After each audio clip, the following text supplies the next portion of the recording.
RJ, right here on The Fan. Good morning, Metroplex. We have made it to a Friday out here in Oxnard, California. This is the site of Dallas Cowboys training camp with Sean Sharif, RJ Choppy, and Troy Hughes running things back in the Metroplex. We are brought to you by Metter Dodge Chrysler Jeep Ram Twin Peaks, the on-time experts, and Bobcat of North Texas. We're absolutely loaded this morning. My barbecue buddy, Jalen Tolbert, Cowboys third-round receiver that I asked for. Yeah? I think he's I hope he's the barbecue guy. I hope I remember that correctly. Otherwise, we'll just have to talk about, nothing but pure football. So, do 21-year-olds smoke meat? I don't think so. I don't think so. Or 21-year-old professional athletes. I thought that Tony Pollard was going to be familiar with it, but he was nothing. His pops had a barbecue place. He was totally clueless, so I was disappointed. He's like me. My mom would cook. I have no idea what's in it. What is that? What is that noodle we got there today? Yeah. She told me. I have no idea. I don't remember. Don't retain information like that. It's just that's a dad hobby. Yeah. Cooking meat, smoking meat. If you have to wear white New Balances to have any interest in smoking meat. Have you broken out your new white shoes out here? I broke them out yesterday. Oh, you Last did? night I had the airport pickup. Yeah. And I busted them out. They're already dirty, so they're ruined. So I can never wear them again. What happened? What'd you step in? It was the brake, the gas brake pedal.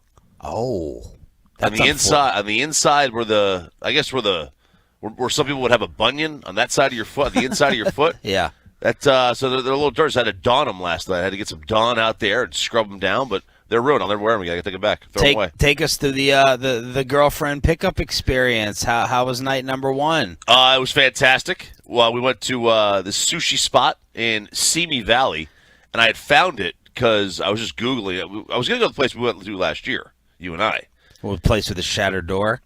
Yeah, because I wanted, some ambiance of people trying to break in and entering.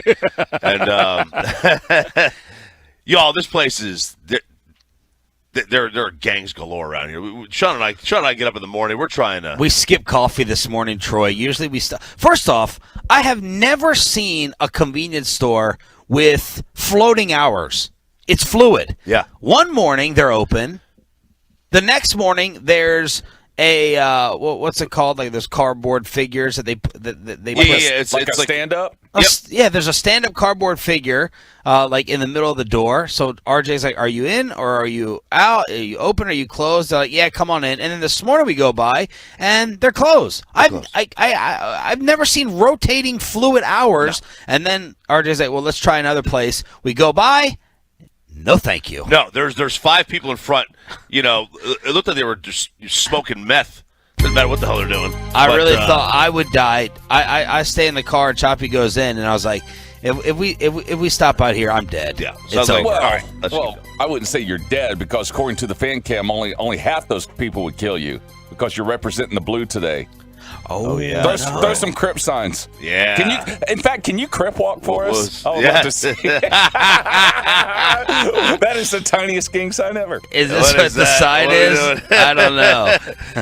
So last night, we decided. Since that place was closing, like they closed too early. But she landed. First off, take it back to your Stephen Jones airplane booking for her being the cheapest of the cheap in terms of Spirit. Any nightmares? Any problems? She connected through Vegas. They were on time. Both flights were on time. Nice. However, she said those are the most uncomfortable seats in history. Now, I've never flown Spirit. I don't know what she's meaning by that, but apparently they're just made of metal with a small 1/8 inch blanket over top of it. It is literally like riding on a school bus. It really is. It's like riding on a good old-fashioned yellow school bus. Wow. But no, the flight was fine, she said. No issues. They were, like I said, both on time. She lands in Burbank, and they don't have those walkway ramps that are covered there. They're outdoors. She goes, I've never been outdoors before like this. You get off the plane, you're literally outside. You're walking off the plane outside. Pick her up, go to the spot. Amazing. This sushi spot, probably the best sushi I've ever had. Whoa. It blows Nobu out of the water. Whoa. Okay. Whoa. Outside of the Jerry party. the view. Oh. Yeah. Okay. But the Jerry party's cool because it's the Jerry party. But Yeah. I'm not paying $35 for a roll. That's the same thing you get somewhere else. Yep. This was 5-star. This was fantastic. So we had that, absolutely hammered the sake or sake. I call it sake. Yeah. She yells at me for calling it sake. I have nothing to say. He's I'm still just- waking up. Today, no, I'm good. Yeah, I'm you know what? I'm totally good. I know you're totally good. That video of you last night was a little sad. Sad? I literally, this is a shocker, I literally came close to calling you last night because I was like, are you good? Because you were doing a video, which was posted at 1053thefan.com and on social media, of you lying in bed at I guess at that time would have been like 7 o'clock. Oh no, that was it was way earlier than 7. I think it was like I think it was like 5:30 on there. Yeah. So I decided for the first time in 11 years, this thing has like 11,000 views with people laughing at my loserness here. But I was like, RJ's going. I'm exhausted. I don't know why I'm not napping out here. I don't understand. I didn't nap either. We're sitting here waking up at 2:30, and I'm napping less than at home when we get to wake up. I wake up at 4:15. But for some reason, I'm not napping. I guess it's coming back out into practice, and then you want to get the work done, and then we have to be asleep by 8. So I'm like, I'm gonna stay in. I'm gonna chill. You don't get to experience this at home as a new dad. Yeah, you don't. There's no time away. There's no break. And I'm like, I'm going to sit here. I'm going to order in, and I'm going to watch TV, and I'm going to get 8 hours of sleep. That's what I'm going to do. So I'm sitting there, and, I'm almost done on my work, and, I call my wife. I check in with my son. I check that off. I check in with my dad, my pops, my mom, and haven't talked to them for a while. That's good. I'm not really hungry because we ate a little bit of a later lunch. I'm not trying to drink. You didn't take advantage of the expense account. What expense I account? know. I was just kidding. Yeah. So I'm like, what do I do? Like, none of the TV shows I would want to watch comes on till like 7 or 6 out here. Right. So, my big night in, it kind of felt a little lame. It didn't live up to my hype. Well done, Troy. So I'm just sitting there, and I'm chilling, I'm relaxing, and I'm like, all right, I'll watch The Captain. So I watched the Jeter documentary back to back. Went to sleep probably at like 8:15 still, but I feel like I got 12 hours of sleep. I feel like I feel like a different person. Good. I guess it's because I didn't go out, just expend that energy and drink or do anything. And the way I can tell the biggest difference is I'm all in the lobby. I'm down there at like what time? I'm texting RJ. 2:48. He texted me. I'm down there. I'm ready to go. I'm standing out there for like 10 minutes, and Choppy pulls around. Did you see the possum out there this morning? Dude. Holy crap! Hang on. Give me your water jug. If you're watching on the fan cam, this thing right before RJ pulls around, a possum about this fat goes right under a car in front. Yeah. And then you pull around and just looking at RJ. This isn't an insult towards you. This is how we are every morning. Yeah. And then listening to you in the car versus the way I'm feeling, it was a good decision. Even though Jane Slater tweeted back that I was a loser. Oh man. Bobby Belt chiming in. Everyone having suggestions, what to watch, where to go, what to do. But I'm glad I did it because we're gonna rage tonight and tomorrow. We are going to rage. I'm going to get a nap today. An app? A nap. I'm going to get a nap today. I thought you said an app. I might get a nap later. I don't know. Your girlfriend is not going to come here for 2 or 2.5 days, and then all of a sudden you take your first nap. She's not going to stand for that. See, here's the thing.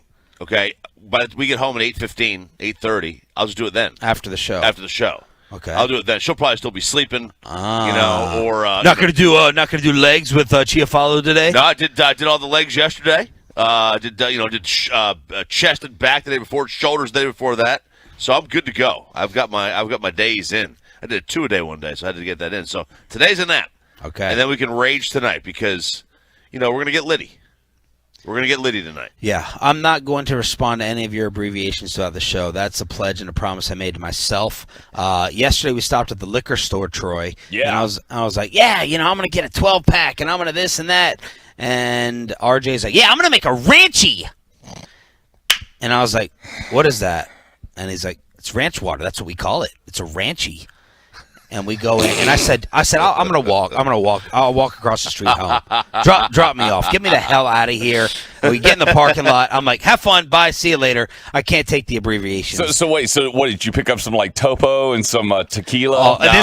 This clerk in there wanted to shoot RJ, and I would have fully supported it. I don't know why you have such difficulty like ordering or explaining to the guy. I'm like, RJ is trying to ask for club soda. He's like, yeah, club soda, yeah. No, I don't want club soda. I want Topo Chico. And LaCroix.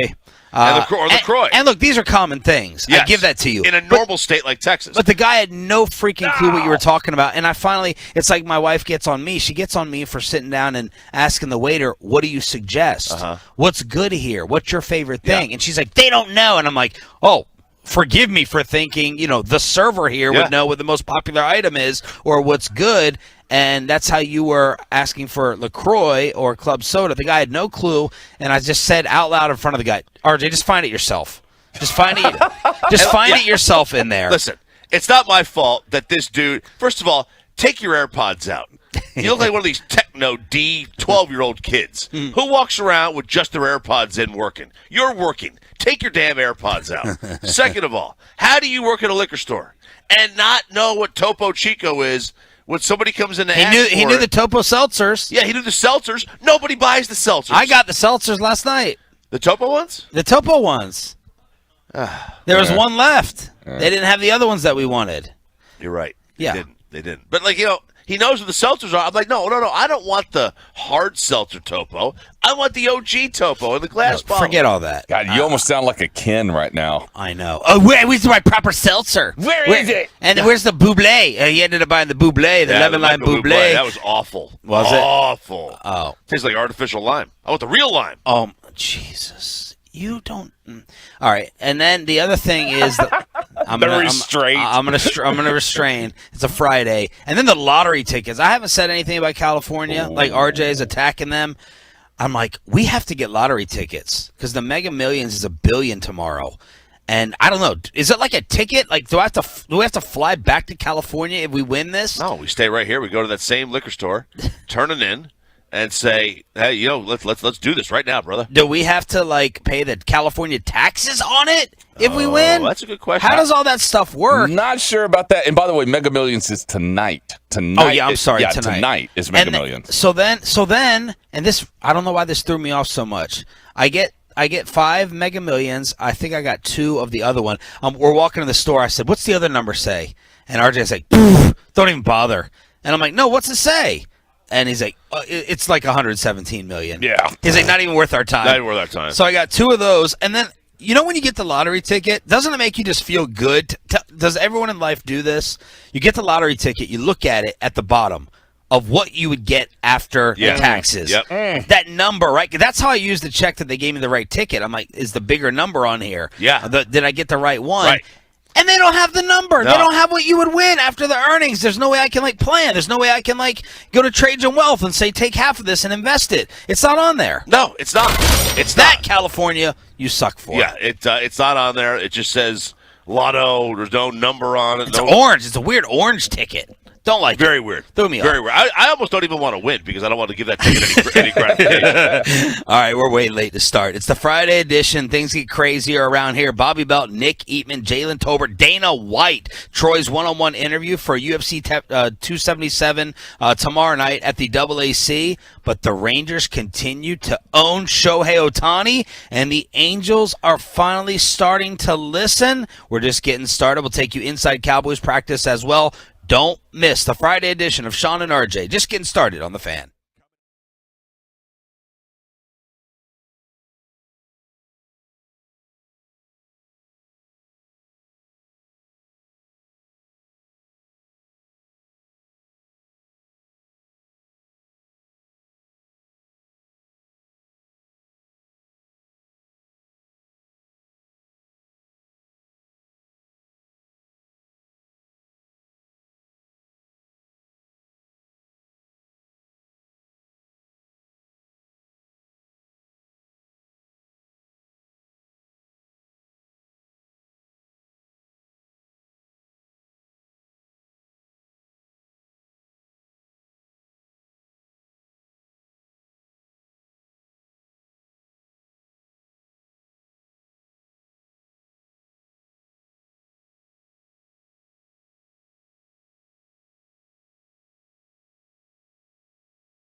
Sean and RJ, trying to get you to the weekend as quickly as possible.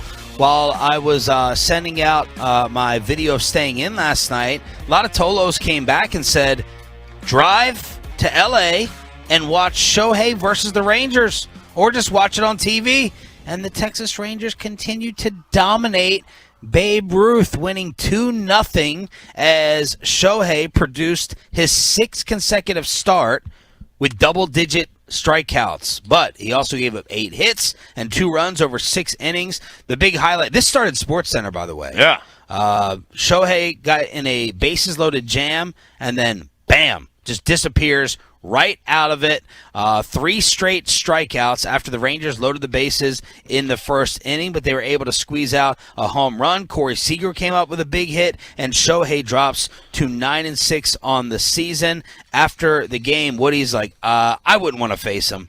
No doubt about that. We just did a nice job of getting a couple of runs off of him, but the slider is like a wiffle ball. So Ohtani now leads the majors with 9 double-digit strikeout performances. He pitched 6 scoreless innings with 11 Ks in Atlanta last week before the Braves tagged him for 6 runs in the 7th. The Angels scored no runs while he was pitching in either of those starts, and Ohtani went 0 for 4 at the plate against us last night. There's a Nolan Ryan vibe to Shohei. Nolan Ryan would strike a ton of guys out, get absolutely 0 run support from whatever team he pitched for, and would wind up losing a lot of games. And how about this? Ohtani's the 2nd Angels pitcher ever to record 6 straight 10 strikeout games. Nolan did it in a record 7 straight in 77, and he had a 6-game streak of double-digit Ks, 72-73. I mean, Morning. It's much harder to strike guys out back in Nolan's day than it is today, because guys don't care about strikeouts anymore. It's not a negative. Right. There's no embarrassment to it. The 2-strike approach is now basically the same as a 2-0 approach. So it was much more difficult when Nolan did it to strike those kind of guys out. But the Rangers continue to beat him when they beat him. I mean, when they face him, they win. Whether or not they put up a ton of runs or not, different story. Like last night, they didn't tag him. Only 2 runs on 6 innings. I mean, that's a good outing from Shohei with 11 strikeouts. But Rangers, Spencer Howard, a nice little start. Okay. The bigger story is the Angels listening to phone calls when it comes to Ohtani. Oh, baby. Yeah. As RJ would say, we may end up getting our wish. Yes, we may. We may end up getting our wish that they're going to get that dude out of there. And I am fascinated to see what the compensation is going to wind up being. What did who was it floating his value the other day? Was it Passan? Yeah, Passan was. His value on the open market, $64 million a year. $64 million a year. This is one of the biggest stars in the game, and one of the 10 biggest stars in sports, like globally. He is a global master. Massive trade, but MLB's got to get on the phone and tell the Angels, you have about 5 places you can send him. You are not sending him to Tampa. Can't go to Tampa. You are not sending him to some place that doesn't matter. You're going to send it. Baseball. When baseball was at the top of the world, they had Jackie Robinson in Brooklyn. They had Willie Mays in New York City. They had Mickey Mantle in New York City. They had Ernie Banks in Chicago. They had people in places that mattered to the game nationally. And then Griffey winds up in Seattle and Barry in Pittsburgh, places that don't matter. You cannot have Shohei Ohtani end up in a city that doesn't matter. He has to be in a major spot. Scherzer leads baseball in average salary, $43 a year. Is the 60 number impossible? Like, will never happen? Yeah, that's his value, but it'll just never happen. Never happen. It'll never happen because one of the teams is going to want to move him eventually to one thing, which doesn't make any sense. It makes sense from making him great at something, but he's already well above average at both. Like, he's fantastic at both. But I don't think $60 million ever happens. So the Angels are listening. Before, we didn't even get to that point. Right. How about the Marlins line drive that happened yesterday? That was scary, what you showed me. Very scary. A line drive was hit off the pitcher's head. Daniel Castano, 104-mile-per-hour line drive off his head. Right off his head. Bounces in the air. goes right to the third baseman. That's an out. He caught it for the out. And a little fun fact. Real fun. Yeah, I know, right? So there's a weird, quirky rule in Major League Baseball that if a line drive never hits the ground but hits the pitching rubber and then bounces foul, like careens into the dugout without touching the ground ever, it's a foul ball. If it hits the rubber and then goes into the dugout? As long as it doesn't cross the base. Because it never hit a person's body. Oh, my gosh. So, what? Yeah, it's just like if it drops in fair territory and then rolls foul, it never hit a person's body. Wow. Has that ever happened? It's happened where it's popped up and lands near the first baseline and then scoots foul. Then you just let it go. He appeared not to lose consciousness. That is good. Rose to his feet about 90 seconds later. So it sounds like he's going to be okay, and hopefully he is. Yeah. By the way, he did an interview immediately after the game. After the game, he's doing a video with a gigantic, an interview with a gigantic bandage on his forehead. And in the interview, he said, the first thing I asked was, did we get the out? That was his first question. And by the way, the comeback. What a trooper. Yeah, and the comebacker, 104 miles an hour. Yeah, that's 104. And then the Yankees made the move for Benintendi. They made the move for Benintendi. Facing the Royals last night. And they were facing the Royals last night, and Judge hits a walk-off. Third walk-off in a season. Has not been done, I can't remember since who, but Twitter was just saying, pay this man. So how about that? How about the Juan Soto versus Aaron Judge debate with Aaron Judge maybe winning this MVP? Yeah, he may wind up winning the MVP and not getting a contract offer from them if they trade for Juan Soto. Right. Because if they trade for Juan Soto, that probably means they're not going to re-sign Judge. That he would be the one that would be the odd man out, which would anger a lot of Yankee fans. But you're getting a 23-year-old versus a 30-year-old. Yeah. In Juan Soto, who is just as good. I mean, we're splitting hairs here. Juan Soto's probably better because he's got 8 more years of upside to him than Judge does. And where the Rangers stand on this, as soon as I think it's dead, and I don't even bring up the Rangers with Juan Soto anymore, John Heyman throws them back into the mix every time. Baseball Insider. Yep, here they are. They are right there in the Final Four with the Cardinals, the Dodgers, and the Padres, and the Rangers. Those are the top 4, according to John Heyman. Cardinals, Dodgers, Rangers, Padres. Yeah, those are the top 4. Mets, you can throw the Mets in there too. Those are the teams that have made the overtures and the ones that are most likely to land them. Even though the report the day before was that the Yankees had made this, they had the best offer on the table. That they got rid of Benintendi. They got Benintendi. That offer may be gone now. Are you buying it though? Will we have a real shot? No. Why? Because he's not going to resign here. He's not going to guarantee them to resign here. I think that's what.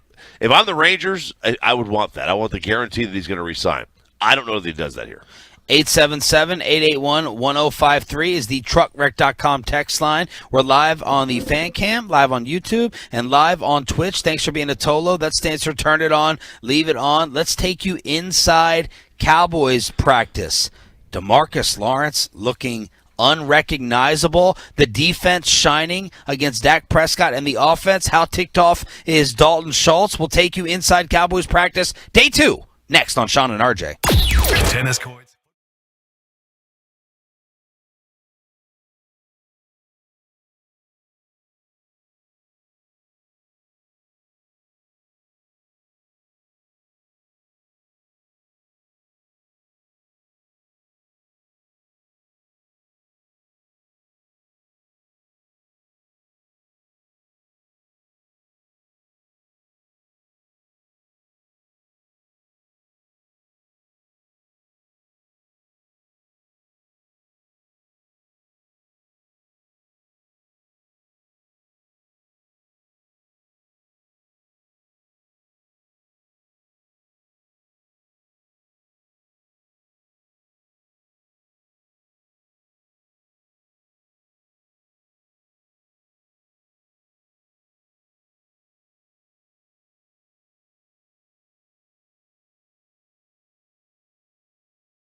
Turn it on, leave it on with Sean and RJ right here on The Fan. 6 a.m. Club is on right here from Oxnard, California. It is Sean and RJ on DFW Sports Station 105.3 The Fan. The Cardinals removed the Kyler clause. And Kyler Murray going off on the media. Cannot wait to get into that at 6:20 this morning, as we are mostly all NFL with the Cowboys on the practice fields yesterday for day 2. And the buzz around here, it looked like the defense, and this is not uncommon, the defense a little bit ahead of the offense. No touchdowns allowed throughout a large portion of practice. I'm telling you, for the first 2 days, it's fun out here. If you line up 7-on-7, you got wide receiver versus cornerback drills, that's fun. Not the slow special teams boring crap that's, I know, fundamental to every team. But they were going at each other yesterday. Anthony Brown, I think, is an early star of camp. Oh, what a surprise. Making Brian Broaddus look good. And RJ Choppy to a degree, with Broaddus saying Anthony Brown would emerge as this team's best cornerback this season, or would have the best season. So AB and Trayvon Diggs with 2 or 3 pass breakups apiece, and Anthony Brown, I think he hopped on one of the shows yesterday as well. So nice start to camp for him. I mean, you want the best players to be on the radio, and that's what they do. That's why Anthony Brown is all over the place right now. But yeah, defense, blue cheese. Blue cheese. We're calling him blue cheese, right? Yep, that's it. Defense is like you said, they're almost always ahead of the offense at this stage of camp. It's never something to kind of really hang your hat on or look at that, the offense is struggling. Well, the offense at every camp will struggle like the first couple of days. It's just kind of the nature of it. Hitters struggle early on in baseball, and offenses struggle here early on in camp. And then you had Matt Waletzko, the offensive lineman. He got banged up. The rookie 5th rounder suffered a shoulder injury during practice, so we saw him leave the field. Josh Ball took the second-team snaps at left tackle. They gave an update on Cavante Turpin, the USFL MVP that they signed yesterday to be another receiver and also a return guy. And Mike McCarthy told us he's got a little Tony Pollard in him. So that was his quote. Michael Gallup, after practice, said he's feeling good about where he's at, but confirmed that playing week 1 is not a reasonable possibility. There was no surprise in that. And then you had Mike McCarthy and Dak Prescott talking. We're talking about the defense. And here's McCarthy. This is an interesting line here. Yeah, very interesting. About defenses and winning championships, and at the same time, the importance of the quarterback. This offense is built around making the quarterback successful, and this is Dak Prescott's offense, and I think you see him really taking ownership of that because at the end of the day, defense wins championships, but the Super Bowl is won by the quarterback. I mean, I think if you just look at that statistically, I mean, that's my opinion. That's how I view the journey and the vision of how you prepare your team and what the team needs to look like. So, and I think he's a guy that emulates exactly what you're looking for because he's always working to improve in all the areas. So, I think the answer would be he's improved in every area. Okay, give me that line again. Defense wins championships, but Super Bowl is won by the quarterback. So, I don't know. No, it's. He's like saying, yes, I know this is the old saying. Yeah, but it's really about the quarterback. It's about the quarterback. Yeah. It really, really is. And, the quarterback is the one that gets credit or blame for not winning one. The defense doesn't get the credit for winning the Super Bowl. The quarterback does. They don't say that the Patriots defense in 2001 won the Super Bowl. They said Tom Brady won it. They didn't say that Von Miller won the Super Bowl in 2015. They said Peyton Manning won it. Right. That's the reality of it. Like it or not, that's the way it is. But, I mean, do we really think that Mike McCarthy thought the championship and the Super Bowl were 2 different things? Yeah, we do. A big story out here yesterday, Dak Prescott's arm strength. Yeah. By the way, Dak turning 29 today. Yes. He said golden birthday. I'm planning for this to be the golden year. But Dalton Schultz said the biggest area of growth with Dak is his ball velocity. He's got a lot more horsepower. And Dak said he's been throwing from different arm angles. That's been a focus over the past year. It's become second nature at this point. It's showing up. Sometimes I have to dial back myself and say, all right, that really wasn't needed. Wasn't needed for me to try to be Pat Mahomes here with this delivery. But Dalton Schultz, I catch his footballs every day. The dude's got an uncanny amount of zip on his ball now. He's been working his butt off all off season. So Dak Prescott with more arm strength, even though he lost some weight. The same thing Micah Parsons is going to try to do. He lost some weight, and it showed. And it showed. Oh, my Jalen Smith blocking sled moment of the year. Yeah. Last year, we're watching opposite end of the field, and they got the blocking sleds. Again, we have all these videos at 1053SS, at RJ Choppy on Instagram as well. And Jalen Smith could not do the blocking sled drill over and over. Do it again. And I'm like, oh, my gosh. Now, I didn't know it was going to lead to his career being totally done. Was that last year? It was. That was last year. It was last year. And by the way, on this day 3 years ago, your very first interview with Jalen Smith at Cowboys training camp. On this day? On this day. Wow. And then yesterday, Micah was having some difficulty with it. Yes, he was. And all those folks out there in Twitter land and Instagram land, I want you to have the same energy for Micah that you had for Jalen last year for his weakness and his inability to do his sled. Micah's just weak. Was Micah trying? Some people watched it when I sent it out, and they're like, hey, he's kind of got a half-ass attitude during this. And what you're going to hear in my video, and God, this was quick reaction from RJ.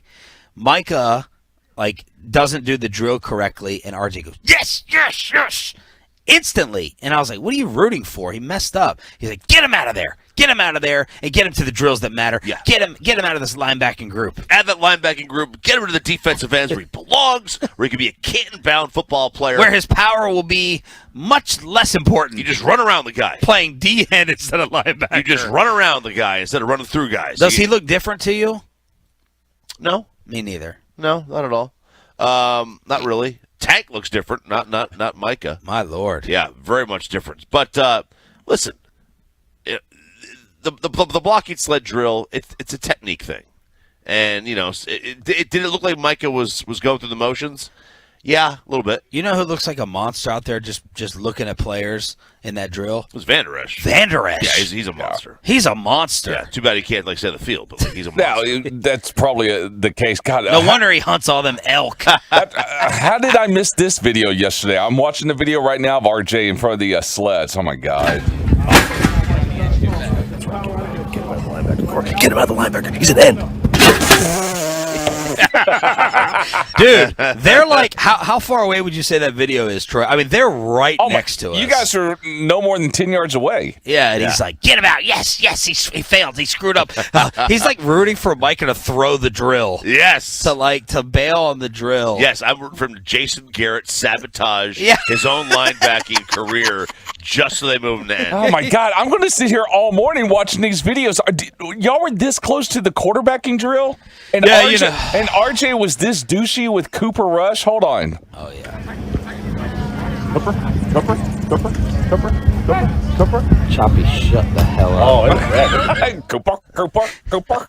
He is broadcasting these quarterback drills, and we're all trying to record video. These are amazing. And then he's doing Will Greer HGH stuff. He's like, I'm like, dude, you cannot tweet that out. You cannot say it. And he's like, no more HGH. Yeah, that's a non-HGH throw. Will Greer. Talking about Tennessee, talking about Florida, talking about the SEC. And these guys are like right next to us. Yeah. When he started in Florida, he left went to West Virginia. Hey, look, I keep it real. Sometimes keeping it real goes wrong. We know that one. What was up with the kicking drill? Try to explain that. Did you send? You didn't send that out? Yeah, I did. Yeah, you did? Yeah, I posted it. Where is it? It's on my Instagram. It's an Instagram story. Troy, go look at this, please, okay. while he is explaining it. All right, I'm gonna explain to you the dumbest drill in football training camp history. Okay, the Dallas Cowboys put their kickers on the sideline not on the hash marks. Yeah. On the sideline. Full-on New Zealand all-black rugby style, right? The All Blacks. Full-on. Like, what in the hell are they doing over there? And they're kicking from the sideline. And I was like, what the hell are they doing? Yeah. You need to put that on Twitter. It's one of the dumbest things I've ever seen. It's one of the dumbest drills of all time. Yeah, Chiafalo and Zach, they walk back. They're on the other practice field, and they're like, is this a better view what you guys have? And we're like, no, you had the better view, but we're sitting here stuck and glued trying to figure out why they're kicking from the sideline here.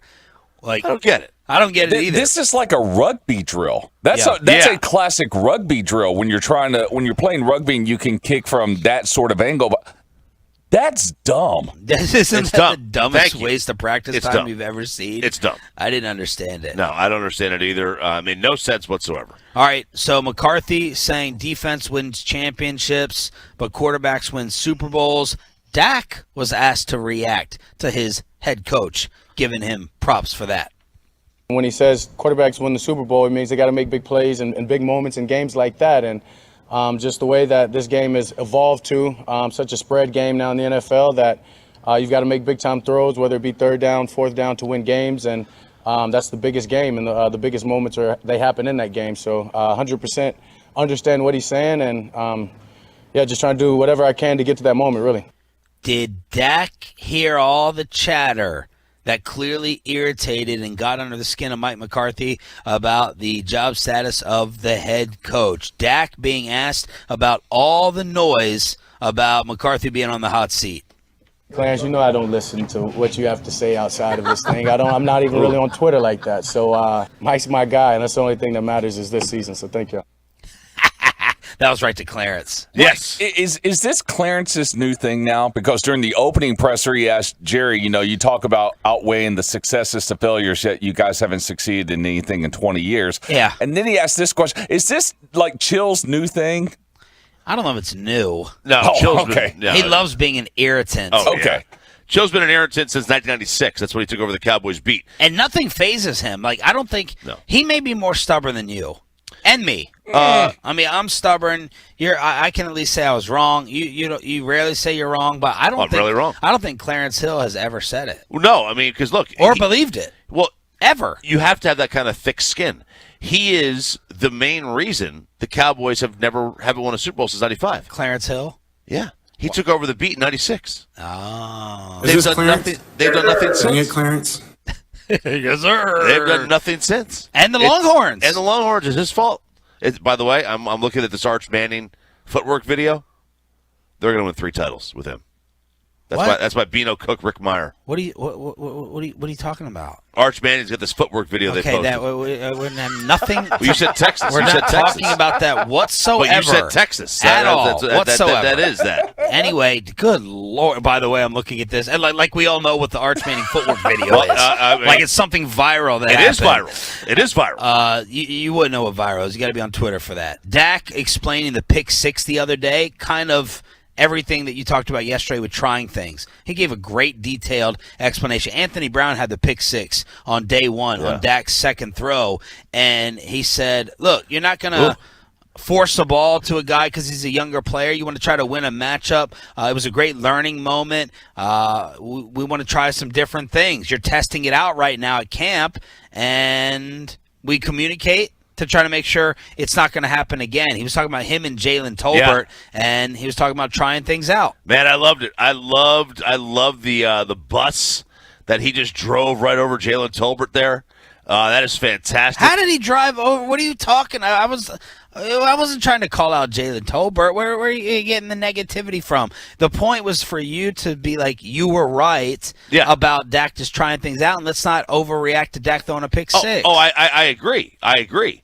But, he was basically saying that was his fault.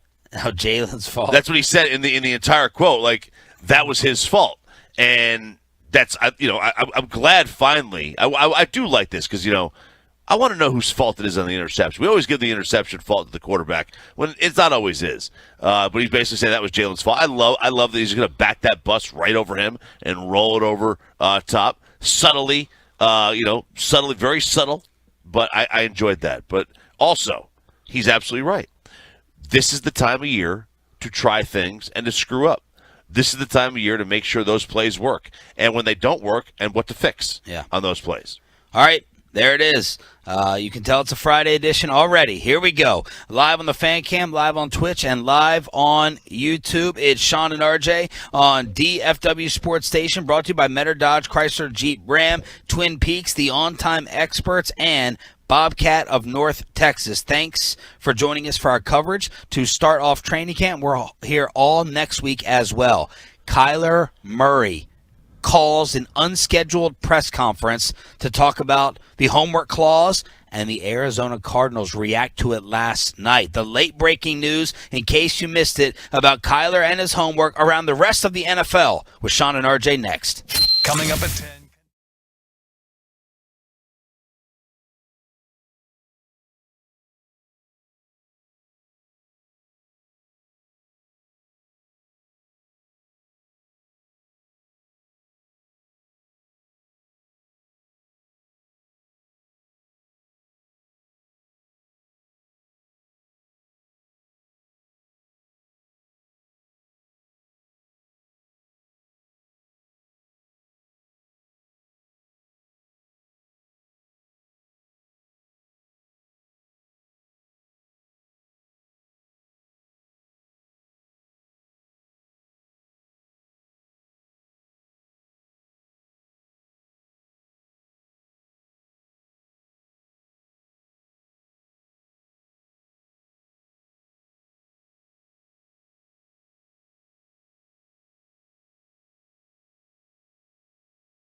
segment this morning brought to you by Frankel & Frankel. You think there'll be less big company trucks on the road this summer, Tolos? Because of the gas prices? Think again. And those big trucks have insurance companies to protect them. So get the representation that won't settle for less. It's Frankel & Frankel at truckwreck.com. The Kyler Murray story took another turn yesterday. Kyler calls an unscheduled press conference. He's like, I need to get some things off my chest. And then the Cardinals react to all this news yesterday. We'll tell you what they did in just a second. It's Sean and RJ. Happy Friday, y'all. We are live in Oxnard for Cowboys camp on your home of America's team. Here is Kyler Murray gathering all the media up yesterday at Cardinals camp to talk about the homework clause. To think that I can accomplish everything that I've accomplished in my career, and not be a student of the game, and not have that passion, and not take this serious is almost, it's disrespectful, and it's almost a joke, you know. It's, to me, it's I'm flattered, you know. I'm honestly flattered that y'all think that at my size I can go out there and not prepare for the game and not not take it serious. It's disrespectful, I feel like, to my peers, to all the great athletes and great players that are in this league. This game's too hard. I refuse to let my work ethic, my preparation be in question. You know, I've put an incomprehensible amount of time and blood, sweat, tears, and work into what I do, whether it's football or baseball. You know, people can't even comprehend the amount of time that it takes to do two sports at a high level in college, you know, let alone do it, you know, be the first person to do it ever at my size. It's, like I said, this is, it's funny, but to those of you out there that believe that I'd be standing here today in front of y'all without having a work ethic and without preparing, I'm honored that you think that, but it doesn't exist. It's not possible. It's not possible. Bro, you're talking to the wrong people. Unless Steve Keim and Cliff Kingsbury and the Cardinals ownership were sitting in the front row of that media gathering, take it upstairs, Kyler. What are you bitching and whining to the media about? You signed the contract for the language that they, your bosses, your employers included. So I thought Kyler Murray was directing the anger and the frustration and the disgust towards the wrong place. His employers put it in, and he agreed to it. Part of this makes me wonder if he got bad agent advice on this. I wonder like if didn't know, that they didn't tell him. No, I wonder if the agent was just like the Cardinals wanted to put it in, which I told you from day one. This story is about the Cardinals' stupidity. Oh yeah, I think I know everyone's going to focus on Kyler and the work habits, and I guess that is the first story. It's Kyler Murray paying attention to the details, but 1B in this story is the Cardinals' stupidity. They know these contracts get out, and they did the smart thing last night. They removed it from the contract.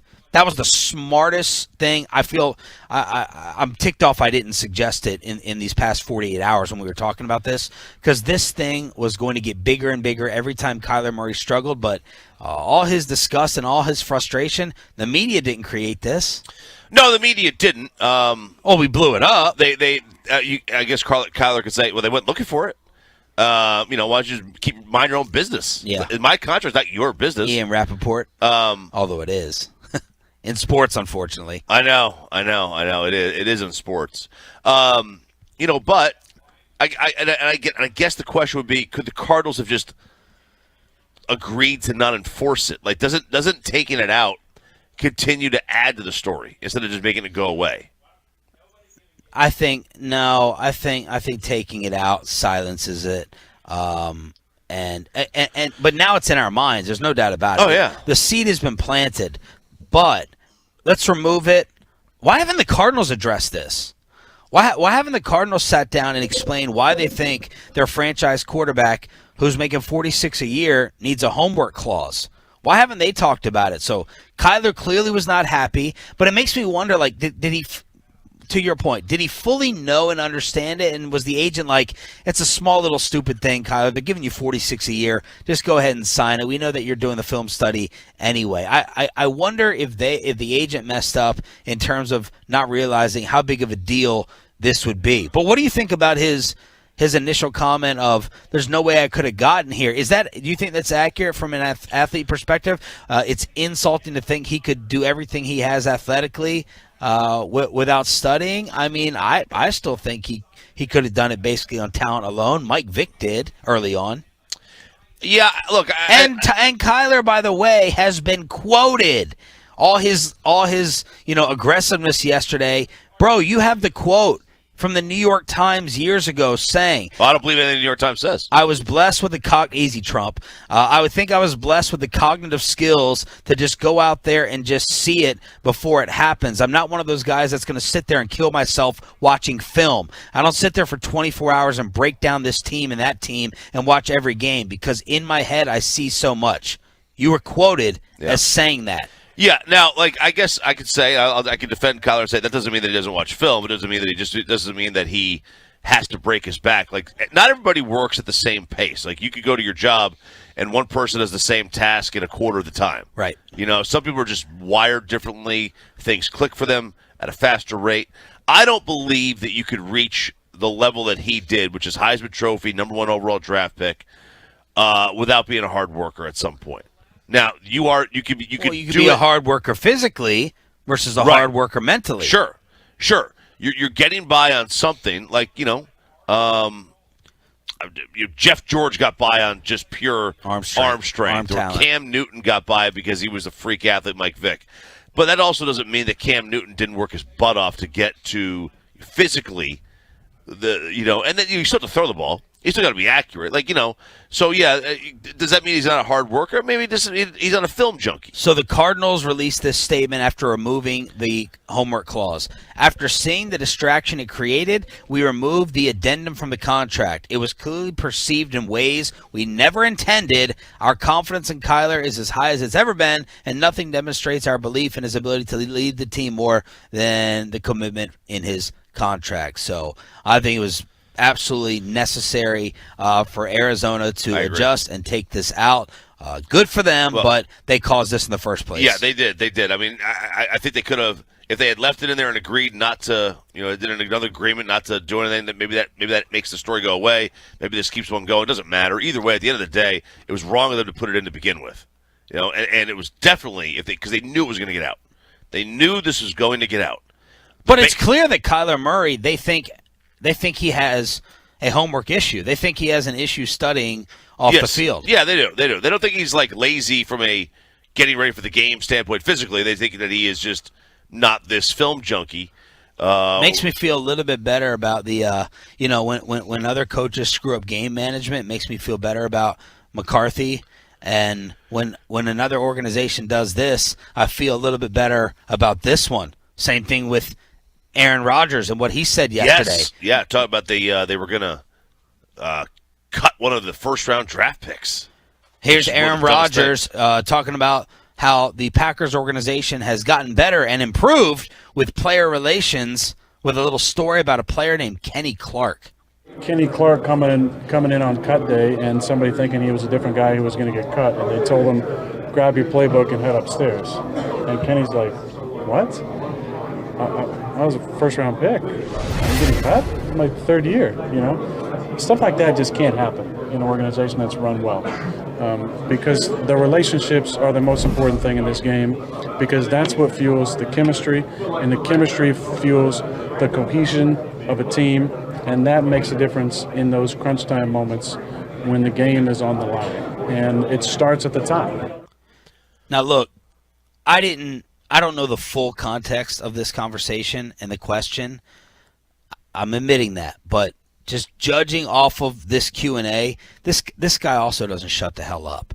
Why are we still talking about the Packers front office and the way that they communicate with play? This was a story last year. They buried it. He seems happy, but sitting here talking about the organization and their communication a year after all his contract drama.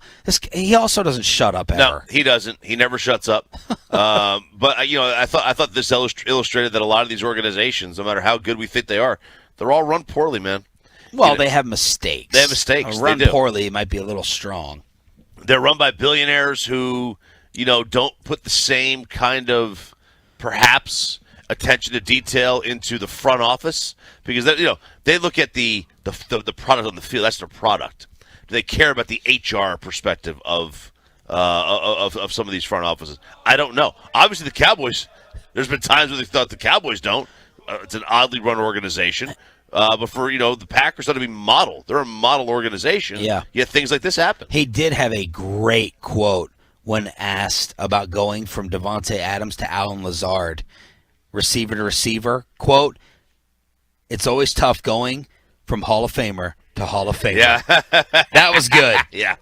That was good. It's just a remake of what Davante said. I don't know if that's a little insult towards Alan Lazard. I don't know whether it's a compliment. I don't know. But Aaron Rodgers copying what Davante Adams said about Derek. Yeah, that's good. He is an elite troll. Oh, yeah. He is elite. I wake up every day, and I say to myself, You want his hair? How can I? Yes. How can I troll like Aaron Rodgers today? How can you what? Troll like Aaron Rodgers today. I want to be that elite level troll. Well, I think we know how. I think when you guys show up to the broadcast on Monday morning, you've got to dress up in the Con Air outfit that Aaron Rodgers was rocking. The Nick Cage? Yeah, you've got to get the jeans, the black boots, Cameron Poe? the white tanky. Yeah, you've got to go Cameron Poe. 877-881-1053, truckwreck.com text line, or you and your girlfriend need to get into some Aaron Rodgers type stuff, whether it's the cleanse, whether it's eating dirt. What else do they do? Witchcraft? Yeah, they did witchcraft. Little witchcraft, yep. as well. So yesterday was supposed to be deadline day for Charles Barkley. He gives an update on whether he's staying with TNT or going to LIV. The former president, President Trump, talking about why live is such a great thing, and Boomer Esiason going off on Trump and all the golfers who are leaving for the bigger money. Audio on the way next on Sean and RJ, live from Oxnard on The Fan. Well, let's get you over to Athletic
Taking care of your project or special event, no matter the size, from start to finish, the Texas Authority and Barricade Rental, buyersbarricades.com.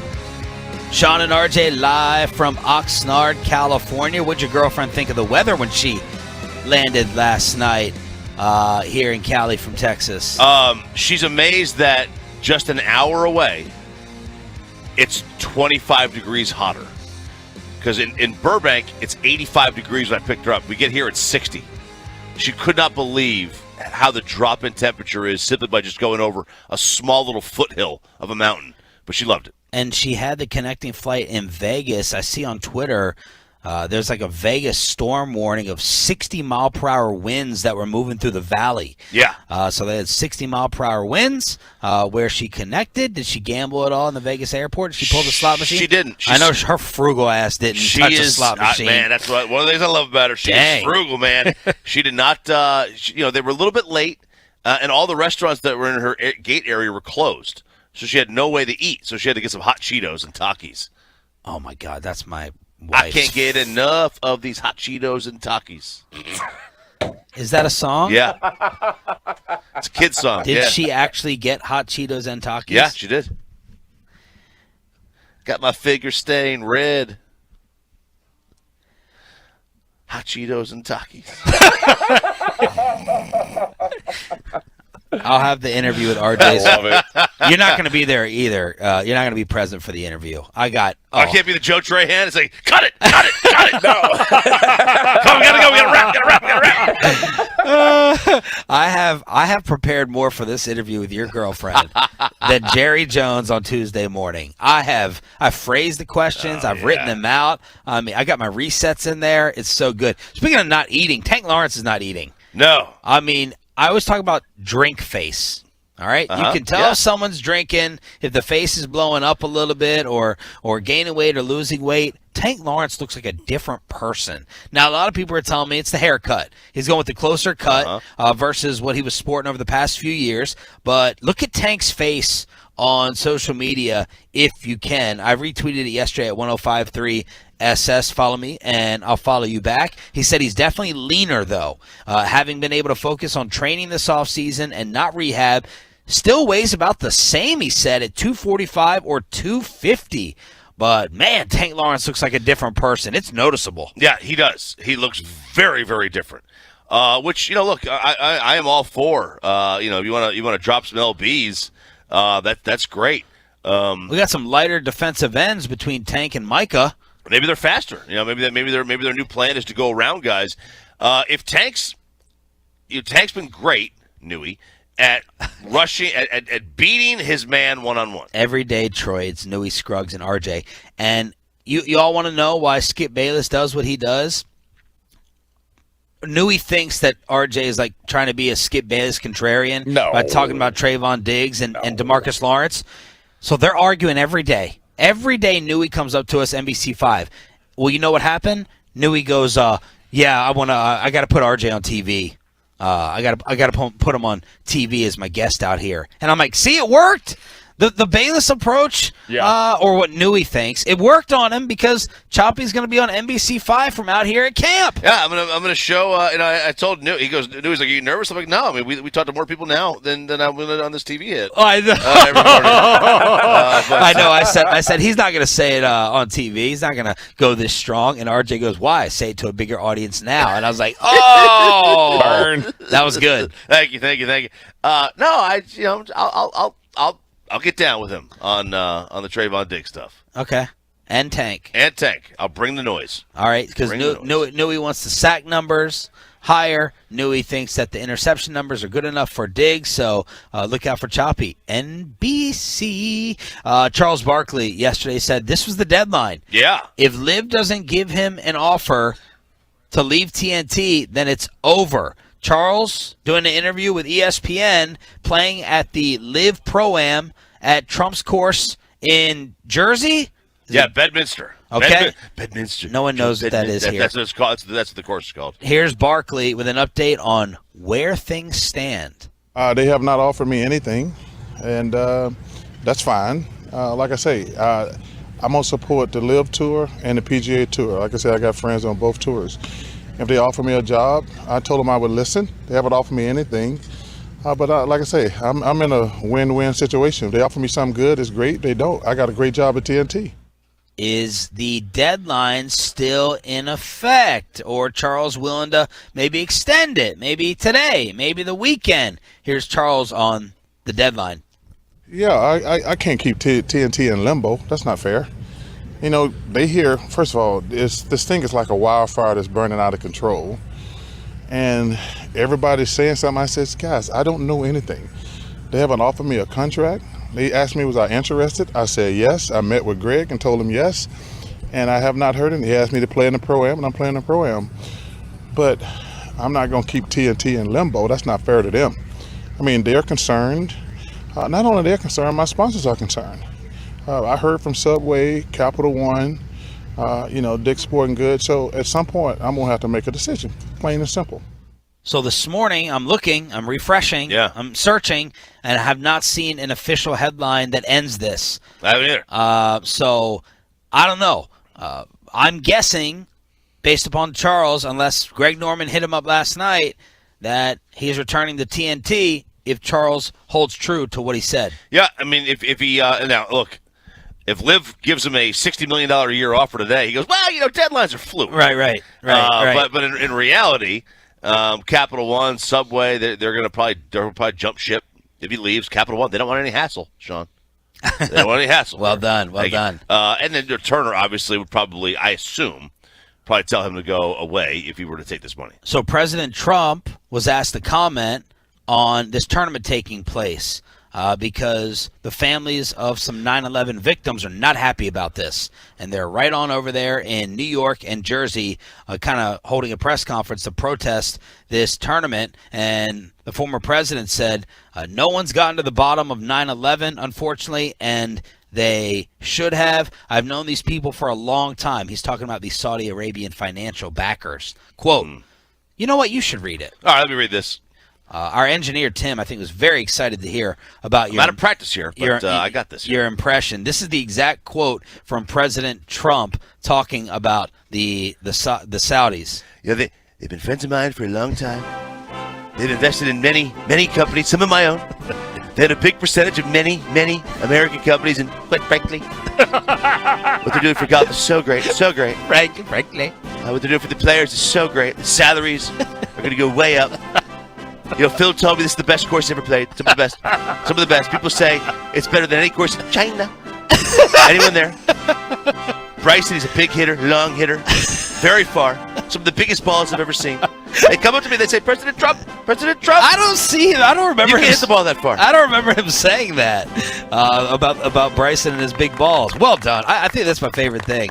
I can listen to you do that. I got to workshop more. I got to get more of the cadences down. I got to get the voice down. Oh, it's good. That was good. So that was President Trump talking about the 9/11 controversy, a man that you hear every hour on this radio station with his sports minutes.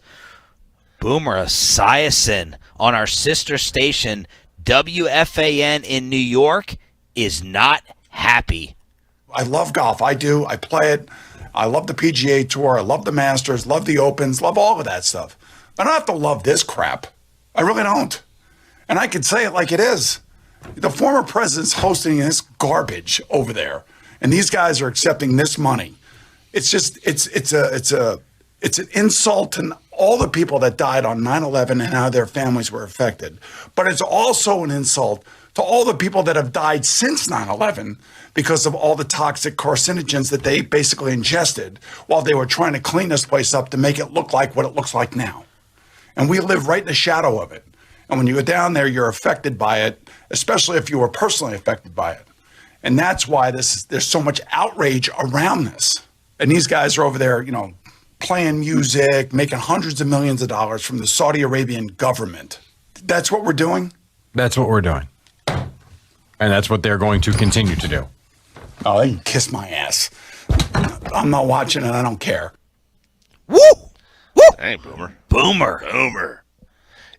I'm nobody's moral compass, I've always said. If you want to take money from somebody, take money. If they offered me $100 million to play golf, I mean, I'm taking $100 million to play golf. Guaranteed money. When they try to take over the NFL, which they will, they're going to try to either buy the NFL or create a separate league. You're going to watch that league. If Patrick Mahomes goes there and Josh Allen goes there, you're gonna watch that league, and you're gonna buy their gasoline because our morals are fluid. They're fluid. We care about. Boomer had a second sentence in there. I left it out, but he's like, I understand there's some Nike ties, and he seemed to like excuse some of the Nike connections, but he's not excusing it whatsoever with Liv. Our morals are fluid, man. I mean, we care about human rights till you got to use your iPhone, and that's why I love Charles. Yeah. The way Charles has put this, cut 14, Troy, the way Charles has put this is 1,000,000% correct, and another example why he's my favorite, because he just says things that other people are too afraid to say. Here's Barkley on these issues. Well, everybody is making up words like sports washing and dirty money. I'm like, listen, if you play sports, we all take money from some sources that we might not love or appreciate. But I don't want to be a hypocrite. These guys, they're trying to make a living. I wish them nothing but the best. Same thing with my friends on the PGA Tour.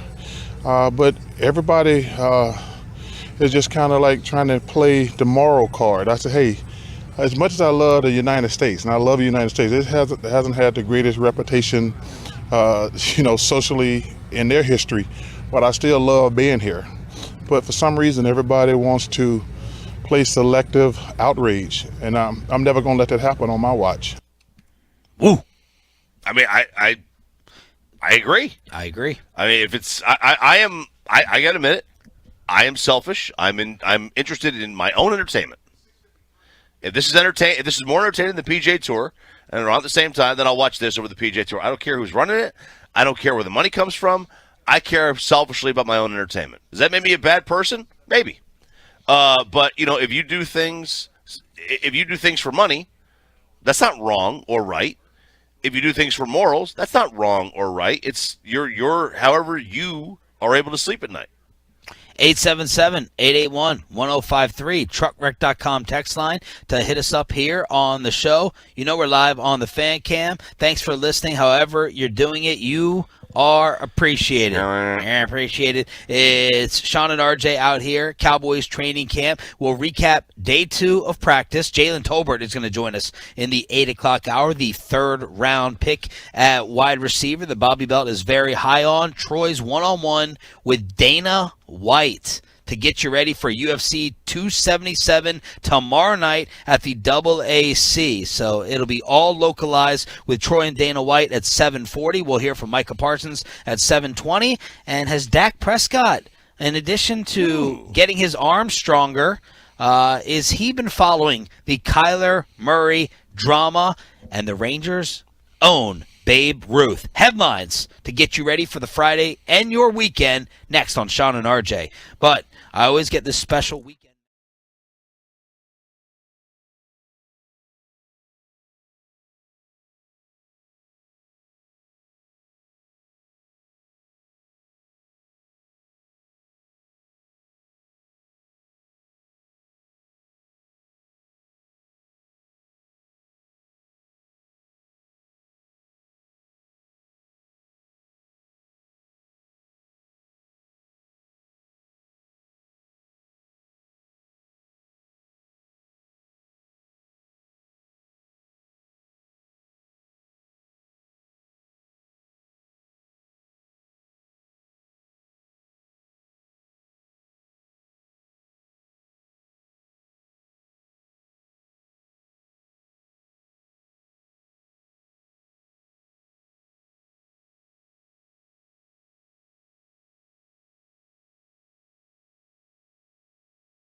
Turn it on, leave it on with Sean and RJ right here on The Fan.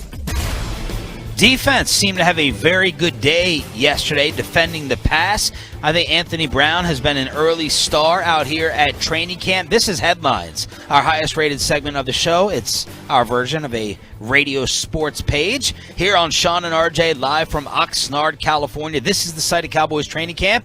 We're here with all the rest of the fellas, and we'll be here all next week as well. Anthony Brown, Trayvon Diggs breaking up passes.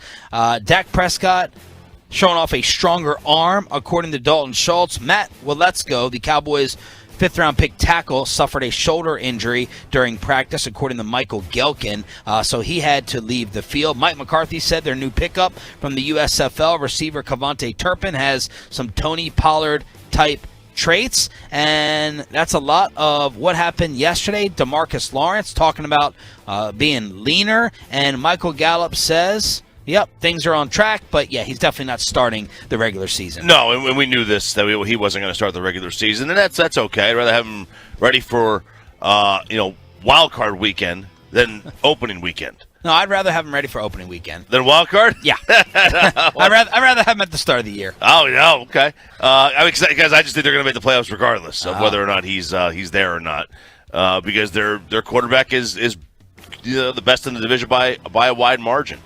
But it will be good when he finally is able to play, because then we'll get to see this offense, for this year, what it will be at its peak. Now, their receiving core is not going to be as good as last year's, but we'll be able to see this offense at full force. I wonder if CD is going to struggle to start the year because of that, because they'll just have everything kind of shifting to his side. Yeah, they seem to have him shifting a lot out here. There are many who think they're going to do everything to go ahead and get him involved. Here is Coach Mike McCarthy, who said, look, well, he has the quote, defense wins championships, but quarterbacks win Super Bowls? Yeah. Did I get that right? Yeah. He was trying to praise the birthday boy, Dak Prescott, but McCarthy was also asked about how truthful he gets when coaching up his guys.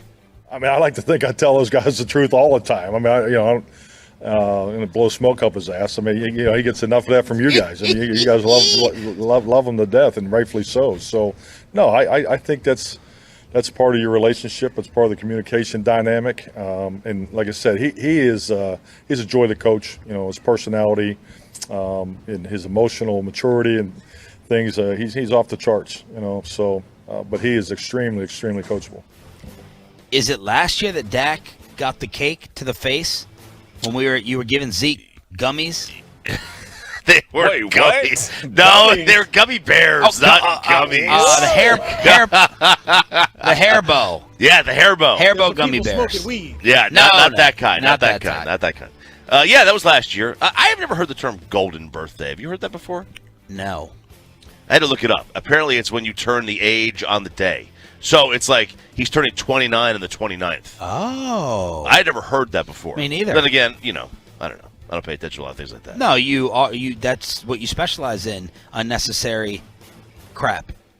Fair. Yeah. Yeah. You're great at trivia crack. Useless information. Useless information I'm very good at.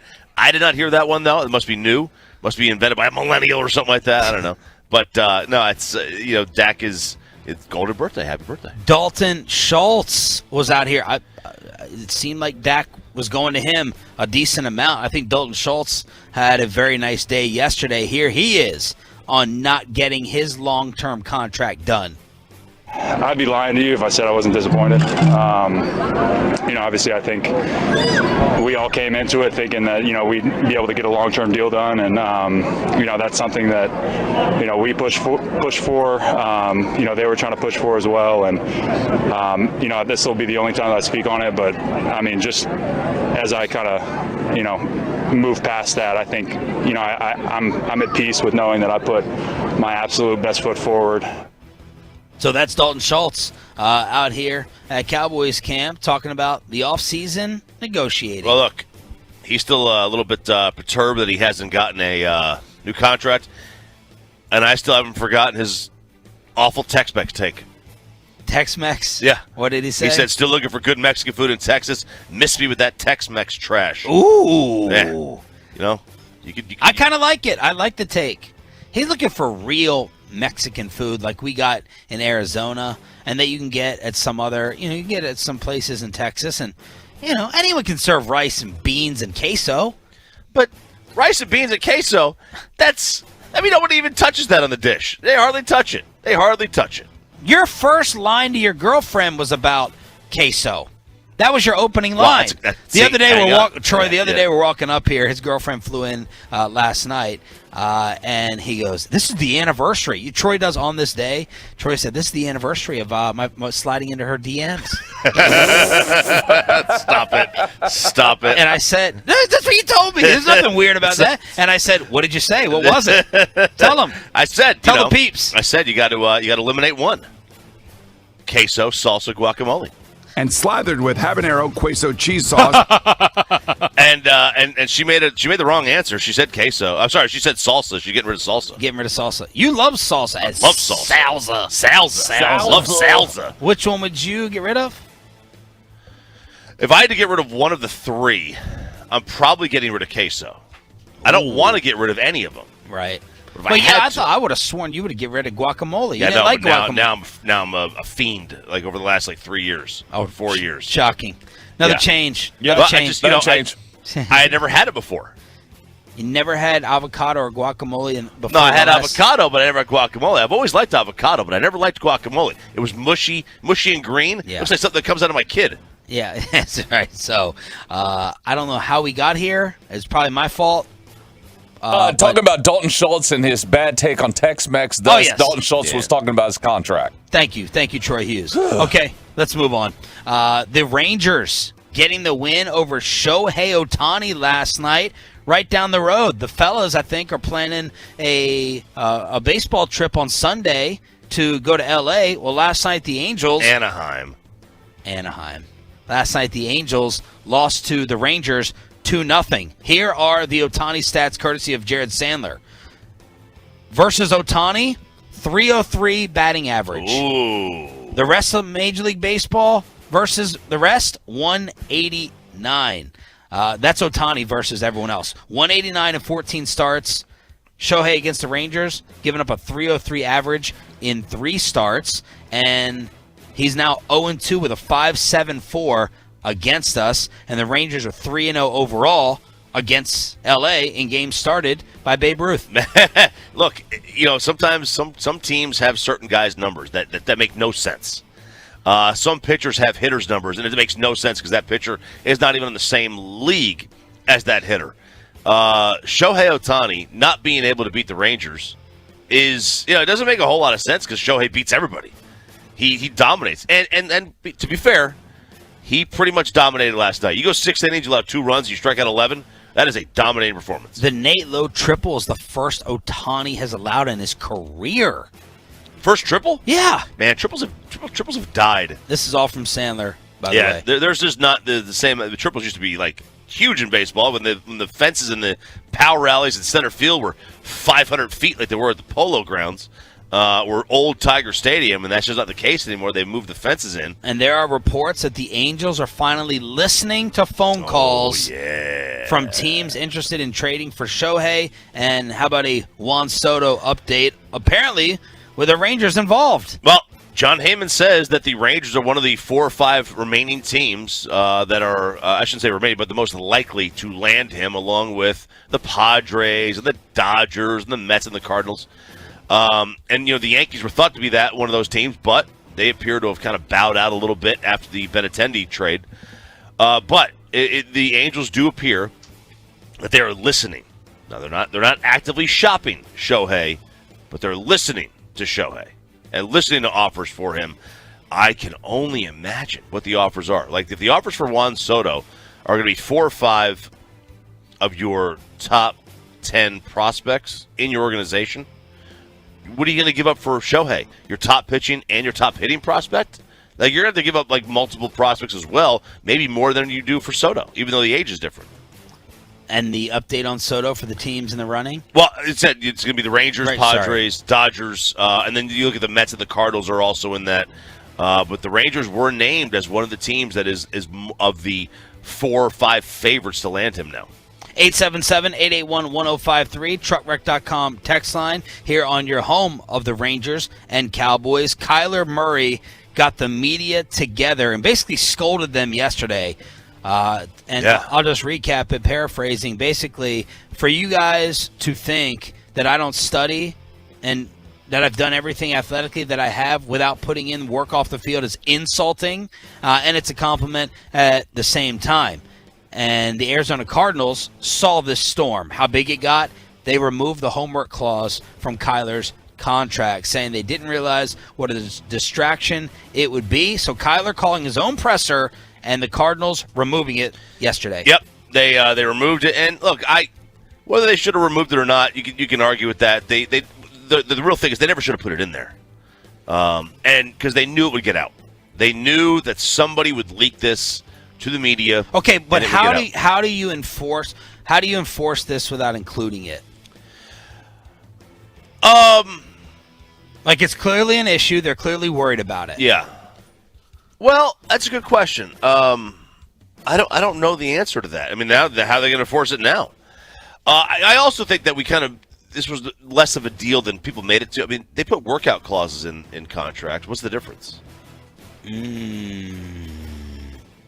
Good question. They give you money for workout bonuses. Yeah. Right? They give you money to work out. And Zion's got a weight clause. They put a weight clause in his contract. Troy, I want you to guess the number he has to stay under.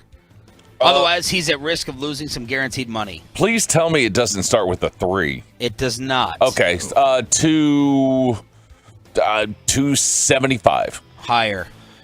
285. Higher. 290. 295. Oh my God. That's the weight clause, reportedly, in Zion's deal. Which one's more embarrassing? You asked this question last night. I got to say, if you're an NBA player, or a professional athlete, your number one job, you have to be available and you have to be in shape. To me, that is way worse. Zion is more embarrassing. I agree. Than Kyler. That's just my opinion. Kyler can at least say he's an athletic freak and he studies so well that he doesn't need 4 hours a week. He can at least say that. Whether you agree with that or not, he can at least come up with that excuse. There is no excuse for being out of shape as a pro athlete. Your number one requirement for your job is to have that body be a temple. Dak Prescott yesterday was asked if he's been following the Kyler contract drama. Not at all. I told you guys I wasn't paying attention much when mine was going on, so damn sure not paying attention now to this other guy. So happy for all of them, good for the league, and I'm sure it'll just continue to go that way. Oh, man, he loves somebody getting $46 million. Yeah, that's a lie, that answer. Yeah. Of course, and he did pay attention to his stuff because there was a profile done where it kind of got to him. All the first fake shows and stuff kind of got to him. Yeah, so. I mean, he's paying attention. They all do. You gotta be kidding me. You don't think that Micah Parsons pays attention to every defensive end salary that's coming up? Troy and linebackers? And you tell me Dak didn't compare his own studying off the field to Kyler and the reports that he needs to do 4 hours. Troy, what's going on? You hearing some stuff about Chase Young in D.C.? Yeah, so obviously Chase Young last year during Week 10, he suffered the season-ending ACL tear against the Buccaneers. He started training camp in front of the 1, 2, 3 fans for the Commanders. Did you see the photo of the Commanders training camp? So sad. That was pathetic. Anyway, he started on the PUP list. Well, Ron Rivera was on with our friends, the Sports Junkies on the Fan in D.C., says he expects Chase Young to miss a little bit of time when the regular season begins. So if you actually look at the Commanders' schedule, it starts with Jags, Lions, Eagles, Cowboys. Oh, I spell 0-4. No, that's easy first 2 games. But that fan photo, I wonder if that was manipulated in any way, but it came from someone that was there. Yeah, it did. It came from a blue check. A blue check mark. A blue check. But that was sad. I mean, I would have liked to have seen a complete shot. I mean, anybody can doctor a photo if they want to create a narrative. But by the way, guys, where are the bleachers? Yeah. You want to hold a camp? And then you're just going to have a yellow rope there? I mean, put some bleachers up for you to sit down on. Yeah, that was a little weird. And I don't think RJ's crazy. I don't think it's crazy for Washington to start 0-4. Playing the Jaguars, playing at Detroit, Okay. And then Eagles and Cowboys. I don't think that's a wild guess. The Lions, Troy. Yes, the Lions. And Jacksonville. Yeah, the Lions, who pretty much got screwed by 2 or 3 wins last year, including that crazy Justin Tucker kick.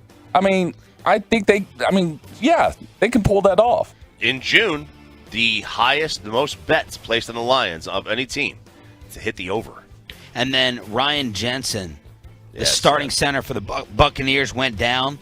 ESPN had someone tell them it's not looking good for the Pro Bowler. So he just agreed to a 3-year deal in March. So Tom Brady, NFC, Bucks, Cowboys opponent, has some offensive line turnover. That's good for us. Yeah. All right, so they lost their right guard to the Bengals, and their left guard retired, and now it looks like they're going to lose Ryan Jensen for a long time, if not the season. We also have UFC 277. We'll focus on that at 7:40 this morning with Troy's one-on-one with Dana White. Cannot wait for that. Bobby Belt at 8 o'clock this morning here on DFW Sports Station. Those are your headlines to get you ready for your day and the weekend. Thanks for being a Tolo. That stands for Turn It On, Leave It On. You can always hit us up on the truckwreck.com text line at 877-881-1053.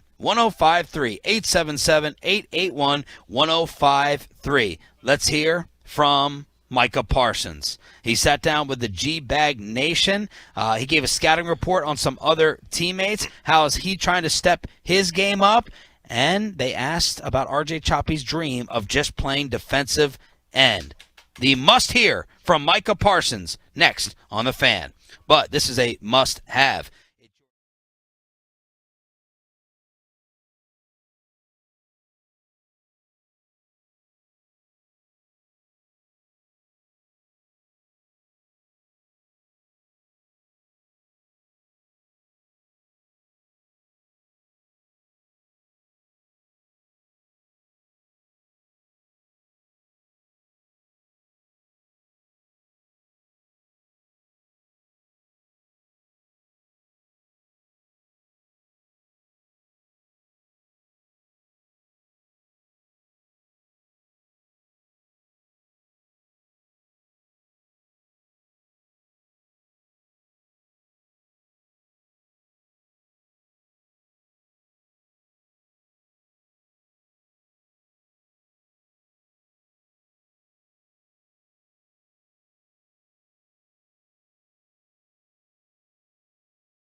Friday brought to you by Rubin and Associates. We've all probably felt this one time or another, Tolos. The feeling of dread to start the day, like today, due to credit card debt or maybe a missed mortgage or car payment. Contact Rubin and Associates. They can help you find a way out at 1-800-LAWYERS or DallasTexasLegal.com. And Heineke back to throw on 3rd and 8. Pressured, hit. Good night, Parsons again. Parsons on a stunt, slipped into the middle. And the Lion has had 2 courses. Thank you, Brad Sham. We see Brad out here waiting on Babe Laufenberg. This is Sean and RJ live from Oxnard, California. It's Cowboys training camp on your home of America's team. It's DFW Sports Station. And, of course, we have the guest list. Bobby Belt, our Cowboys insider, is going to be on at 8 o'clock after Troy's one-on-one with Dana White to get you set for UFC 277 tomorrow night at the AAC. So the Dana White interview here on Sean and RJ at 7:40. Jalen Tolbert, Cowboys wide receiver, in the 8 o'clock hour. And we're brought to you by Metter Dodge, Chrysler Jeep Ram, Twin Peaks, the On-Time Experts, and Bobcat of North Texas. But huge get for the G-Bag Nation as Micah Parsons sat down with them to talk about playing DN, to talk about playing a little bit of Madden with the Madden rankings. And I love listening to Micah's scouting report. He's a football junkie, very much like Dez. Dez will sit there and tweet out about certain prospects, and he's like, I'm telling you, look out for this guy, whether it's NFL, whether it's college. And G-Bag asked Micah, who were the players he faced last year that really jumped out to him? I mean, I think mine was week 3 going against Lane Johnson. I mean, week 1, I mean, Tristan Wirfs was pretty good. And then obviously had the guy, I didn't place Beluga, but the other guy got hurt. But Rashawn Slater was the real deal, too. Yeah, another rook. Yeah, obviously, I would say, but Lane Johnson, Rashawn Slater, and Trent Williams was like those 3 dudes. I was like, yeah, like they weren't so much like the strongest, but man, were they smart, like, and technical, and like it's super hard to beat them. Wow, I love that. Fantastic scouting report right there from Micah Parsons as he's talking about Rashawn Slater, familiar name to us. Tristan Wirfs was put at the very top of the ESPN list from Jeremy Fowler, and then Lane Johnson, who's been around forever. He has. And look, I mean, you know, when you go up against certain guys, you judge them as litmus tests for you against that person. Doesn't matter what sport it is, you're going up against that. You can feel it be a bigger day. Bigger game. And Micah rose to those occasions a lot of times. All right, here is Micah on what more he can do for this team. He's talked about his sack totals. He's talked about him and Diggs trying to become the next Aaron Donald and Jalen Ramsey. Here's Micah on expectations for this year. Man, I'm trying to just keep getting more sacks, keep getting a playoff win. I'm trying to get a ring. Man, I'm trying to do a lot of things that I didn't accomplish, and it's just one of the things you just got to keep striving, keep going. When you do a lot in such quick a time, people think, you know, it's time to get complacent and you can chill. But I think this is when you can step on people's neck, you know what I'm saying? Let people know. Now, I think I kind of get this term that, you know, you play for people's respect, and now you play to kill now. Ooh. All right. So starting off, playing for the respect, Darius Leonard said with Indianapolis, he wanted to go in there and not run his mouth. That's why he was too scared to tell reporters to call him Shaquille instead of Darius. Now he wants to go by Shaquille, and now he feels like he can say it after he proved himself. Micah Parsons, get the respect, and now go for the kill. Would he want to go for the kill full time? Oh, give it to me. Here it is. The RJ Choppy question. Would you want to go for the kill full time at defensive end? I think once I start losing my speed, I'll go to edge. But right now, I'm just having so much fun doing everything. And I think that's the matchup that I like because I can find a one-on-one. And right now, if I just play truly edge, it's easy to leave it back over there to chip me. It's easy to have a slide protection. But be able to move around and be that fifth guy, still be able to drop, still be able to play man coverage out the backfield, that's what makes the chess match, and that's what makes teams actually have to scheme than versus just playing regular edge. But I'm having too much fun at linebacker. Sorry, man. Too bad. Look, I mean, I got to put my arm around this cat. You want to be great? You want to be wealthy? You want to be rich? Which one do you want to do? I want to be wealthy. I don't want to be just rich. Rich is cool. Wealthy? I want to help the team the most. Pfft. Helping the team the most, coming from different positions. The quarterback can't hone in on me. Be selfish, okay? For me, please, be selfish. Be an elite edge rusher. Help the team. You want to help the team? You don't help the team by keying on a running back. Help the team by smacking the quarterback. That's what you got to do. Bill Barnwell came out with his NFL pressure list, people under the most pressure. We have Tom Brady on here. We have Jalen Hurts. We have Tua. That makes a lot of sense. Carson Wentz makes a lot of sense. Lamar Jackson is on here. And 2 Cowboys. Zeke Elliott, understandable, and Trayvon Diggs on Barnwell's pressure list for the upcoming season. We know why for Zeke. Let's figure out why for Diggs. This is Bill Barnwell, whose work we like. Bobby Bell doesn't. ESPN. In a stunning 2021 season, Diggs picked off passes in each of his first 6 games and finished with a league-leading 11 interceptions. Generated incredible value for the Cowboys by winning possessions and flipping fields, but he gave some of it back in coverage. According to Next Gen, he allowed 790 yards, third most in the league, blah, blah, blah. We already know that stuff. It's become too trendy and simplistic to suggest that Diggs' value is muted altogether by the yardage he allows in coverage, but it's fair to wonder what happens if he doesn't continue to intercept passes at a historic rate. Over the past 50 years, just 4 players have managed to intercept at least 8 passes in consecutive years.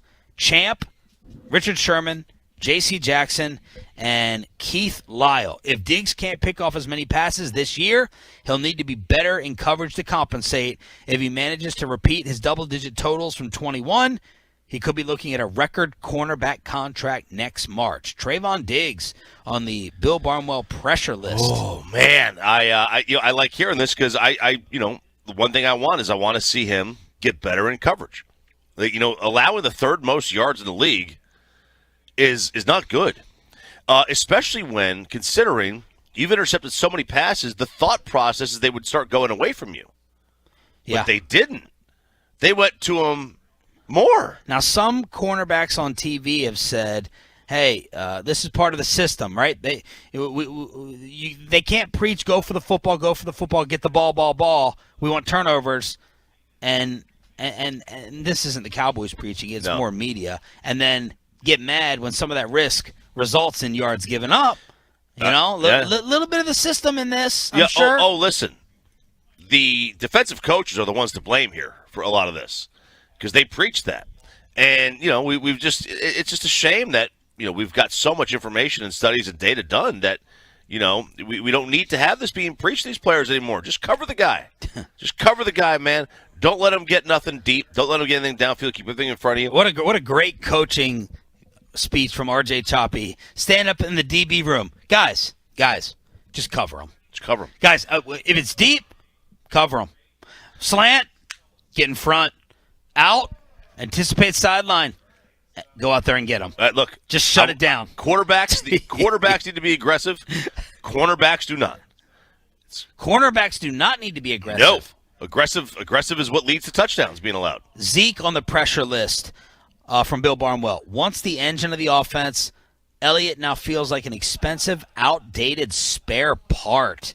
Oh. The Cowboys would have loved to shed his $18 million cap hit, but repeated restructures locked them in for one more year. They chose not to restructure it this offseason, making it easier to cut him next March, which would free up $11 million in cap space. He's due an identical amount next year in base salary, and since the market is unlikely to deliver a similar offer, only real way he can stay at that salary is to deliver a vintage season. Slow start a year ago before the right knee injury. Numbers have been in steady decline since leading the league in 2018. It might take another league-leading performance to keep Elliott on the Dallas roster at his listed salary in 23. Oh, man. I pray every day that they don't overpay. Let's say it's a great year. Let's say he has 1,400 yards this year. 1,500 yards. Just a monster season. Yeah. They're going to give him an extension. You think? Yeah. They are. He said, I don't care what the rest of the league thinks. This team values I know. running back. They're gonna do it, man. If he goes out there, bell cow again, 1,500 yards, duplicate like 2018, 20 whatever. He's gonna do it. They're Daniel gonna do it. Jones on this list, obviously, and then you got Jalen Hurts. Carson Wentz's successor in Philly might have more riding on this year than any other player, with Tua as the one possible exception. Hurts has been more successful than his former teammate at Alabama, Tua, with the Eagles riding him with a run-heavy offense. The spread here amounts to about $97 million when you look at what they've spent. You got, A.J. Brown. You got all the new offensive parts. If Jalen excels in his third year and raises his game, he could be having a new deal with about $100 million in guarantees. If he struggles, they got 2 first-round picks to replace him while paying somewhere in the ballpark of $3 million. Bill Barnwell with the pressure list. Wow. I can't imagine. And they got 2 first-round picks as the safety net. You can't imagine what. That they would get that. Well, first of all, that he would have a year to get that kind of money. Yes. I can't imagine it either. No, I mean, like, if he does, obviously he'll get it. I don't think he'll be the Eagles starter next year. I agree. I don't know where they're going to go. Obviously, they'll probably go the draft route because they're going to have the draft capital. But are they going to be bad enough to be able to get a high pick? The answer is probably no. Okay. Bobby Belt, our Cowboys insider, looking fresh to death. He'll be joining us at the top of the hour. Jalen Tolbert in the 8 o'clock hour. But UFC 277 in our backyard at the AAC tomorrow night. And we have the one-on-one with Dana White. Great one? Oh. Worry about Athletic Greens. Dana White, next on The Fan. Let's get you over to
Insider is already here. He got about 7 hours of sleep like I did. We are ready to go for tonight and this weekend. We'll talk to Bobby at 8 o'clock. Cowboys receiver Jalen Tolbert, who Bobby loves, the third-round pick, will join us in the 8 o'clock hour. Nick Eatman at 9:20 as well. It's Sean and RJ, or Sean and who are you right now? Jerry Cantrell. Tonight, though, tomorrow night is UFC 277 at the AAC. Troy Hughes is our UFC guy. He's always lighting up the man cave for every single weekly event, so it's only appropriate that Troy sat down one-on-one with, I think, one of the most fascinating, must-listen-to interviews. Even if you don't know a ton about UFC, how can you ignore Dana White with Troy Hughes on the Diamond Factory Hotline previewing the AAC event tomorrow night in DFW? What's going on, Tolos? It is Troy Hughes for 105.3 The Fan. Listen, we've done hundreds, if not thousands, of interviews since the inception of this radio station, but there has always been one elusive interview until now. UFC 277 is this Saturday night at the American Airlines Center, and I am very happy to have on these very airwaves and on the Odyssey app the UFC president himself, Dana White, on 105.3 The Fan. How are you doing, Dana? I'm great, man. How are you? Oh, I'm beyond excited. I can't tell you how happy I am to have the UFC back in North Texas. In fact, this will be the 6th UFC pay-per-view event at American Airlines Center. Talk to me about, the Metroplex in general. You've obviously seen many events in Las Vegas, traveled the world over. What are your thoughts about the UFC and its relationship with the Metroplex? Well, not just that, Texas. I mean, Texas has been very good to the UFC. The fan base down there is unbelievable, and it's good to finally be back in Dallas. We haven't been to Dallas. We've been to Texas, but we haven't been to Dallas itself in like 4 years. Exactly. And not only that, last weekend you guys had UFC London, another major event, especially with one of the hottest names in the UFC. You have Paddy Pimblett. This guy, it's like I said on the airwaves earlier this week, I'm getting those 2015 Conor McGregor vibes when I think of him. I think of Sean O'Malley. I mean, talk about the young, youthful, energetic fighters the UFC have right now. Yeah, we were literally just talking about that like 10 minutes ago. It's true. Paddy Pimblett has those Conor McGregor vibes when he walks into an arena, and the electricity. And I say it all the time, man.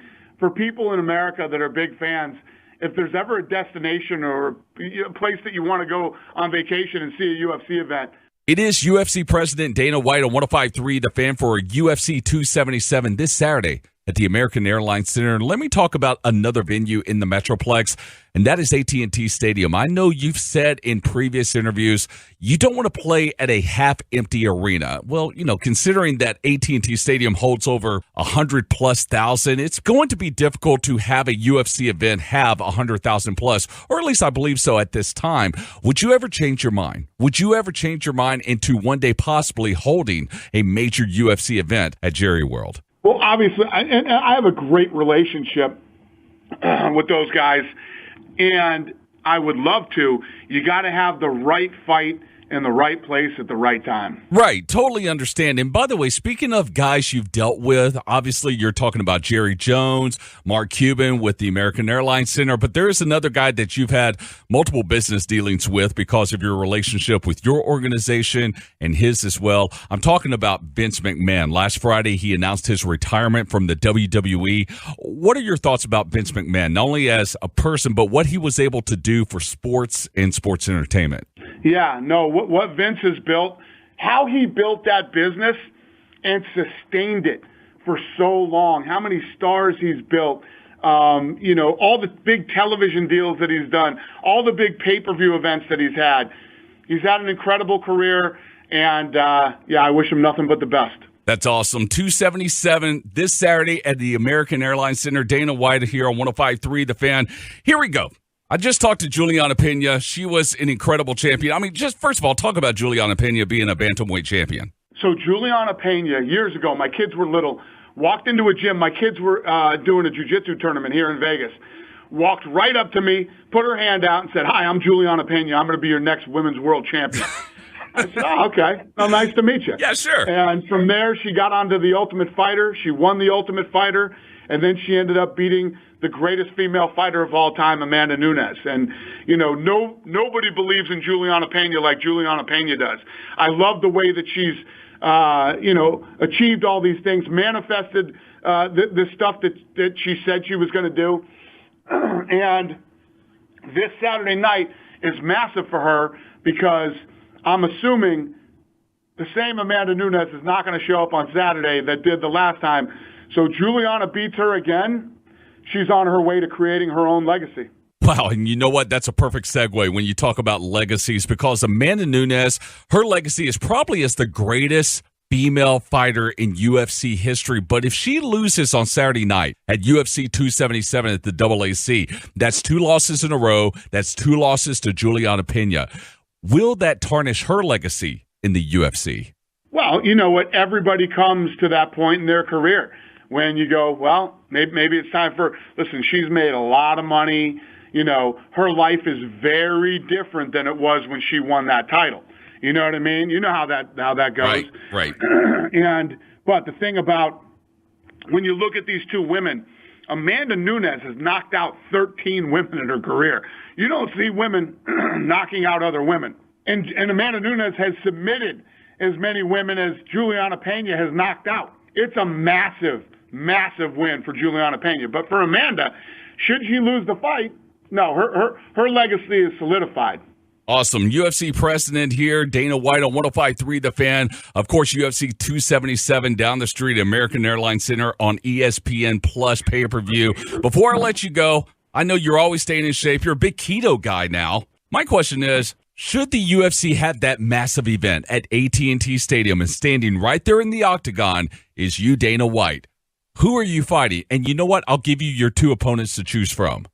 Joe Rogan or DC, Daniel Cormier? Oh, my God. Yeah. Next week, I'm 53 years old. Oh, happy birthday. Thank you. I fight every day to get on the treadmill. Okay, that's the level I'm at now. Yeah. So, I'm not fighting anybody. I'm definitely not fighting Joe. Joe is one of my very, very good friends, and Cormier would absolutely, positively slaughter me. Well, Joe's a Texas guy now. He's got a place in Austin. Shaquille O'Neal just moved here to the Metroplex. Dana, you looking at a house somewhere in the Metroplex maybe anytime soon? Let me tell you what, Joe Rogan is a serious Texas guy now, man. He loves it in Texas. Texas is a special, magical place, especially these days. Well, I tell you what, Dana, I'm excited. I am so appreciative that you guys are coming back to the Metroplex, especially for this fight card. So excited, like I said, for this Saturday night, UFC 277 ESPN Plus pay-per-view. Thank you so much for the time, and I hope we can catch up sometime soon. Thank you, brother. Dana White on the Diamond Factory hotline with Troy Hughes. So, Troy, set us up for this tomorrow. Do you know a lot of people going? Have you all heard from Tolos who are lining up to get tickets, and how hot is this seat going to be for the AAC? Oh, people have already been going as of yesterday, because if you don't know, when they have these press conferences for gigantic UFC events, they open them to the public. So people went out yesterday for the first line of interviews that were happening. Then today will be an official weigh-in, so people will go to that. Yeah, definitely people are amped up for this, because it's like Dana said, the UFC has been to the Metroplex before, and there's been some great fights. This card right here is probably one of the best fight cards of the year, because you are having literally the best woman to ever fight in the UFC facing off against the champion. So she's trying to get her revenge tomorrow night. What do you think happens? Dana says it's not going to be affected, but what do you think happens if Amanda loses again? I mean, if Amanda loses again in the compare it to Rousey in the start of her downfall slippage. Yeah, and that was some of the wasn't a downfall too strong. Oh yeah, no. I mean, it was pretty quick, right? Yeah, it was pretty quick, but at the same time, people are like, "Whoa, Amanda's the greatest of all time." Wouldn't Rousey be there? No, Rousey's not anywhere close to Amanda Nunes. Amanda Nunes was the first woman to ever hold 2 division championships at the same time. Only Conor McGregor and Daniel Cormier had done that before. So, listen, she needs to get this win, because whether people want to believe it or not, and you heard Dana say it's not going to hurt her legacy, it will hurt her legacy. If she has back-to-back losses to Juliana Pena, that will hurt her legacy somewhat, but she's still going to be the greatest female fighter of all time. I'm excited. I saw the weigh-in, Sean. I have got to get that romper that Amanda was wearing. What? The top, bottom, it was a matching. It was like kind of, flannel lumberjacky. Little lumberjacky. I loved it. Yeah. I've got to get it, man. That thing was fire. I would just be feeling good. Feeling so good. I saw a dude get off the plane yesterday, had a matching one on top, bottom. It's the next thing. You got to get on this trend. I brought it with me. I'm going to wear it one of these days. I was blaming this all on you, and then when your significant other flew into town, there was something, my last words to you. Oh, I talked about that you should prank her to try to get her up this morning at 2:40 with us for the show. Yes. And I said, what would she say? What would she say back to you if you asked her to come out here to the show with us? And what did you say her response would be? No, bro. No, nah, brah. Nah, bro. Nah, bro. So when you said that would be her response, I'm like, you know what? I do think she's a little bit responsible for this douchiness of. Let's be fair. I've been a douche for quite a while. That's true. Nah, brah. And speaking of that, we have a new intro for a new little segment here. Not very long, because I'll throw up all over the place. But, Troy, hit it. Confused by today's kids? Not sure what's going on? Wanna be Gucci AF? RJ Choppy has got you, fam. This is RJ Choppy's Degeneration on 105.3 The Fan. Oh, yeah! This is RJ kind of explaining to the rest of us. I know 20-year-olds and 15-year-olds know this, but he'll use these new phrases here and there. The one I was going to focus on was what you've been doing every day we drive into practice. Oh, yeah, of course. Okay, that wasn't initially on the list because I had forgotten about it. I keep thinking about these all the time. Do whatever you want. No, I'll do this one. I'll do this one because this is timely because we do this all the time. And Troy, this is not new, but everybody says it. And this is Choppy just explaining things to the rest of us. So non-cool kids. Every time I walk in, we drive into the to the practice facility here, to the parking lot. There's a younger dude that's there, a little blonde kid. He's probably like, I don't know, what was he, about 20 years old, 22 years old, right in the wheelhouse of who would say this. And I walk up to, and we drive up. I roll down the window. I look at him. I do the double peace sign. The peace sign. I go, "Saw, dude." You what? Huh? Saw, dude.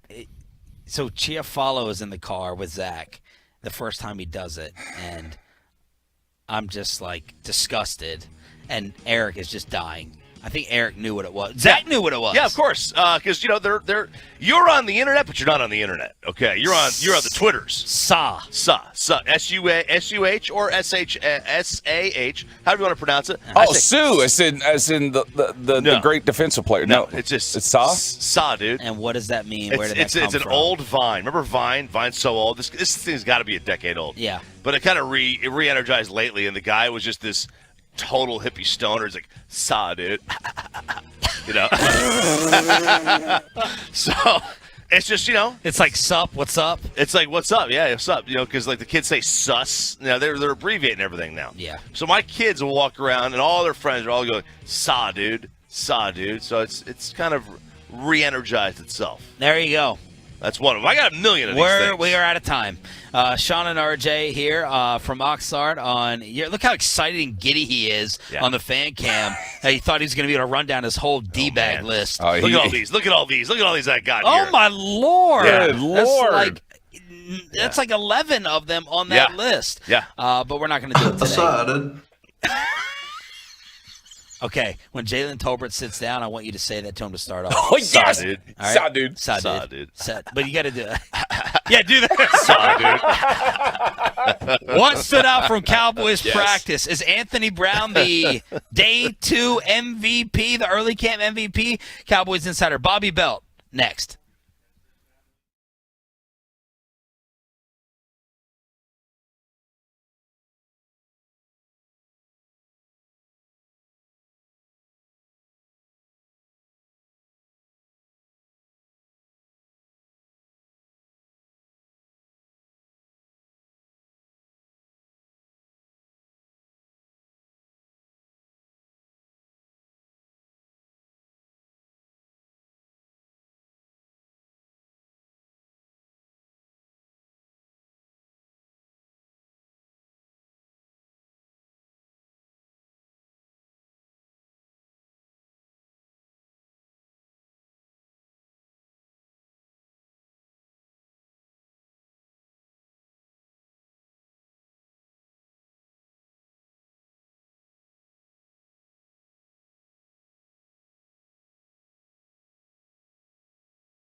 Turn it on, leave it on with Sean and RJ right here on The Fan. 8 o'clock hour kicking off live on the Fan Cam. Where's your fist pump, Bobby? You told me not to do it. Well, you haven't listened in a year. Yep, I know. It's true. You still got us down. You're making lists. Hump day. Hump day. Wrong day. Wrong day. He's our Cowboys. It better not be hump day. I know. We made it to a Friday, and we're out here in Oxnard, California. We got our insider, Bobby Belt, here on DFW Sports Station. We'll reverse things. Normally, like to figure out what you did last night, how much fun. You like my Zoom background? I saw, dude. Let me see it. That's it. Go look at it. Yes, there he is. Yes. All right, look at that guy. I saw, dude. Was RJ? How do you know about this? Because I'm under. I was under 30 when that happened. I'm not under 30 anymore, but I was under 30 when that was going around. Was RJ doing it wrong? So he wasn't doing it wrong. It is saw, dude, but it's also like there were several of them that were a saw, dude. Oh yeah, they had other people like try to remake this, right? But he just a couple of them he would like go saw, dude. And it was the most half-hearted piece, and it was literally like this. Will Jalen Tolbert know it? Yeah, he'll know it. No doubt. Yeah, for sure. He was in high school when that came out. Okay. Jalen Tolbert's going to join us this hour. Unless they didn't have Vine in Alabama.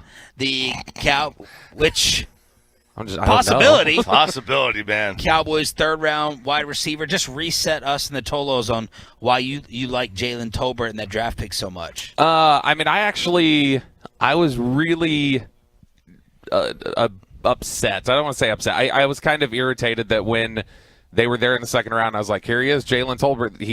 They can pick him here, and then they took Sam Williams. And I was like, he's not making it to 88, so awesome. This is great. They missed out on, the best possible receiver that they're going to have, and they're going to have to settle for somebody a lot less. But kind of miraculous he made it to 88. They definitely, if Sam Williams had got picked right before them, they were taking Tolbert at 56. So good for them that they were able to wait and get a guy that would have happily taken it at 88. But he is such a smooth route runner. I know a lot of people have talked about, he's not a burner. He doesn't have top-end speed. He runs a 4.48, 4.49. That's the fastest. That's faster than Gallup. That's faster than Lamb. Wow. That's faster, I believe, than James Washington. They don't. In fact, the Cowboys. It's this weird oddity. I was talking about this with Broadus. I was like, did you guys have some rule when you were in the scouting department or something? Because I think the last, can't remember which receiver it was. Maybe Marte Jenkins back in like '99. The last receiver they drafted who was under 4.5 speed was like 22 years ago before they drafted Tolbert. At least as of like 2 years ago. I don't know if that's changed. So they value slow receivers. Is that what you're saying? That's what you're saying? No, they value a lot of times in the last 10 to 15 years, it's been the short area quickness and the burst. Like Dez, when you looked at Dez's 40 time, it was like 4.52 or something like that. It wasn't very fast, but his 10-yard split looked like that of a guy who would run a 4.3 40. And so they like that quick explosion and things like that. But Tolbert's got decent speed. He is a really good route runner. He, for some of the talk about, he went to a small school, South Alabama.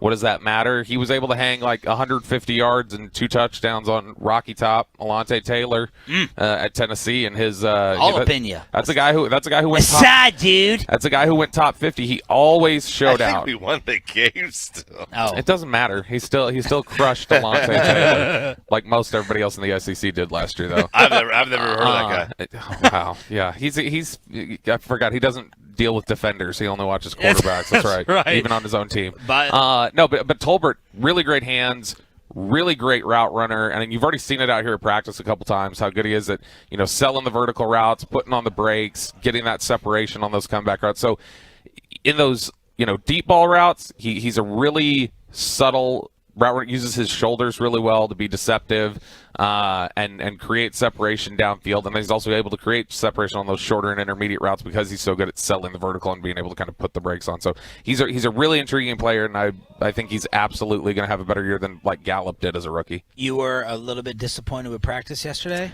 Yeah, it was funny. We were all kind of, I was talking with a few guys on the beat. I was chatting with Broadus afterwards. Wolchuk was definitely like, he walks up, he's like, was that really uneventful? Yes, it was incredibly uneventful. I was like, man, when I was writing my notebook for the website, I was like, this is we're going to struggle here today. There wasn't a lot to see. They were going through. But does that mean the defense is doing better? No, because I mean, like I think a lot of what you saw was just they were throwing checkdowns, they were throwing short routes. So the Bengals tweeted what, mid-season out. form? The Bengals tweeted. You know? You're the one talking about Dak as a deep passer. They tweeted out Jamar Chase burning Eli Apple, and Atolo hits me back, and he's like, "Why haven't you guys sent out any of this? Why is there no deep bombs, no deep play action bombs? We're not seeing any of this out there." I'm like, "It's day 2." They threw one deep ball on day 1. They missed to James Washington. One yesterday, and they threw 2, I think, yesterday, James Washington and Dennis Houston, and they missed. And look, I think Dak, watching him, I mean, you've got a couple deep balls that he's thrown in just the receiver drills. They're running receiver drills against air, but, I mean, that doesn't really do anything for anybody. But I think that you see, he's looking sharp when he's throwing in 7-on-7 and things like that in the short to intermediate area. He's looking sharp in the passing drills. Where we haven't seen it with Dak yet in these practices is that's where it's lacking. He's not hitting the deep ball so far. But, I mean, it's 2 practices. It's early. Yeah. Like he mentioned yesterday when he talked about the overthrow to James Washington on day 1, he said, well, I was underthrowing him during training camp or during OTAs and mini camp. Mm-hmm. And so he's like, just trying to find that feel a little bit.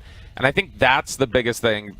Chiafalo was asking me yesterday, he's like, are we concerned that the defense seems to be so far ahead of the offense this early? I was like, absolutely not, because everybody out there running with the first-team defense was here last year. They all were basically the first-team defense last year. Yeah. Plus, if you look around the league, it's probably the same thing everywhere else. The offenses are behind the defenses at this point. That's standard. And the offense, when you look at this offense, they've got, Rico Dowdle getting a bunch of snaps at first-team running back, and he missed all of last year. They've got basically all new receivers. Even CD being here, he's running new route concepts as the number 1. And so it's all new receivers. It's trying to get a feel for that. It's left guard rotation, trying to figure out different things. So I think that's just a matter of – I think that encapsulates why you see what you've seen so far from the offense is what Dak said yesterday. It's just like – I was underthrowing him in OTAs, now I'm kind of overthrowing him. We're just trying to find that feel a little bit. And it's going to take some time. That's what camp's for. Bobby Belt, our Cowboys insider, here on Sean and RJ every single morning in Oxnard at 8 o'clock on your home of America's team. Thank you all for being Tolos. We're going to be here all next week as well. Bobby sitting in the On-Time Experts hot seat. The Dak is the birthday boy today. What is it? Did you know what the golden birthday meant? No, that Choppy. I mean, you're the one who understands what the youth are saying. Oh yeah, absolutely. Apparently, and I didn't know this either. It's when your age matches up with the day. So if your birthday's the 29th and you turn 29, that's your golden birthday. Did not know that. Okay, but Dalton Schultz talking about Dak's arm strength. You've always been very big in the technical breakdown and the fundamentals, and you've gotten past videos on Dak and his delivery. Yeah. And then he was talking about different arm angles. We kind of attribute that to Patrick Mahomes, but let's talk about the Dak arm difference that they were discussing yesterday. Yeah, so that's one of those ones that it was interesting for me to hear them talking about it yesterday, because I think that's definitely something more the receivers are going to notice, maybe the DBs are going to notice is, oh, that ball got there quicker. Or the receivers might notice, like, oh, that's got a little bit more heat to it. That's something that I didn't notice as much. I'm going to be kind of tuned into that today to see if I can tell any of that. The arm angle thing, I definitely had noticed him last year getting a little bit more, trying to freelance a little bit with those arm angles. But I just thought that was a factor of, more things are breaking down in front of him, pressure, and he was, having to do some of that. But it's kind of interesting to hear him talk about it yesterday. It sounded like he was just, sometimes I'm testing some things out. He didn't say it like that, but, he'd said that, when he's trying these arm angles, he's like, maybe I need to, pull back on those sometimes a little bit and just stick with the, the normal thing. And it's like, okay, well, that sounds like you're consciously just testing some things out in games. But I think his footwork has looked really good while he's been out here. That was one of the things that was tough last year that I think we lost, and Dak even spoke to it last year at times, that the footwork was a little inconsistent for him in the second half of the year. And that may have been because of that calf. Because, I mean, that's, one of the things you do with that calf is you kind of, the thing that Kitna taught him when he was here in 2019 was they call it squashing the bug. Show us on the fan cam. If I can reach it, sure. A very baseball discussion. Squish the bug. Well, who's his quarterback trainer? Tom House, the pitching guy. Okay, here, can we see down here? Pitching guy. Let me step back here. All right, so what he does is with that back foot, What he had been doing, if you go back and watch old videos of him, he whips that back leg out when he throw. So you whip that back leg out, and then you kind of lean, and there's too much weight, and you sail throws. So what he did with Kitna was they would plant, and then it's rotate up. So they said, imagine like squashing, like you put your foot down, and then you squash. And so that kind of keeps the weight evenly distributed and helps you to get the power. From Look at this video breakdown. Yes, and I'm glad that you did that, Bobby. Good crotch shot right there on the fan cam. But very nice. Can I ask you a question? Yeah, sure. What's What the up? hell are you wearing on your feet? What are those socks, Wade Phillips? What are those? They're just normal socks. What happened? There we go. They're just normal socks, you know. Sean and I That's all. judge socks that you could show. Don't throw me in No, it. we I judge. don't We judge We anything. judge. No, I know. I don't talk to like- anyone about the way they dress. No, I'm a bum. Hellman's given me crap for that before. He's like, they either need to be black socks or socks you can't see. Yeah, because you got the gray on the heel. That part Yeah. should stay hidden. Yeah. Well, I don't know what y'all want me to do. But look, I he just- got a dime piece. Well, he don't need to worry about I it. did. Are you married? Yeah, I'm married. You've actually met her several times. There's just no room to like put my wife in his long-term memory because he's got Saw Dude and everything else in there. It's like taking up all the real estate. But no, my wife. We actually went and saw. We had a comedian come through G-Bag a couple weeks back, Akash Singh, and Akash had said we went to a show later that night, and he had a bit that my wife was like, "That's a good point." Was he was talking to some guy who was dressed kind of like I would dress. And he said, "This is a faithful man right here. This is not a man that's trying to go out and cheat on you dressed like that." And she was like, I guess I can take comfort in that. Your terrible dressing means at least you're not going to go out There you and go. screw around. No, You're my clearly wife- not trying to get a woman. My wife should feel great about that as well. Bobby Bell, Cowboys Insider, sitting down with us. How different does Tank Lawrence look? He does look different. We were talking about that on the first day. That like we were like, man, we got to ask if he's dropped any weight or anything like that because he does look thinner. Yeah. His face is like unrecognizable. Which he says he's about close to his same weight. He just said that his body composition's a little bit different. And I do think it's interesting because it looks like he's trying to be, he wants to be quicker, play quicker and play more sudden, which is something that I know this team has talked to him about because the way DeMarcus Lawrence was winning when he was getting double-digit sacks every year was he was winning with a cross chop.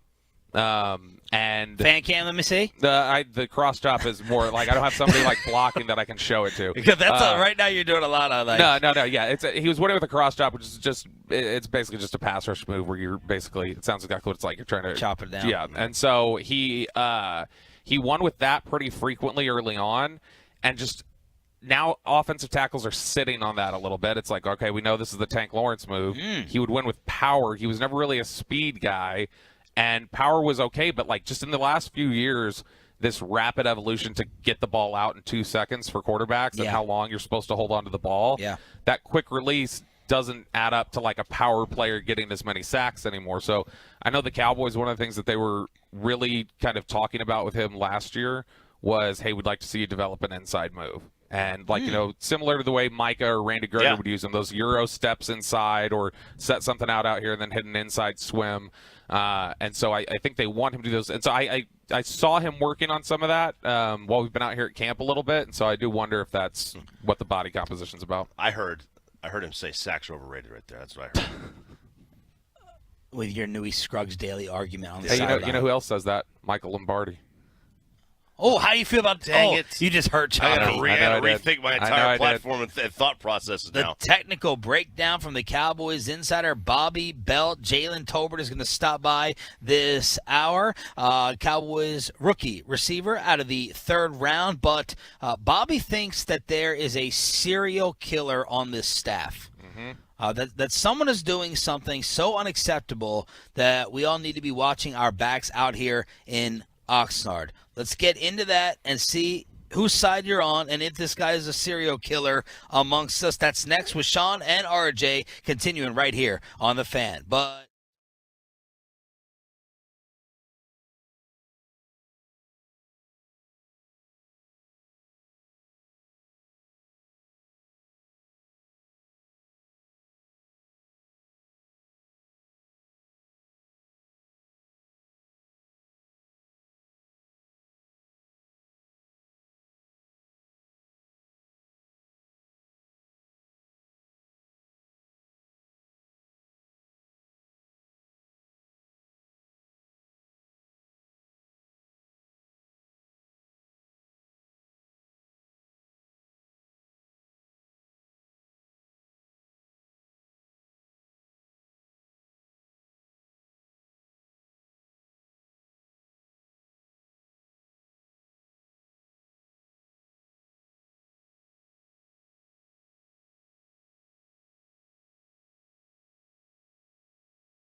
Going to enjoy the triple degree temperatures in North Texas again this weekend. Do me a favor, try to enjoy my music station. It's called Stadium Anthems. It is streaming 24/7 all the time on the Odyssey app. This segment of the band brought to you by Frankel & Frankel. You think there'll be less big company trucks on the road this summer because of gas prices? Think again. And those big trucks have insurance companies to protect them, so find someone to protect you. It's Frankel & Frankel at truckwreck.com.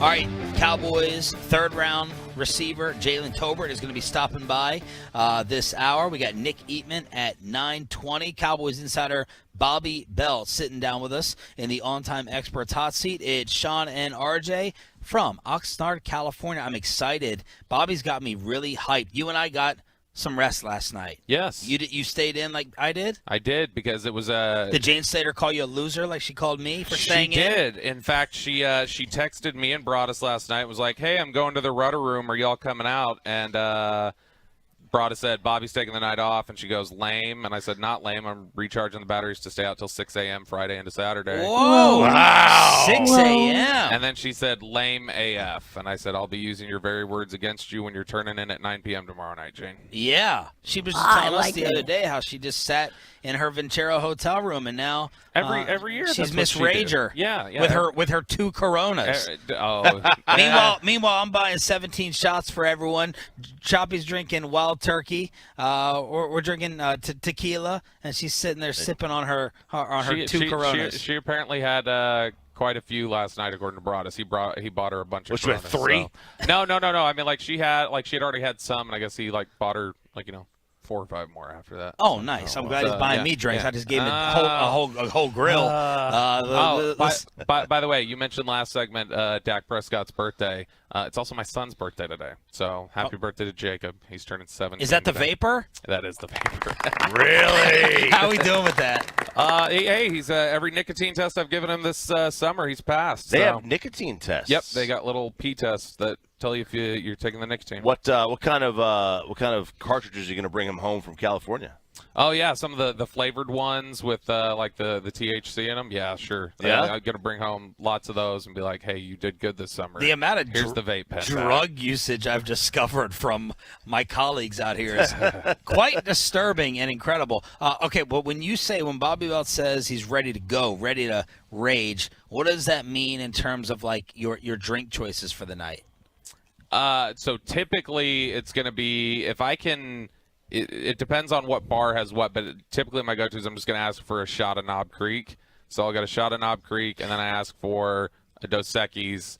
And so what I'll do is I'll take the shot of Knob Creek, and then I'll finish off the beer, and then I order another. I chase the whole beer with the shot, and then I ask for another one, and then I'll sip that, and then I'll go back and repeat the cycle: shot, beer, and then another beer. For everyone? For throughout the night, yeah. It's pretty solid. Holy crap! I used to. Okay, so I don't go nearly as hard as I used to. There was one time my brother he had moved away. He came back in, and when he had left, I wasn't much of a drinker. When he moved back, I was a big drinker. So he's like, "Oh, my brother thinks he can drink now." And he's like, "Let's go against each other." He's like, "We're gonna tonight match each other drink for drink. Whatever you drink, I got to drink. Whatever I drink, you got to drink." I was like, "Okay, I'll go first." And so I went and got 3 rocks glasses, and then I poured them half. I poured one halfway with Jack, put a Dos Equis down. Another halfway with Jack, put a Dos Equis down. Oh, my God. Another halfway with Jack, and then put a Dos Equis down. And I did the shot, chug the beer, shot, chug the beer, shot, chug the beer. And then he said, F you, and he left. Yeah, and he's like, I'm not doing this. This is not what I meant to agree to. I don't mind getting a turnt, as the kids say. But I'm not doing – I'll do shot beer, I can't do that. I can't do that anymore. I can't do that type. That was 10 years ago. I'll do shot beer. I'll do 2 of them. Throughout the night. Shot of what? Well, it depends. Whatever the deal is. Some places have a special where they give you a beer and a shot together. Okay. I like those. By the way, those Rudder Room drinks, I ordered a shot. They have the line that says hey, here's a full shot. That bartender pours it up to the brim past that line. You get your money's worth. Jane put it perfectly. She said, this is, for y'all back home, this is the loon on the beach. Perfect. Yeah. The loon, nice. It really is. The loon drinks. you could hold up a Jack and Coke and see through it to the other person. When I ordered that wild turkey on the Rocks the other day, I was expecting to get normally it's a shot and a half. Like they give you it's a shot and a half is what the normal pour is. This was 4 shots. Easily. I like that they're actually trying to give you your money's worth, so I appreciate it. You know who I'm going to call out tonight? I'm calling him out right now. I'm a little disappointed. Zach Wolchuk? Not Zach Wolchuk. He's on soda. I can't haze him. No, but we got to get him a girl this week. We'll get him a girl. We'll try. I got to see Corey Majors give an epic performance. A lot of talking back home, and I feel like I had to drag him out the other night, and then last night he stayed in. That was I don't. Was Dawson out last night? Anyone see Dawson? No, he had another birthday party to prepare. Dawson had to he was gonna have to make a Best Buy run over. His phone completely died and his charger wasn't working. His charging port's broken, so he has to use this wireless charger to get his phone charged, and that pad was not working, and so his phone was completely dead. He's like, crap, I gotta go to Best Buy so I have a phone. So he was running around doing errands last night. Why are you accusing Broadus of being a serial killer? Okay, and Corey Majors came in yesterday. You can see this video on the 105.3 The Fan Twitter account that, Corey came in to get some sauce packets, and I told him, hey, while you're here, you need to look at this and tell me you agree with me that Broadus is psycho. Because Sean did not think it was psycho. No.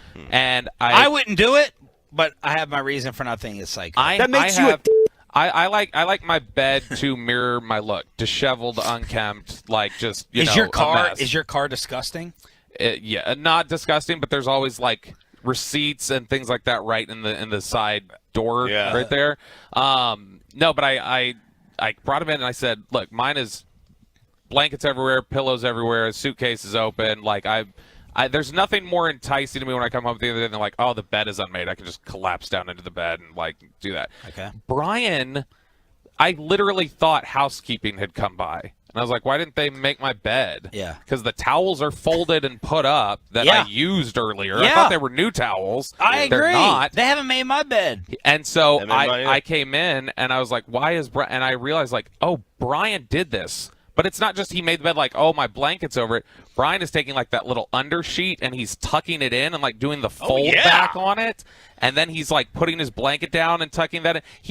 It's military the way he's making the bed. But I think that on, out of town, you're at a hotel, I think it's psycho to make your bed in the first place, but especially as efficiently as Brian Broadus does. I think that's serial killer behavior. I hate COVID in general, but when it's done to housekeeping at a hotel, they don't come in every day anymore. Is that why? That's why, because it's COVID restrictions. They don't come in every day. They come in, they change your towels, but they don't make your bed every day, which is crazy to me. Okay. They didn't change our towels, by the way. They still haven't done that. That was Broadus literally finding my used towel that I set aside and him refolding it and putting it back in the bathroom. So, number one, a lot of people do this, especially military people. Yeah. So you insulted the military. He is not military though. But just people think that's the way you set your tone for the day. People with high character. Yeah. But you don't do it. No, but I don't have high character. Is it serial killer behavior? Serial killer. It's serial killer behavior. I brought it up yesterday with G-bagging. Dawson was like, yeah, that's crazy. And Brian's like, it's not crazy. I just like everything being in its right place. And I was like, okay, that sounds like the way a crazy person starts. I just need everything in its right place. It needs to be in the right place. Oh, you're OCD? I am in a lot of ways. This is OCD. Sure. No. And then other people are saying this is being respectful to you. No way. He is making sure that there's not an impression that he's being a slob with stuff thrown all over the place, and you should be a little bit more appreciative of it. No. This is crazy behavior. Does your wife make your bed at home in the morning? She did, but I told her after a while, I don't want it. I want it. I don't want it. Who would ever not want it? The bed made? Because I want to just go into bed at the end of the day and just pull the covers. I don't want to pull I don't want it to be a job at the end of the day to pull the tucked in cover out. Who sleeps with the bottom of the bed with the sheets untucked? I do. That's crazy. Oh no, crazy. No. Well, we have crazy, the fitted sheets, so the fitted sheets are always there. But I don't have a second layer of sheets. I just got a giant comforter, and I don't want that. I want that. The off. key to your body temperature is your feet, and if your feet are tucked in, you're gonna get warm. And then I can't sleep warm. 1 foot in and then one foot out of the blanket. Yeah, 1 regulates foot the in, temperature. and then the butt completely exposed as well. No, on the side. I kick him out. I kick him out. But you had so that means your wife was a serial killer. You married a serial killer. No. Because if you make your bed at home, like I don't. But if you make your bed at home, that's different. At a hotel while you were on vacation, that is not the time for like. Well, then your maid's not normal coming. like house Maid's not cleaning coming. chores. Maid's not coming anymore. Okay, man. so how did the Tolos respond? I On mean, your side or against? most of them on Twitter were on my side. The fan text, no. 808 says pretty much Bobby is a nasty slob. 682 says if there's a serial killer at the station, it's 1,000% Mike Bassick. Yeah. 214, Bobby sounds like a world-class douche. Jeez. 469, discipline. People do this. It attests character. Okay, that's fine. 903, Bob, did you ever think you might be a little crazy? Yes, I know I'm a little crazy. Yeah, but I'm not serial killer crazy. You're more serial killer than Broadus. I just want to know where Bobby I want to know where Brian has the bodies buried. What else That's has what I wanna Broadus know. done for you as a roommate? He's been pretty good. He for all his like neatness though, he forgot his toothpaste. And so he's like been using my toothpaste that I brought, which that one I think I've used yours for years. You just never know. But that's the thing, like that's the thing you got to think. And what's about it? I'm squeezing the outside. I'm not using your toothbrush. No, because you it's touching the you brush your bristles? teeth and then you're putting that opening from the thing. bristles. And so I'm you're, not touching. I'm not making contact. So okay. I Brian's making contact. How do you know? Because he asked for it the other day. I handed it to him and I saw him do it. And he said, "I've been stealing your toothpaste." Did you tell him that you were uncomfortable with the contact? No, I'm just like, whatever. All right. I already got COVID. Has he stocked the fridge? You got his food supply, drinks? No, he's been really good about keeping the room straight. But like for instance, when we're gonna do laundry this week, I was like, hey, I think I'm gonna go just get some trash bags from like CVS or something. Just like we can put the dirty clothes in the trash bag and then take those to wash. And he's like, oh no, I don't need it. He's like, I take all my dirty clothes and I fold them and I put them back in my suitcase and then I take my suitcase to the. That's serial killer. It's all combined. Wait, serial he killer. folds up he the folds dirty them, clothes? puts them in his bag, That's closes it, crazy. and then he takes his luggage. That's serial killer. That's crazy. You got to get a. You've got to have a good laundry bag. You got to travel. I with thought you it. were going to tell me he unmade the bed and put it in his pillowcase. People use the pillowcase as No. a laundry bag. Yeah, he's using his suitcase and folding the dirty clothes, like actually folding them, putting them in. Lunacy. And then he said he's folding them at the laundromat and putting them back in his suitcase. And that's the other thing. We have on-site laundry. It's like, look, we have laundry here. He's like, I don't like that laundry. I'm going to go to the laundromat. And so he's going to drive to the laundromat because he doesn't want to use the on-site laundry. Wow. What? Because he just said he doesn't think the dryer is good enough. I'm starting to come around to you. I'm starting to come around to the serial killer. 877-881-1053. Truckwreck.com text line with the topic of the day. We'll ask. I guess we'll ask Jalen Tolbert. I wonder how many of these guys make their bed in the morning. Garrett sure would have made him do it.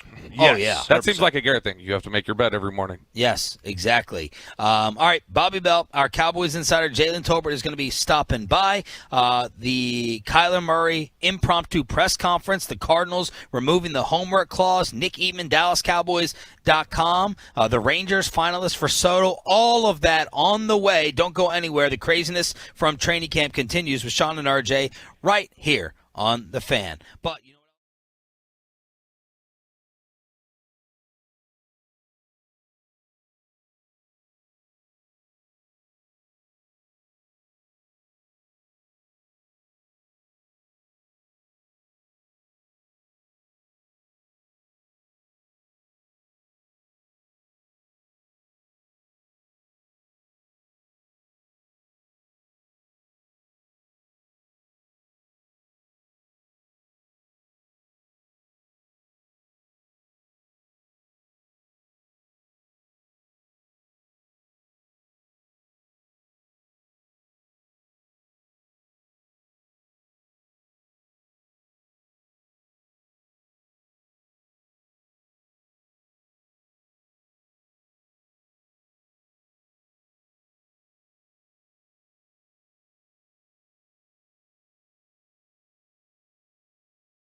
commit to USC took over the number 1 spot. And even though he is a USC commit, RJ Choppy, Yes, sir. he's taking a visit to College Station That's this right! weekend. He's going to check out Troy's Aggies at Texas A&M. Man, old Jimbo must have improved that NIL money. Got some NIL stuff. I don't know for what him, you're talking about. What are you talking about? It's all legal, baby. It's all legal, man. It's all legal. Yeah, he did take over that number 1, the Ludacris, the number 1 spot. But he might leave. He might decide to pick A&M over anybody else. By the way, he already flipped his commitment from Oklahoma to USC in November. He can't make up his mind. He doesn't know what he wants. He doesn't know what he wants or where he wants to go. But he's a great player. Whoever gets him is going to get a hell of a guy. Hell of a player. And by the way, the Arch Manning slanders, I'm seeing some slander on social media. I posted this video of Arch on my Twitters of his footwork. And people were saying, this guy is a 3 or 4-star player without the Manning name. Y'all are nuts. He ain't no 3 or 4-star player. Because one spare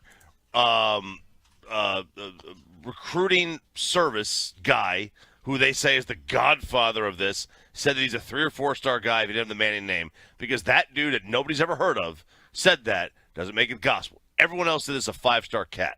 This is one of the best. This is the highest rated quarterback in college football history. Are you going to defend this guy like Peyton because of his last name?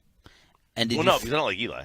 Okay, that's what I was wondering. Did you feel the way about Eli before he landed with Giants? No, absolutely not. Absolutely not. No, I'm not going to defend him at all. I hope he fails miserably because I don't want Texas to get all the happiness. I want the Longhorns to be happy like that.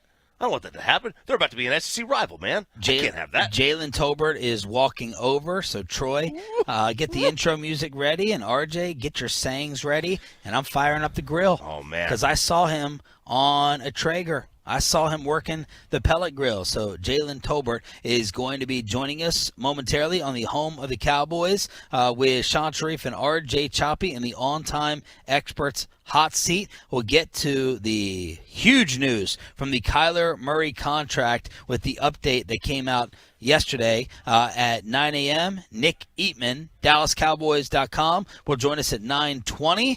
And we'll have crosstalk with KMC at 9:40 to talk about the Rangers beating Shohei Ohtani again. The Angels taking some calls to listen on Ohtani. And John Heyman continues to put us in the Final Four for Juan Soto. Yes, he does. They are in the Final Four right now, or the Final Five if you want to add another team. But it looks like the 5 leaders in the clubhouse for Juan Soto are the Rangers. They're not leading it. Padres are leading it. Padres, Dodgers, throwing the Mets and the Cardinals as well. And there's your big teams. Whose pills are these? What do we got here? Are those Bobby's left over? That's not. This is please take them. This is generic Tylenol, 500 milligrams. Ooh, that's extra strength. Oh, baby. Now Bobby left that notepad you were using the Yeah, other I got day. it right here. That's Bobby's. This is Bobby's. Yep. Any interesting stuff? Because I know you've gone through it. You know what? There's really not, because nothing's been written in it at all. I'm the only one that wrote something on this.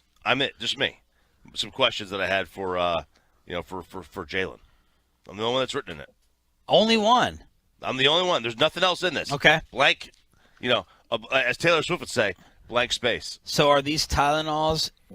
Are these communal now since they're left here? They are communal. Okay. Did you have alcohol yesterday? Yes. That is probably your worst question of the week. You wouldn't take this? Well, it's acetaminophen. That filters through your liver. When I'm drinking, I'm strictly ibuprofen. Thank you, Fauci. Exactly. He's getting ready to go overboard. He's on the line right now, Troy. I got an hour 14 left to try to get through it. Wait, what do you mean overboard? Overboard? He's starting to. I'm trying to think of another word besides D-bag, but he's getting ready to spiral into. He's just in weekend mode. Yeah, he's got weekend-itis.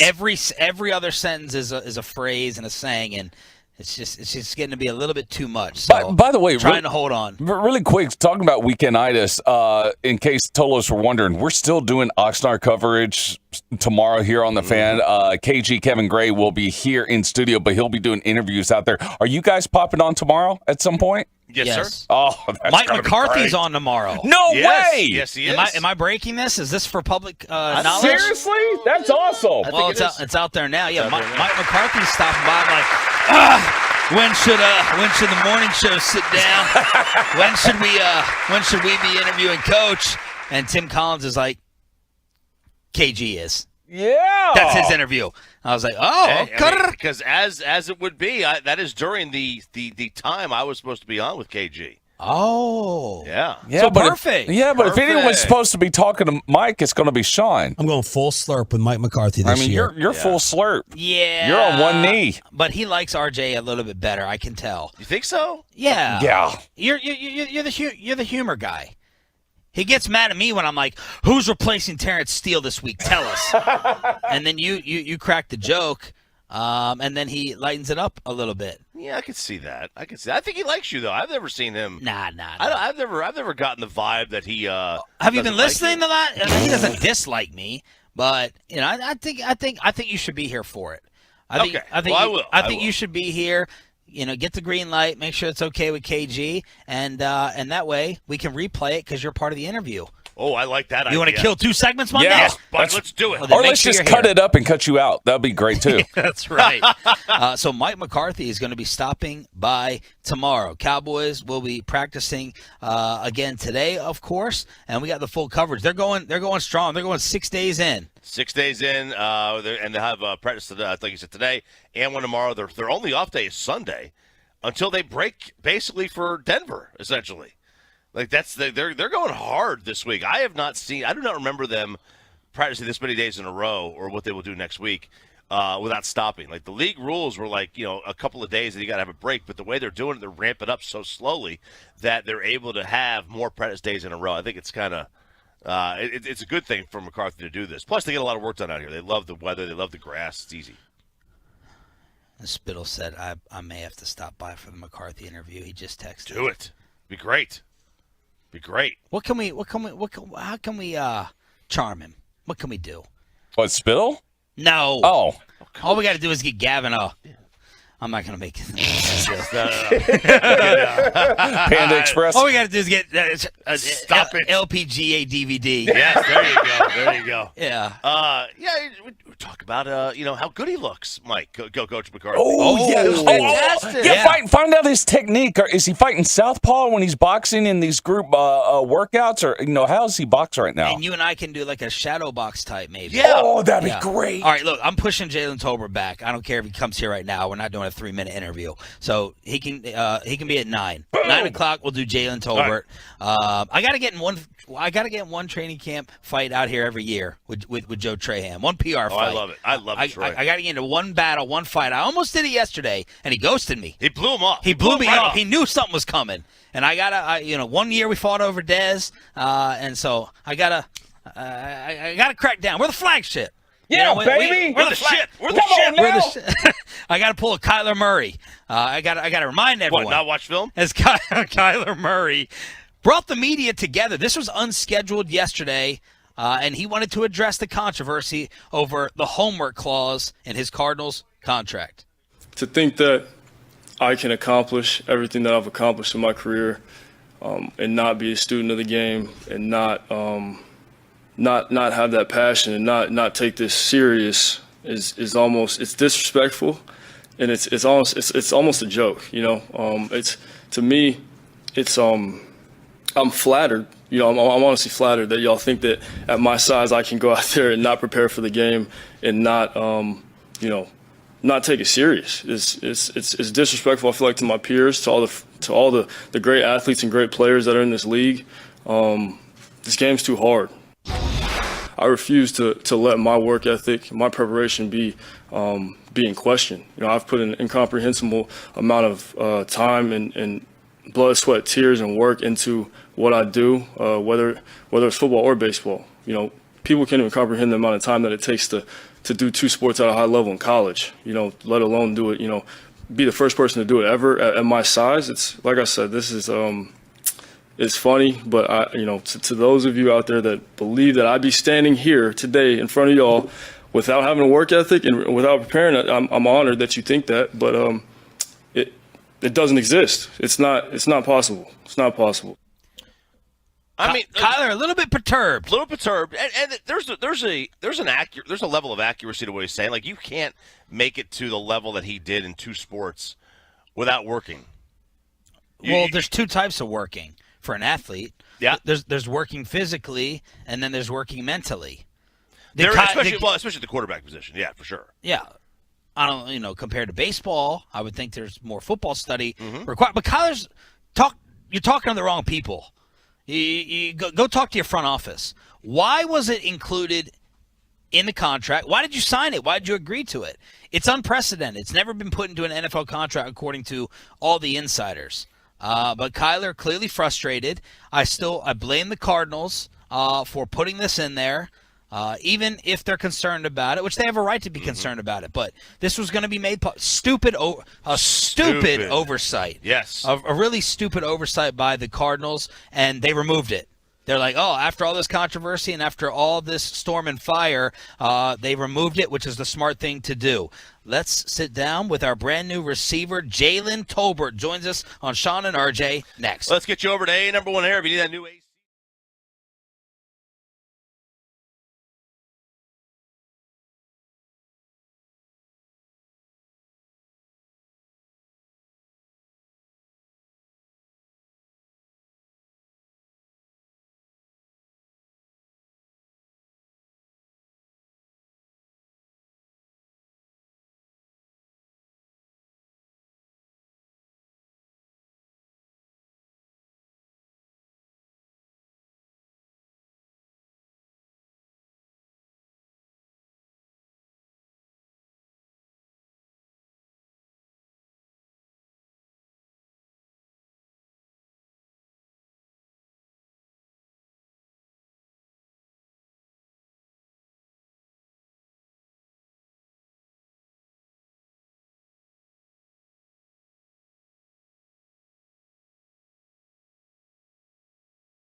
Turn it on, leave it on with Sean and RJ right here on The Fan.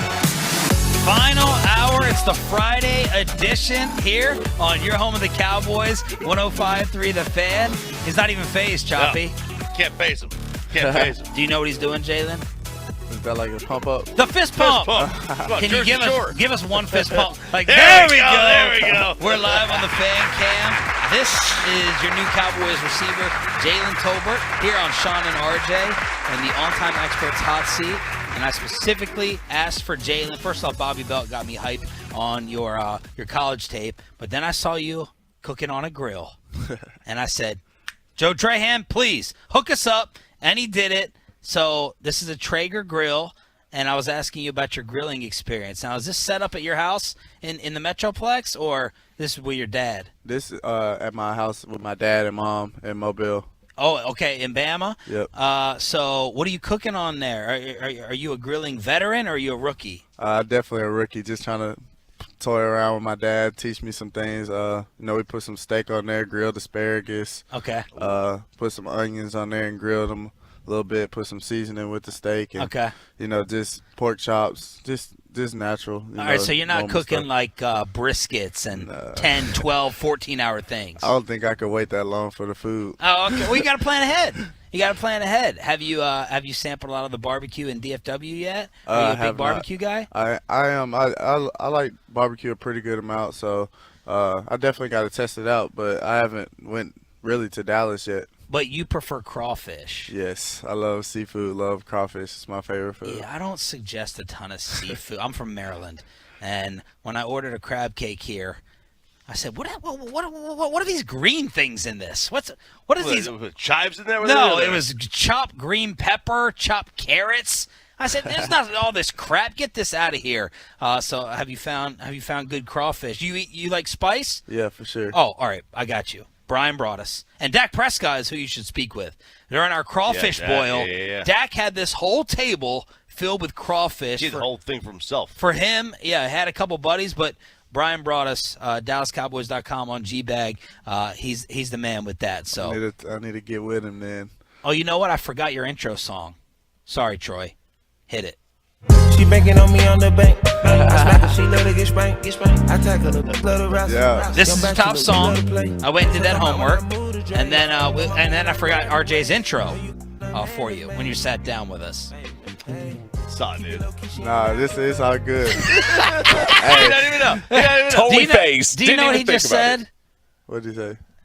We were doing this earlier because I'm trying to teach Sean, who's like, and he's 2 years older than me. I'm 2 years older than 42. I'm 42. I'm trying to teach this guy what it's like to be like in the mid 20s, like I feel. He's all over TikTok. So I'm trying to teach him what the kids are saying. Like I got a 12-year-old kid, and like all he walks around is like, "Saw, dude." Have you heard that? Yeah, for sure. Okay, give him the other ones. All right, here we go. And let's see. This is a Jalen Tolbert TikTok test. Are you on TikTok? I mean, not like a lot. I don't even post on it. I just watch them here and there. Okay. So Yeah, this isn't even just TikTok. A lot of this is gamer stuff. So I want to see like, which ones of these you actually use in your daily. All right. Do you Read it. Do you use the word bussin'? Yeah, somewhat. Sometimes. Yeah. How would you use it in a sentence? Like these crawfish busting. Okay. There you go. Okay, I like it. There we go. It. Tied it into the crawfish. How about double cheeked up? Nah, I'm not saying that. All right, Choppy, you have to use that in a sentence. What does that mean? Oh man, she's looking double cheeked up. Okay. 1 for 2. How about dogs out? Nah, I don't think I used that either. Do you know what that is? Like your toes out? Yeah. Yep. I heard it before. Zach Martin's dog's out with us the other. Oh my Lord! Hold up that backpack. Let me see this thing. I just looked down at the ground. What is that? Oh, Spray ground backpack. Spray ground? Yeah, it's a little popular brand. Okay. They give you backpacks and duffels. Very nice. I'm gonna have one by the end of the week. Oh, I don't think so. No, you make probably an NFL salary? No, I don't. Okay. Oh, no, they like $60. Oh! Definitely gonna have one. Okay, nice. Have you ever used the phrase hundo P? Nope, never. What's that mean? 100%. Okay. Yep, just replace it. All right. How about cracked? Cracked? Yeah, like I'm cracked at this. Nah, I don't think I've said That's a that gamer either. term. It's Yeah. like a gamer term, right? Thank God. I never Thank heard that God before. you're not a D-bag like this kid is over here. Thank goodness. Is that it? Oh, I got a million more. No, we're done. I got a million more. We're good. Jalen Tolbert here on Sean and RJ. How's camp been going? It's cool. It's a great experience. Definitely a great opportunity in front of all of us, and so I'm just excited to be a part of this organization, be a part of this, and be able to go out every day and compete and work to get better. You like this weather? Yeah, for sure. It's cool. Literally cool. Now you seem like a little bit of a I like this, a chip on the shoulder guy. PFF comes out with their draft receivers. Like, oh, okay, y'all want to leave me off of this? Y'all want to knock me down? Oh, our one of our insiders was screaming for you to get taken in the second round. Mm-hmm. So I'm sure you felt slighted over that. So you have a list. You got a little laundry list of things to use as motivation? Yeah, for sure. I mean, it's 14 receivers that went in front of me. I'm going to always remember that. Wow, you counted. Yeah, for sure. 14? Wow. So I'm going to always have a chip on my shoulder and try to learn as much as I can. And with me kind of starting late, I feel like, I have a lot to pick up and a lot to learn and can continue to grow. And so I'm just looking forward to doing that. And like I said, I know the number, and I'm looking forward to proving people wrong. Can you name them all? I mean, I could. I'm not going. But you know all their names. You remember? Sure. Okay. I should just read them, and then we should look at his face to tell the one level that of bothers him disgust. the most. The level of The disgust. one that ticks him off the most. Okay, so catching from NFL quarterbacks, specifically Dak, and going up against NFL corners. How much of a different world is this from college, or it hasn't seemed that different for you so far? No, it's definitely different. You gotta put it into perspective of, I'm coming from college where, in college you can get away with certain stuff and still be able to make the play, but up here, certain stuff will end badly for you. And so, the ball's out as soon as you turn around. That's NFL quarterback, and Dak is a great one. And so he's helping, mentor me and teach me the things that I need to know at the wide receiver position as well. And then just going against, Anthony and Trayvon and, Jordan, they're very smart and they're very sound. So they know, by alignment and by speed of what they probably know or think is going to happen. And so you just being able to be deceptive and learn, that I have to be here at this time, and I have to look him in his eyes instead of like 2 steps before the break, look down. Certain stuff the CD and MG are teaching me as well. So I'm still picking up and still learning every day. Now, you were on the other end of the pick six with Anthony the other day, right? So Dak was kind of taking us through and explaining that as a teaching moment. What did he say to you after that? And just explain that route and what happened with it. Yeah, so the route that I had was a 9-yard stop route. And so essentially you run full speed, you get the 9 yards, you stick your foot in the ground, and you come back down, your stem. And so when I went there, I actually stuck my foot at 9, did everything right to that point, and then once I opened, to come back, I kind of hinged back and gave Anthony a opportunity to come through instead of just coming through. Essentially I have to protect the ball, me, and the ball from Anthony. And so, that was a teaching moment for me. I watched it with Dak. We talked over it, watched it with the coaches, and talked over it as well. And so, I'm ready for that opportunity again to be able to run that route and fix, the situation that had happened on day one of training camp. Who covers better, Anthony Brown or Diggs? Honestly, they're both pretty good. Good answer. Yeah, good answer. Now you're still known, learning. You're known as, at least to a lot of our scouts, route runner. We just lost a great one, maybe the best in the league, in Amari. So, who was your wide receiver that you wanted to try to model after growing up? Who did you love to watch, or who do you like to study? I mean, growing up, the only person that I really knew about, because I didn't start playing until so late, was Julio, because my dad coached against him when my dad coached at Williamson and Julio played at Foley. Oh. And so I actually saw him play in high school and then kind of just kept up with him from there. But essentially now, I literally just watch YouTube highlights of every receiver and try to sprinkle a little something of this person's game into it and this person's games into mine, and just see what sticks and what doesn't, and just continue to keep building off of that. So I was going through your Twitter account, and I'm looking for all this football stuff, and all I'm seeing is baseball. I'm seeing baseball, retweet, baseball. I'm like, oh, Bubba Thompson that's your guy. That's my best friend. That was your quarterback, Ranger prospect. Yep. Take us through your relationship with him. I mean, he literally is like my brother. Like, I talk to him every day. We FaceTime every day. We talk like He was my quarterback in high school. We used to go from hitting the cages in baseball to going to running routes in football. And like I said, he took the route and left out of high school. And honestly, he showed me, I guess you say he showed me the way of, like, you know, the work that it takes to be in a situation where you playing in a professional organization and just being able to compete every day. I mean, baseball plays every day, so I'm hearing about him strike out 3 times in a game and then him hit 2 home runs in a game. So I see the ups and downs and the adversity that comes with this profession. And so like I said, we talk every day, and I mean, we play the game together. He comes home, we go fishing together. We do literally, that's my best friend. Who's your roommate out here? Simi. Oh, Fehoko. Yes, sir. Okay, so what are the rules of the room? Are you OCD, neat freak? You more chill? Do you have rules in the room? Do you make your bed when you wake up and leave? Yeah. You make it yourself every morning? I mean, not every morning, but when I think about it or feel like I have enough time to just kind of wake up a little earlier than my alarm, then yeah. But see, I feel like it's you either do it every day or you don't do it. Mine's not every day, but like I said, it just depends. Like if my alarm's at 6:30, I wake up at 6:15. I mean, I got 15 minutes to just so I do it and organize the room a little bit. But overall, I mean, I'm not OCD, and I mean, we don't have rules, but we both chill. So I mean, like, we go in there, we talk a little bit, and then after that, we in the bed getting ready to go to sleep. What's the temperature on? I think it's like 68. Okay, that's a good number. I love it. Everyone's going cold. You got to go cold. When you're at home, how many pillows do you have on the bed? Maybe when you make it. Are you just a 2, or do you put like the 78 pillows on there? Only girls do that. That's not true. I do that. Nah, I feel like that's way too many pillows. Do you throw them all off every night when you sleep?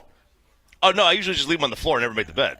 Exactly. But they're there. But why? In case the girl comes over. Oh. Yeah, you gotta put them. You gotta make the bed. You gotta make it known that right. you know how to make the bed. All right, finish him up with. And are you a gamer? Yes. Okay. What do you? Did you check out the Madden rating like everyone else? Yeah, I actually got mine rookie premiere at LA, and I got to hit the little buzzer of what I thought my rating would be. What did you think it would be?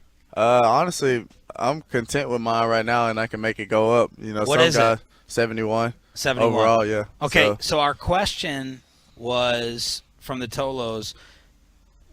Let's say that someone else picks the Cowboys that you're playing, and someone throws a deep bomb to you on the game. Do you switch? Are you going to try to defend that play as hard as possible, or let Jalen Tolbert score? If I'm playing against them, I'm going to defend it. I'm Okay. very competitive. Yeah, that's right. All right. Beat yourself. Okay. Yeah. Yeah. You like Charlie? Beat yourself. Don't beat yourself. Don't beat yourself all the time. All right. Finish up. Finish up after that. All right. Let's go some more slang words here. Use the phrase GG in the chat. GG, yeah, that's a good game. He hates that. He hates that. GG's. Yeah, GG's. See, do you abbreviate everything? I abbreviate a lot of things, like totes. I say totes, like, you breathe. Breathe. When you go to treadmill, do you say I'm on the tready? Nah.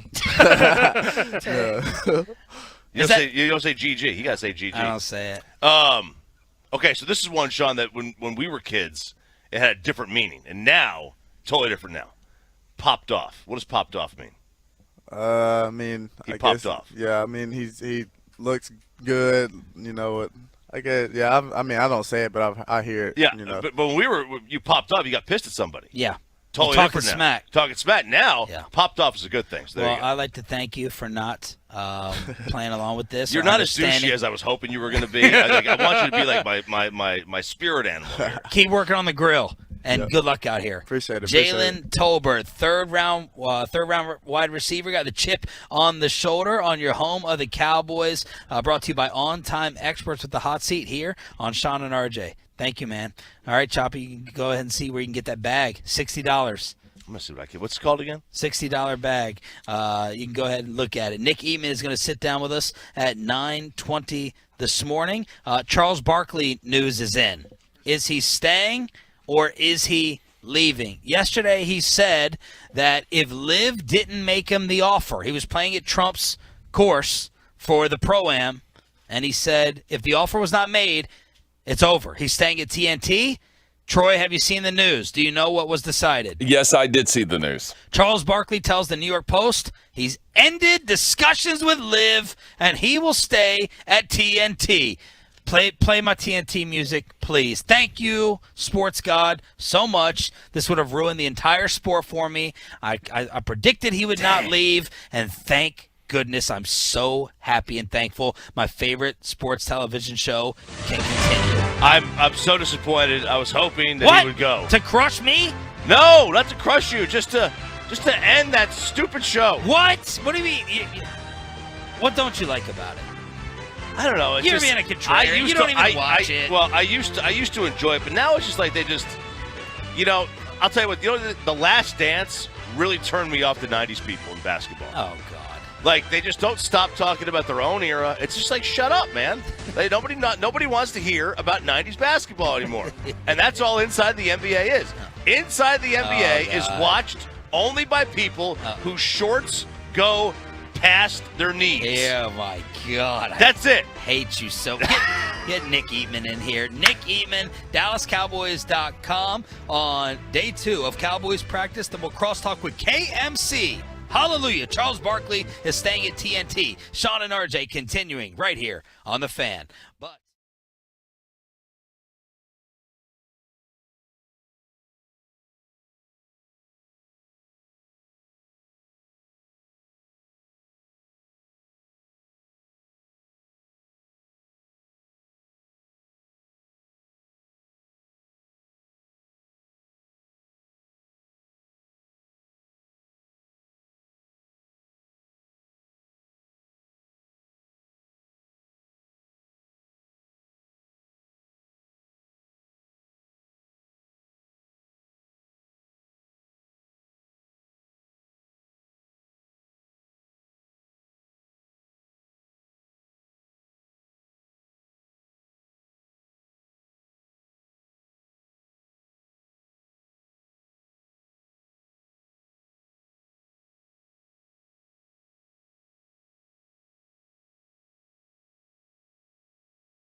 right now. The Love of the Star podcast, Tolos. More Cowboys coverage than you're going to find anywhere else on podcast pages. Once again, Love of the Star, available on the Odyssey app or wherever you get your podcast information. This segment of The Fan, by the way, brought to you by Rubin and Associates. Are you drowning in debt? High credit card balances, personal loans, or outstanding taxes? Everything is spiraling out of control and you have no way out, but you actually do. With Rubin and Associates at 1-800-LAWYERS or DallasTexasLegal.com. 50,000 downloads of that podcast, Spittle told me yesterday. 50,000 for Bobby Belt and Brian Broaddus. Crushing it. This is Sean and RJ, and one of the Tolos sent me a tweet saying you have to ask Nick Eatman about the Tony Romo flag football game. And this is from D. Wade, one of our diehards, and this must be good because PR man Joe Trahan pulled up a front row seat because he says this is like the greatest story of all time. I think right now. Nick from DallasCowboys.com is brought to you by Ford, built for Texas, built for you. What is this? What's up? Here I am thinking I got to go through and read all of what Dak said. I didn't get to hear Dak as much. I mean, they're going to ask me about Dak and all this stuff. And come to find out, they're going to ask something about 18 years ago with Tony Romo. Okay. So, why would this be coming back up right now? What happened? Nothing happened, really. I don't know. I think he's just saying, let's tell an old story. Okay. Yeah. So 2003, he is a rookie. He had just finished his rookie year. This was February or so. So some of the guys that worked there for the Cowboys got a flag football team, and just in I don't know, Carrollton, or I don't remember exactly where it was. And so, we had the blue jerseys from practice because one of the equipment guys got us jerseys and all that. So we're playing, and, we're pretty good. We got this quarterback who knows how to play flag football, and we're okay. But then the idea was we got this guy that's nobody really knows. He's been on the practice squad, or he's been on the third quarterback. No one knows this guy. Let's bring him out. Tony Romo. He didn't play at all his rookie year. Let's bring him out to the team. We called him T. No one knew him, and he goes out there. And of course, our real quarterback, who he's pissed and he left and quit and all that. Because Tony was he couldn't understand or be cool with we're going to get the Dallas Cowboys third string quarterback to play. So Tony comes out, T. Okay. and he was down to do it, no hesitation. Oh, yeah, he wanted to play. He hadn't been playing all year. So he's behind Quincy and Chad, I guess. Yeah. 03. So Tony goes out, and he was awesome. He was awesome. I mean, he was just throwing balls all guys over the are place. Able to catch and catch his stuff. Yeah. And did he lose a winner go home game? Hold on, just I'm getting there. And so he was as great on defense as anything. Really? Oh my God, this guy. And I've always been told this, by was it cousin Andy? He always said if you ever coached, he would be a defensive coordinator. Tony would be a defensive coordinator. Wow. And he was really good. I remember playing a little bit on defense. I was terrible, but whatever. And he made an unbelievable one-handed interception. It was that pros versus Joes. Yeah. He wasn't the only guy that ever did that. There was another linebacker one time that did that. Marcus Steele played with us, and he was you could just tell there's just a huge difference. So we're awesome. We won 4 or 5 in a row. We go to the playoffs.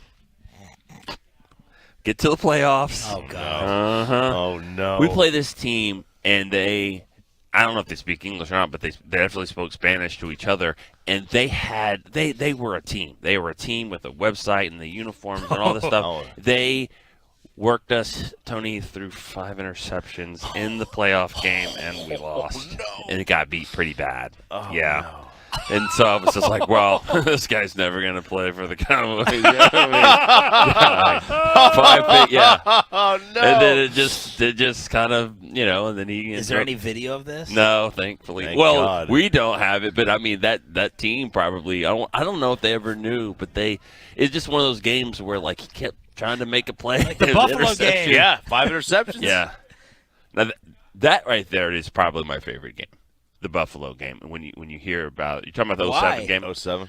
Because he was so bad that he was good.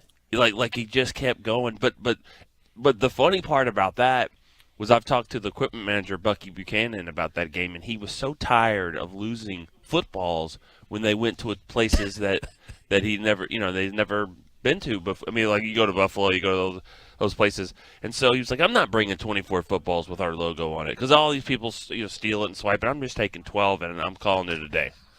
So he takes 12 footballs to this game, and Tony throws 5 interceptions and loses a fumble, and every one of those Buffalo defensive guys has to take the ball, and so they lost footballs, in the stands or whatever.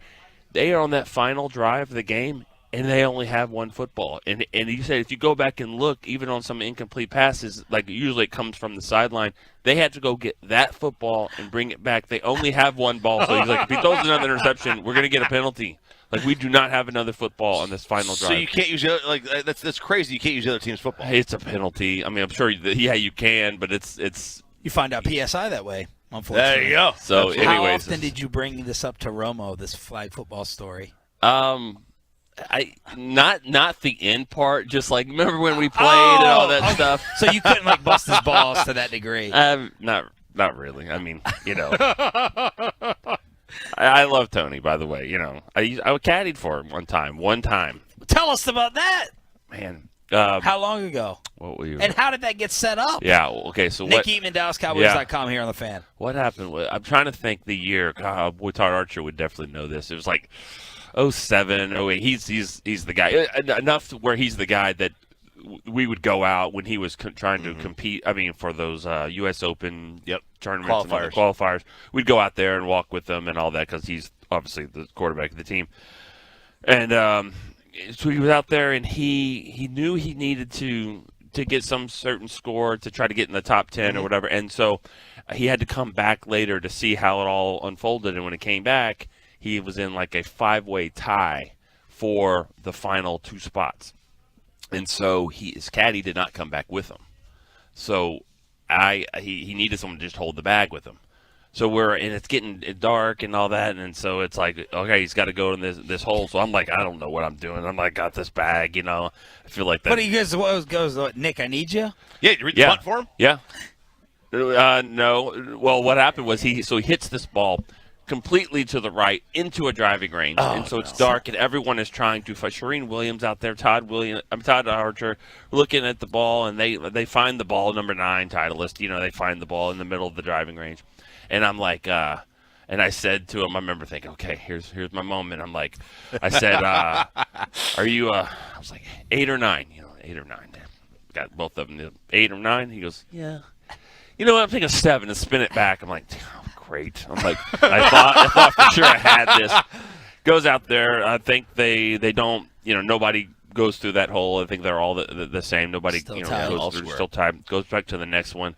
Next hole, he flubs this really terrible shot that I would, have hit before, and I'm like, okay, we're done. But then he saves par, and so anyways, he convinces. Is he asking you for any advice? No. Okay. No, just keep the bag up and don't. Just keep the bag. Just keep the bag up and all that.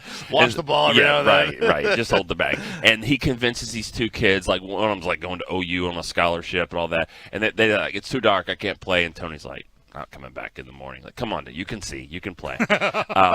And then there's a sprinkler that's on there and all that, and then and so I had to step on the sprinkler to make sure that it, just as everyone hits, because that's how dark it is. He hits this unbelievable putt on there, and he goes back and he wins. Like the other 2 guys kept going for the other spot, but Tony qualified, got to go to Houston the next week to a regional qualifier. Yeah. So. I felt like, hey, I was you did your part on that. Yeah, you did your part. So now, do you think if he had gone on to qualify and then win, that he would have given you a cut? Well, I know that. No, I absolutely do not think so. How much do the caddies make? Because the next week, like down in Houston, and that was about the hottest I've ever been. Like he went down there. He went through like 2 or 3 shirts. Oh God. He went down there, and he had his regular caddy there, and I remember, and once again. Tony, kind of a pattern a little bit there. He was just like, birdie, par, birdie, 8. Damn! Oh, no! and I think that was the year he had an OTA the next day, and so he like took a flight back, and everyone always thought it was a big deal that Tony was playing golf in the summer and all that. I thought, he was a guy that's probably just, wanting to compete. Yeah, I mean, look, guys, like Dak goes fishing. What's the difference between Dak going fishing and Romo playing golf? No. guys have hobbies outside of what they do. It's ludicrous. And they're competitive. Yeah, it's ludicrous that we expect these guys to just sit in their house and watch film all day. Like they have hobbies. Yeah. It's okay. We all do. I mean, yeah.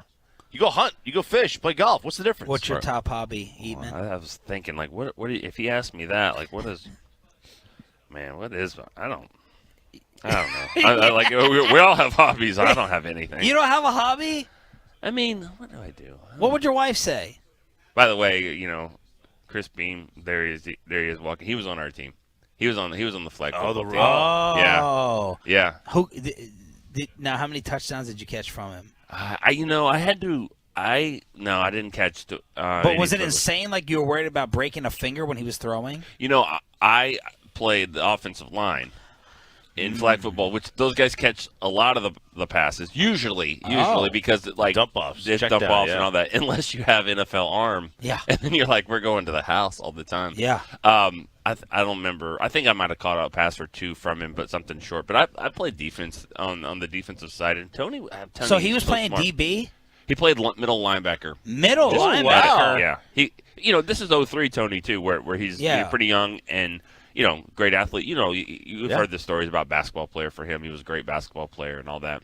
That's one thing I loved about the way he played football is that he played the game like a basketball player. He had little dump off, shovel passes, and things like that. So he was fun to watch. You got to give us a hobby. What is? Do you cook? I'm not really good at it, but the pandemic way I got better. Do you fish? No, never. You drink?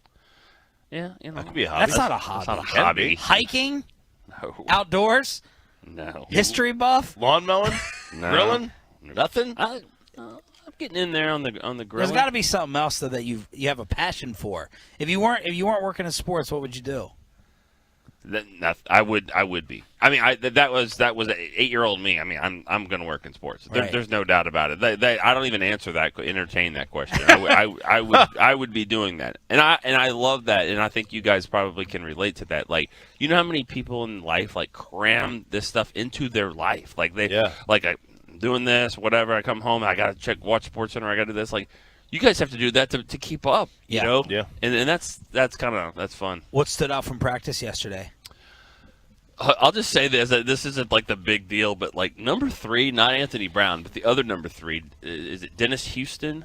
Like he keeps like it's like, is this guy starting? Like, what's going on with him? Like, he gets a lot of reps. I'm like, okay, Gallup's still hurt, but like he's getting a lot of reps. They really like this guy. Dennis Houston, that's not the main standout there. I just think that's interesting. But and this happens every single year. But the defense is kicking the offense's ass. Yeah, like, every year, literally every year. And the defensive line, though, when you really just go down the list and go, who's getting cut? Like, that's going to be interesting. I mean, when you look at Tristan Hill's a guy that people can kind of forget about. He's actually done some really nice things out here, and he had a good offseason too, from what I was told. But the defensive line rotation is just it's massive. I mean, there's Quentin Bohannon is way down the list, and Carlos Watkins, and obviously you got Osa and Gallimore. But D tackle around here has been a problem for a while, right?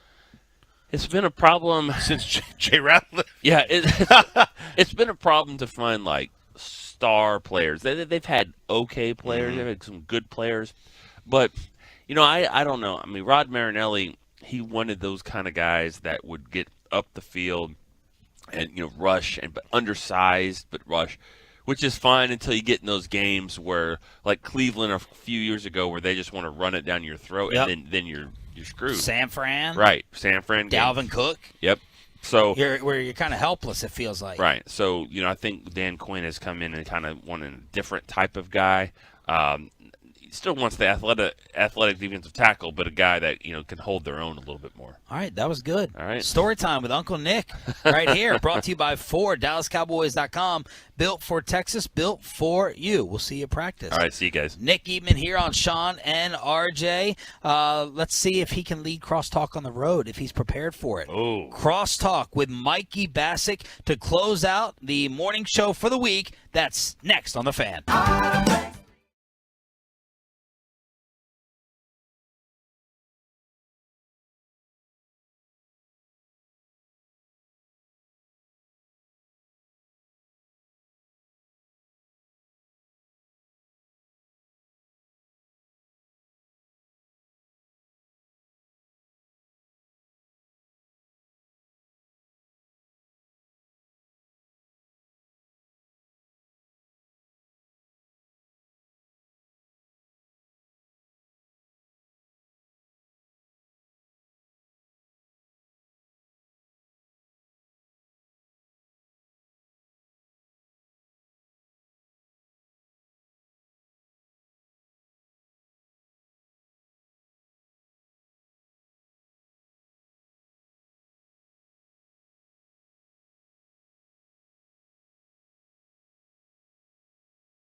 All right, it's time. You know the music. It's not my favorite, This but is it does. horrible music. It does. Great game, Joey. I think Introduce you me. should pick your music. All you right. should pick what you want. Dude, have you heard Edwin Diaz's walkout music? Oh, Narco? Dude, it is Great. awesome. It is awesome. What was your music out of the bullpen? I usually was a starter, but music wasn't a big deal when I played. It wasn't. It was early to mid 2000s when that started becoming a thing in baseball. So I did pitch to U2 like when I'd start a game. It's a beautiful day. Yeah, the other team thought that. Beautiful day. Yeah. And then I told him, as a hitter, I told him, is it ludicrous rollout? Yeah, because that's all I do is I hit a ground ball to shortstop, jog to first base, and then jog back to the dugout. So I figured rollout was a good song. Did you do it for that reason? Yeah, but they didn't that's play good. it because back then pitchers didn't get songs to come up to hit to. Now everybody gets a song for everything. I'll tell you what's interesting when you go to a Ranger game, if you go to a Ranger game, Jose Leclerc, when he comes out of the bullpen, we believe, I don't know this, it's a Spanish song, and we believe it's a Christian Spanish song. But, I mean, it is the most romantic. You would like to ask your wife to marry, or your future spouse to marry you. Really? Yeah, it's real. It's kind Butterfly of, kisses? it's a little bit weird. Not butterfly. Because it's the 8th inning, he's coming in, and you're just like, wait, what's going on right now? I'm going to ask But Santa that's, right now. That's We're his gonna play song.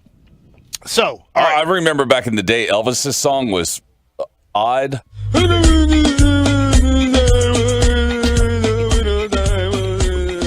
This was literally Elvis Andrus' song for like 2 seasons. I thought he was Shark. He Shark. did start Baby Yeah, that was Shark. Baby Shark. In 2019, he started that. Okay. All right, so I got a great night's sleep finally out here. NyQuil did the job. I went and got NyQuil. These beds aren't that comfortable.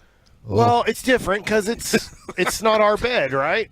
I mean, I've never slept in your bed. You've never slept in my bed, but Yeah, but do you think every person at home that their bed is comfortable? Yeah, mine or do you is think some people amazing. are sleeping in an uncomfortable bed that they'd like to?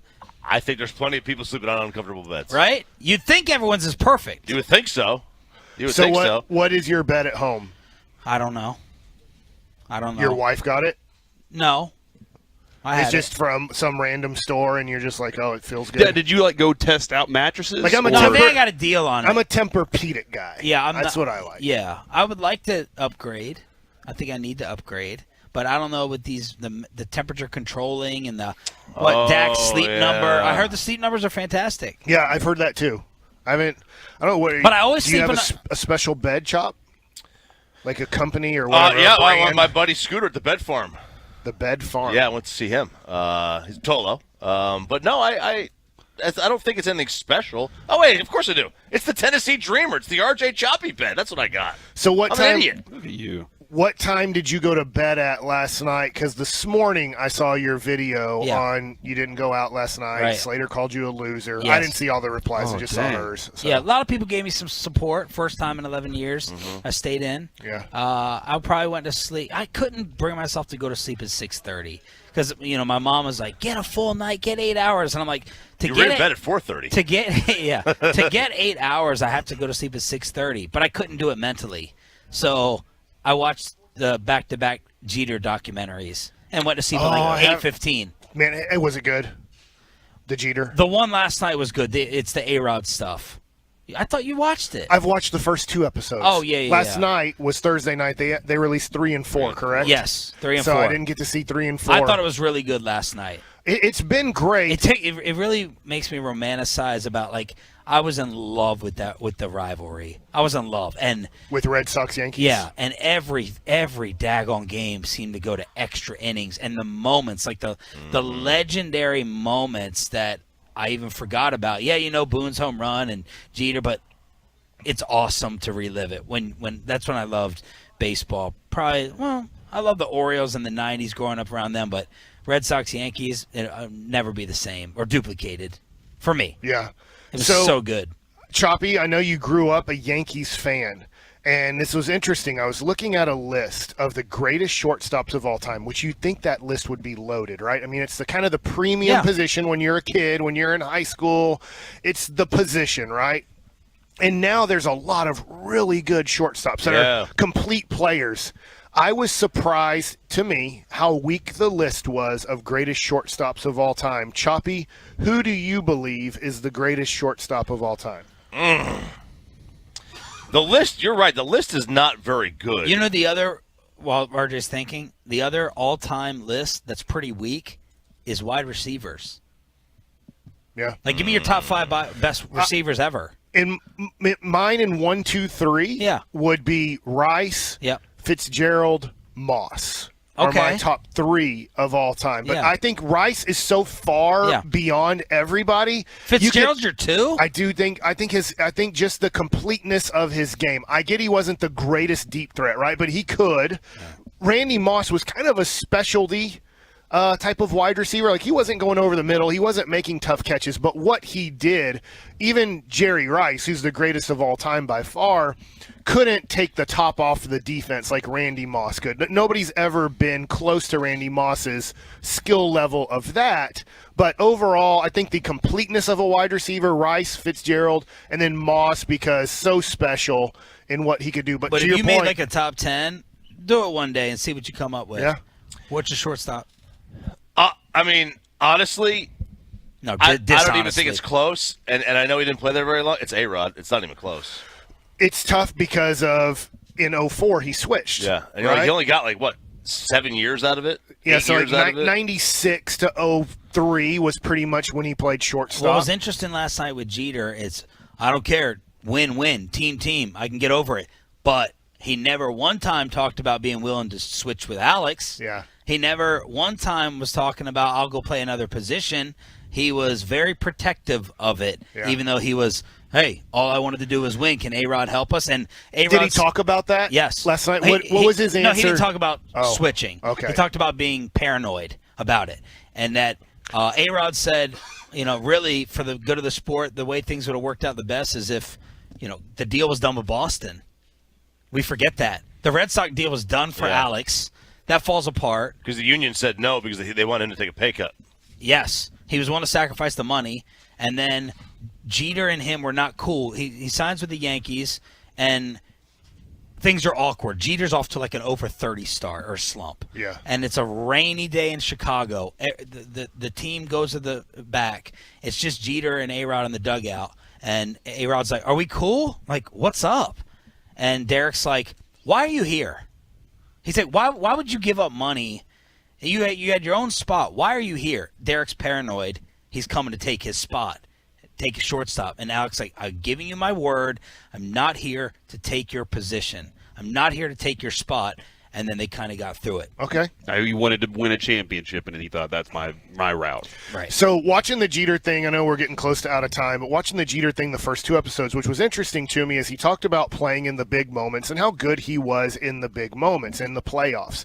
And he said that it wasn't as big a deal to him because every game was such a big deal to him. So he knew more people were watching, and he loved that. He's like, the more people were watching, the more I got excited about it and wanted to do better. But at the same time, he felt like, look, I took every game so serious and it meant so much to me that it wasn't as big of a deal that it's like, oh, now this is the playoffs or now this is the World Series.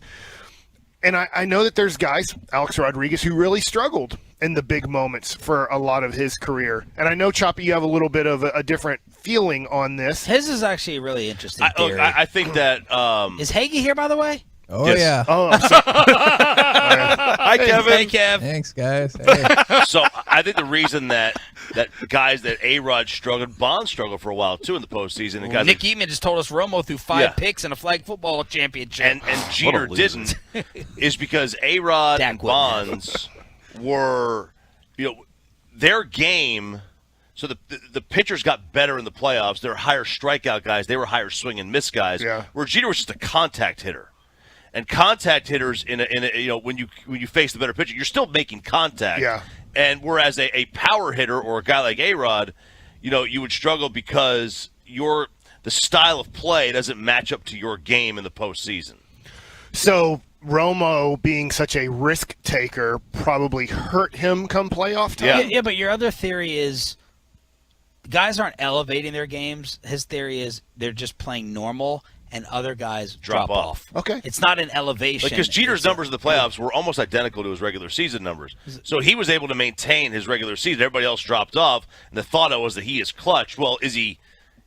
But he's just doing the same thing. He's just being himself as opposed to raising his game. Well, the weekend's starting for you boys. For us, we're just getting started. Not really. We're working tomorrow, and we have practice today. Yeah. Look at Kevin. just grinding in the film room. The host will let me in soon. Okay.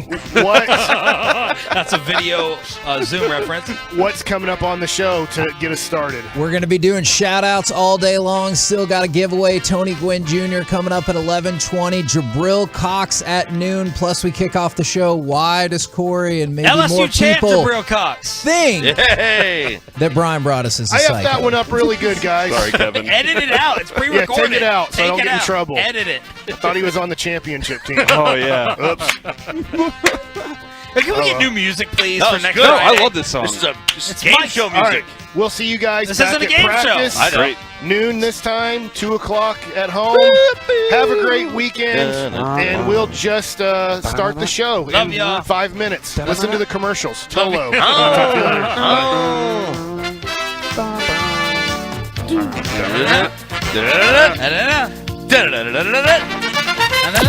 Tennis courts, football field.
You're about to be masterpieced, KNC style, right here on 105.3 The Fan.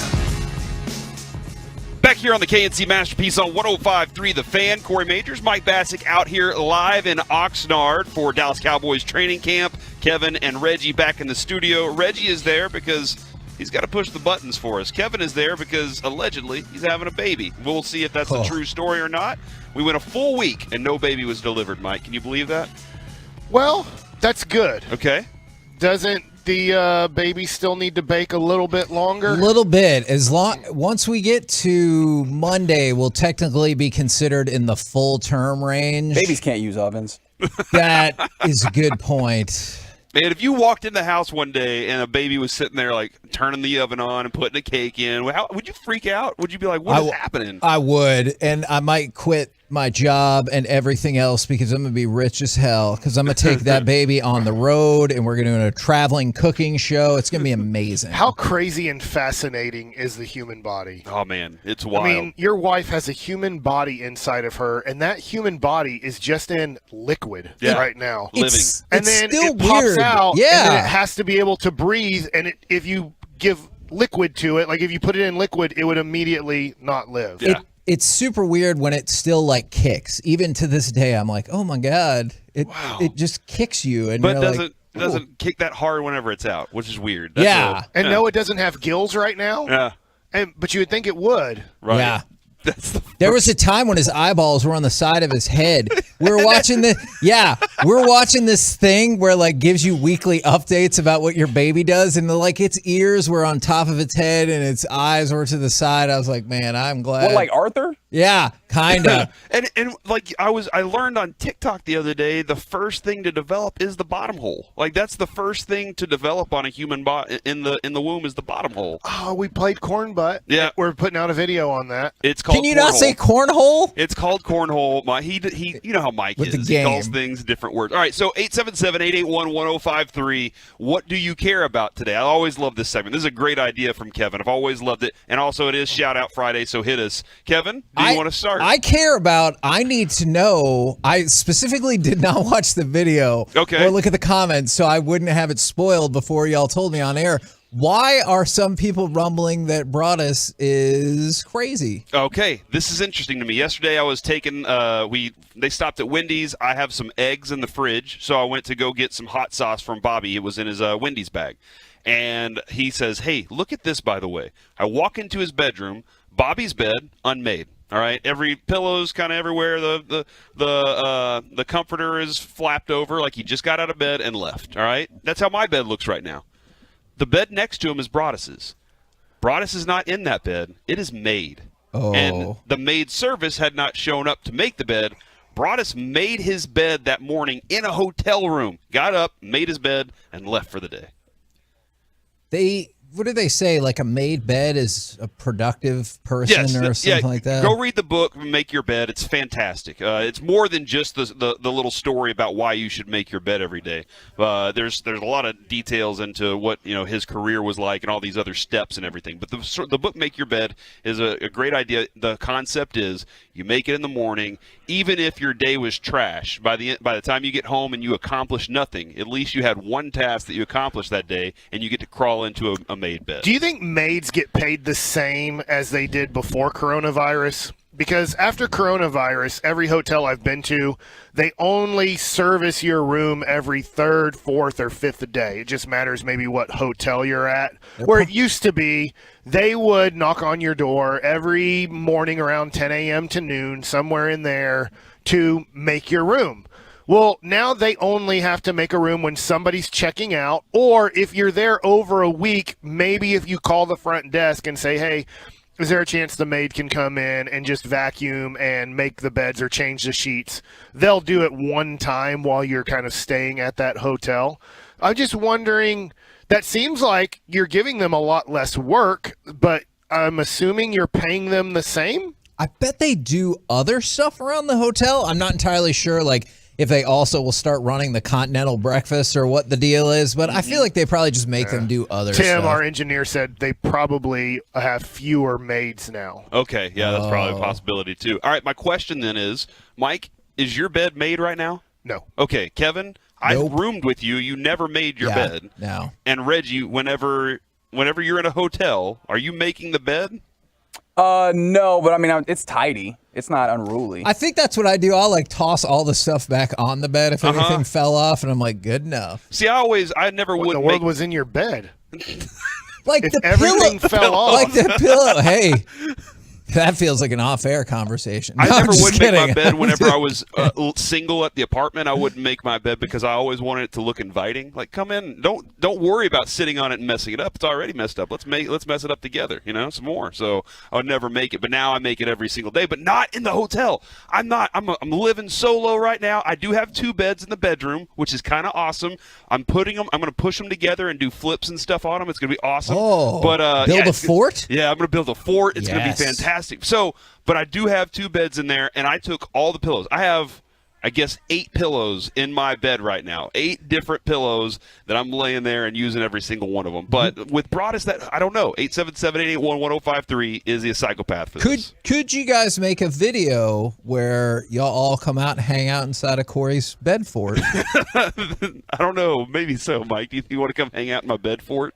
Not really. Why not? Oh, man. Dude, you put the sheet over the top between the 2 beds, and we just hang out with our flashlights and just sounds like a waste of time. Hang out together. Man. There's always a good time to waste, man. You can always do that. It's a good, fun time. What's the fan text saying right now? While we're talking about things that people are interested in, from the 903, they want to talk about Aaron Judge. Now, I want to talk about Aaron Judge because I found an amazing fact for you. Did you know that this season, Aaron Judge has more home runs at 39 than Joey Gallo does hits? You know what? Joey Gallo struck out 3 times yesterday. At 37. He doesn't even have 39 hits. He has 37 hits in 81 games. I think he's down to 156. I looked at the box score this It's up morning. to 159. Mike, catch the fever. Sorry, I got him down too much, but it's really, really bad. I know they're trying to dump him, and what I mean by that is they got Andrew Benintendi. They're just asking, and supposedly it's just the Padres and Rangers who might have a little bit of interest of like, do you want him the rest of the year? Let's trade for Aaron Judge instead. Yeah. Like, why do we want to go after Gallo? I mean, I'll tell you this, honest to God. I think the Rangers could get Aaron Judge in the offseason. Are you serious? He's a free agent, and I don't think Steinbrenner, the son, Hal, I wonder if you were to give him, he's an older guy. You have to remember this, that Aaron Judge came into the major leagues at 25 years old. So he's 30 or 31 years old right now. 30. So he'll be 31 next year. So from age 31 to 40, if you want to do it, it gets a little bit scary paying a guy $40 million a year past 35 years old. But if you wanted to do it, I bet if you offered him 10 years, $400 million, I bet you win. Let's go. Can you imagine having Aaron Judge with Seager and Simeon doing that? If Seager's healthy, obviously. And Gallo. We probably just took Gallo. And that's the thing about, like, as what I care about here, I guess that Bobby Belt wrote me another message from his notebook. Tease how will the Rangers trade Perez for Soto? I will tell you how next. That's from Bobby Belt on what he wants me to do at 10:40. But I will say this: what if we did this instead? And I do believe Juan Soto overall is a better player. I shouldn't say that. Overall, I think Juan Soto is a better hitter because he stays more healthy. I get Aaron Judge should win MVP this year. They could give it to Ohtani because of what he does, but why not trade for Soto, keep all your prospects, and just give 10 years and $400 million to Aaron Judge? People would be stoked for that around here. Yeah, absolutely. It would we took a Yankee. We took a Yankee from him, and now we got a dude that's going to hit bombs in our stadium all the time. That's the power hitter right there, man. And just to give you an example of why some of these things fall apart, from the 469, do not pay Aaron Judge that much of that long of a contract, 5 years tops. But that's never going to get it done. Like, especially if you have maybe the reigning AL MVP, 5 years is never going to get the job done. Maybe you could do it at 7 7, but you're taking too big of a risk there. At 7, you might have to, if you wanted to do, like, say, a 7-year contract, if you're Tolo listening. If you go to $50 million a year, I think you can. And I'm not being sarcastic. I'm being for real. If you want to go to $50 million a year on a 7-year contract, I think that you could do that and get away with not giving him 10 years. Man, that would be wild. Hey, here's something I care about. I got a little clarification on Micah yesterday. And maybe we could talk about this with Mickey coming up here at 10:22. But yesterday I said that I was watching him the day before, and he looked a little disinterested in some of the drills. And whenever we went out there, Mike was he was sitting on the ground, so focused on practice. I've never seen Mike this focused on practice, which was pretty awesome. And he looked over at me and he was like, "Corey, I think you're right. Like, he does have this body language that says that." Now, I did talk to a couple different people about this yesterday. So I did get one person I think has a very they want to spin it, but the other person said the same thing about this. They said it doesn't. This stuff is too easy. What he's doing right now, these drills, he wants to play real football. You know, he does. It's not that he's disinterested. It's just that he's advanced beyond everybody else on the field, and real football is what gets him going. And so it's not disinterested. It's just like, hey, let's do something else instead. He doesn't really pop the dummy that hard. I would say, all of the linebackers in the drill hit the dummy harder, and he's just like, "Look, I did it." Or when are we going to do real football? Yeah. And you can see his body language is just like, this is a waste of time. Let's go play real football. Or I want to do this drill all by myself where I can just keep doing it. But he's just like, in a line of 9 guys, he's just like, this is a waste of time. This is boring. You can tell by his body language. At one point, everybody was still doing the sled. He stopped and went over and grabbed a football and started throwing it into the target net. And he was just like, I want to do something else. I want not these, and some guys don't love practice, but they get to the field and they're elite. Corey, are you breaking that we won't need a third quarterback because we got Micah as our emergency quarterback? Is that what you took from that? I never saw him actually hit the target, but he was throwing at the net. Yeah, he was working on his skills there a little bit. I didn't get a chance to bring this up yesterday, Mike, but this is just for you. Did you see what? No. Did you see what Jamar Chase did for his family? No. I saw the other Chase isn't going to play against the Cowboys in Week 4. That he's going to miss some time, as we talked about yesterday. Absolutely. Jamar Chase bought his mom a Maserati and paid off the rest of the mortgage for their house. That's awesome. Do you now? Every son should do that. Yes. Have you changed your opinion about this over the years now? No. Because here's the deal. My parents have a house. Jamar Chase's parents or mom hasn't paid off her house. He's doing that because that's very nice to do. What if your parents have paid off the house? What if your parents have 2 cars? Hey, you guys need a third car? No, they don't need a third car. I don't need a third car. I don't need a second car. My wife has one. I have one. We're good. So that's how I feel about it. And a Maserati, great investment. But you wouldn't upgrade the house for them, or the house is perfect? Build another story. Yeah, or build a house next to their house. Oh yeah. I bet this, when you're an empty nester, my parents have 3 kids, me and my 2 younger sisters, and when they move out of the house, I don't want a 5 or 6 bedroom house. We have a 4-bedroom house, so in your face. But I mean, the thing about having, let's just say, a bigger house when nobody's living there besides you and your wife or you and your spouse is, I just don't think that's, most people kind of want to downsize when all the kids leave and be like, hey, let's have more of a 3-bedroom house, so when they visit, there's 2 spare bedrooms and this and that. But I don't know. We have upstairs. I don't want to go upstairs when I'm 70 years old. I've seen my parents walk. What about one of those elevators that goes up the stair? Is it like the Rascal? You kind of pull up and then it kind of takes you all the way. Chair. Was that a Jack Black movie? I can't remember what that was. Oh, I've seen that in many movies. I think it's in Gremlins. It's in a bunch of stuff. It was Jack Black did that in The Office when they were doing a fake movie and he was in love with an 85-year-old great-grandmother. And she's leaving, but she's having to ride that thing up the stairs. And it's so slow. Yeah.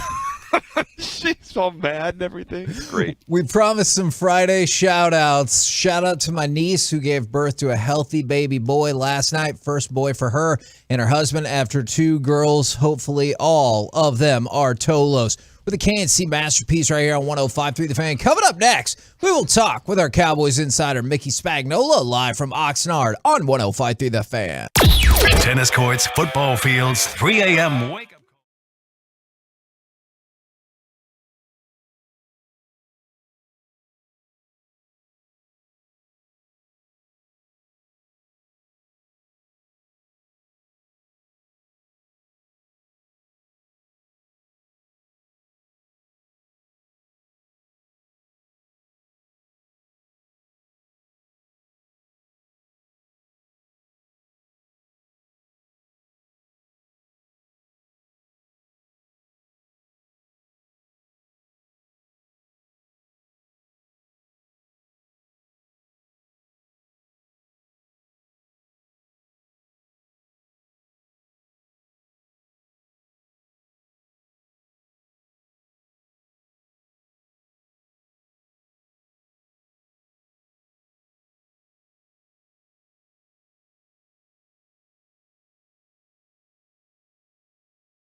This segment of the KNC Masterpiece is also brought to you by Frankel and Frankel.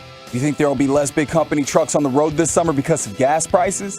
Think again, and those big trucks have insurance companies to protect them. So get the representation that won't settle for less, Frankel and Frankel. Visit truckwreck.com. That's truckwreck.com. We're back here on the KNC Masterpiece on 105.3 The Fan. Corey Majors, Mike Bassick, and Kevin is back in the studio. We are live from Oxnard, California, brought to you by Metter Dodge, Chrysler, Jeep Ram, and Twin Peaks here on the home of the Dallas Cowboys. We are now joined by Mickey Spagnola on the On Time Experts Hot Seat, powered by the On Time Experts Air Conditioning, Heating, and Plumbing. Mickey, how's it going today, man? Push the button. No. This one. Nope. It is on. Tim. Tim, can we get him Mickey up? There we go. I think we need some engineering. There we go. We got him. There he is. And we'll get him on the fan cam in just a moment, I thought you were too. calling me the on-time expert. Yeah. You there are he on is, time. right on time. Mickey actually sprinted back just now. He had to go run an errand. I think because I had a question for him that I wanted him to maybe think about. I don't know if he was able to find the name. I got it. But here's my two questions in one.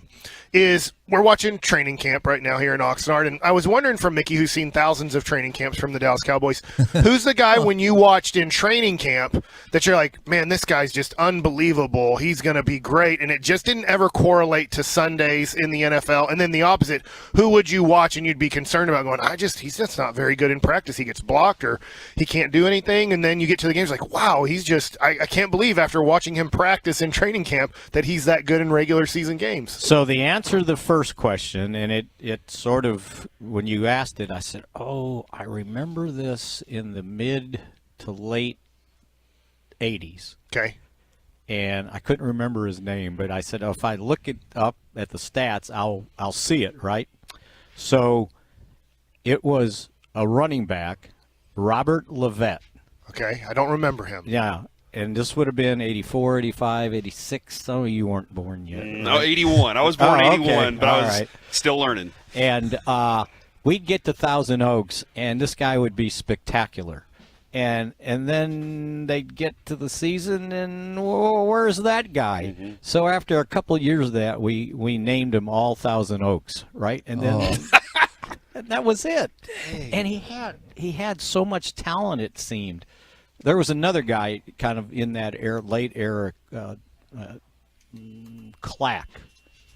And we nicknamed him Clickety Clack, right? And that was kind of the same thing. It's like, boy, out here, at Thousand Oaks, he'd just rip it up.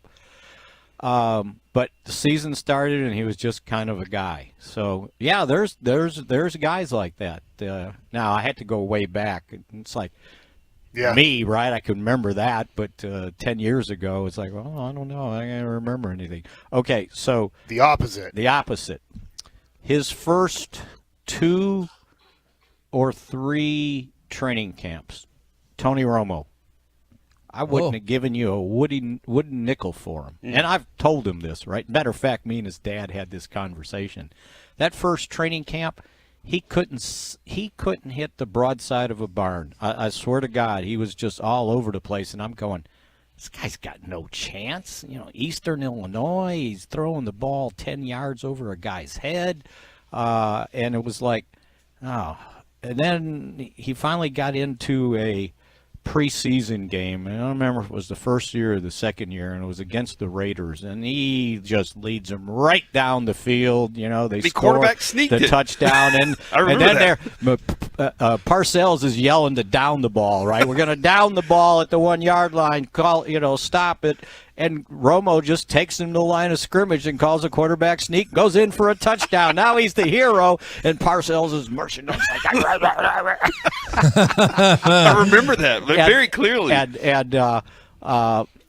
then, the more he ended up getting to play, the better he was. But at the beginning, he was terrible. And I remember him, we laughed about it, after he became the starter. And he goes, look, I know what you were doing. You were playing the percentages.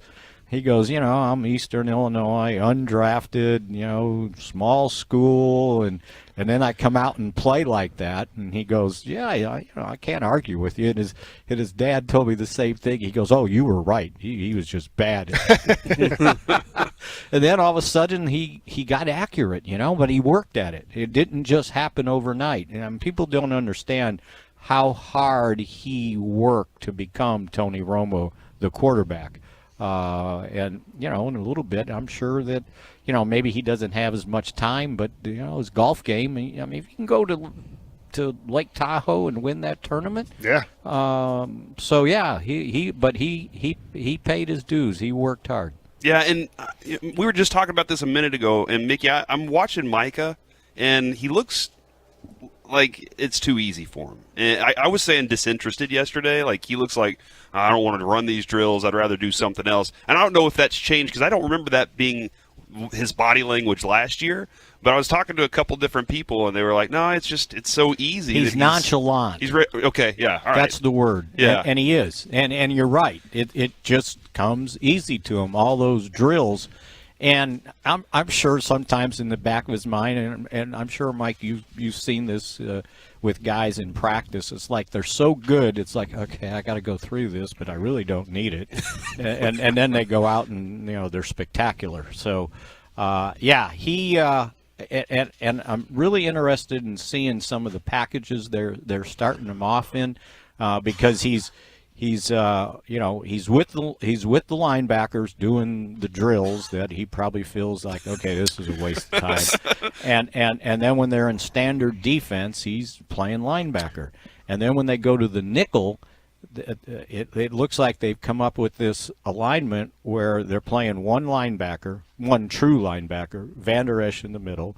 They've got Parsons going to the left defensive end spot, kicking DeMarcus Lawrence in to tackle, and then they're playing, they're 5 DBs with the extra one coming in, Jordan Lewis, and Jaron Kearse. And so when they line up, I'm sure the quarterback doesn't understand, is Jaron Kearse playing the outside linebacker spot, or is he playing on the line of scrimmage in coverage? And normally he's lining up on the tight end, but still when you got 5 DBs out there and a linebacker, they don't know if he's covering the tight end or if he's a pass rusher, an extra pass rusher. So I thought it was interesting how when they were doing the 2-minute drill, that was kind of where they had him lined up. And gosh, can he go? We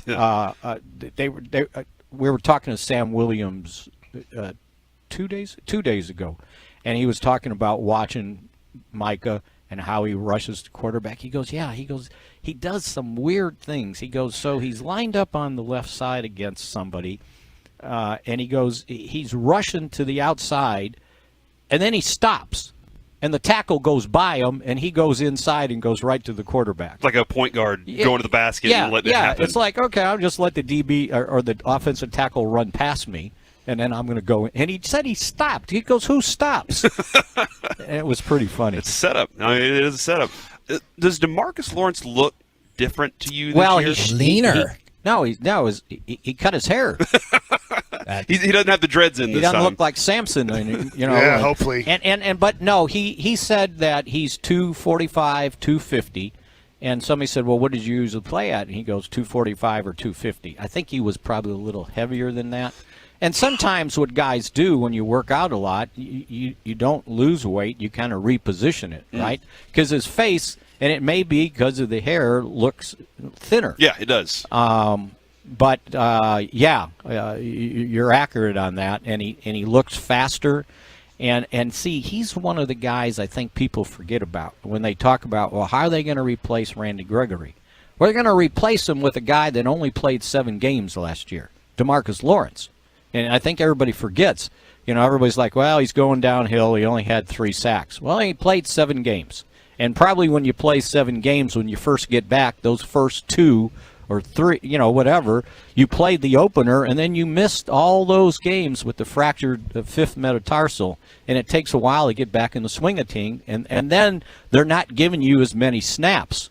Yeah. Your snap percentage goes down. So I look for him to have a big year. Yeah, and it was interesting to hear him say this is the first year in a long time that I haven't been rehabbing in the Yeah, offseason. it's So like I not just- taking care of an injury or coming back from a surgery. Yeah. Yeah, and it makes a difference. Dak Prescott made reference to it. He goes, when you're rehabbing an injury, you're trying to get back to square one. Mhm. When you're out here in the off season and you're healthy, you're trying to improve. And I think we see that in him, and I think we see it in DeMarcus Lawrence. Since you mentioned Dak, what are you doing to celebrate Dak's birthday today? Yeah. Oh, should we have gotten him something? Oh, yeah. Maybe. He called it the golden birthday. Did you catch that? Does that mean they're going to win the Super Bowl? He said this is the golden year. No, Is that he right said he on? was, and I don't gosh, I don't remember this, but he's turning 29 on the 29th. On the 20 okay, yeah, that's right. Yeah, I did that on my first birthday. So I guess someplace Because in time on the 11th I turned 11. Yeah, exactly. And I guess that's the only time it happens, right? Yeah.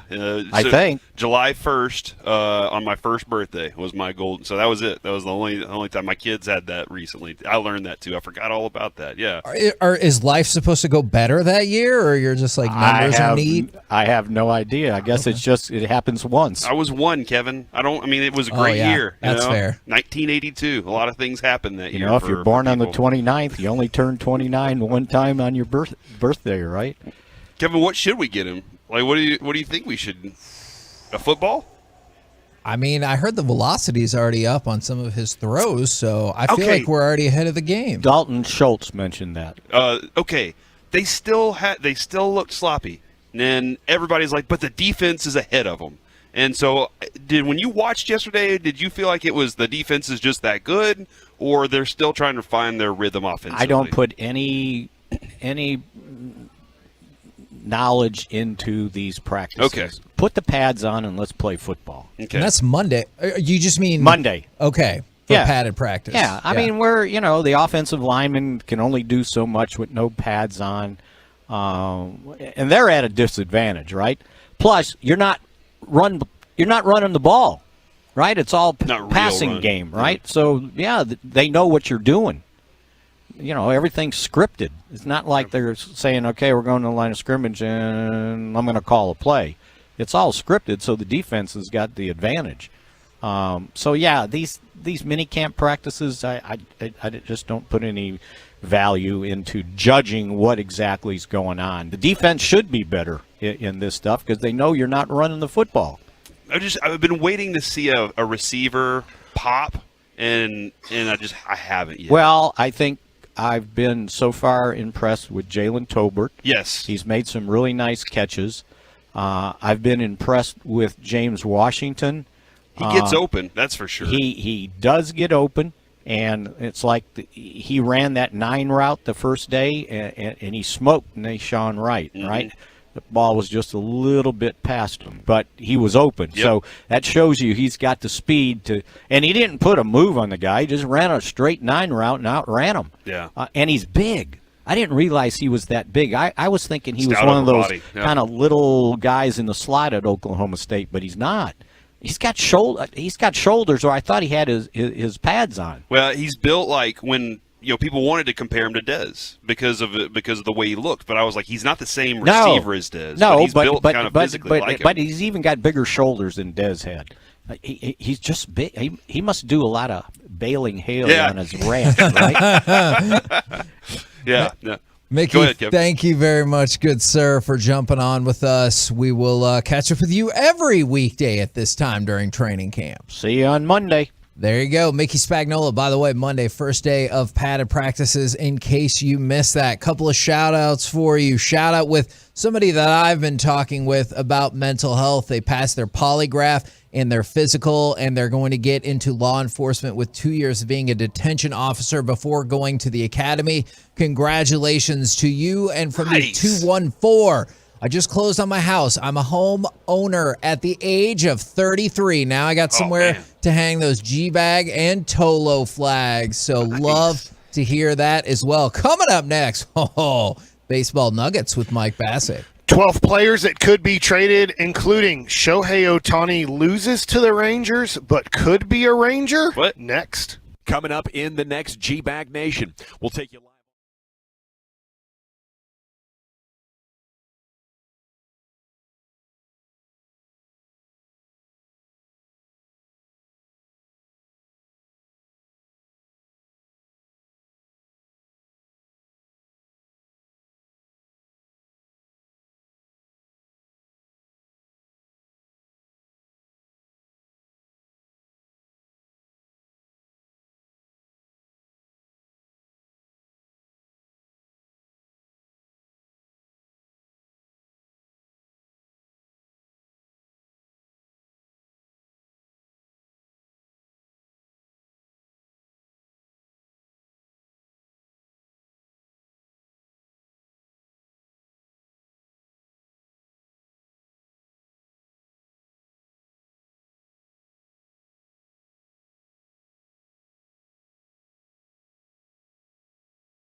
Don't forget that Kenny Mayne is our teammate now, and there's new episodes of his podcast, Hey Mayne, and they drop every Thursday on our Odyssey app or wherever you get your podcasts. But this segment of the KNC Masterpiece is brought to you by Buyers Barricades.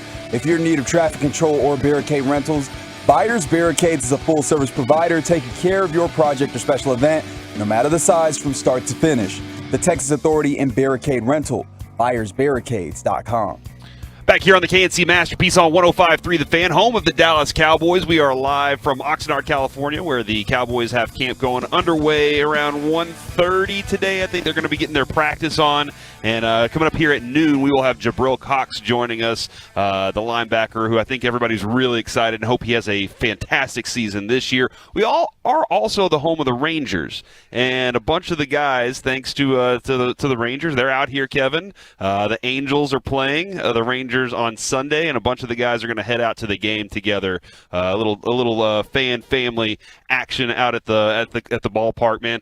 And I'm really excited about that. And sorry, Kevin, that you're not here for that, because I know that you love to go to stadiums. And I do. I still remember, and I think part of me is kind of sad because I still remember several years ago I had everybody or like a bunch of folks in for going to Dodger Stadium, and then all of a sudden everybody was like, yeah, never mind. It's traffic and stuff. I was like, oh, okay. Yeah. We didn't go. I feel bad that we didn't go. I did this year. I said, all right, guys, I want to make sure we do it. So we're going out there. We'll be at the Rangers game. Looking forward to it. Thanks to the Rangers for setting us up there.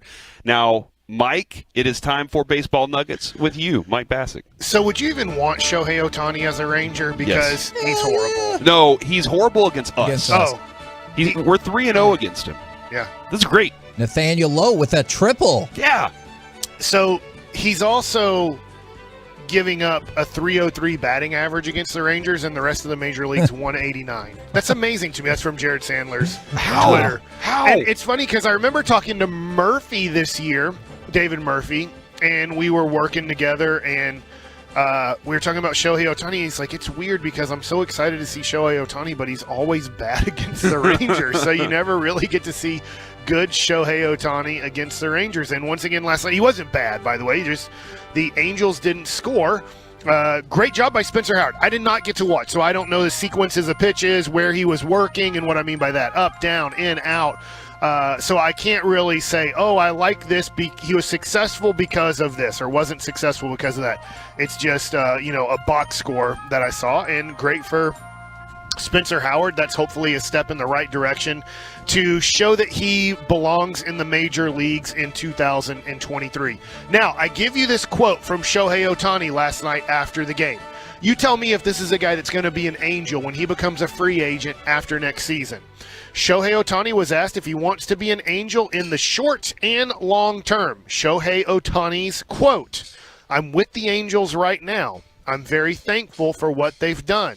I love my team and my teammates. Right now, I'm an Angel, and that's all I can focus on." Oh, yeah, man. That sounds like a guy that wants to be there for life. No, it doesn't. What? He wants to be out of there. He said, I'm with the Angels right now. Yeah. I'm an Angel right now. Just imagine, Corey, if somebody asked you, hey, how are things going with you and your wife? And you said, well, I'm with my wife right now, and I'm thankful for that. And then just kind of shrugging your shoulders. I appreciate everything she's done to this point. Yeah. He said, I love my teammates. Like, I would say I love my wife. And so, and then I'd be like, I'm happy. Everything's good. I'm happy. We've been doing a lot of work, and I'm happy today. So I can't remember where I saw this from. I mean, it's on Twitter. I just can't remember if it's Bob Nightingale, John Heyman, Buster Olney, right? I follow a lot of baseball people, and they pretty much said, here's the deal. The Angels are now listening to trade offers for Shohei Ohtani. The issue is, even if maybe the front office comes to a deal with another team, they don't think ownership will sign off on trading Shohei Ohtani. Now, why is that? Because they know Shohei Ohtani's not going to be an Angel in 2024. I'm pretty much at the 99%. Shohei Ohtani, after the 2023 season, is not going to be an Angel. But I don't remember the numbers. But when the Rangers had Yu Darvish, their TV numbers exploded, not so much locally, but worldwide, because Japan was in on every Yu Darvish start in America, and it was on the Texas Rangers. So the Rangers held on to Yu Darvish as long as they could, partially because of the revenue that a Yu Darvish brings in. And if Yu Darvish was bringing in a big number for the Texas Rangers, television-wise, globally, in Japan, then can you imagine what Shohei Ohtani does? Because he does play every day, because he does DH. And then the nights that he pitches, like last night, maybe the numbers go up even a little bit more because you get to see him pitch and hit at the same time. So I think financially the Angels are looking at it and going, we're going to hold on to him as long as we can because we're going to lose a lot of numbers once he leaves. It's fascinating that they have their own league over there, and they have their own interest, but they watch that much of this one guy over here. It's their football. And so the way the NFL is, can you imagine if there was a better league in Japan, and I think most people consider Patrick Mahomes the best quarterback in the NFL. I know that there's debates on that, but what if Patrick Mahomes said, hey, instead of playing in the United States, I know we have great fans here, and this is where I'm from, I want to test myself and see how great I can be in the best league in the world. And the best football league in the world is in Japan. And he goes to Japan to play football. Wouldn't we start watching more of that guy going, man, I want to see the best versus the best? I don't know. I don't know if I would, but it is amazing that they're that intrigued by what they're doing over here. So I love it. I love that. Because they get to see how is their countrymen playing against the best players in the world. And now that he's, when I say kind of become the best, he's the best in the sense that nobody's ever seen this. And we won't allow United States players to even really try this. Yeah. Right? Because I remember there was a guy drafted in the first round this year, and whoever drafted him said, we're gonna make him a pitcher only, because if he was a position player, he would be more of a 3rd to 5th round pick. Yeah. But he's a 1st round pick as a pitcher out of high school. But in Japan, they allow those guys to hit and pitch through their minor league system and then see if at the major league level, their major league level, if he can do that. And Ohtani's a very special player in that sense. That being said, they are listening to offers. It sounds like the Rangers are interested, but I don't think that anything's going to come about Shohei Ohtani, during the weekend or early into next week before the trade deadline's over. Here are real quick, I know I'm running out of time already, the 12 players most likely to be traded by MLB.com. Wilson Contreras, he's the catcher for the Cubs. Potential landing spots, Astros, Mets, and Rays. Okay. So we're really not interested in catcher. We do have Mitch Garver coming back next year at some point, and they're really hopeful that he'll be healthy in spring training.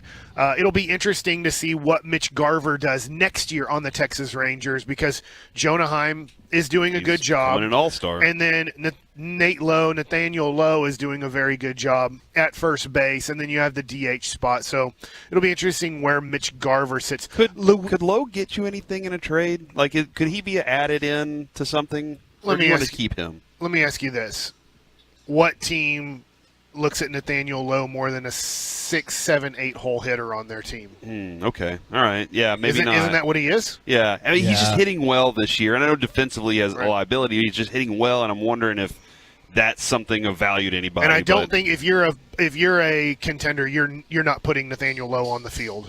You're DH. He has to DH. Yeah. Okay. I can't take that risk as a playoff team, him playing first base. And hopefully he keeps getting better defensively at that. Luis Castillo, second most likely to be traded. I think here's the issue here with the Rangers is I'd love to get Luis Castillo. Yes. You're competing against the Dodgers, Blue Jays, and Yankees. Who's going to maybe give a better offer?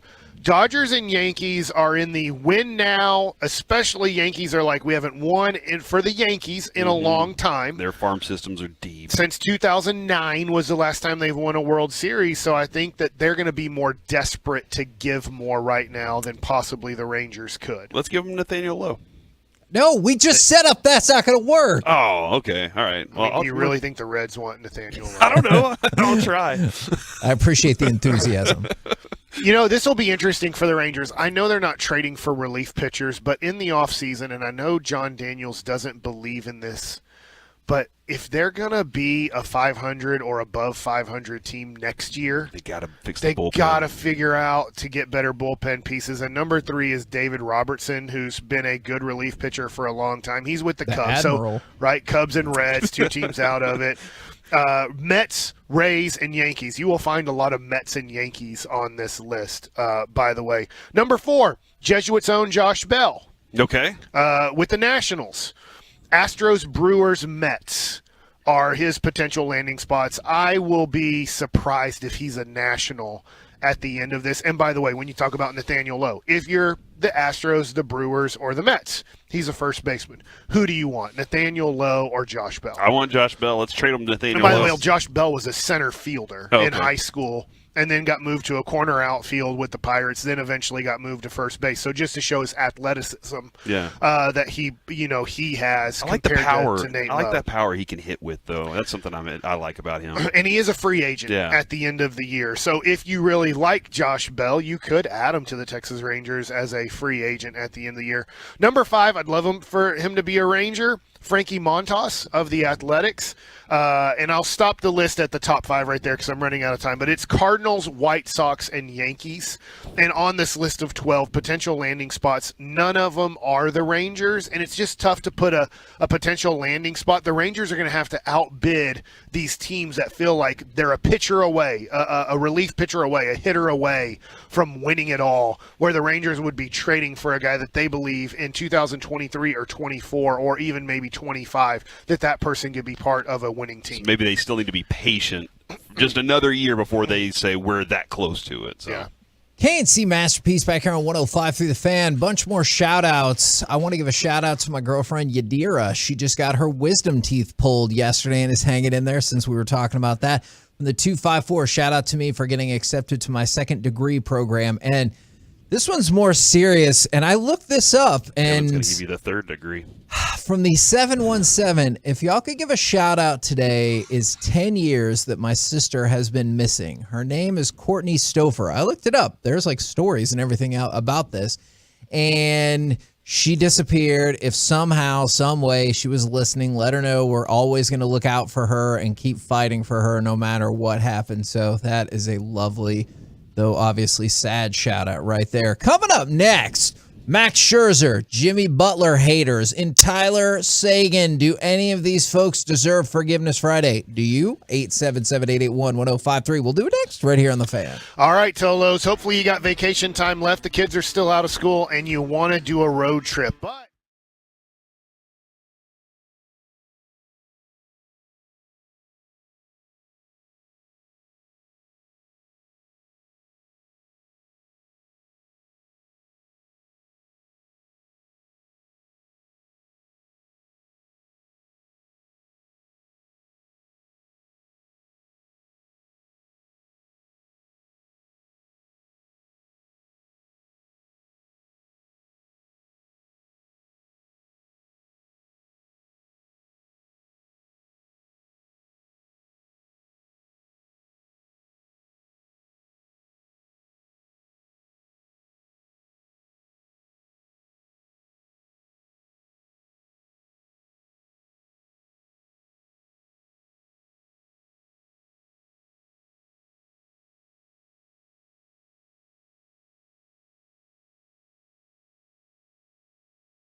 on 105.3 The Fan.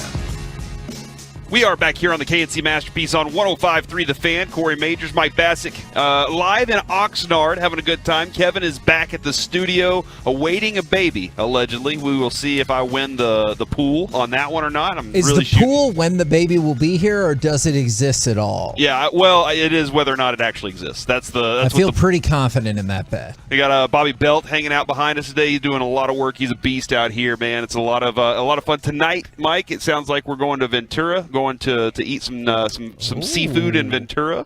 So are you excited about that? Yeah. Well, good for you. All right, let's go. It's time for Forgiveness Friday, everybody. Does Mike need forgiveness for not being as excited as you were hoping he was going to be right there? I'm excited. Okay. I just don't want to stay out till 1 o'clock in the morning. Yeah, Mike wants to get back by 9 and get some rest tonight, so we're looking forward to that. 877-881-1053. If you've done something terrible to one of your friends this week and you want forgiveness for it, go ahead and text in. From the 972, they're already assuming this is our fault. Don't start talking S about Tyler. The guy literally had to learn how to walk again. Cut him some slack, please. Why don't you go ahead and tell that to the people at The Athletic who put together their list of the worst 10 contracts in all of the NHL. Coming in at number 10, I'm just kidding. I know you don't care. Now we go all the way up to number 1 on the list. Tyler Seguin has the worst contract in all of the NHL. They believe the value of that contract versus the production you're going to get for the life of the contract is minus $38.4 million. Is that good? No, that's very bad. Okay. They're saying we're paying $38 million more than he's worth. And the percent chance it'll get to a positive value, 5%. Yes. So you're saying there's a chance? I guess I am saying there is a chance, Mike. So does The Athletic... Way more than 1 in a million. That is true. A lot more.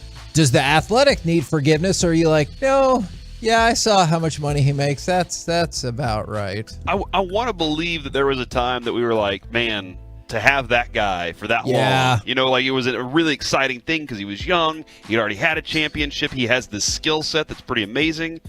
And then injuries and just, it's tough. I have no clue about this.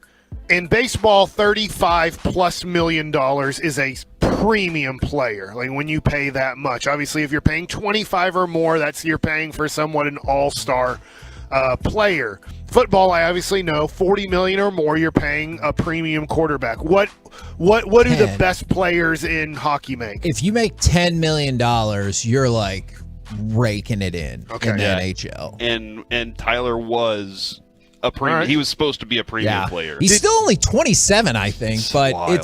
it's not looking great. He's going to do just fine. He's going to turn it around. I feel it. He's going to be the Aaron Judge of hockey next year. Oh, great. Nice. He's going to be hitting ding dong. What? Homers. Did you really want to change it from what you said to then what you followed up with? Were you going to say dongers? Dingers. Dongers, ding dongs. They're all home runs. I hate to tell you, I feel like dongers and dingers are totally different things. I'm not entirely sure, Mike. Speaking of contracts, did you see Zion Williamson's contract when they talked about Kyler Murray's and you guys just brought up Tyler Seguin's? Did you see what he has to do weight-wise or he loses money? So this is how fat he is. Oh, no. How fat is Zion Williamson? Oh, dear. I'll tell you how fat he is. In his New Orleans Pelicans contract, he has to take his weight and his fat percentage. It adds up. If it's under 295, he gets to keep all his guaranteed money. If, let's just say he weighs 280 pounds with 16% body fat, he loses guaranteed money on his contract. 60% is like great if you're a normal human, but that feels kind of high for an athlete. Most NBA players' fat percentages are 5 to 10%, somewhere in that range. Yeah. So I mean, and he's only 6'6". So think about that. If he is 280 pounds, which is really heavy for 6'6" in the NBA, and he has a fat percentage of 16%, he loses money. I don't know what. It doesn't say exactly what he loses, but it says he loses guaranteed money if it equals above 295 pounds. Which that doesn't seem hard to do. If you're 6'6". You should. In the NBA, I bet most 6'6" guys weigh about 210 to 230 pounds. And they're saying, yeah, man, if he weighs under 275, he should be good. There's no way that his fat percentage should be close to 20%. There's a lot of muscle on him too. But yeah, man, hopefully he can do it. I want him to have all that money, man. Take the money from the owners. From the 972, you all need forgiveness for leaving 110 behind for 70 in beautiful weather. Not going to lie. I miss Texas.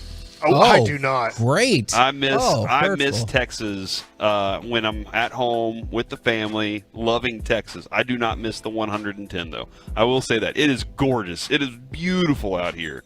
And every minute you spend outside, like, Mike, it feels like right now, it feels like I'm in my room. It feels like air conditioning. Yeah, I'm wearing shorts and a T-shirt, and I'm like, should I put on my jacket or shouldn't I? I could wear my hoodie right now, and I'm just choosing not to and kind of just saying, you know what, I'm going to accept it. So there you go, Kevin. Sorry that you're still back there in 110. No, that's okay. I appreciate it. But yes, it is hot as hell. Do you think being here. pregnant in that kind of heat makes it, like, is she hotter? Is Yes. she having hot flashes too with it? No, not hot Oh. flashes. But here's how I know she's hot is because, Jess, she's super nice. But at one point, this was a couple months ago, when she would tell people that she's due in August, she was like, I swear to God, the next MFer that tells me I'm going to be so hot in August, I'm going to punch them in the face. Isn't that a compliment? Yeah, no. Attractive is, I think, what Mike is going with here. Oh, I think they actually meant like temperature-wise hot.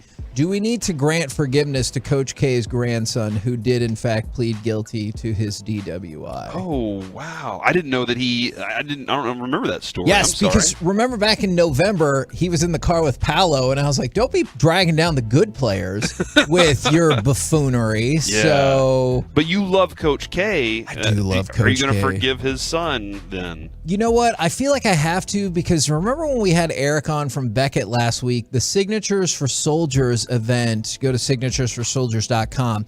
Those auctions close tomorrow night, and they're already up over $30,000. There's a Coach K autograph book that I want.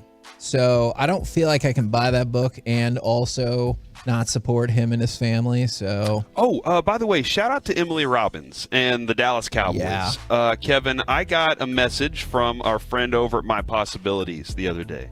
And he said, hey, is there any way that you can help us out with this? And evidently, let me see if I can find this real quick, Kevin, because I want to make sure that I get this right. There is somebody in the DFW area that has leukemia, a 6-year-old boy who has leukemia. And they were like, is there any way maybe you can get a shout out from the Cowboys or something? Yeah, it's Lincoln. He is in chemo and starting to lose his hair. They said they were going to buy him a Cowboys hat, but just wanted to see if the Cowboys could come through with something. And I linked up with the right person.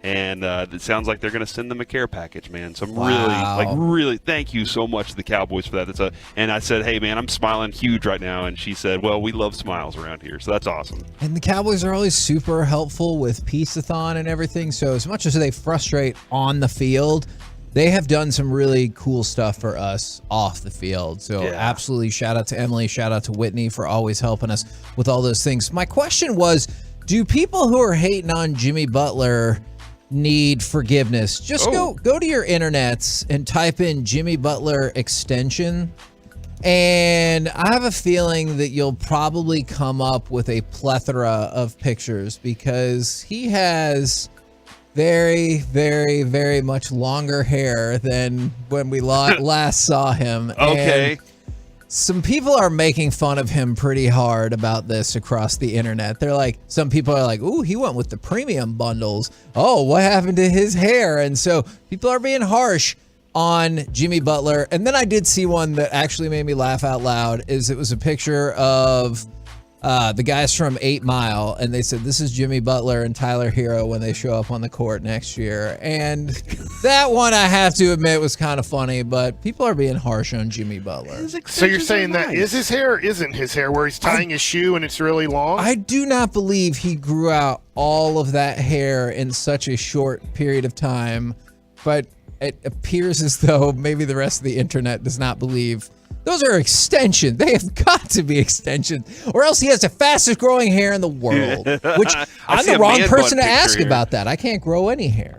But that's part of the style. That's a style thing. I don't. It doesn't have to be his real hair, but that is long. That is very long hair. It is not all his real hair. Now some of it is. If you remember, he had his hair in braids. He undid his braids. He kind of. But it was like way shorter than but that. no, he absolutely added some extensions. And yes, I mean, I guess it's a style, but come on, dog, like you ain't got to do that. Especially while playing basketball. We know who you are.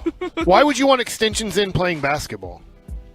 Maybe he'll get rid of them before the season starts. Some guys, but there are lots of guys with extensions that play basketball though. Like I'm trying. I can't extensions with long hair, right? Yeah, see, that's different. Extensions and long hair ain't the same. Like that's not the same thing, dog. Like I'm trying to think of some of the big men like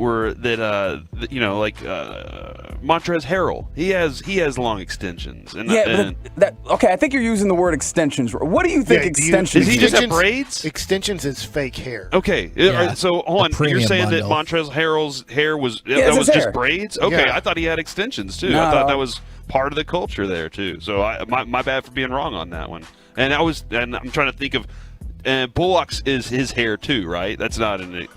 He dyes those two pieces. Okay, all right, my bad. But I think it looks fine. But he's gonna dunk on people anyway, right? I mean, I think so, especially if they get Kevin Durant, which I'm not necessarily counting on. But okay. You think he's gonna go somewhere else? Where do you think he's gonna go? Toronto. Can I say Toronto? Can that be my prediction? I mean, Quentin said that was high on the list. So who's going to Toronto? Kevin Durant.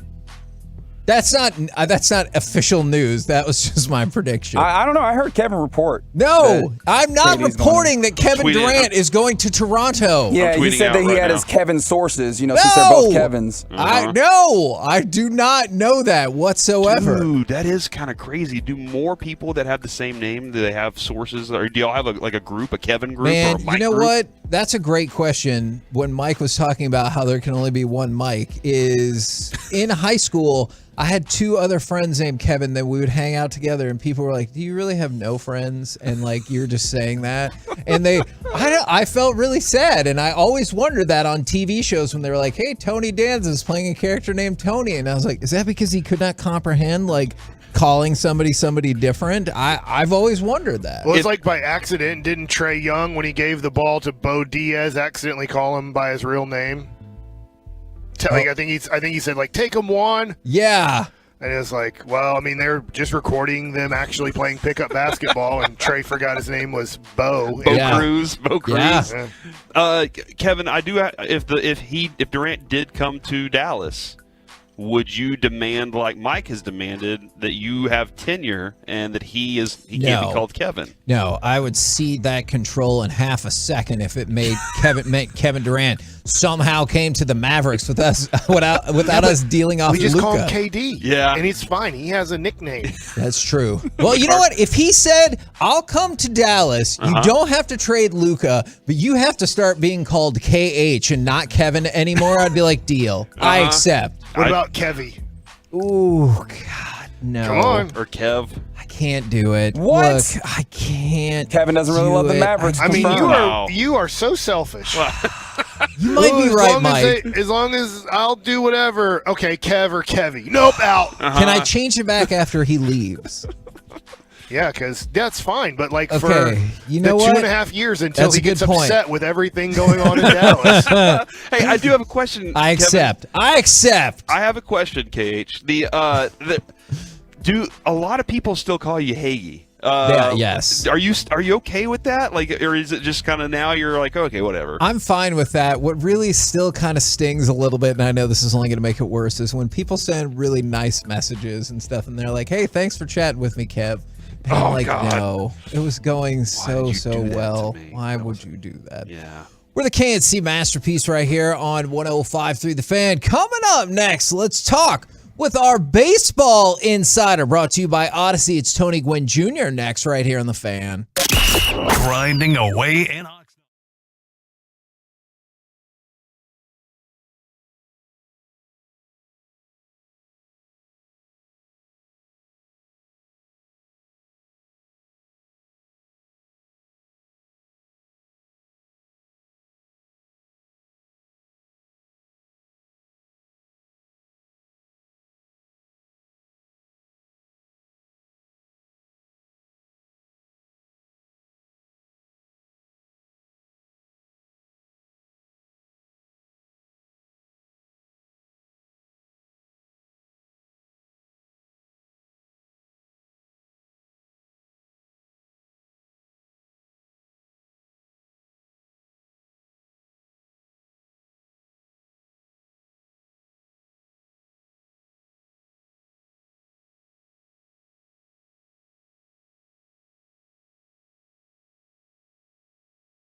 This segment of the KNC Masterpiece is also brought to you by State of the Art Weight Loss, that's soda, and it's brought to you by Reuben and Associates. We've all probably felt this one time or another. It's the feeling of dread to start the day due to credit card debt or maybe a missed mortgage or car payment. Reuben and Associates can help you find a way out. Call Reuben and Associates now at 1-800-LAWYERS or go online to DallasTexasLegal.com and get your freedom and your life back. KNC Masterpiece back here on 105 through the Fan. Shout out to all the beautiful people out there, including the couple from the 682. Shout out to me and my fiance. Found out we're having a daughter, our very first child. Congratulations to both of y'all. Right now, brought to you by Driveway.com. Looking for a car? Go to Driveway.com where you can get pre-qualified to buy a car and get it delivered. It is our Odyssey MLB insider, Tony Gwynn Jr. Good morning, sir. Gentlemen, how are you guys doing today? We're doing pretty good, Tony. I figured we'd be talking to you for the first time on our show this year about you guys getting Juan Soto, because it looked like from Hector Gomez and Buster Olney that it was maybe getting close yesterday. You being in San Diego and really covering the Padres, what's your thoughts on Juan Soto and if he'll be a Padre after this weekend's over? Well, my thoughts on Juan Soto, the player, he's a generational type of player. I think this guy is one of the best hitters, young hitters in the game, really one of the best hitters in the game. And he has the ability to really change the complexion of a lineup with the way he can play the game. In terms of the Padres, I think they're right in the thick of things. I don't know where they are ranking at, but I certainly know they have the pieces that are necessary to get Soto. And so I think if you're the Padres, you're weighing your window time. You got about a 2-3 year window. You got control of Soto for about 2.5 years. Once you get it, are you willing to just go for it? And that's what you're weighing right now, because there's no doubt he's a generational talent. That's interesting. From your perspective, do you think the team that trades for him will try to quickly give him a huge contract? Let's say, from everything I hear, it's going to have a 5 to start off. It's going to have to be $500 million. Do you think whoever trades for him offers him the $500 million, or says we have him for this year, we have him for next year? I was on the Rangers when Mark Teixeira was there. Teixeira got traded to the Braves. The Braves used him. It wasn't working out, and then traded him to the Angels. Do you think that whoever maybe gets Juan Soto uses him for a year and this year, and then trades him before he hits free agency? It's certainly a possibility. I'll say this, knowing what I know about Scotty Boras, it's not going to be a quick thing. It's not going to be a trade and then an extension in all likelihood. Unless, of course, the team is willing to put the 5 out in front. And listen, I don't know I don't know what team is willing to go there of the teams that are probably looking to make a trade immediately. Now, you have some time on this, right? I mean, you have them under control. And certainly the dollar sign will tick up even in arbitration. I think he's making somewhere around 12 or 13. He's going to be upwards of 21, 22 next year at least. So the dollar sign is going to go up one way or the other. The question is, who's going to be willing to put the 5 in front, as you said? And I don't know that any of the teams that seem to be at the top of the list right now are necessarily willing to go there at least right away. And the Rangers name, we've seen that pop up a lot, and we've been trying to have this discussion a lot around here, Tony. Okay, so the Rangers have invested a lot in their farm system over the last few drafts because they've been at a premium spot. And we're like, oh, man, Jack Leiter could be here at some point, Kumar Rocker, all these names. And then we're trying to figure out, but it's going to cost so much to get that one guy, and you're still pitchers away from being a contender. Is it worth it? Would you look at that and say, yeah, they're too far away? Oof, that's tough. Because, listen, on one end, just if you go through the history of trades, the team that gets the prospect normally loses. So from that standpoint, it certainly shouldn't be off the table. However, you then have to weigh, as you said, how close is this Ranger ball club? Are they just one piece away? And I don't know that that's the case. I don't know that they're just one piece away from being a title contender. They already have some terrific pieces offensively, but as you mentioned, their thing is hitting. Their thing is pitching. They need to figure out the way to piece that starting rotation to whether they're still waiting for some guys to come along and really take the reins. And I think of Gunning immediately, right? He's going to be in his third year going into next season of really starting. So I don't know if Soto's the piece for the Rangers right now, in my opinion. Now, would it make a difference at all, or is Soto the kind of player that, like, you can wait out how much better the team gets? Like, I hear what you're saying about not being a singular piece away, but considering how young he is and how good he is, would you feel more comfortable knowing that like, it doesn't matter, or it doesn't matter as much if you weren't great next year or the year after? I mean, the real question is how much money does the Texas ownership willing to spend? Because, I mean, you've already invested a bunch in Seager, you've invested a bunch in Simeon. Now, we just finished talking about putting a 5 in front of Soto's name. Are you willing to go that heavy up top? And then you're really depending on drafting and developing your pitching staff from that point on, because I don't know that you have enough money to invest anywhere else. Not my money. That's $1 billion and 3 players. And like Kevin said, I'm always willing to spend Ray Davis's money, so I'm okay with it. Talking to Tony Gwynn Jr. here, it's pretty awesome. I know everybody says, but you sound just like your father. And I can't shake it, man. I hear that literally every day. I have a zillion other baseball questions for you, but I'm going to take you to another sport, basketball, where your father wasn't he drafted in basketball too? Yeah, drafted by the San Diego Clippers. Okay. Still holds the assist record at San Diego State. That's amazing. What? Yeah, he is a very good basketball player. Now, we had a player here, Jalen Brunson, who helped the Mavericks get to the conference finals. And in the end, he chose to go to the New York Knicks, where his father is an assistant coach. Now, I'm going to assume you had a lot of options. You ended up playing for your father in college, correct? Yes, I did. So was that the deciding factor, and how was it playing for your father over maybe playing for, obviously, coaches that, didn't have a relationship with you like that? Yeah, that's a good question. I originally committed to go to Cal State Fullerton. They had just won a College World Series at the time, and I was infatuated with playing in a College World Series. I wanted to be on that stage. And the moment my dad walked into my room and said that, I'm thinking about retiring, Coach Dietz, who was the head coach of San Diego State when I was my freshman year, had basically told him he was hanging on to the job until he was ready to take it. And so my dad pondered on it for a few weeks, and when he walked into my room and he told me that he was gonna consider retiring to jump into coaching, immediately, as a young kid playing in Little League, I never had the opportunity to play for my dad like a lot of kids did growing up. So it was something that I was dead set on. So I remember having to make the uncomfortable call to Cal State Fullerton, Coach Horton at the time, and let him know. And he was cool. He was basically like, hey, open door if it doesn't work out, but I totally understand. And so, yeah, it was the driving force behind me going to San Diego State to play.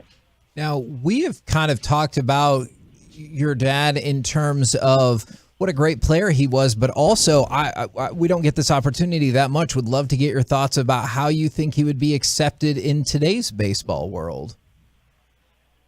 As a player? Yeah. Yeah, I think I would like to think I would thrive in this environment. I mean, there's so much more information available to guys now. There is a lot more. There's a lot more that has opened my mind up in terms of even the hitting process. There's so many ways to get the results you're looking for. I think, especially in this game where they use the bench a lot more. I mean, they use everybody now, and I think had I had an opportunity to play at this game that we are playing now, I think I would have flourished. Do you think the statistician folks would have loved your dad because, well, he's a great hitter, but he hits base hits, and that's boring in the modern baseball game? I love base hits. You know what's funny is it's slowly starting to kind of make its way back into the game. But I think ultimately it wouldn't have mattered because regardless of my dad not walking a lot, which is something that clearly is a high value in today's game, my dad was always on base. So, I mean, ultimately that's really one of the things that is the driving force. I mean, he finished, I think, top 15 in doubles when he was all said and done. He still would have been the same type of guy, I think, and maybe even more dangerous with the shifts and stuff. Although you question whether teams would even shift on him because the spray chart would reveal that the ball is everywhere. Yeah, his spray chart was crazy. I don't know if you ever got a chance to look at it. It's amazing to watch what his does. Well, I have another question for you, Tony, about the San Diego Padres. I have two boys, and one of their favorite players is Fernando Tatis Jr., who we haven't got to see play all year. And I'm sure that San Diego fans were very frustrated that the way he was injured might have not been anything to do with baseball, maybe a little bit of free time where he was on, bikes. When is he coming back? Have you heard more about that? And then also from a fan's perspective, how are the San Diego fans handling that this team can win it all? One of the major pieces, Fernando Tatis Jr., isn't there because of an off-field injury. The first question is in terms of when he's coming back. He is now swinging the bat. He is taking live BP on the field. He did it for the first time on Saturday in Detroit. So that was a little bit ahead of schedule. So I think, as he said, you can start to see the light at the end of the tunnel. I'm sure within a week he could have a chance to be on an assignment and shortly thereafter back on the field. So I think we're probably about 2 or 3 weeks away before we get a chance to see him, but he is close. In terms of the fan base, there's no question that they were upset, especially early on. But, time tends to allow people to calm down, and the fact that he's swinging, I think, has people excited again. So there was definitely a rough time the first few months. People were pretty upset about it. But I think everybody's moved on now. You got to remember, Toddy is a young man, and we all have been at that age, made decisions that we probably shouldn't have, and we've all been allowed to grow from it.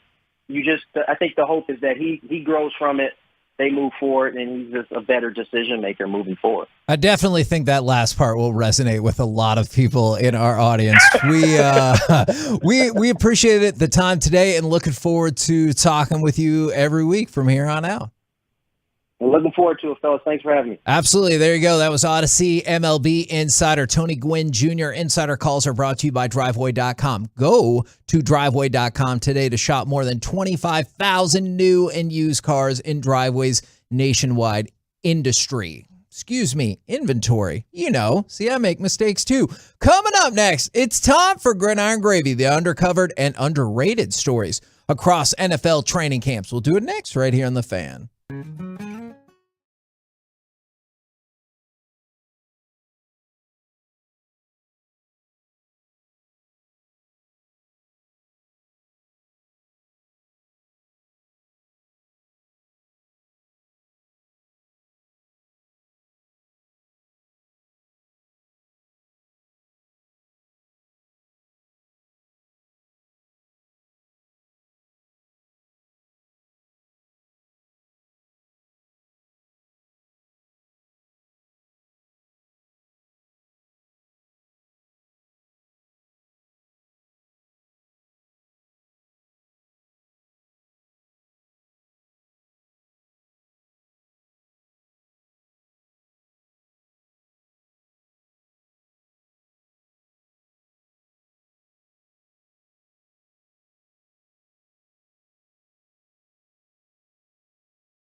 This segment of the KNC Masterpiece on 105 Through the Fan is brought to you by Classic Chevrolet. In Texas, we're proud to be the flag bearer for freedom. Classic Chevrolet gives you the freedom to choose from one of the largest selections of Silverados in the nation. So reserve yours now at Classic Chevrolet and find new roads. We are back here on the KNC Masterpiece on 105.3 The Fan, the home of the Dallas Cowboys, live from Oxnard, California. Kevin is allegedly having a child at some point, maybe. So he is back in the studio taking care of everything. Pretty confident in that. A couple things I wanted to hit real quick. Jabril Cox is coming up here in 15 minutes. We'll have Jabril Cox on. Check that one out. Go check out all the videos on 105.3thefan.com as well. And Twitter, Carter's pumping those things out. Really appreciate what he's doing there. And then tomorrow, Kevin, do not forget 105.3 The Fan, still grinding tomorrow. Here's the schedule. Chop is going to be on at 11 with Kevin Gray. Oh. Sean, then Zach, then Chiafalo, Dawson, then myself, Bobby, and then Broadus, 1 to 2.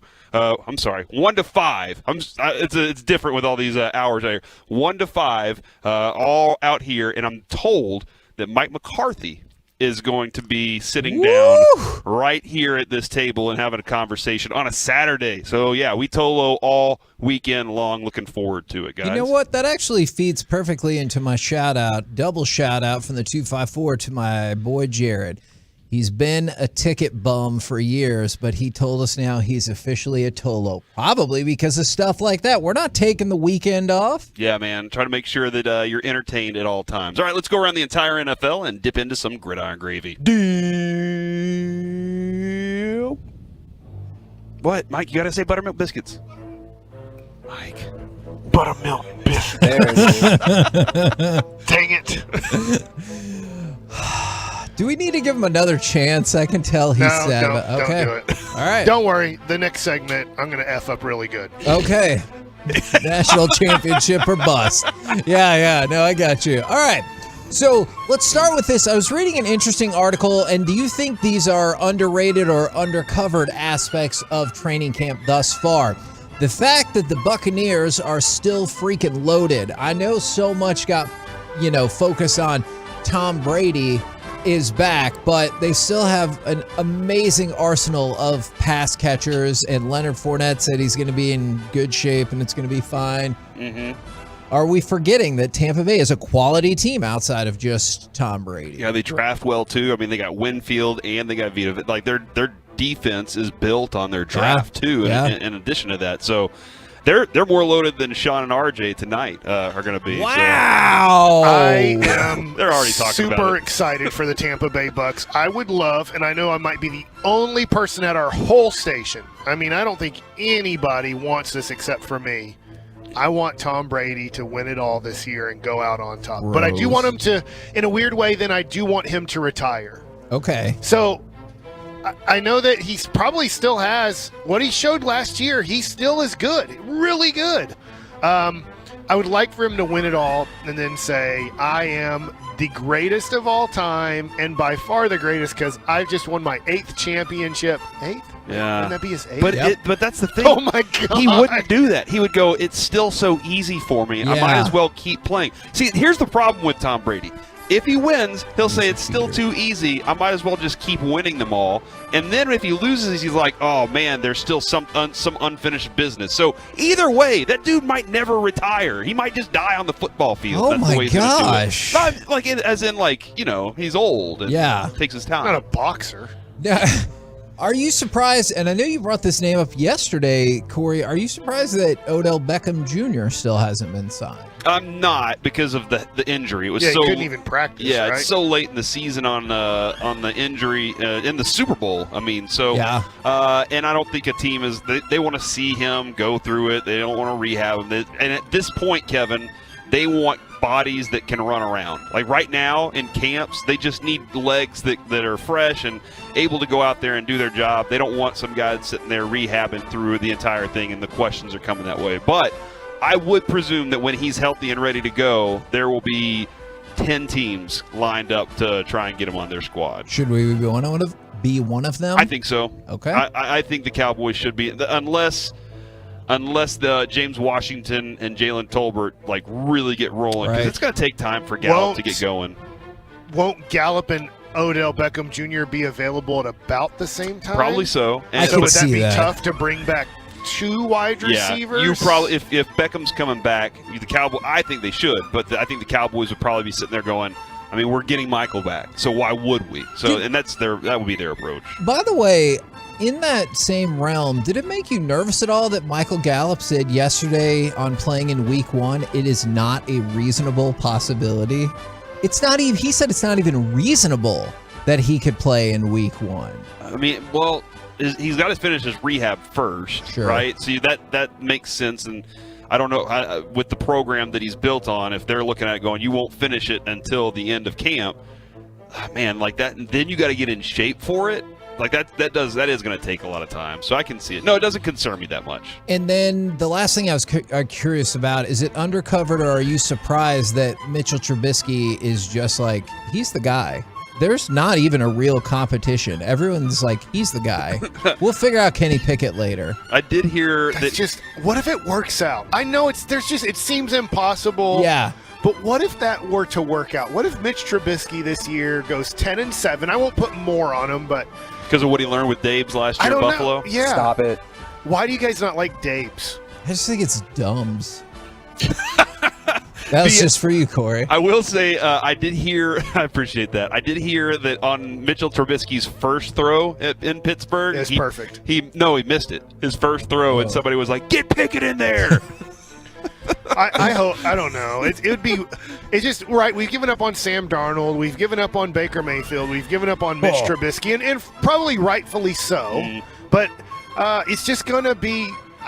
It happens every once in a while. It happens that this person that has struggled as an NFL quarterback in his 4th year finally figures it out with the right coach and the right team. It probably won't be Mitch Trubisky. I mean, I think it can be 5% chance. I think with that team specifically, they are built as a good team, and that matters whenever you have a quarterback that has hand it off question to marks. Najee to give him a little bit of the Bears, easier situations. The Bears didn't help him, man. They didn't help him No. at all. Buffalo Yeah, I feel did. bad. I feel bad for Justin Fields. I You have no should. clue how that guy's going to succeed. No. They might be the worst team in the NFL. We'll see about that. By the way, since you mentioned 2 other cast-offs, the Panthers split first-team reps between Sam Darnold and Baker Mayfield today in the quarterback competition that I feel like nobody really cares about. It's weird because you say today, and I'm like, it's only 9:45. What are you talking about? But I forget it's already 12:45 Yes. on the East Coast, where they're kind of finishing up practice or have finished practice. There is so much day left, Kevin, when we get done with our show out here. I know. It's only 9:45, and it's only like 67 degrees right now. And I think about it from Sean and RJ's perspective too, is it's 8 in the morning and we're done with work for the day out there, and I'm like, man, that's freaking They wild. have to wake up. They do have to wake up at 2:30 here.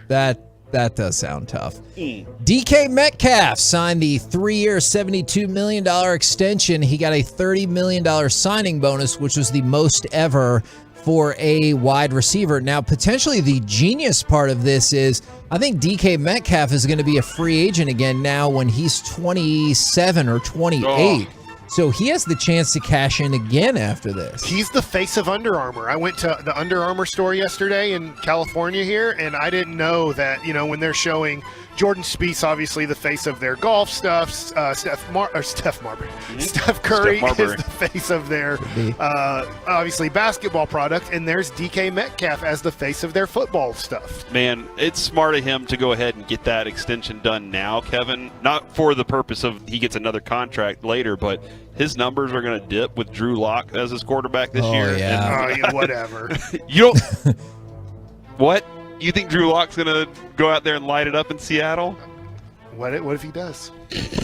Well, you wanna then make a bet on my it? whole football reality will come crashing down if that's what happens. I do think this. I do think to use DK Metcalf, especially on that contract, and try to get the most out of him this year before they, I think, draft a quarterback in the upcoming draft and use him as their starting quarterback. Is you have to use him as Deebo Samuel. You have to give him the ball on a reverse and on a handoff at least 5 times a game. Yeah. That gets the ball in his hands 5 times. I know it might not be the best, but I do think you have to use DK Metcalf as Deebo Samuel in Seattle now. I'm sure you'll figure out who this is about pretty quickly, and then they'll flat out say his name, but a certain team put out a statement, quote, After seeing the distraction it created, we removed the addendum from the contract. It was clearly perceived in ways that were never intended. Our confidence in Kyler is as high as it's ever been. You just said his name. Yeah, you said his name, so you kind of. Well, I said they would eventually say his name. We were going to guess, but then you screwed it up. Okay, big time. you were clearly going to guess Kyler Murray, right? Yeah, I was going to guess DK Metcalf, and it was just a continuation of the story. I was going to guess Trevor Lawrence. Ooh, what's the distraction language in Trevor Lawrence's? If you cut your hair, we're going to cut your pay? I don't know. God, he's so good. If those fart heads can figure out how to put a team around him, and then my cards go up. Are you invested in him because you want to see him do well, or do you think it's strictly or mostly from a card perspective? Let me tell you something. If I have 2 cards that are worth about $4K in him, if I were to get rid of those 2 cards right now and get $4,000, I wouldn't care so much about Trevor Lawrence. But I care a lot about Trevor Lawrence if you have that much money invested in Trevor Lawrence. I could definitely see that. Big news. Oh, yeah, we're just real quick. Are you surprised at all that they took the language out, or is that a bad look and it makes Kyler look... I'm not saying it's his fault or not, but it makes him look like kind of soft, and people are like, well, he made him take it out, or I mean, this clearly hasn't worked out well for him, except for all the money.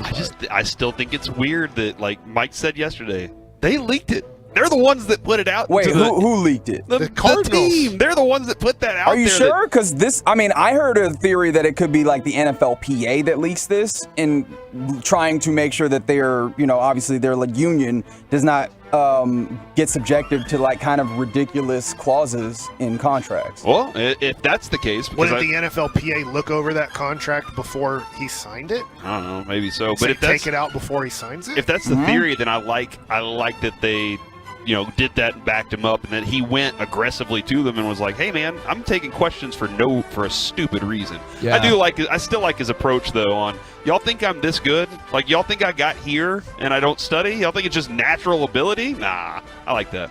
Let's go from that to the Dolphins. For the first time in the history of the franchise, they now have a waiting list for season tickets. Wow, the history of the franchise? Dolphins.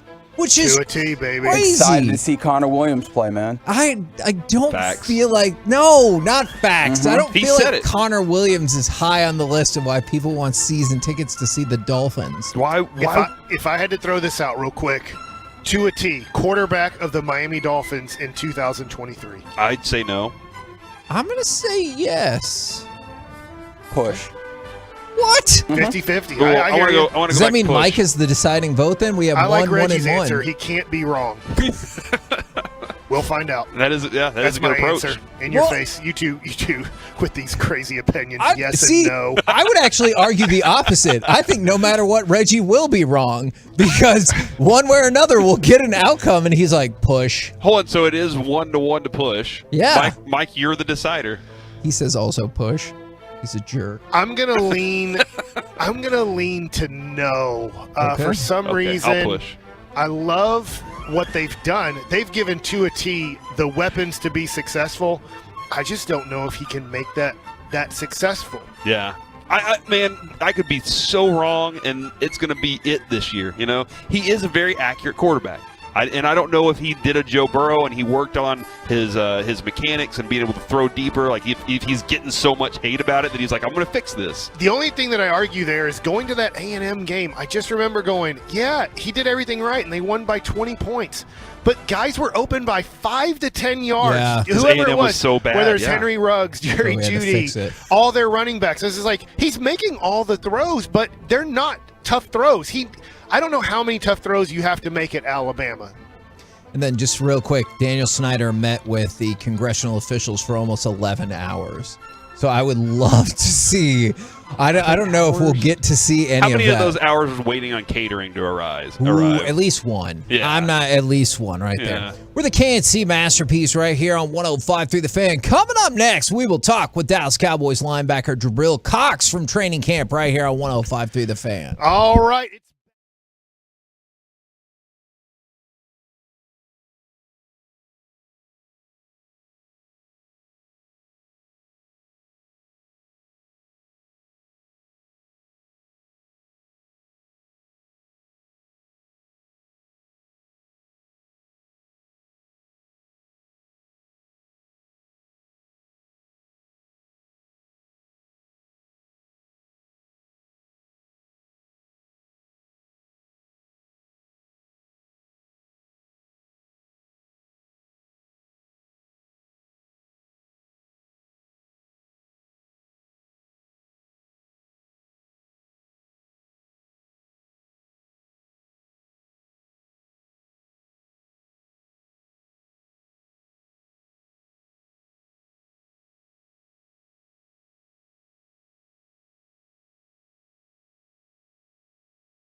Welcome back to the KNC Masterpiece here on 105.3 The Fan. Corey Majors, Mike Bassick hanging out right now with Jabril Cox on the On Time Experts hot seat powered by the On Time Experts air conditioning, heating, and plumbing. Jabril, great to have you on the show today, man. Thanks a lot for hopping on with us. Thank you for having me. Now, I guess first things first, when you see two people sitting in a booth on the same side of the booth, what's your first thought? Are you like, disgusting? Or are you like, no, that's the way it's supposed to be? Usually it's like interrogation, so it's like, oh, you did something bad, but yeah. Because we were sitting on the same side of a booth the other night, and I was like, man, we're like a couple? And I was like, no, couples do sit across from each other sometimes, so I didn't know. Yeah, okay. My wife, she's one of those, she's like, I want to see the room. And I'm like, oh, I want to see the room.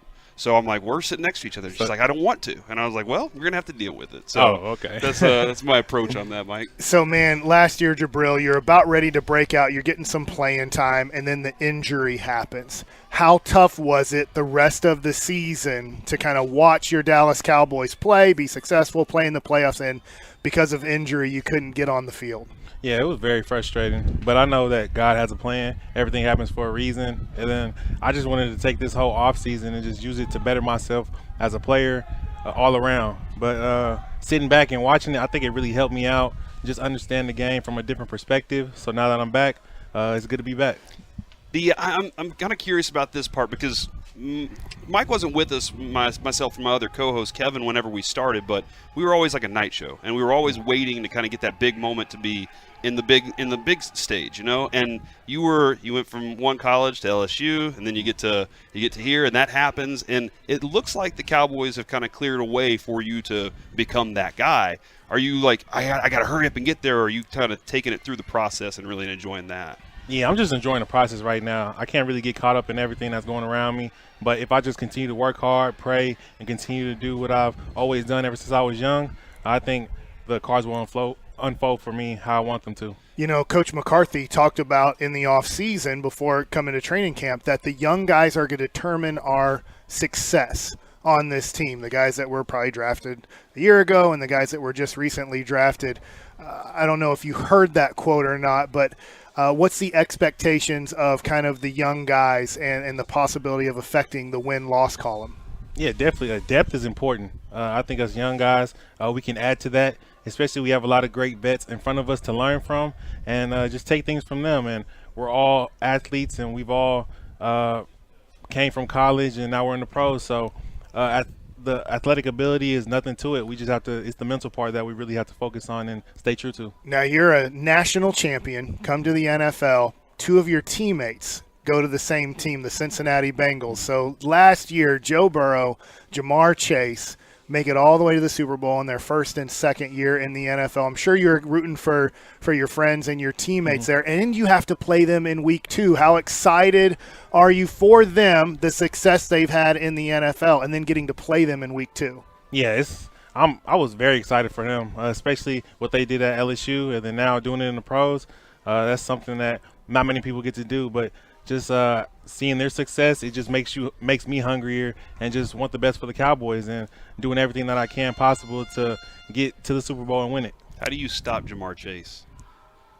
I think you just have to buckle down. Really, you just have to buckle down and just focus on your technique because we're all athletes, but it's really a mental game. Whoever makes the most mistakes, that's who loses. What is it about him that makes him so good? Is it the speed? Is there some other component of his game that you're just like, man, that's why he did what he did? Yeah, he's built like a running back. That's what it is at receiver. So a lot of corners are smaller. They don't have that strength to compete with him. So just his speed mixed with his toughness, it builds the whole package at receiver. At practice at LSU, did you have to cover Jamar Chase and Justin Jefferson during practices? Yeah, no, I got Jamar Chase on the over route one time, and he put the Jets on, so I was like, okay, he's one of those great ones. But it was mostly Derek Stingley who was guarding Jamar. That's a fun matchup to watch when you're at practice every day. All right, so the position of linebacker, especially in this defense, is a little different. Where like Jaron Kearse can come down and do some very special things as a big safety, and now that kind of opens it up for Micah to maybe go down and rush. What is when I was watching film on you, I was telling Mike, I was like, I think you're going to love this guy. I mean, I think what he can do on the field, he can cover so much ground. Is that something that Dan Quinn looks at your what you can do and says, we're going to tailor this defense to what you can do instead of you have to fit this system? Yeah, it's very versatile. Coach DQ, he loves space players. Man, with the league how it is, it's a very passing league, so you're going to be in nickel most of the time. So guys that can cover his space with length, things that I add to it, he really likes that, and I think I can fit in well. When you're practicing out there, and I know we're only a few days into practice, how much, being a former Major League Baseball player, at times they tell us to, hey, give it your best, but also ease into it. We don't want injuries early on in spring training/training camp. What is it for training camp? How is it with coaches, and how hard you're supposed to go from day one of training camp? Yeah, with me, they have a rep count, but they just want me to go out there, just be myself, just continue to get better and just get comfortable. But I think I'm 100% healthy and fully healed, so they're going to limit me, but me, just go ahead and push myself and just get in the right condition that I need to. I know it's your second year, so it's early on. How much do you want to be a part of preseason games, getting reps in preseason games? I think it's important. That gets you ready for the season. You don't want to go in game one and then that really be your first game feel. I think preseason will really help me develop and just get the feel, especially coming off injury. All right, I think your signature play last year was the Daniel Jones play. And the smile, that smile right there. Like that was the moment where I was like, see, that's what I'm talking about, Mike. But that moment in that play where you're like, okay, this is what I can do, and I'm ready for this. I want more. Or did you understand how they were trying to stack things up and give you more chances? Yeah, I just knew that when my opportunity came, I had to make the play and make the most of it, and that was one of those moments. So I always know that myself, I can do it, but it's just being able to go out there and just prove it. That's something that I did on that play. Okay, so clean his clock on that one. Did you feel bad about it? I don't know. Like I played high school football, but I never hit like that before. Right. So how did you feel in that, like afterwards? Yeah, in the moment, you're all hyped. I'm like, yeah, that's, But then afterwards, you see somebody get hurt. You never want to see somebody get injured or anything. But he was able to come back the next week, so I felt better after that. Jabril Cox in free time. What do you like doing during your free time? Call of Duty. That's one thing that I always play, Call of Duty. I play that with my brother, Trey Lance, and his other friends. We always get on Warzone and Search and Destroy. Okay, Warzone and Search and Destroy. Have you hit the new map? Fortune's Keep? Yeah. Yeah. Man. It's okay. I'm still on Rebirth. I like Rebirth better. Rebirth's great, man. Yeah. Rebirth's an absolute blast. What's your KD? Probably like 1.5. Gosh. Yeah. I have no clue what you guys are saying at this point. I'm a 0.8 guy. Yeah. So me and my buddies, we have a blast on it. But you play with Trey Lance too, huh? Yeah. We always play with him. We link up, even though he's actually over here in the Bay in Cali. So yeah. Okay, so this is interesting because Mike's a huge card collector, as he was saying earlier, and Trey Lance's cards are kind of going insane right now. But we don't know a lot about him. What do you know about him that you can kind of his game and how he's going to transition into the NFL? Oh yeah, I know he's mature, especially when I was at North Dakota State and he was there. He was very mature coming in, and just his attitude. I know his parents. They're great. They're great people, especially his mom and his dad. So his mentally, he's there, and his physical tools is just prototype for the quarterback. So it's just putting it all together with his mental and physical. I think he's going to be a great quarterback for this year, for years to come in this league. You talk about North Dakota State and you go to LSU. Mm-hmm. What were maybe the few choices that you had from North Dakota State? You're showing that you are now a premium guy that I'm sure a lot of schools wanted. Who did you choose over LSU, and why LSU?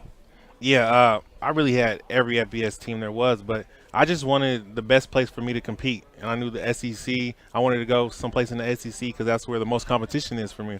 And just LSU was something that I felt was home. And I saw the level of competition, and Coach O told me, like, when you come here, you're going to compete, and that's what I wanted. I saw the linebacker group, walking towards to do the sled earlier, and I know Coach George was really weighing that thing down. But I kind of saw you you were smiling, and then you kind of whispered something to Micah, and I was wondering what were y'all? Do you remember what you said to him? Was there something like, "Oh, these media guys"? Nah, I don't quite remember. Yeah, me and Michael, we talk all the time, but it's just when it comes to sled, it's like It's either it's going to hit you or you hit it. So you got to go ahead and go all in. I did that without my helmet on once in high school, and that was a bad decision. Oh, yeah, nah, you got to have a helmet. Yeah. Okay, so, and speaking of, that helmet that y'all wear on your helmet, all right? Yeah. So that's that thing right there. Mike was asking earlier. He was like, if they could play games with those, would they? Would you play a game with that on if they were like, hey, this is good, more protection for you? Definitely not. I don't like it on our head. I think it's – Is it heavy? It's not heavy. It just makes it look weird and it just feels weird. So, yeah, it's just protective guardian caps for concussions. But, yeah, I can't wait to get it off in 2 weeks. Excellent, man. Hey, well, we really appreciate your time. Looking forward to seeing you out on the field this year, man. Thank you. Appreciate it for having me.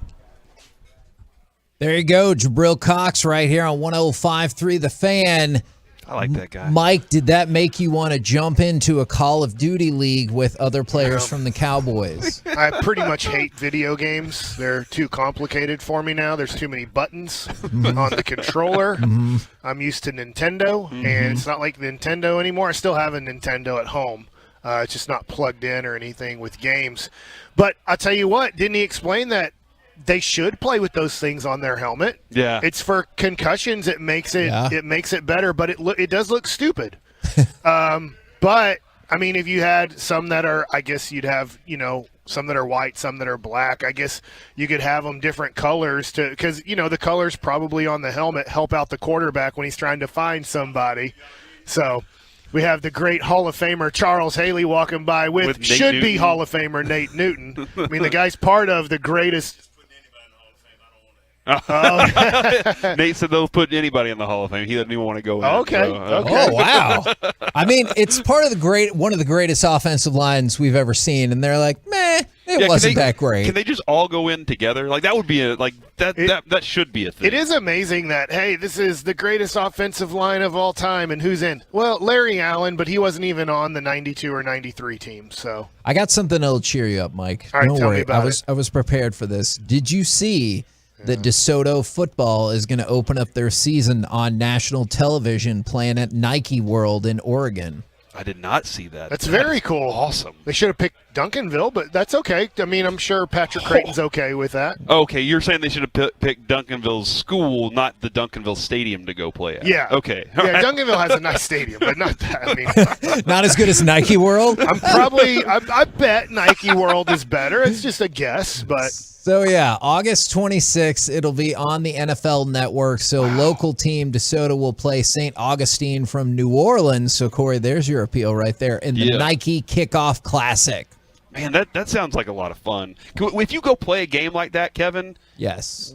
And then you're at that stadium, then you go back to your dunky little stadium, or are you going to be like, man, I never want to play here again? I think if you're in Texas, you get spoiled because I remember there was another high school reporter that would work, like in the press box at the old Dumpy Allen Stadium. He's like, man, this is one of the biggest, nicest stadiums I've ever seen. I was like, are you kidding me? This place sucks. And so he was like, compared to other places, it's magical. All right, coming up next. Who would you pick for NFL Offensive Rookie of the Year, and what are reasonable expectations for Jalen Tolbert? All of that, plus we'll hear from Mike McCarthy next right here on The Fan. All right, hey.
This segment of the KNC Masterpiece on 105.3 The Fan is brought to you by state-of-the-art weight loss, and it's brought to you by Frankel & Frankel. You think there will be less big company trucks on the road this summer because of gas prices?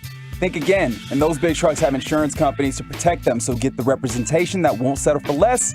Frankel & Frankel. Visit truckwreck.com. That's truckwreck.com.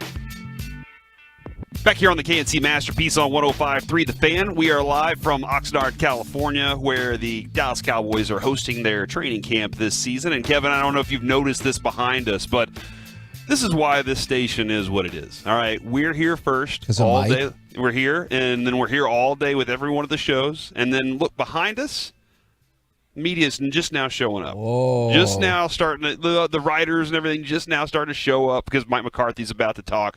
But they're all getting their stories ready and prepared for the day. So that's going on. By the way, we will also be out here longer and harder than everybody else is tomorrow from 1 to 5. We got a show going on for you as well. And a bunch of hosts are going to be hopping on. Mike McCarthy's supposed to come over here very early into that show. So be prepared for Mike McCarthy to sit down with Sean and RJ early on the show on tomorrow. So we're looking forward to that, and Mike McCarthy will pop on here in about 10 minutes. So there we go there. I'm pumped for all of that, and I know I really appreciate how much work y'all are putting in. Somebody texted in earlier, shout out to you guys for already having a whole bunch of great interviews. So if you want to continue to get those shout outs in, 877-881-1053. Now, I asked your top candidates for Offensive Rookie of the Year from the 214, Sky Moore. But then also... Sky Moore? What? Yes, more Sky Moore. That's very well done. Is what are reasonable expectations for Jalen Tolbert? So pretty much what I'm saying is you've seen 2 days of practice. I demand expectations already. I don't expect Rookie of the Year because I really think they're going to push for the connection with CeeDee Lamb more than they're going to push for the Jalen Tolbert. But, man, I've told Mike a number of times, I think by the end of the season, Mike's going to go, man, we really do have a good player. Mickey's right, though. When you watch him out there running routes, he already looks like he's ready for the pros. Like, he doesn't look like he's a rookie that's just kind of sitting here going, okay, it's going to take me a while to understand this. He looks like he understands the route tree, every single step of the route tree, and I'm really excited about what he can contribute. I just want to, just so maybe you guys are, do you guys think that he's going to be better than, like, the top first-round picks? No.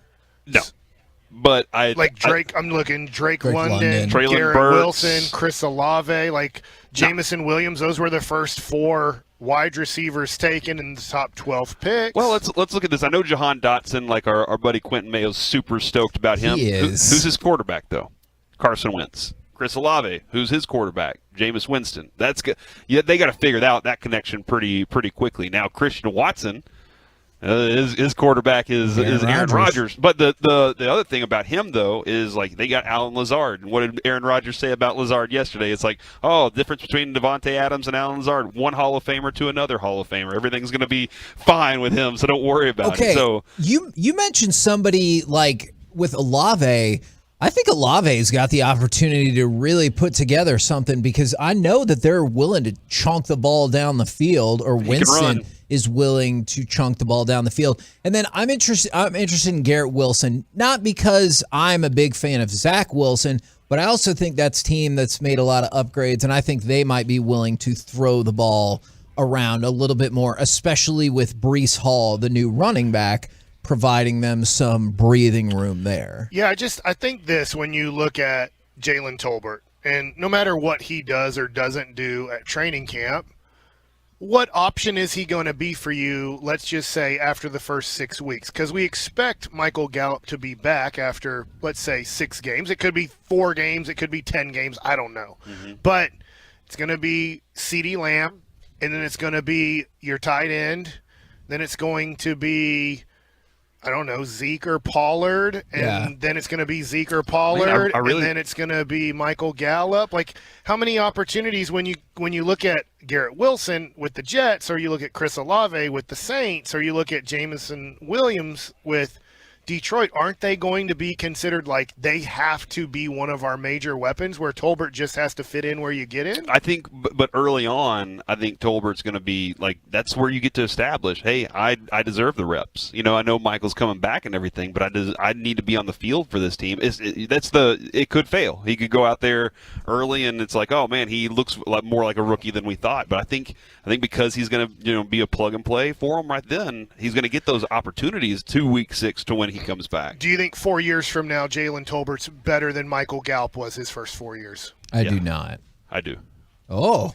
Yeah, that would be great though. I like Gallup. And he kind of got pushed aside because you have 2 really talented receivers around him at the time, and so he kind of got turned into a deep ball guy. And I think he can do more. I've been frustrated with some of the times the ball goes through his hands, and I think Tolbert has better hands than Gallup does. But that's just. I think over the first 4 years, you have a really talented receiver. I'm very excited about him. See, Mike, we were talking about like expectations and stuff. I don't even know if I don't believe it's reasonable that he'll match Cedric Wilson from last year. Cedric Wilson, 45 catches, 602 yards, 6 touchdowns. But Kevin, right there, that's matchups. That's because Wilson, like they were like, okay, he's got a 4th cornerback to work against him, or maybe a safety, or he's matched up on a linebacker, and because of the other 3 stars out there, he found the space, and Dak was like, well, he's gonna be open. That's my best option to throw to. So that's how he got 45 catches. It'll be interesting because I want Jalen Tolbert to be good. I don't want him to not be good, but I'm just looking. There were 6 first-round wide receivers taken. There were 7 second-round wide receivers taken. So that's 13 now. We know that, unfortunately, John Mechie is not going to play for the Houston Texans because of leukemia. Yeah. So you can kind of take that down to 12 immediately, that he's out until hopefully he recovers from that and can play in 2023. But I don't know. I look at this and I go, well, let me ask you this, because we're talking about, well, who's this quarterback? Well, what about, and I have no clue. I don't know how good or bad he is. Christian Watson. 34th overall pick, North Dakota State, to the Green Bay Packers. Yeah. Right? So doesn't Aaron Rodgers, when we're talking quarterbacks, doesn't he have a way better quarterback? They just lost their number 1 receiver in, a trade/free agency type of deal. But they do have Alan Lazard there, who Aaron Rodgers really does think highly of. So he's their number 1. Who will be better, Christian Watson or not Tony Pollard? Sorry, Tolbert. Here. I think that Watson has the better opportunity with the quarterback for sure. Is it same logic with Sky Moore? Then is another second-round pick, but he's being matched up with the other best quarterback in the league. Yeah, and their offense loves to throw, right? Their offense is finding ways to get the ball in those guys' hands with space. I saw a stat on the Chiefs is that they were maybe top 5 in run efficiency, but 31st in maybe like rush attempts or something like that. Huh. And so it's kind of like, so they were good when they did it. They're but like, do the Chiefs need to run the ball more in 2024, or was it they were this good at it because nobody ever expected them to run the ball? Yeah, you kind of anticipate that by just putting the ball in Mahomes' hand, that decision is going to be a positive return for you. Right? I'd be really stoked if we got this Tolbert stat projection: 37 catches for 649 yards and 6 touchdowns. That's great production. 17.5 yards per catch, which would be freaking awesome. NFL.com. They have Jahan Dotson at 10, Chris Olave at 9 for Offensive Rookie of the Year, Christian Watson, who we were just talking about, at 8, Drake London, who we did not talk about a lot, but he was the number 8 pick in the draft, at 7, and Kenneth Walker, the running back, at 6. Then Sky Morris 5th, Garrett Wilson is 4th, Kenny Pickett is 3rd, which now that feels way, way too high given what we're hearing.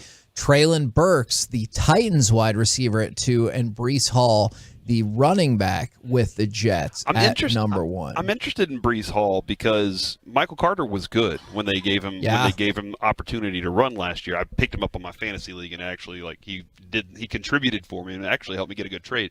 But he was good, so I'm kind of interested in, does he just walk in and take over because he was the pick, or does it become a committee with those guys? There seems to be a thought that it is sort of a committee, but it's a heavily stilted committee towards Hall. So Carter won't be all the way out, but we're talking, I don't know, maybe like 75-25 kind of deal or something like that. Yeah, and I mean Carter's ability to catch out of the backfield was something that benefited them too. But I mean, having a legitimate, real running back like him there, very good for. There's a lot of projection being put on the Jets' young players, whether it's their wide receivers. Because last year, didn't they draft the Ole Miss kid who showed Elijah Moore? Who showed signs of being good. It's like it just seems like the Jets. I know we make fun of them a lot. Oh, what a bad organization! But I will say, it looks like they've done everything possible to give a young kid, Zach Wilson, the ability to be good. Like, if Zach Wilson isn't good, I don't think it's because, like Justin Fields, I think you can make a major excuse. If Justin Fields stinks this year, you could say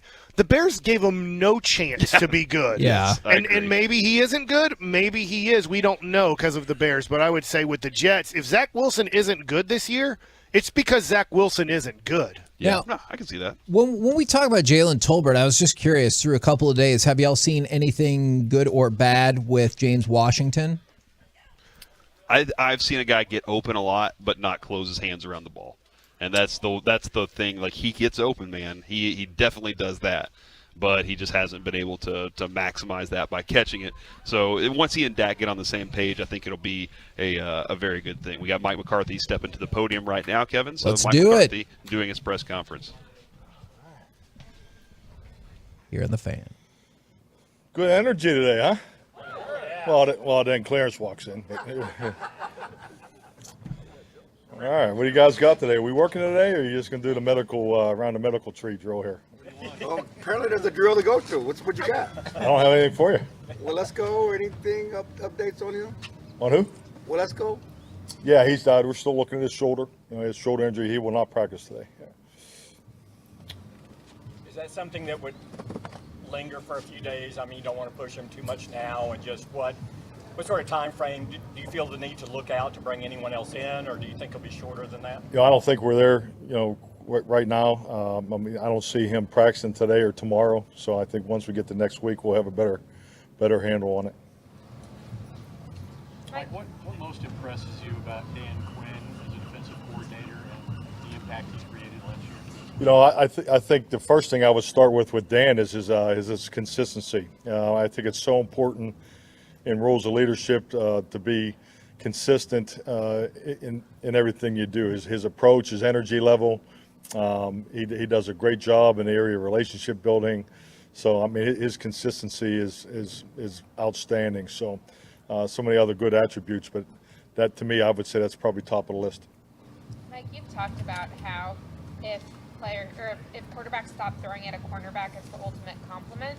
If that happens for someone like Trayvon, how does that impact the rest of the defense, and how do the teammates need to step up? Well, it's about making the next guy, guy next to you better, and that's when you talk about players, they're all good players. Every one of these guys, and then there's guys that have good players that have great moments, and there's great players, but the elite players, they make everybody around them better, and those are the types of things that would fall into that category. So when you have that type of respect, where you're able to tilt the field one way, it's create more opportunities for others, and that's all part of the team component of it, and I think it definitely speaks volumes about the respect that I know that we have for Trayvon, and he's only going into his third year.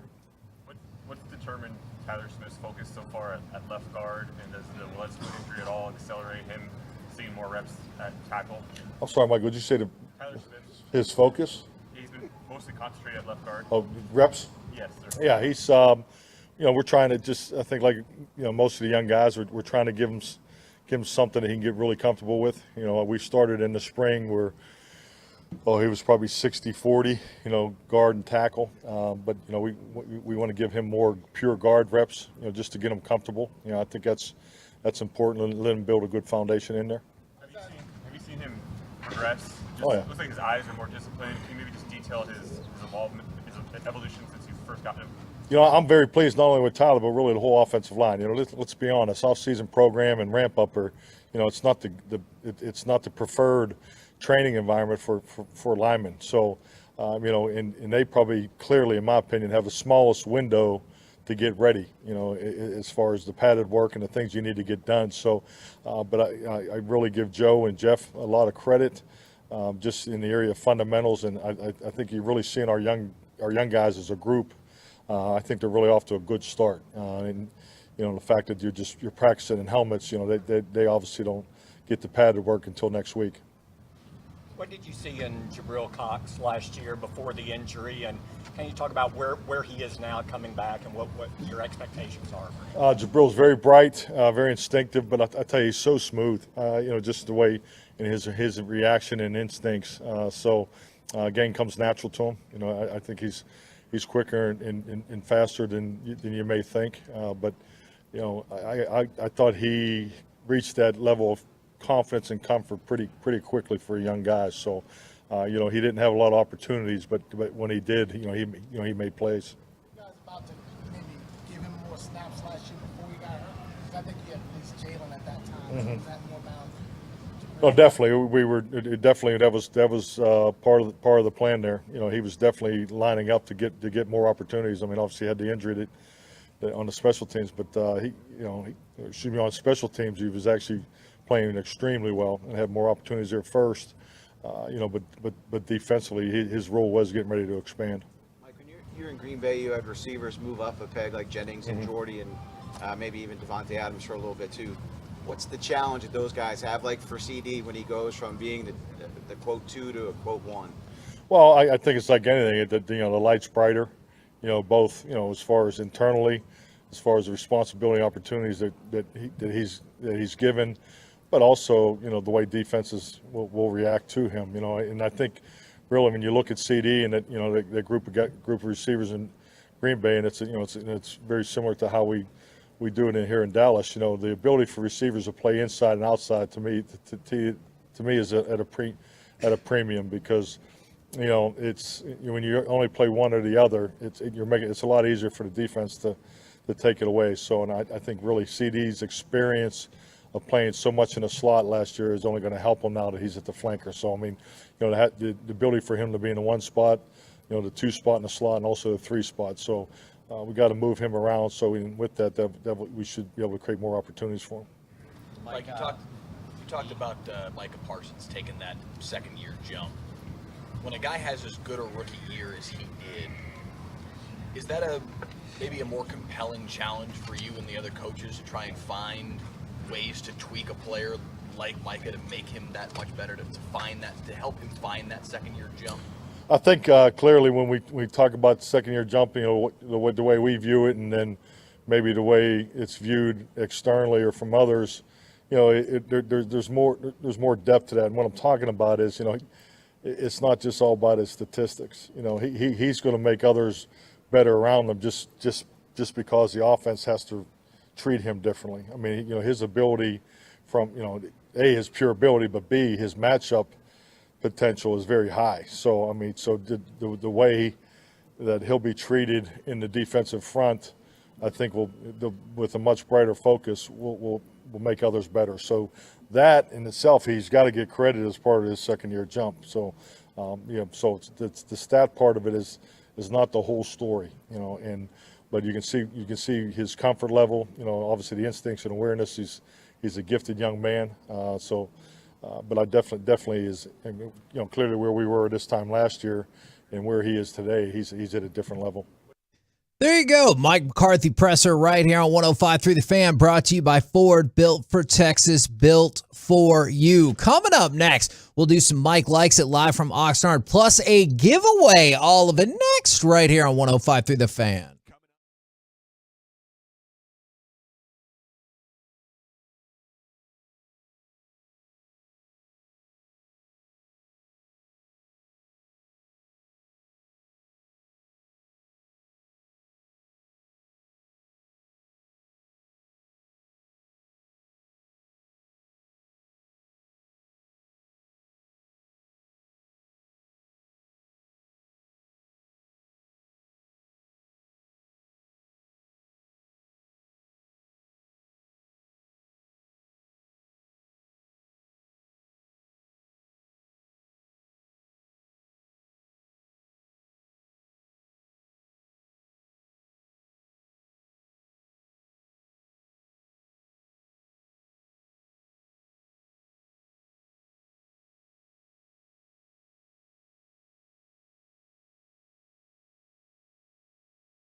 A Fan. This segment of the KNC Masterpiece on 105 through the Fan is brought to you by Buyers Barricades. If you're in need of traffic control or barricade rentals, Buyers Barricades is a full-service provider taking care of your project or special event, no matter the size, from start to finish. The Texas Authority in Barricade Rental, buyersbarricades.com. We are back here on the KNC Masterpiece on 105 through the Fan, live from Oxnard, California, where the Cowboys are hosting their training camp, brought to you by Metter Dodge, Chrysler, Jeep Ram, and Twin Peaks. Thanks for getting us out here safely. We really appreciate that. It is now time for Mike Likes It.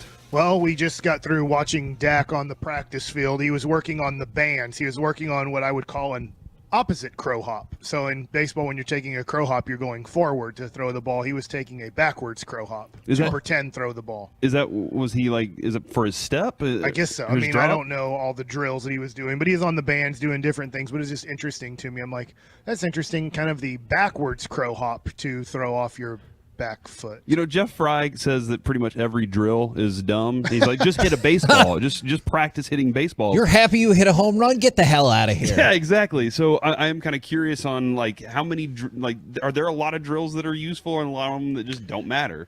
Or is it just mindset sometimes? I think that there's a lot of drills that help. I mean, I can just talk about pitching, but I mean, I don't know the football. Yeah. I don't know the throwing mechanics of throwing a football versus throwing a baseball are very different. I know enough about throwing a football that you don't really want a wide base when you're throwing a football. You want to somewhat stay tall. One reason is I got to throw it over 6'5" sumo wrestlers that are protecting me. And so that's why shorter quarterbacks at times are a little bit looked down upon, because they're like, man, are they going to be able to see everything that they need to see? Being 6'4" can help out, but we also want to be tall when we throw the ball.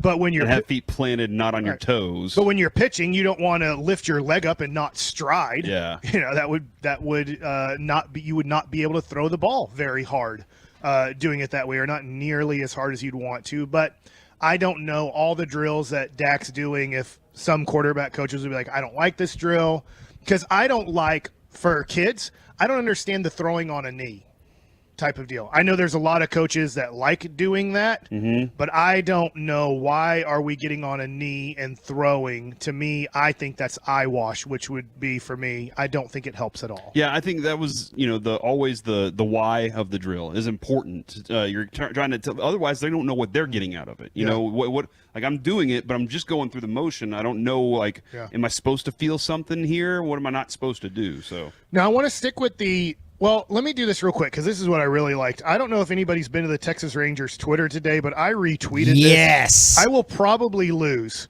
but this is the second shoe that the Texas Rangers are releasing, and it is a Jordan 1 high top gray 1 of 1. Looks awesome. Shoe. Now, I know that they have a picture of them created, but if I won, I'd want size 13. I don't know if they make it in size 9 and you just have to deal with this was the one size we made of this one shoe, but they're only making one, and it's a really cool Texas Ranger Jordan 1 shoe in gray. The Nike swoosh is white, outlined in red. The tongue is in blue. The laces are in blue with the old Texas Rangers logo up top with Texas written on the back. It is an amazing shoe. I really wish that they would release more of these and not just be 1 of 1s. Yeah, no, I like that they do it, but this is the second one they've done now? Or remember they did one a month ago. Yeah. Which were really cool, and somebody won them. I don't know. Yeah, I do wonder. It wasn't us. Would it be too much for it wasn't you, Kevin? It was not me. Dadgummit, I'm sorry, man. We really tried for you. How much would you pay for either one of those shoes? Just kind of like a little bit above normal Jordan prices? Or I have trouble paying $300 for a pair of tennis shoes. Yeah. I get that Jordans come out or whatever comes out. Like Lucas are about ready to come out. Like there's about to be 15 different colors of Lucas. I really think it's going to be like the Greek Freak. When I was at the Nike store the other day, I got my Luka t-shirt that just was released. And they had 8 different colors of the Greek Freak. I don't know which one this is, like number 4 maybe of his shoe. But I don't know. Like, those are easy to get, but if Lucas are tough to get, and they're like, hey, it's going to be $500 for a pair of Lucas, I just can't do that. I'll also say this. I'm not a high top person. Like those I'm not going to rock those. Typically, I'll be a low top person. Reggie can rock the high tops. Like, I don't know. Reggie walks around. He has some high top shoes that he wears occasionally. I can't rock that the same way he does, though. And real quick, Kevin, if you wore them, would you just wear them out until they didn't look good anymore? Yeah, man. What do you tear yeah, up the you hate tear shoes. the crap out of shoes? I really do. You got to change the way you walk. Yeah, man. Yeah. Like by the time Kevin would give those shoes up, his new kid would be like 15. Are you stomping when you walk? Are you like trying to kill the ground every time? I think so, because like I do everything super aggressively and probably too much. Like I've already gone on 9 walks this week, so that probably has something to do with it as well. But I do things aggressively, so maybe I shouldn't wear those shoes. Maybe I would be the wrong person and I would wear them out. So I'm enjoying training camp, and a lot of people are talking highly about Tyler Smith, the 24th overall pick, first-round pick by the Dallas Cowboys. I wanted to bring this up as we sit here today, day 3 of Dallas Cowboys training camp. I'm going to name the next 5 players taken after Tyler Smith. And as we sit today, would you trade Tyler Smith for one of these 5 guys? Ready? Okay. No. Number 25 pick, Tyler Lindenbaum. Would you trade right now Tyler Smith for Tyler Lindenbaum? No. I mean, I liked him, and like he's a really good center. Were you happy that we didn't take him at 24? Not were really. you mad? I kind of wanted him. So you've changed your mind because of what you heard about Tyler Smith? Yeah. At this point, I am like, okay, Tyler Smith's doing the work to be ready to play an NFL season his rookie year. All right, Kevin. I think I might make that swap just because. Hater. I'm not. It's not specifically just about Tyler Smith, but like the fact that there's even a competition happening right now for Tyler Smith, and I still know that we're soft at center. I would be intrigued by that. I think that competition's kind of more For show right now than anything else. All right, number 26, Jermaine Johnson, defensive end, Florida State. Would you trade Tyler Smith for Jermaine Johnson? No. No. All right, number 27, Devin Lloyd, linebacker, Utah. Yeah. I liked him. I thought really you would liked him say a lot. yes for the next guy. Yeah, but the fact that interesting. Jabril Cox is like coming along, I think you're going to be fine there. I would not. All right, number 28 pick, Devontae Wyatt, defensive tackle, Georgia. I think so too. I would have. You trade Tyler Smith right now for Devontae Wyatt? Yeah. Both of you have a yes there? Yeah, I think so. Just because, I mean, that Georgia, especially the front 7 for Georgia, was freaking ridiculous. So. Okay. How about Cole Strange, guard, Tennessee Chattanooga? No, because if you remember, too, that might have been the biggest overdraft of like the first Right. 3 rounds. I So remember definitely being not. At the Pluckers, and everybody was like, "Who? Yes. Who?" But my guy was a Patriots fan. He knew exactly who he wanted. And He's I'll like, give you hey, we the- took a 3rd or 4th rounder. Hey. I'll give you the last one, and I'd love to know, Broadus, as he just walked into our tent right now, I'd love to know what he thinks of this. Would you trade Tyler Smith for number 30 overall pick, George Karlaftis. Oh, I think that he Edge, wasn't a Purdue. huge fan at the time. Okay. Well, you might be able to talk about that Broadus, in the would C you trade block. Tyler Smith today for George for now. Karlaftis? Are you happy with how Tyler Smith has progressed that you think you'd rather have Tyler Smith? First round grade on Karlaftis. So there you go. Okay. Let's get something away.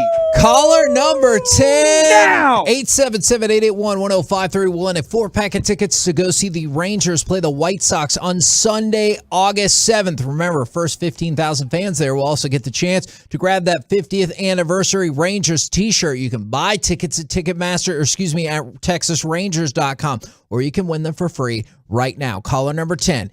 877-881-1053. Coming up next, Corey Majors in the C Block.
You're about to be masterpieced, KNC style, right here on 105.3 The Fan. And we are back here on the KNC Masterpiece on 105.3 The Fan. They got the Dallas Cowboys fans starting to file in as the VIPs, that is, as they are about to start Cowboys practice out here. Vanilla Ice Posse. In Oxnard and on the On Time Experts hot seat, powered by the On Time Experts air conditioning, heating, and plumbing.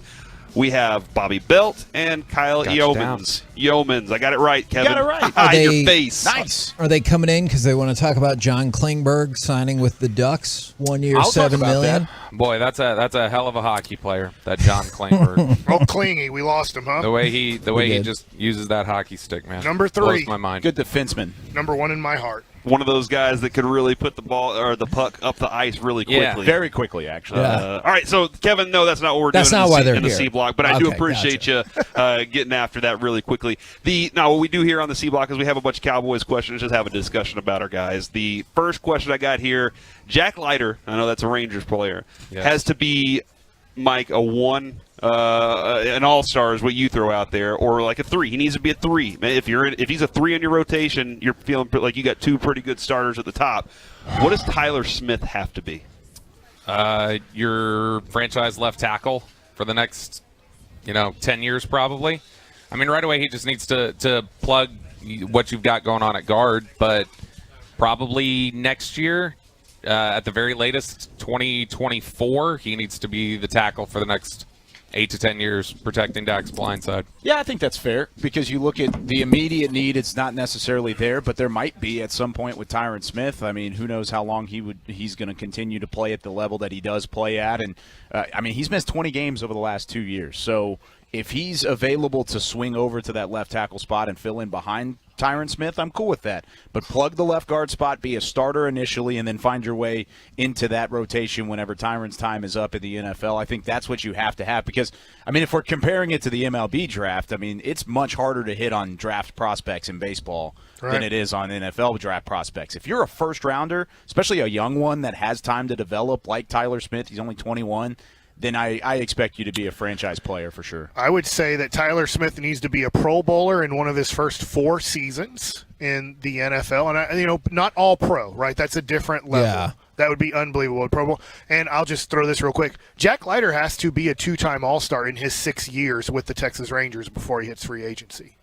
But those are my 2 points on those 2 I guys. have high expectations for Jack Leiter, too. No, I don't think a number 3 would get it done. I think being a Pro Bowler in his first 4 years is fair. I just don't think you can probably expect that the first 2 years. So I put it on kind of his rookie deal. Yeah, I think like year 3 is when you should start expecting you should expect Tyler Smith to be better than Connor Williams this year, but in terms of hey, this guy's a Pro Bowl left tackle and we're going to have to start looking at paying this guy a lot of money, I think that's what you need to start looking at more like year 3 or 4. If he's only a 1-year Pro Bowler, just gets his name in there, even as let's say an alternate, is it still a success because he's starting and giving you meaningful snaps as a young player in that offense? It's a success, but it's not Still what not the ceiling. it's not what they believe he can be. So if he falls short of that, then he fell short of what they thought. Do you grade it as a success, ever dependent on what Linderbaum or Karlaftis or Wyatt or whoever the hell your chosen pick was in the first round?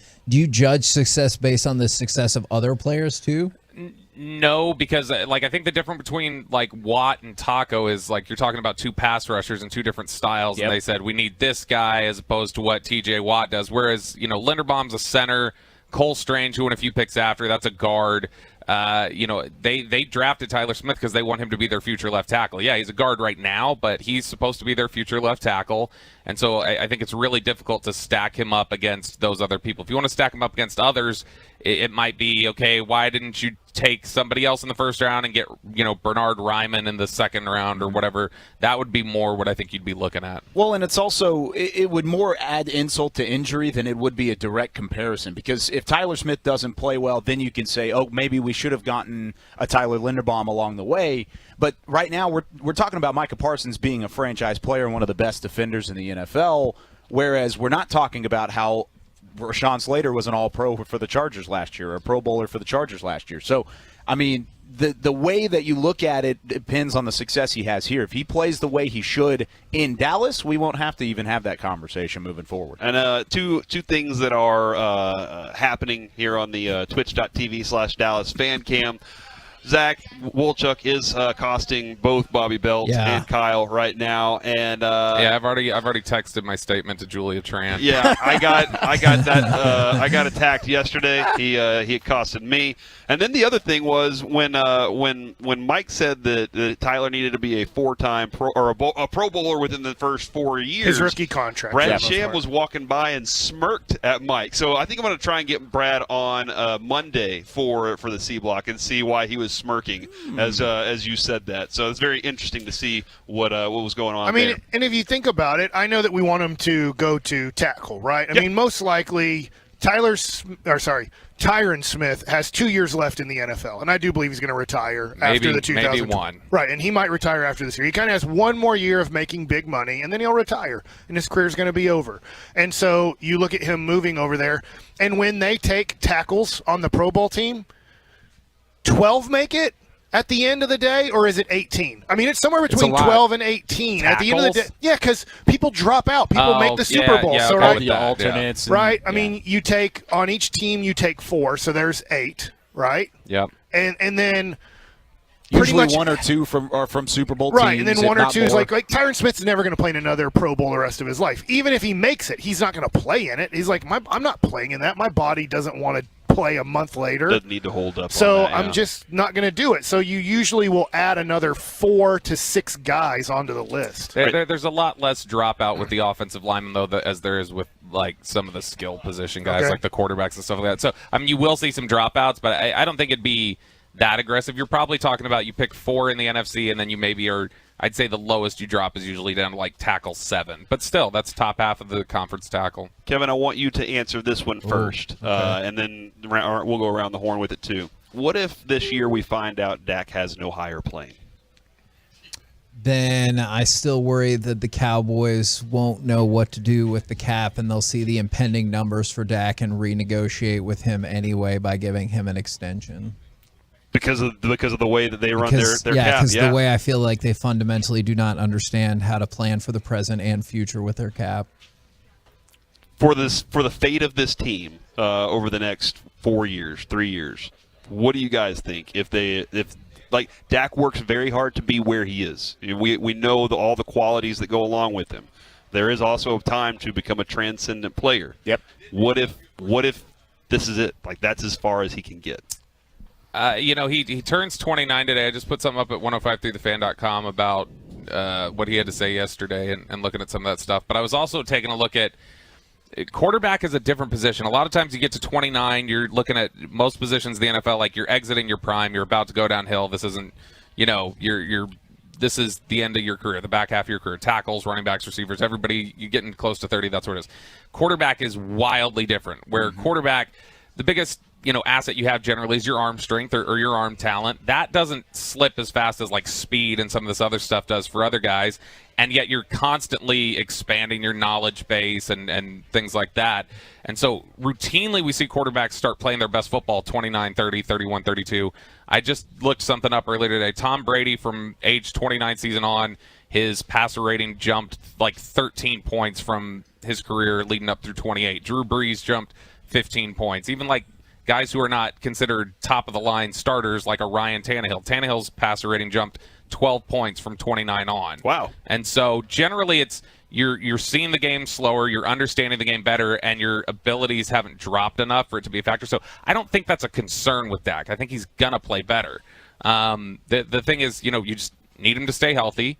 And if you find that, he's got some sort of issues, right? Like, he got the yips of some sort, and he's not able to play up to the level that you wanted. then this team they'll be in trouble for the next few years probably. But I mean, I don't think that's a legitimate concern. It goes back to the old adage of quarterbacks don't necessarily grow on trees. Mm-hmm. And I mean, Bill Parcells used to talk about calling 1-800-quarterback and putting that out there. So you can't necessarily do that. I mean, they're not just regularly available, and the Cowboys are lucky enough to have one in Dak Prescott. I agree with Bobby completely, and he threw out the stats about 29 and older. I don't see a regression coming from Dak. I don't necessarily even see the ceiling from Dak yet. He's played exceptionally well. Now, if he throws for 37 touchdowns every year like he did a year ago, then that's another level already in its own right. I really do think, at least at the moment, you're seeing the progression that you expect to see from Dak after a healthy offseason. Every single healthy offseason he's had, he's taken that next step into being a better quarterback. Dalton Schultz even talked about it yesterday. They said, what has been the biggest thing you've seen improve for Dak as of late? And he said the arm strength. He said the zip on his balls have been better than anything that he's seen from Dak previously, and he catches a lot of those in the past as well. But I really do think Dak will take that next step at some point. But I guess in the hypothetical, if he is what he is already and that's it, I still think you're okay. But like kind of how Kevin was saying a moment ago, the situation around him would have to get better in terms of the cap and handling that, and then taking a next step from a roster standpoint, because if he is what he is now, then you know the limitations that are there. And Mike, I think that Kyle just made Masterpiece of the Week next week. Yeah, probably. I I saw the smirk on the face. I was like, oh man.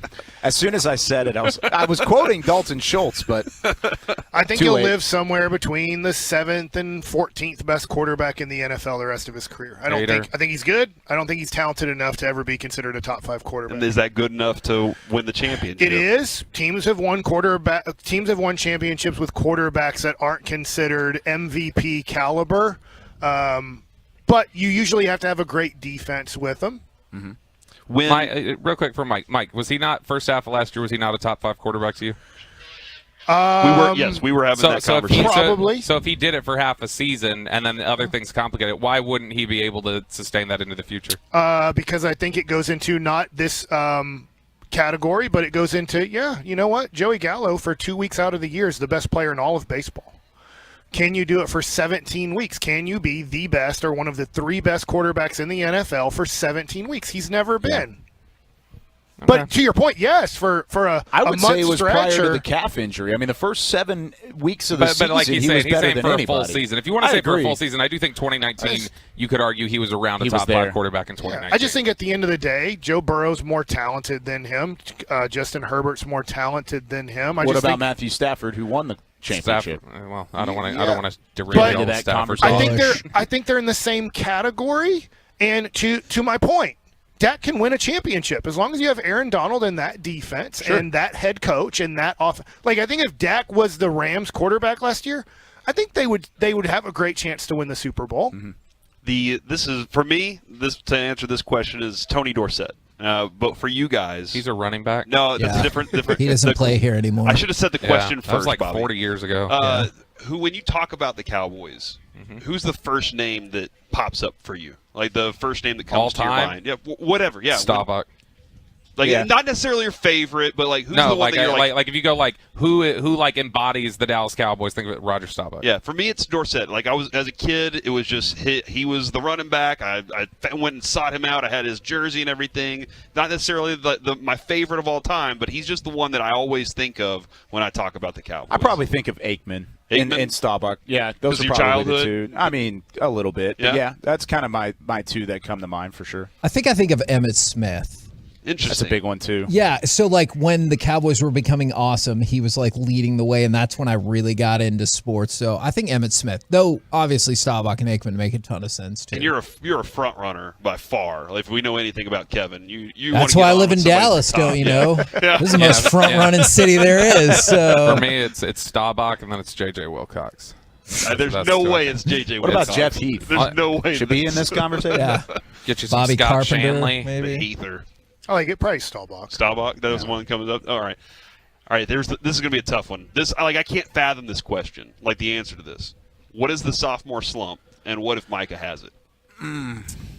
So that's interesting because like I think it's to the extent of what McCarthy just said up there where they talked about Micah taking a jump, and he's like, look, I think Micah could be a better player this year and not put up statistics that are better. And like that's where I think he's going to come down. I think he'll be just as good or better this year, and I don't think he's necessarily going to put up the same gaudy statistics. So it's more because we're hinging a lot of thought on. I mean, well, realistically, it's it's one of those things where you have to. You can't really statistically measure that, I don't think. Because, like, for instance, last year was Dak's greatest statistical year of his career, and, like, I don't think anybody thought, especially with the second half of the season, that was the best Dak's ever played. Career, yeah. And so, I understand statistical measurements are really the only things we tangibly have, but other than that, I think it's one of those things where it's like you know it when you see it. Yeah. You see somebody struggling. They're not playing as well as they previously were. Well, it's like if Trayvon Diggs goes out there and he has less than 11 interceptions, but he gives up less yards. Is he going to have a better year than he did last year? Probably, but statistically it won't stick out because he's not breaking records and he's not putting up massive numbers.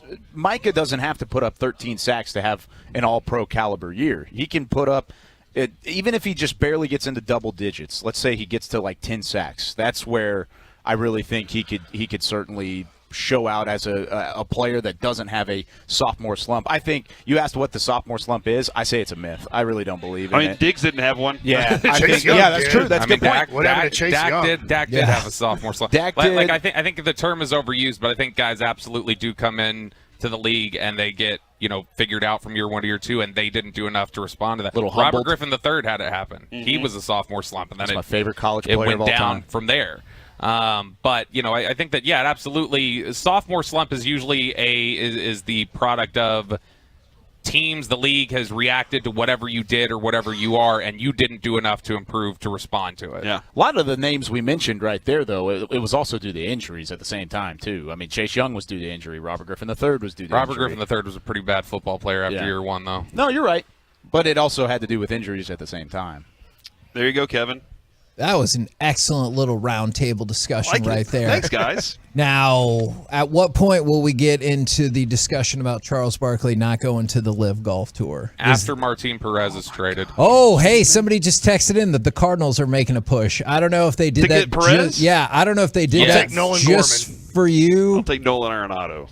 Oh, Deal. all right. Sign Straight it right up. now. Let's Yeah, do it. straight up. So we're making some wheeling and dealing right here. But also coming up next, don't want a draft list for fantasy football and Masterpiece of the Week. It's the fastest segment in all of radio. We'll bring it to you next right here on The Fan.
This segment of the KNC Masterpiece is also brought to you by Rubin and Associates. Are you drowning in debt?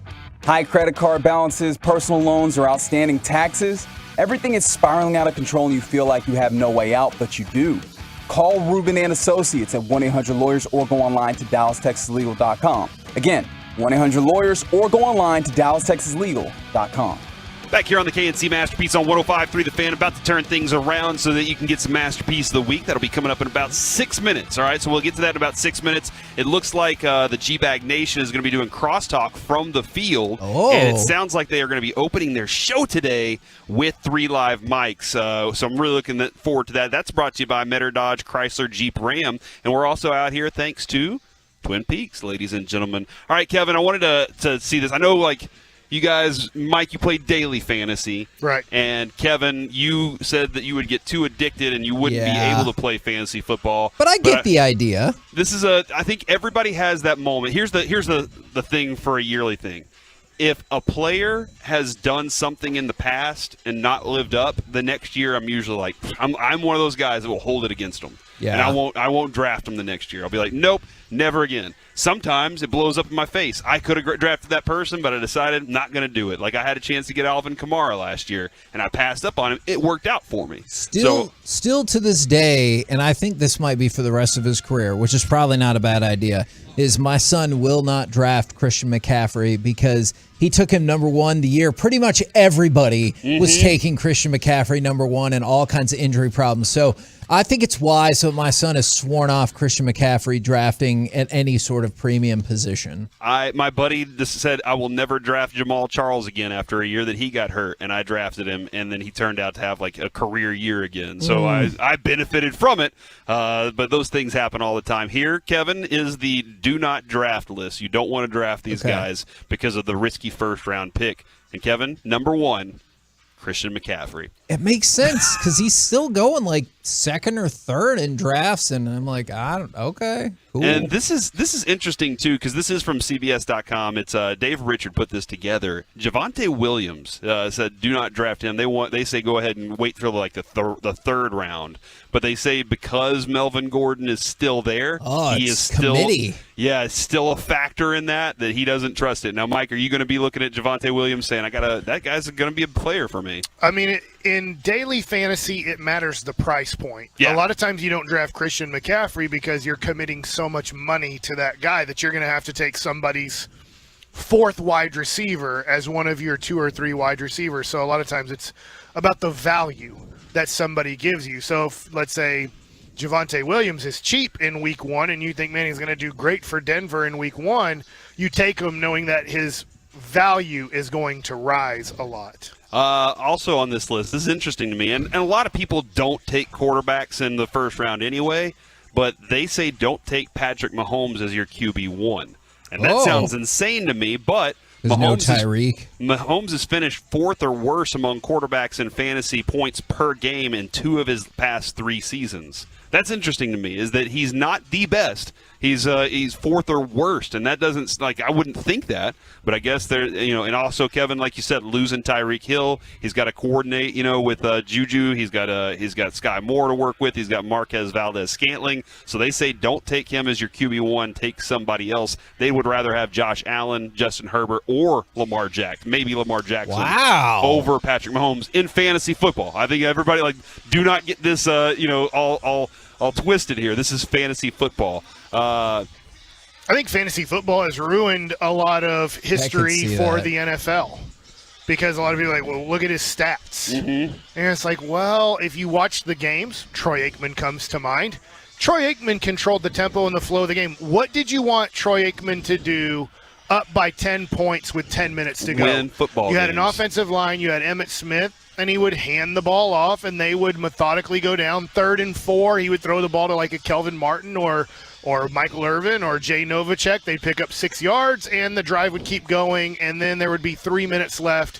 They would kick another field goal, and now they'd be up 13 points with 3 minutes left. Now, if you didn't watch the games, just like maybe with Joe Namath. I didn't watch any Joe Namath games. I'm not old enough. And then like, well, Troy Aikman wasn't very good. It's like, well, you're a dumbass who didn't watch football back then. So Steve Largent is my example of that. Is like, I don't think he ever had more than 80 catches in a year. and people like all-time greatest are like, he's okay. And I'm thinking, when he left the game, he had most receptions ever, most yards ever, most receiving touchdowns ever. Like, for his time, that was pretty good. Yeah. And then the last one before we turn things over to Masterpiece of the Week, Amari Cooper. They say take him 82nd overall in round 7. He said, I'm out on Cooper for however long Deshaun Watson is out. That's because Jacoby Brissett as a quarterback is bad news on 2 fronts. 1, he's played as a starter for 2 NFL seasons and connected with a receiver once for more than 700 yards, and that was T.Y. Hilton. 2, Brissett under center likely points to the Browns sticking with a run-heavy approach. So whenever Watson comes back, he's like, that's when you go ahead and make that trade. But he'd rather have Thielen, Gabriel Davis, or Juju Smith-Schuster over We're Cooper. still not getting that verdict today, so you have to wait at least till next week. Can I do a couple shout-outs super quick? 11 hours, Kevin. That's how long Dan Snyder was in there. From the 817, shout out to me because I just got berated on the phone at work by a mad customer and spoke with a smile when I really just wanted to cuss him out. Well done right there.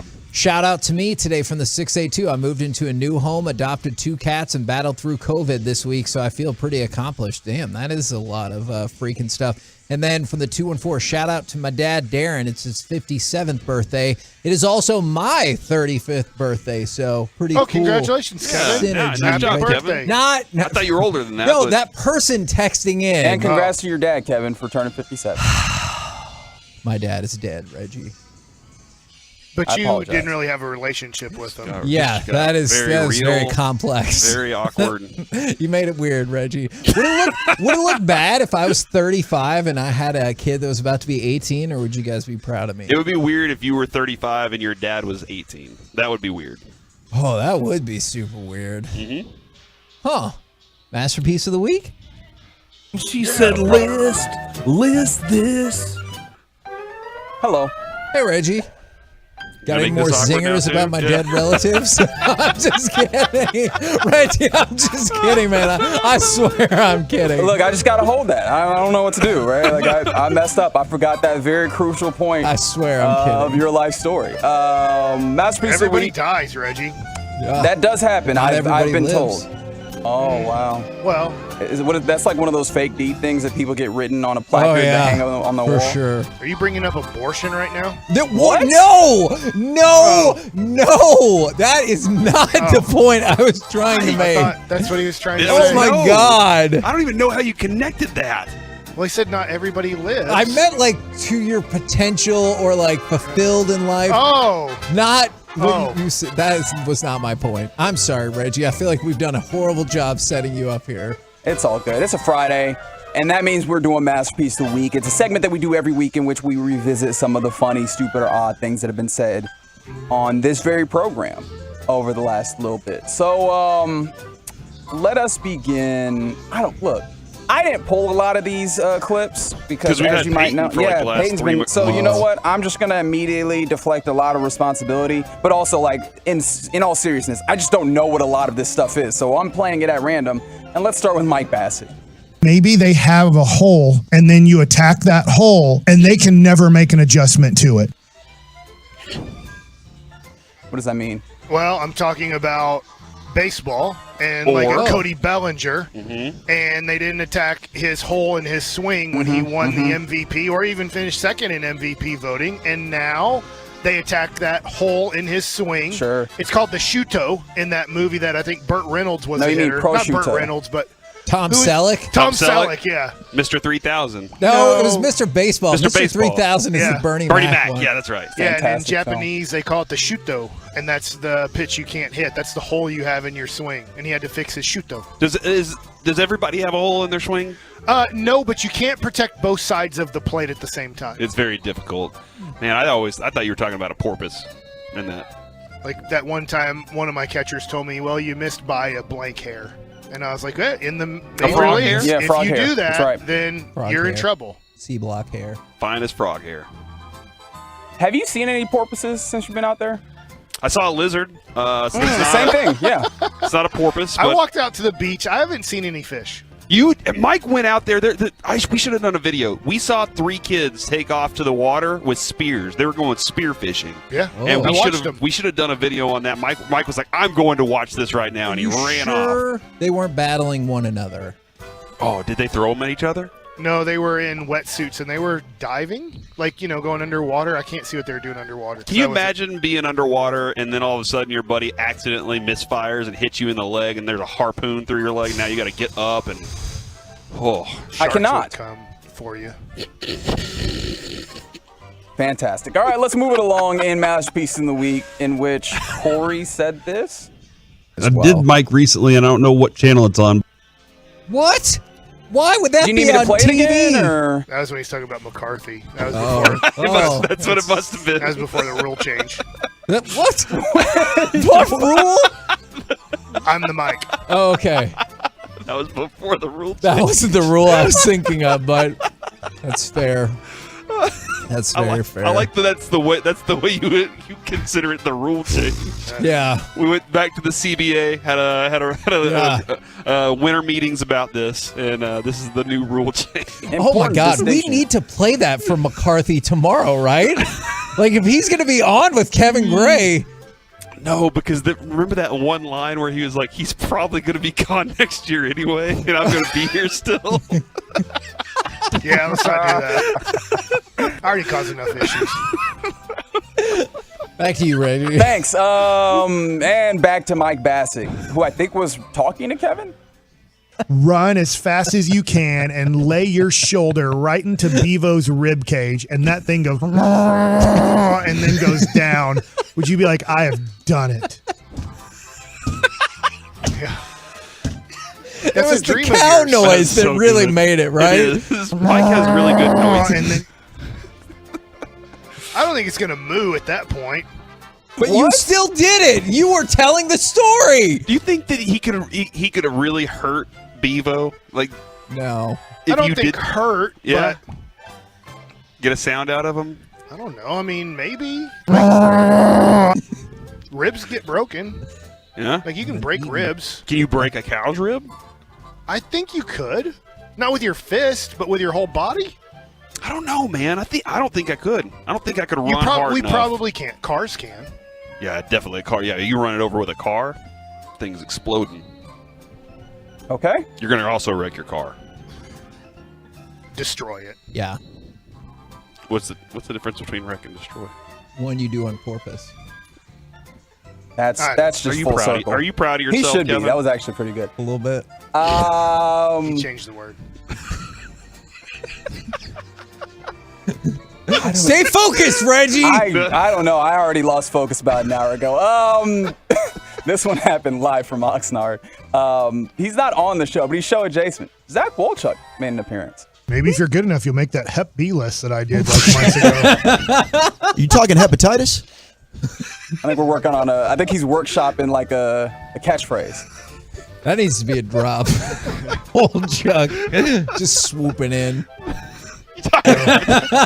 You talking hepatitis? Yeah. I think I'm going with that one. Is that we got another one? 214. I'm listening to y'all while doing Lyft, and we're all rolling right now. Good. Fantastic. I'm glad the Lyft drivers out there of America are rolling.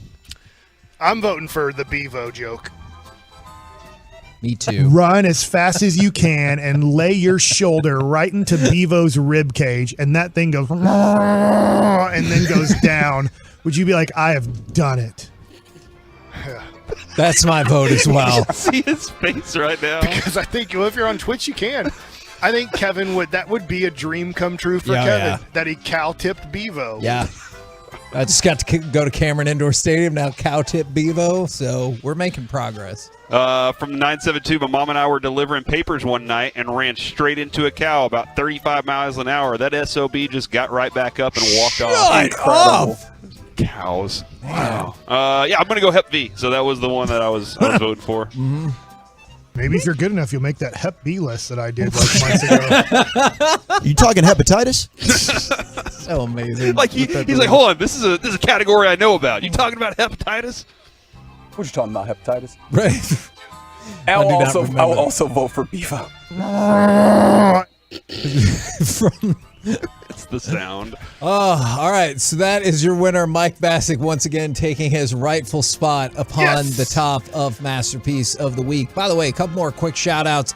Wanted to shout out Dallas Wings forward Isabel Harrison. She won the WNBA Cares Community Assist Award for providing 55 children living in a marginalized community with free shoes. That is super cool right there. And then this might be my favorite shout out of the day. It feels very personal from the 214. Shout out to us. After 2 miscarriages and a long process with IVF, my wife is finally pregnant with our first, and we found out the day that we both tested positive for COVID. So go science. So congratulations on the first part. Not as much on the second part, but I'm sure y'all would make that trade all day long. Coming up next, let's chit-chat with those fellas from the G-Bag Nation right here on 105 through the Fan. RJ Choppy here for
addition to all this good Cowboys coverage, don't forget the podcast that the Tolos wanted.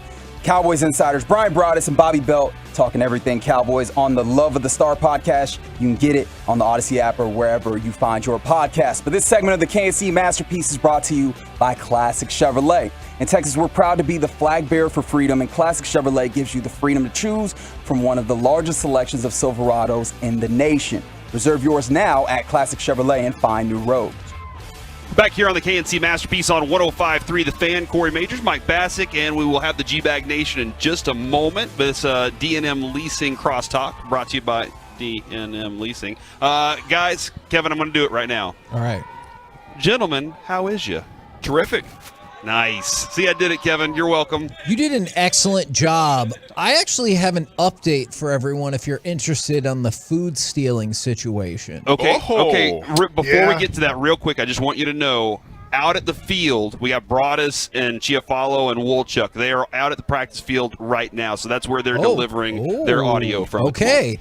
Well, they And might a lot be more fans. They might be interested to know this as well. Got a text from somebody who is presently on the 11th floor. Quote, Mike's food thief is someone still in the building and not in Oxnard. They stole a hot dog roll from my lunch, a fancy one from the bakery at Central Market. So the food thief remains on the loose. Uh-oh. Dun, dun, dun. Whose birthday is it? Dax. It's Dak's birthday today, yeah. Okay, so what's happening right now? The fans behind us are singing happy birthday to him as he's warming up in front of us here on field 2. How's he reacting? How's he responding to this? He is not he's not bobbing his head or anything like that, like he's getting into it. He's just kind of watching his quarterback buddies try and throw these short passes. Remember last year when there was the offensive lineman from Mexico was upset he didn't get the cake? Oh, yeah. I think he was going to. I think he scoops him off the field I want after to try Dak the cake. slammed it in his face, and maybe we'll get that here. Maybe get one of those replays from this year. Kevin, do you think it's a waste of cake to have a 1-year-old do the smash cake thing for their birthday? Or do you think it's a cute thing? I do, and I think it's a rite of passage. And I'll tell you, man, people seem to freaking love it. Like, Yeah. I get it. I don't know if the parents love cleaning it up, but people seem to freaking love it. Do you hate cake also? I don't hate cake.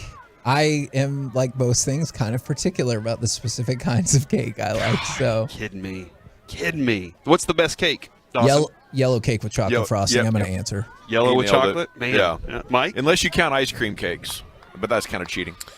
That's my favorite, I think, because I get really, right now it would be between carrot cake and the yellow cake with chocolate frosting. Those two are very close for me. All right. And Chiafalo? The best cake is, it's a tough call. My mom makes a coconut cake that is to die for, gentlemen. I'll do my best to bring you some up to the station one of these days, and hopefully it doesn't get stolen by someone who doesn't deserve it. I will want to eat that coconut cake. Absolutely. I love coconut cake. It's fantastic. Well, now people are saying that perhaps me or Reggie are implicated because we're still here. Oh, the And- plot thickens. Oh, man. Did you steal that wiener? I did. I knew it was Reggie. Just let you know I'm marking that. I did not. And it's a big hot dog. He's a big hot dog guy as long as nothing's on it. Yeah, we learned that. Yeah. And this is why I sometimes go out of my way not to ever mention those things unless I'm specifically asked, because I know my food opinions are going to agitate people, especially you, Mike.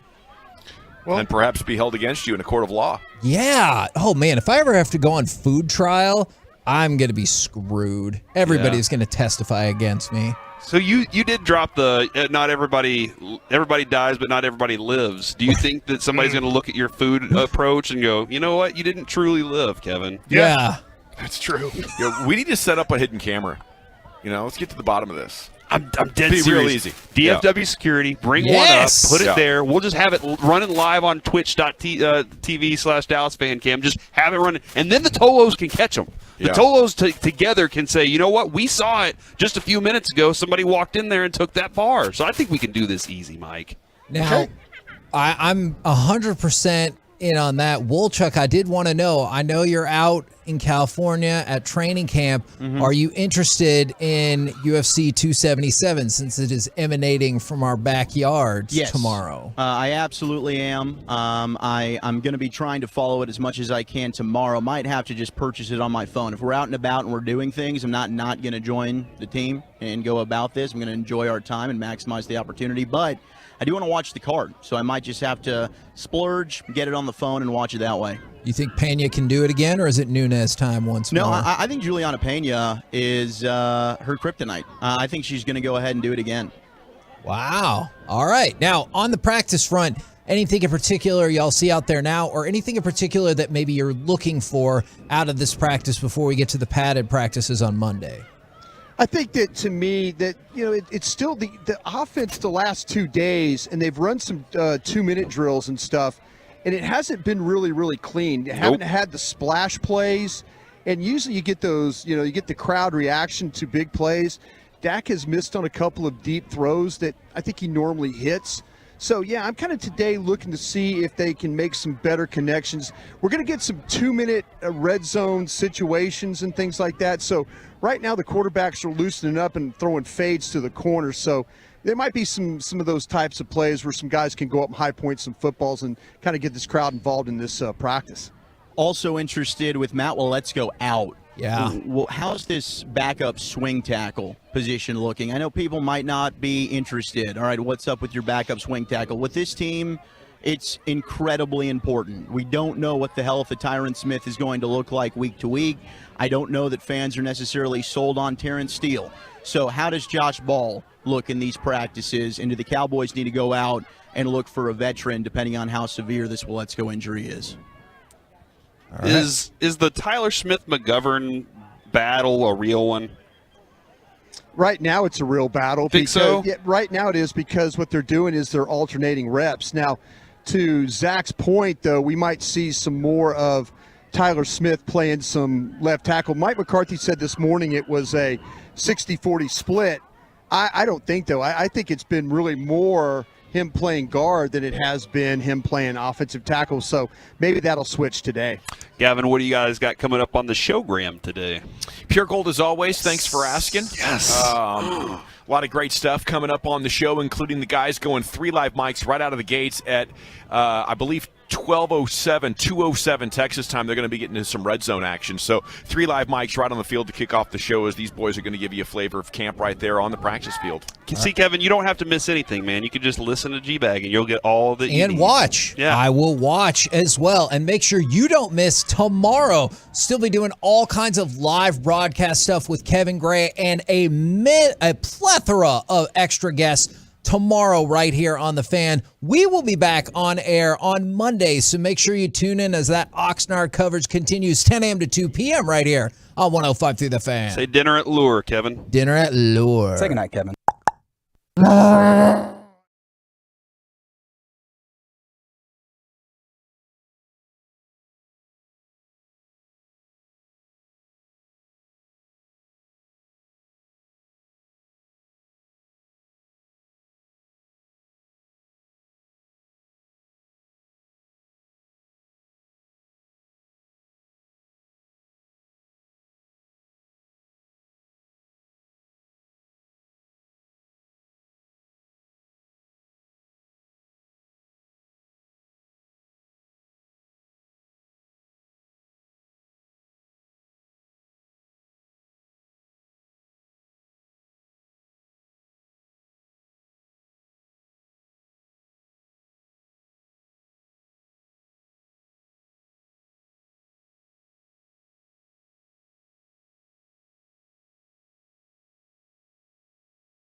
You're rolling with the G-Bag Nation. Let's do this. Right here on 105.3 The Fan. Welcome in hour number 1 of the G-Bag Nation here on 105.3 The Fan. And we open today's show with Brian Wolchuk and Chiafalo on the field. Lucius Alexander in the Pimp Cup. I'm Gavin Dawson. Now, coming up at 2:07, they're going to get into some situational football. They're going to be doing team, and the boys will be describing the action and talking about some of the bigger developments at this afternoon's practice. At 2:15, they're going to be getting into red zone. So we're going to take this opening segment a little bit longer. Of course, we do have your G-Bag of the day coming up at 2:30, and Krusty's Corner coming up at 2:40 here on 105.3 The Fan. Carter Freeman is coordinating your video at 105thethefan.com, Twitch, and YouTube, and you can jump into that. Our coverage brought to you by Metter, Dodge, Chrysler, Jeep, Ram, and by Twin Peaks. And Brian Broaddus Camp Analysis is brought to you by Bobcat of North Texas, built to tackle your toughest projects. And a good afternoon to you, gentlemen. How you doing down there on the field? Doing wonderful. Thank you very much, General. It's great to be out here in the practice field, standing right in the middle of these defensive back drills, watching these cats get ready for that red zone period that you were talking about. Yeah, man. It's nice out here today. It really is. The fans, the crowd, they're very, very excited. They were singing happy birthday to Dak a few minutes ago as he was kind of getting warmed up and everything. So that was kind of lovely. I got basically shown the bird by our guy, the Glaze. I got turned down by Jay Glazer, man. Really? It was a sad deal. I introduced myself. I said, Glaze, you're the man. Love you. You should join us. He was like, oh, I'm sorry. And then now he's sitting up in the tower, I believe, sitting with Jerry Jones, perusing practice. So you got big timed. Yeah, I got big timed. Yeah. It's okay. He's shorter than I was even anticipating.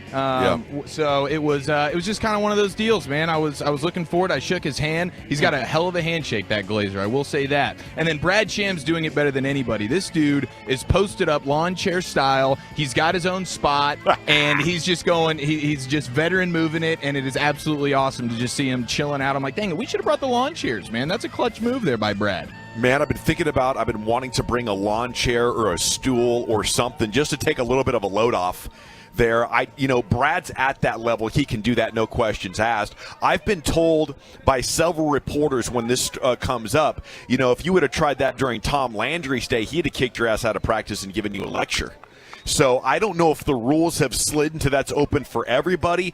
Brian, I've seen Nate Newton with a nice chair over the years. Obviously, he has some challenges when it comes, to standing and all that and walking. He's pretty banged up. But I don't know. Like, what do you have to do to get the green light on a chair these days? Well, what do you think? Yeah, I'll tell you what. I was when I was with DallasCowboys.com, Brad and I both came up with that idea. Yeah. So we used to be at the far end zone over on Field 1 where the trees are. There's some big, big trees over in that far end zone. And you used to, with the media, you used to be able to go over on that side and sit and watch practice. Yeah. And Brad and I, we'd go up to Walmart, get us a couple of chairs, and then put them on the truck on the way home. Didn't have to carry them anywhere with us. So, yeah, it's the Tom Landry thing. You're absolutely right. Anytime, usually coaches, if they see you sitting on the field, they have a cow. Jason Garrett wasn't that way, and even Mike McCarthy not that way right now. Okay, so you think we're clear maybe to swing by the store and pick up a couple of chairs? Oh, I don't think that's a problem at all. You just got to stay. You got to stay out of the. There's that end zone at the far end that they're not letting any traffic go through. That was a great spot to be able to watch practice. Yeah, they closed that off. I think that was the Michael Gallup injury. He flipped over that fence. The fence, right. Last year, and they said, well, to hell with this fence. It got our guy Gallup all banged up. Yeah. So, okay, well, I do want to start out by taking the opportunity to wish Dak Prescott a happy birthday, 29 years old today, unquestioned leader of the team at this point. He's going to join us Monday here in the nation, so we're excited about that. Hell yeah. He has also been ruled out the first 2 preseason games, so there's some news on that. I guess we found that out today in the walk-off as Mike McCarthy told the collected reporters. But it's a big year for Dak, and it's great to have him healthy again. But reaction to him missing the first 2 preseason games, that's what I want. I think play the first half of maybe game 3 and call it good. What do you say? Well, they've got those periods where they're going to be working against the Broncos and the Chargers for 2 days. Mm-hmm. Mike McCarthy can control the work. He can control the pace, and he can control his quarterback not getting hit. So that's where I think Dak, we talk about preseason games and all that. He is going to get his work in those practices. All right, we are 2 minutes from the start of some situational offensive football here they're going to get into with the Cowboys, and the guys are down on the field. They'll be describing the action for you. Mike McCarthy says he misses calling plays. That was one of the takeaways from his press conference about an hour and a half ago. Says he does have confidence in Kellen Moore.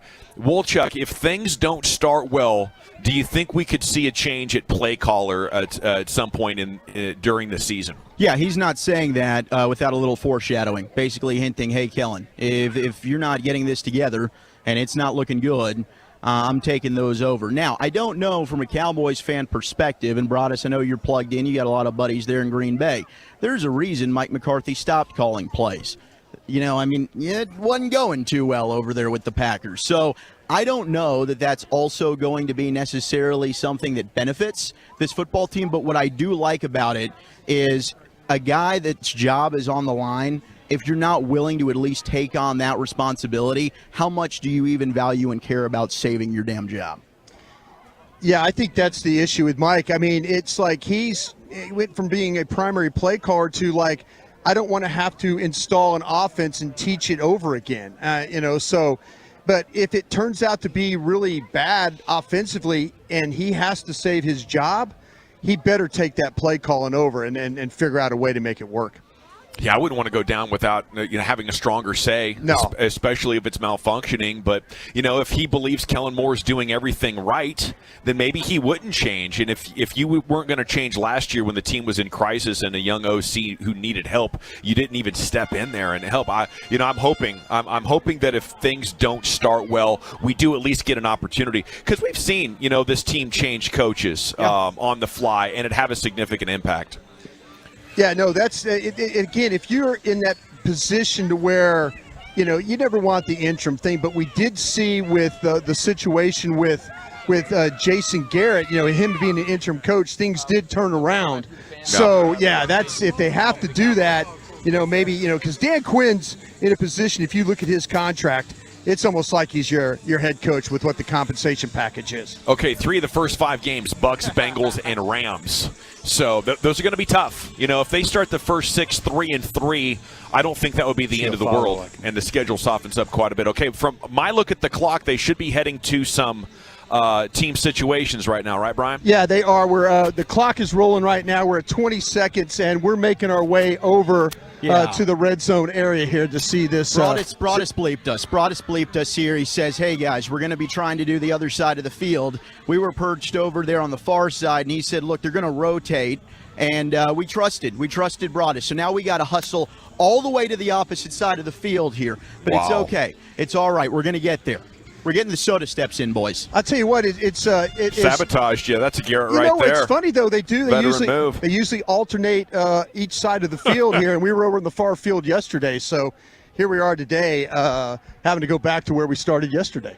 So what are they going to jump into here, Brian? It looks like some team situations is what it is. That's what they're calling it on the play card, or actually the practice report. So just various situations, probably some down and distance thing we're going to work on here right now, Gav. And neither group's going to involve Matt Waletzko for a while. No, he's got a subluxation of his shoulder. It's a problem that he had in college. Okay. And so they're thinking rest, recovery, and then try and get him back going the right way. And Turpin's talking about getting involved in some other stuff. I'm hopeful they at least take a look at him out there. Is there any sign that Turpin's going to be involved in some of these offensive drills and give himself a chance to make an impression? Well, the first thing they talk about when they mention him is about him as a returner. When they start talking about receiver, that's pretty far down the line. Okay, we got snap number 1. Dak's rolling out, looking down the field. Who's he find? His guy Dalton Schultz to the sidelines. I'll tell you, Dalton Schultz is the dude where he's just consistently getting the ball. You saw it a ton yesterday. He is Dak's security blanket. There's no question about it. That was actually a nice little chunk play there. So let's go. Dalton Schultz getting in on the action early. First down. And they're starting to talk, the thing about it is the movement in the pocket. The pocket just has not been very clean for any of these quarterbacks right now. That's why I think some of the problems and some of the issues that they've had in some of these 2-minute drills. So do you think it plays to Dak's strengths to just plan on playing on the run a little bit more? I think so. That's something we all kind of talked about with Dak and his ability to, how mobile is he? Is the calf bothering him? What's the deal with the shoulder? What's the situation with the ankle? We were in on the conversations I've had with people, especially in the organization, they feel like that he's going to be a little bit more free-flowing as a quarterback of this year. What do you think Dalton Schultz needs to do to get your thumbs up? For me, it would be become a menace in the blocking game. I don't think you can become a bigger threat after the catch, but I do think you could get better blocking, right?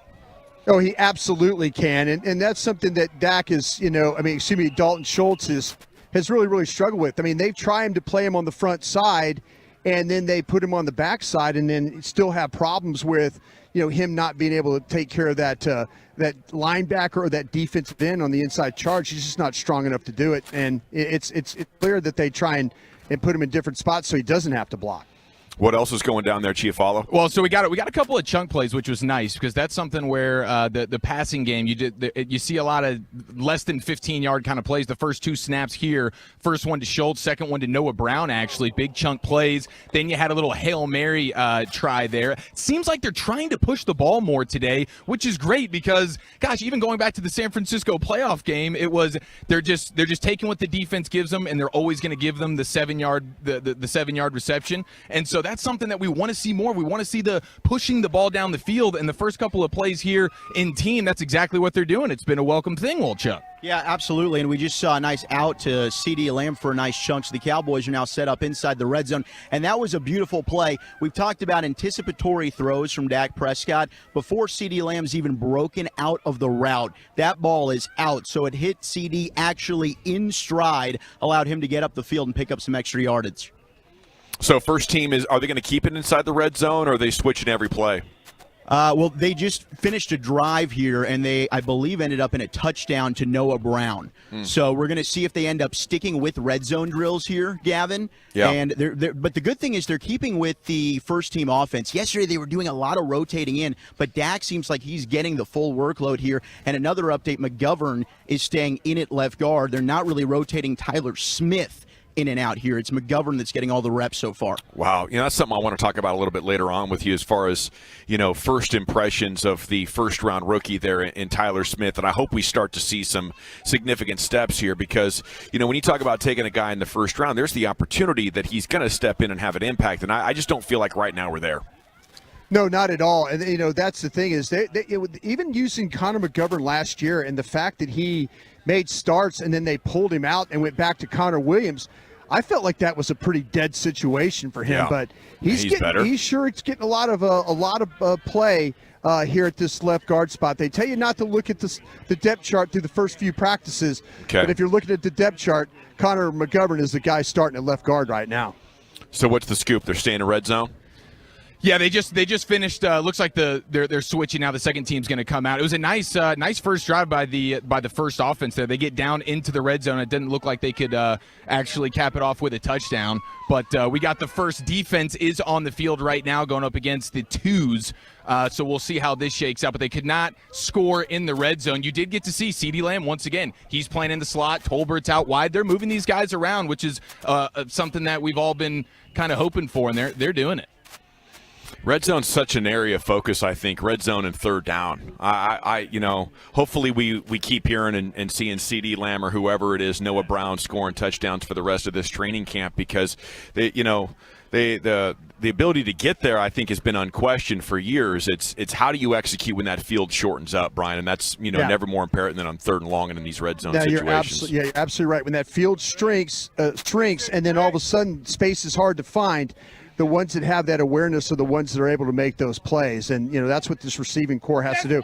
Just a little bit of Diggs with the interception right here. Yeah, Cooper Rush just throw a bad pass. There was nobody even in the vicinity of, and Diggs just playing in a drop area. Here he goes. Play. But I'll tell you what brought us, we haven't talked, and I don't want to interrupt your train of thought there. Diggs is not a guy that we've mentioned a ton these first 2 days.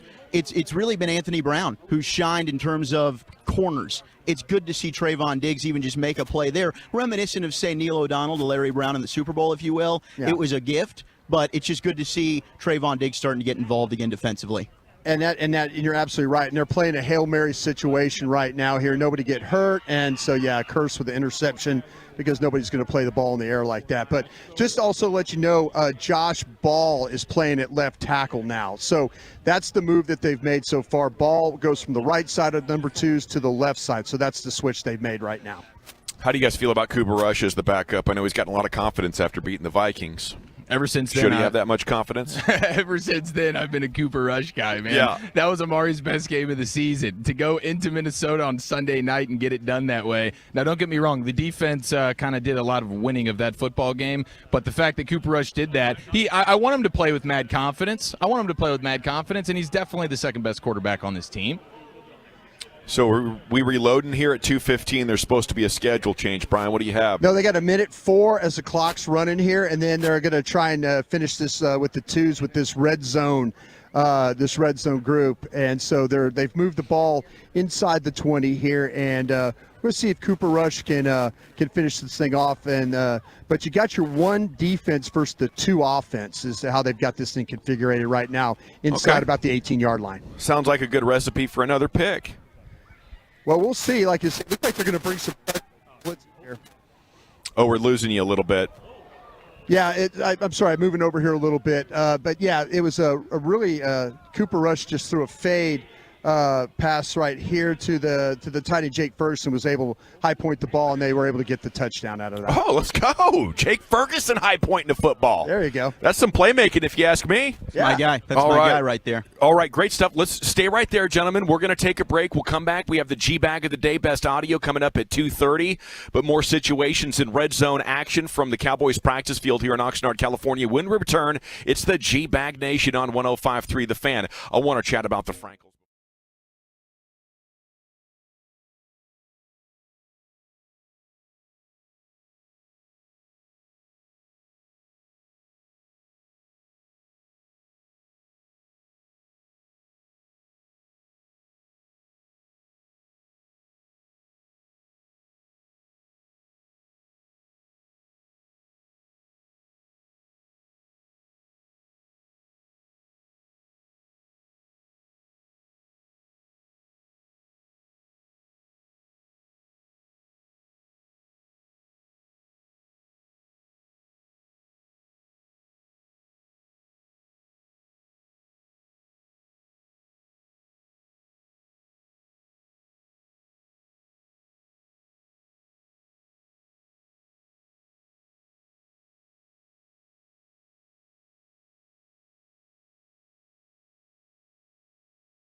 Live Mics is in progress. It's brought to you by Metter Dodge Chrysler Jeep Ram. The guys are on the practice field with a couple interesting observations from the last 5 minutes. Segment is brought to you by Rubin & Associates. If you're struggling financially, facing foreclosure or repossession, have IRS credit card or medical debt, you don't have to face it alone.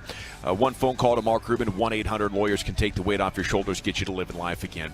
All right, Brian, Chiafalo, and Wolchuk down on the field. Gentlemen, I understand Turpin is in at running back. How's that going? Yeah, Kevontae Turpin, we're interested to see how they would use him. We know special teams as a return man is going to be an option, but they gave him a look there at running back and maybe a sign of things to come, showing some of the versatility like they've used Tavon Austin, Lucky Whitehead in the past. So interesting to get Turpin a rep as well. They definitely tried some outside runs with Pollard and with Zeke. I thought Terrence Steele was doing an excellent job. And now we've gotten to see Tyler Smith work back in at left guard in place of Connor McGovern as well. It's interesting, if you wanted more of that type of player, you would wait until this point to bring a guy in and then have him be so significantly involved. Yeah, I think that the USFL season just ended a few weeks ago. So the opportunity to you evaluate a guy like that, and maybe you got a hole. Maybe you don't have a guy that on your roster that doesn't have that quickness or the explosiveness, and so that's good on the pro personnel departments for getting this thing done. So with what Zach said, Brian, it sounds like he might be a jet sweep guy. Yeah, it's like you say, put him in the backfield. He's only 155 pounds right now, but I'll tell you what, though, you could tell. I mean, when he got the ball, it was to the corner in a hurry, and then he was around it, and so defense was having to scramble to try and react to him. Speaking of the jet sweep, though, they ran one with CeeDee Lamb, and we've talked about how maybe getting the ball in CeeDee Lamb's hands just in any way possible. Yeah. Would you use him in more of a Deebo Samuel type of role? Yeah. They did that, and now it didn't go for a big play, but it was just kind of fun to see him. They used motion too, and they just gave him the football right immediately as soon as he was able to motion right behind Dak. They gave it to him quick, and then he hit the corner. How's Terrence Steele looking out there? I'll tell you what, I've been watching from the end zone angle here. They've held up pretty good protection-wise today. They've been shuffling some guys around. Steele's been fine. I'll tell you what, the quarterbacks have just not been very good throwing. And Dak rolling to his right, throws the ball to the middle of the field. Leighton Vander Esch should have had an interception. Ball clanged off his hands. And then Cooper Rush throws the ball to the outside, and Anthony Brown should have had. He knocked it down. But, man, I tell you what, there's been some pretty poor decision-making here with the football in this red zone period. One thing that I've noticed just in terms of getting the ball into your playmakers' hands, you saw it with Turpin there. Okay, let's see what type of speed and juice he can bring. Walchuk mentions the end around to CeeDee Lamb. Okay, absolutely, that's a focal point of the offense. And then the best play of the red zone so far offensively was a well-designed Tony Pollard screen that may have been a touchdown. Otherwise, it was a touchdown. We're getting a couple of thumbs up here. So you had a Tony Pollard screen for a touchdown, and that was well-designed, well-blocked, and well-executed. And it's just an example of, okay, who's our most electric guys? It's Pollard, it's CD, and then, okay, now it's this Turpin fellow. Let's see what he brings to the table. So I like just the emphasis on, hey, let's get the ball into our playmakers' hands, and let's let them go make a play. Yeah, definitely need more of that. Yeah. Okay. Gavin, real quickly, just had a fade thrown to my direction here with Dennis Houston, but Diggs on the coverage. Dak was the one throwing the football. Tried to get it to the back pylon, and Diggs did not give Houston any space to go make that play. So good job by Diggs adjusting. We talk about him playing more of a press coverage and able to stay with guys. He just completely eliminated Dennis Houston, who's had a pretty good camp here so far. All righty. You guys want to do a couple of minutes of play-by-play here before the G-Bag of the day? Have a little bit of fun? Give us some detail Go for here. it, Wolchuk. You got this in your bones. All righty. Well, we got Dak Prescott here lined up in a shotgun. He's calling out some signals right now, and I believe at the running back position, I'm trying to look up who they have in there. We got a little bit of bodies blocking us in front right now. That's Rico Dowdle. Rico Dowdle, number 23. And we had a pass that was thrown to the right side, incomplete there. Now we've got a rotation shuffling in. We got the second unit defensive team, and the second offensive team is going to come in. James Washington, though, staying in offensively at wide receiver. On that last play, they tried to throw the ball to opposite down in the corner and to CeeDee Lamb. And once again, Anthony Brown was standing right there in coverage. CeeDee comes back to the huddle with palms up, like, what do you want me to do, kind of a thing. Eric. Yeah, so okay, so good job. we got Dak staying back in, so they got a 3-wide set to the left. Tolbert's going to be in the slot right. Dalton Schultz is next to him on the left. In the far left side, it looks like it's going to be James Washington. Prescott takes the snap, looks to his far right side, and he just overshoots CeeDee Lamb there on the opposite side. So there's Dak again, just being a tick off, Broadus, when it comes to those deeper throws. He's been really crisp, short and intermediate, but the accuracy is just a little bit off, and maybe that comes with this improved velocity. He just got to get that touchdown. Yeah. So we've had a number of touchdowns already, guys, but who would you say is winning, defense or offense? I would say the defenses has their number right now. I mean, they're especially the closer they've gotten to the goal line. You've had plays by Diggs, you've had plays by Brown, and, those guys, I mean, again, the receivers are struggling, and I'm not talking about just guys that were, going to be on the waiver wire final cut. It's CeeDee Lamb and guys like that are getting covered pretty well by these Cowboy secondary. Is it too strong to say Dak is a little off, Chief? What do you say? Brian? I mean, maybe in moments for sure. I mean, that the play where Vander Esch almost intercepted it, that felt like an extremely dumb play. Yeah, he just threw the ball across his body, the middle of the field. You can't make that throw. Correct. But then, I mean, you had Donovan Wilson coming on the blitz there whenever he was trying to get it out to CD. It looked like definitely the right read, and it was just a little off target. I mean, overall, Dak looks like you would expect Dak to look. He's moving around well when he's getting out of the pocket and escaping when they got blitzes and things like that. I mean, he's moving well. Some of the throws have just been a little bit off target. All right, training camp coverage continues, brought to you by Metter Dodge, Chrysler, Jeep, Ram, and by Twin Peaks. You do have Krusty's Corner coming up in about 10 or 12 minutes. Gentlemen, if you'd like, stay down there. Listen to the G-Bag of the day. If anything huge jumps up, please feel free to cut in. But it's time now for the G-Bag of the day, the best audio, curated by Lucius. Sir. I'm watching the NFL Network so I can see if I can see you guys in the background. That's awesome. Yeah. Of course, they're zoomed in on the Cowboys again. Of course. Yeah. Let me get to this. Minnesota Twins Byron Buxton. That call of his home run went viral, and this is our winner of the day so far. One-time winner. Byron Buxton is the name, y'all. Byron Buxton. Top of 9, Twins up 5-0. Give me more. Buxton. Get the fuck out of here. 20th of... She said it with a chest, though. That's epic, man. Yeah. I Well love done. that.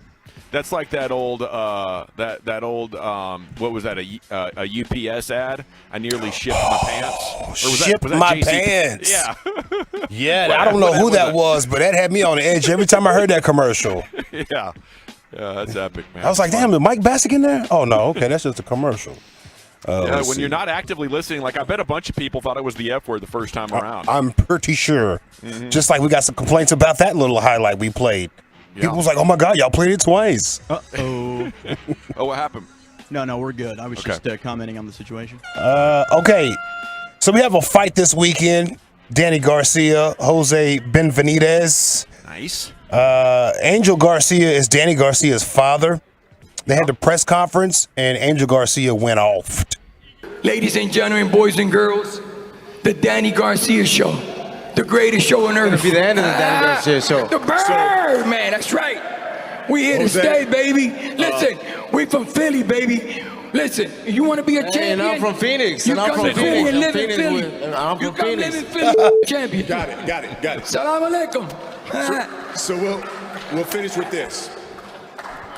They're expecting thousands here at Barkley, a packed house.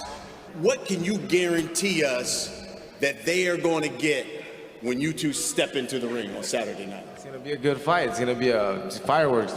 Like I said, I respect Danny Garcia's dad just talks so much. Danny Garcia, he's a good fighter. Nothing against him. He's a great fighter, not a good fighter, a great fighter. 14 champion under his belt. Okay, defending his title 10 times. You can win a title, defend it. Guys are winning, they lose it the next time they defend it. That tells you a lot. We don't have.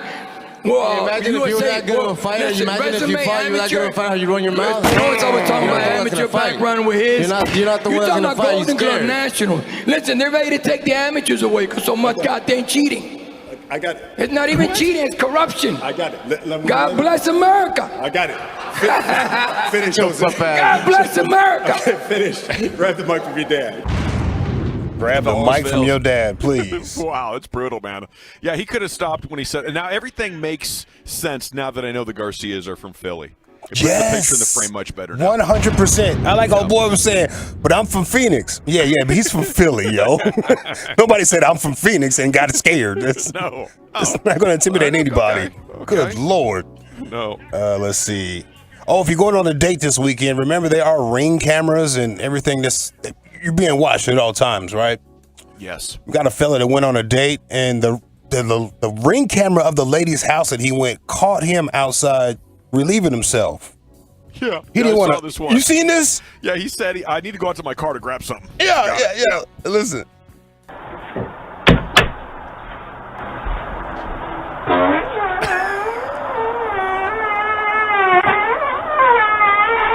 Boy.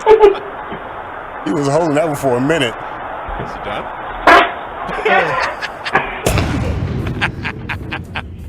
Yeah, he had been. That's first date gas. Oh, jeez. Yeah, they must have been for margaritas. Yeah, man, no doubt. Let's see. That was such an uncomfortable feeling back in the day, when I was a dating man 15, 20 years ago. You'd be out there, and I don't know what it was. Maybe the anxiety plus the food and not wanting to let any slip. It was extra tight. And I always had that, as you're driving home, that the unloading. Leaning up. Yeah. Making sure it's all good. How about Lil Boosie? This is not one, but Lil Boosie's in town, the rapper. Coach Spurrier's favorite rapper. He's complaining about the heat here in Texas. Man, what the man, it's so hot in Texas, bro. Man, this so hot on your back, bro. Lord Jesus. 10 in the morning. Yeah. No doubt about it. I think he's not lying.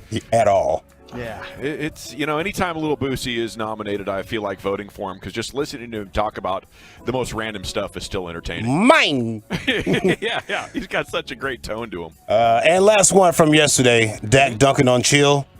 Oh, yes. Yeah, the question about Coach McCarthy right when the presser was over with. Come on, man. Thanks, Dak. So much talk swirling around Mike McCarthy and his job security. I don't know if you guys have heard. I don't know if you hear all that chatter at all. Clarence, you know I don't listen to what you have to say outside of this thing. I'm not even really on Twitter like that. So Mike's my guy, and that's the only thing that matters is this season. So thank you. Bro, the comedic timing in your ha is so damn good. Right on, man. I'm glad to assist in any way possible with Dak there. And he hits the lectern as he's leaving, which makes it sound like a mic drop. It's just so golden, that cut. I'm voting for Dak dunking on Chill. Giafalo, how about you? Yeah, I'll go with the fart situation. It's just very relatable. All right. A lot of heads just turned at me down here, by the way. We're tied at 1, Lucius. I'm going to watch that fight, Danny Garcia, this weekend, yo. But I'm going with Dak dunking on Chill. What up, Chill? It is 2-1, Wolchuk. What do you say? I am in true juvenile humor, so those nosebleed seats, guys. I got to go with the fart, right? Just to tick off all those listeners that can't stand us. I don't know. Clarence Hill's right here, and he has an opportunity to be G-Bag of the Day right now. Clarence, how do you feel that you have an opportunity in this very moment? You could be G-Bag of the Day champion. I don't know how I can be that. I don't know why I'm up for that. Allegedly, Mike McCarthy dunked on you yesterday at the end of the press conference. No, it was Dak Prescott when he said he really could care less about you, Clarence. His brother reads all his tweets, though. Well, yeah, but he doesn't read them. His brother reads all the tweets. Right? He didn't dunk on me. He can't take his TJ Vasher just missed. Chill can't take his L like a man, bro. We're voting for Clarence. Clarence, congratulations. He's done it. Dak dunking on Chill is your new G-Bag of the Day champion. Yeah, we got that's good, man. Now we got a little combo platter to add to that with Chill's reaction live during practice tomorrow. I think that's a first. Yeah, that was G-Bag history is what that was, exactly, Brian. yeah. Okay, what are we doing next, buddy, in Krusty's Corner? Yeah, let's talk about what we saw. There are some other things on that practice field that we need to talk about. We'll do that in Krusty's Corner next. Coming up Monday morning on Sean and RJ.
you're in need of traffic control or barricade rentals, Buyers Barricade is a full-service provider taking care of your project or special event, no matter the size, from start to finish.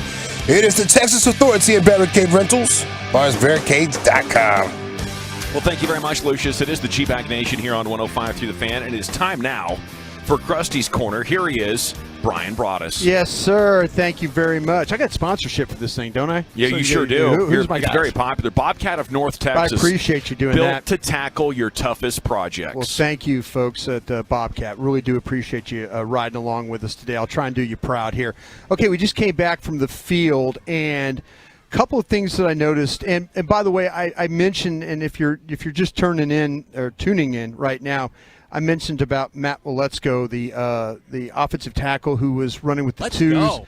He is subluxation of his shoulder, so that means in layman's term, his shoulder pops in and out is a problem that he's dealing with. And that was something he had a problem with in college.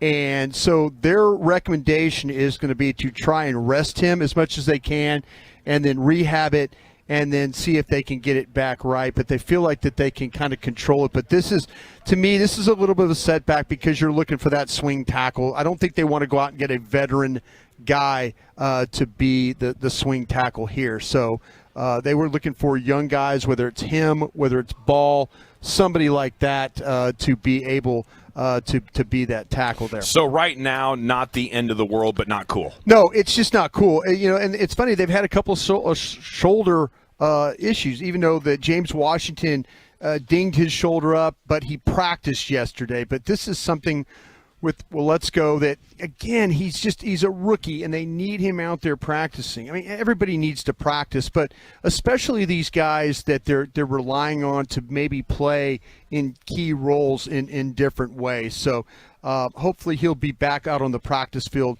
sooner than later. I was not overly impressed. You asked us about with the quarterbacks. You asked us about Dak. It's been a couple of, to me, when you look at Dak and everybody's talking about the arm strength, the arm talent, his, the way he's throwing the ball, putting the zip on the ball. I was looking for something about decision making, mental things like that with him. And that really bothered me of him throwing that ball inside, right there. And, he, veteran quarterback, that's a throw it away, don't take a chance.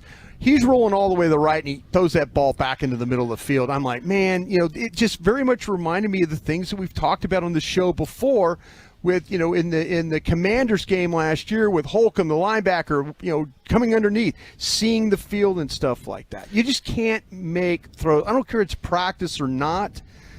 Today I thought that was just kind of a poor decision on his part. And those are the things I'm kind of looking for right now. Yeah, you're not I don't disagree with that. I will say there was nobody open on the play, and that's one where chuck the ball you out probably of need bounds. to throw it away, right? It's a bad play, yeah, first off. Yeah. It's one where you really they really, I think, were trying to get Simi Fehoko in the flat, and J-Ron Kearse ate it up. So it's another one where the defense, you give them a win. I will say when they were coming back down while we were on break and we were doing G-Bag of the Day, Dak had maybe his best throw of camp. There you go. He zipped it right over the middle to CeeDee Lamb with what would have been probably a 40-yard touchdown if they weren't they haven't had those chunk plays like Yeah. that. That's something that we were looking forward to, as these practices were It on. was beautiful, and as they were coming back closer to us, you could really see Dak working through those progressions. The problem is there's nothing open down the field. And really, if it's not CD, there's nowhere for him to go. And that's why you're seeing a lot of checkdowns to Rico Dowdle. You're seeing a lot to Tony Pollard. You're seeing a lot to Dalton Schultz underneath. And right now, we need to get some of these other receivers to step up and start winning their individual battles. I will say, Broaddus, before you continue, the best play of training camp was made. Texas Tech product, former Wichita Falls Rider receiver, TJ Vasher, he was being interfered with by Kelvin Joseph, who has not had a good day. He was grabbing. Vasher went up, mosses him in the corner of the end zone, made the best catch all at camp. I think it's going to be tweeted all over the place. Poor Eric was trying so hard to get the video, but it just would not share. And I think that's a big play for TJ Vasher and not a good moment for the second-year player, Kelvin Joseph. Yeah, it's good for him to be involved because they're looking for receivers. Somebody's going to have to step up here. These receivers.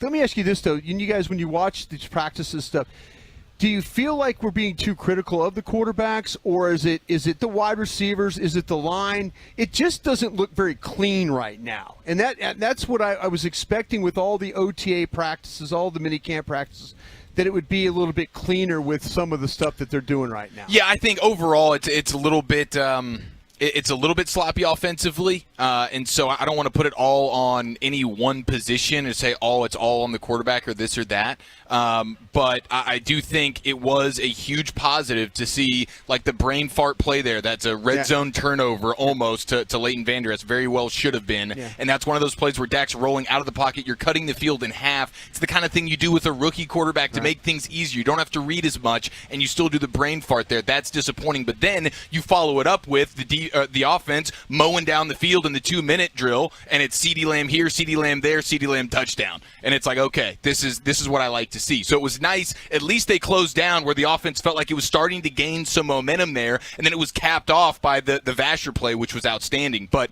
getting CeeDee Lamb involved, chunk play, touchdown, that was encouraging. Yeah, I feel like, though, the secondary has done a really nice job here, though. I mean, you mentioned the chunk play, but to me, when you with Anthony Brown, we talked about with him yesterday the plays that he's, the type of expectations that he has. With you look at also with Diggs, knocking down the ball like he did in the corner of the end zone. I just kind of feel like, though, that these defensive backs, at least the first 3 practices, they've shown that they're a little bit better than what's going on at wide receiver. Yeah, it's weird. I mean, today I think the first 2 days we were really excited about what we saw from Tolbert. And look, I think Diggs has had his best out of the first 3 practices. And we talked about this with Bobby yesterday, and we've been mentioning it, how the defense is ahead of the offense to this point. I think it is one of those things where you've got a veteran group in the secondary, right? Anthony Brown's a veteran. Jordan Lewis is a veteran.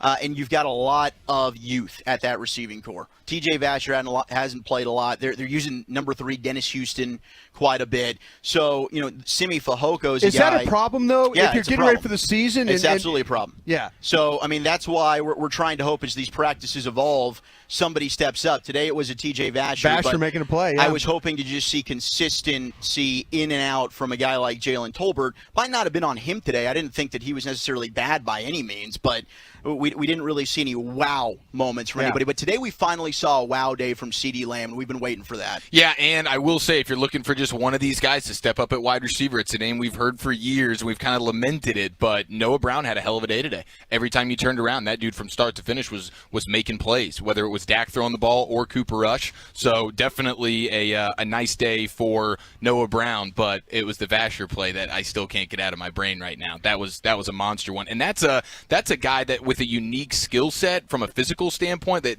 you don't really have anybody else on the team that has that. So if he can be a guy that can actually come through for you, man, that's a 6'4" throw it up kind of guy. Yeah, to me, with that,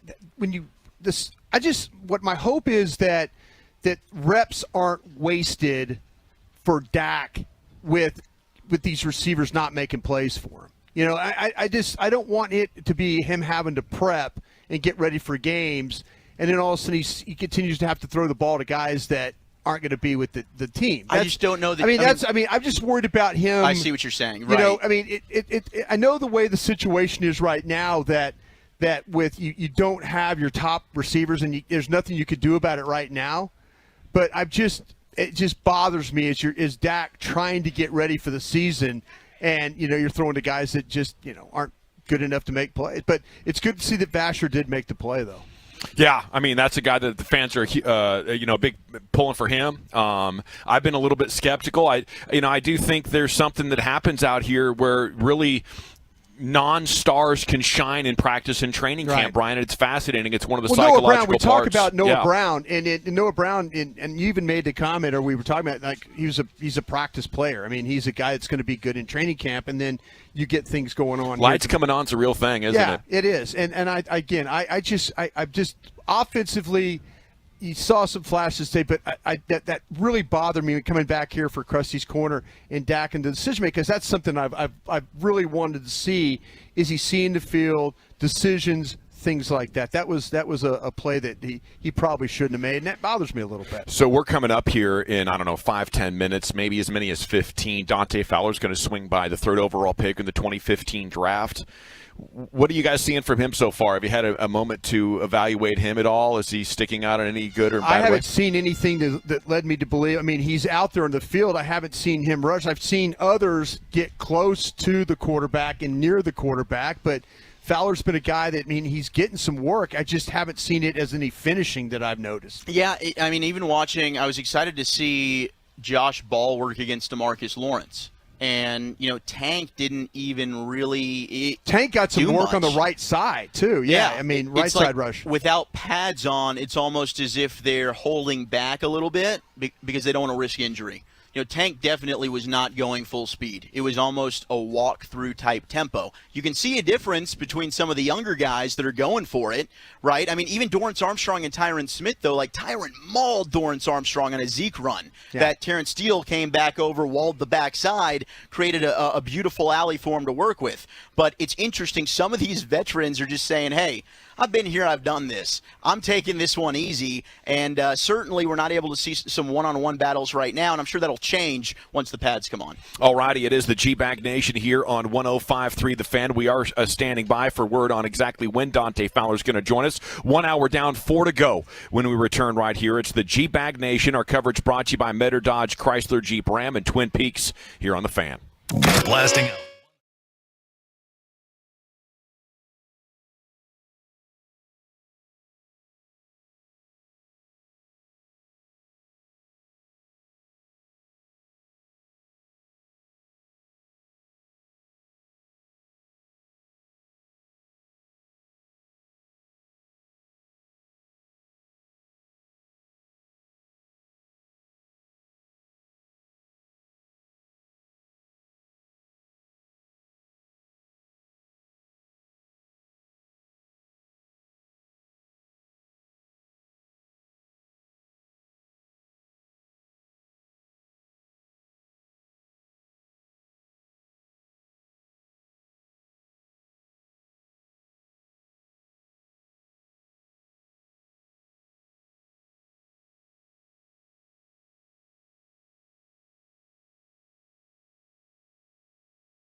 You're rolling with the G-Bag Nation. Right here on 105.3 The Fan. Welcome to the nation. It's hour number 2 of the G-Bag Nation here on 105.3 The Fan. Welcome in. Our coverage brought to you by Metter, Dodge, Chrysler, Jeep, Ram, and by Twin Peaks as we're broadcasting live from the tennis courts in Oxnard, California. Dante Fowler, new edge, on a 1-year deal. He's going to join us here in just a couple of minutes. We'll talk to him about his first training camp with the Cowboys. General at your service. There's Brian Broaddus, former Cowboy scout. Lucius Alexander's in the Pimp Cup back at 75 in Fitzhugh, who last night Abby told me, she said, Dad, I think Lucius is the luckiest member of G-Bag Nation because he gets to stay home with his family. And it touched my heart. I thought she had a decent point at the same time. She's got a great point. There's Wolchuk and Chiafalo. It would be nice to be hanging out with Lucius, though. You know, we're going to have some fun this weekend. The media party. Yep. In California, too? Lucius in Cali, yo? Oh, yeah, that'd be nice. That'd be a vibe. We got to make that happen. You want to just fly out for the weekend? Let's go. Yeah. Oh, pass the hat. I have a list of movies that I already had planned watched. I'm sorry, fellas. Dang it. Maybe next time. Yeah. Because sitting down now with us here on your home of the Cowboys 105.3 The Fan is one of the newest members of the team, edge rusher in year 1, 3rd overall pick in the 2015 draft, Dante Fowler here on 105.3 The Fan. And a good afternoon, sir. How the heck are you? I'm great, man. How you doing? We're doing outstanding here. It's great to be in Oxnard, isn't it, after this heat down south? Yeah, it feels great. It's great cool weather, and it gets cold at night. You don't got to worry about it being 113 degrees, so that's pretty cool. This is nice, man. So how's your first camp with the Cowboys after being around a few different teams? What's different? How do you like what the vibe is and everything like that? This is just a team that's that want to win. It's a winning organization. You can tell that that direction that they're going in, they want to win the Super Bowl. So it feels great to be part of a team that just want to win. Being able to be part of a team that has a lot of great guys, a lot of great teammates on my team. You know, that has a really good chemistry, and that really just have one goal to win the Super Bowl. That's all they want to do. So it feels awesome to be on a team like that. That's outstanding. Have you? Who's kind of been the 1 or 2 buddies that you've latched on to? Kind of some team besties. Really like the defensive line. You know, D-Law, Terrell Basham, D.A., Carlos, Nev, all those boys. Like, we really gel together. I probably haven't been as close with my D-line since, since the Ram days probably. So it feels good just to be part of something like that. Wow. Okay. Who's the biggest personality on the D-line right now? Because I hear that It's hard. Dante Fowler is coming in there with some big-time personality. Nah, it's hard. It's hard. Me, I probably come in with, some fashion or something like that. But it's hard. It's a lot of personality. Like, we at least have 3 guys that can be actors on actors or comedians on the team. Like Bash, Carlos, Nev, Sam is super funny. Like, it's so many people. Even Chauncey. Like, it's a lot of different type of personalities in that room, and it's just it feels great to be in something like that. Where do you stack up with the comedian rankings here? Comedian, I'm still gelling in. I'm a big goofy guy, so I like to sit back and laugh at stuff. So I just sit back and look at what's going on, and I'm super goofy. So if they say something funny, I start laughing. So do you love comedies? Yeah. Is that your favorite genre of movie? Yeah. So what's your favorite? Do you have a top 3 comedy movie ranking? I like super funny movie. I don't know if you ever saw Super Troopers and stuff Super like Troopers. that. I like funny movies like that, stuff like that. So Napoleon Dynamite? Yeah, that's pretty funny. Have you ever seen Freddie Got Fingered with Tom Green? Oh, why are you doing that to him? That's a good movie. It's a good Why are you doing recommendation. that You to see him? how goofy it's stuff like that, simple stuff. Yeah, I know what he likes. Yeah. It's a good one. I was going to ask you. You said fashion sense. Mm-hmm.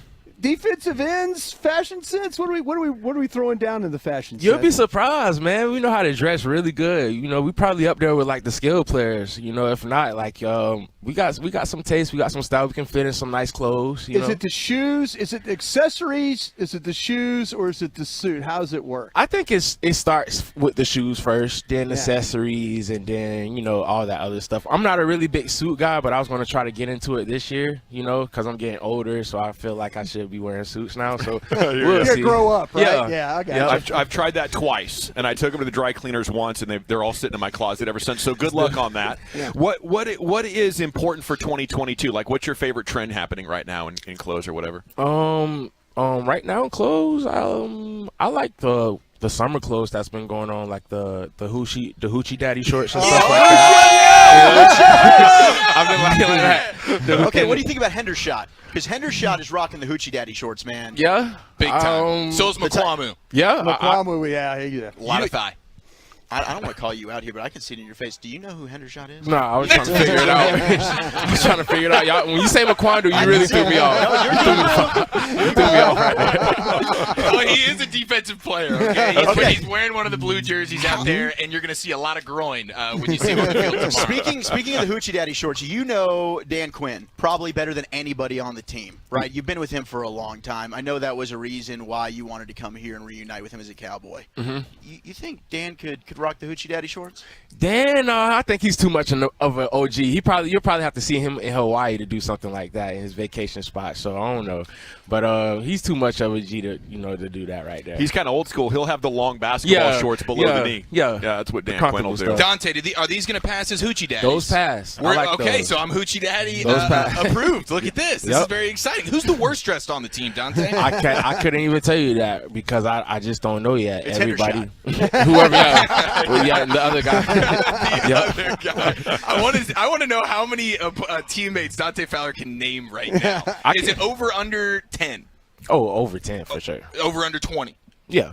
Okay, so maybe but there's like 90 on the team right now. Yeah, so it's a lot of players. Yeah, but it's a lot of great players, a lot of players that have that earned a lot of respect on and off the field. So I've been hearing and watching these players since they was in high school and college. So just to be part of be on the team with them is really cool. It's Dante Fowler here with you on 105.3 The Fan. Okay, so what a lot of fans want to know is what's led to success for you, like the 11.5 season with the Rams, and what does that look like as far as putting you in a position to do that for us? Really, Coach Phillips and they put me in the right positions just to make plays, and that's exactly what's going on here. So I feel really confident in the system. I'm getting more confident in it. Coach AD, my defensive line coach, he just let me be me and just let me rush. So I haven't really had that in a while, so it feels great just to be able to do that and be able to just to be a pass rusher, put me in positions that they know that I can win in,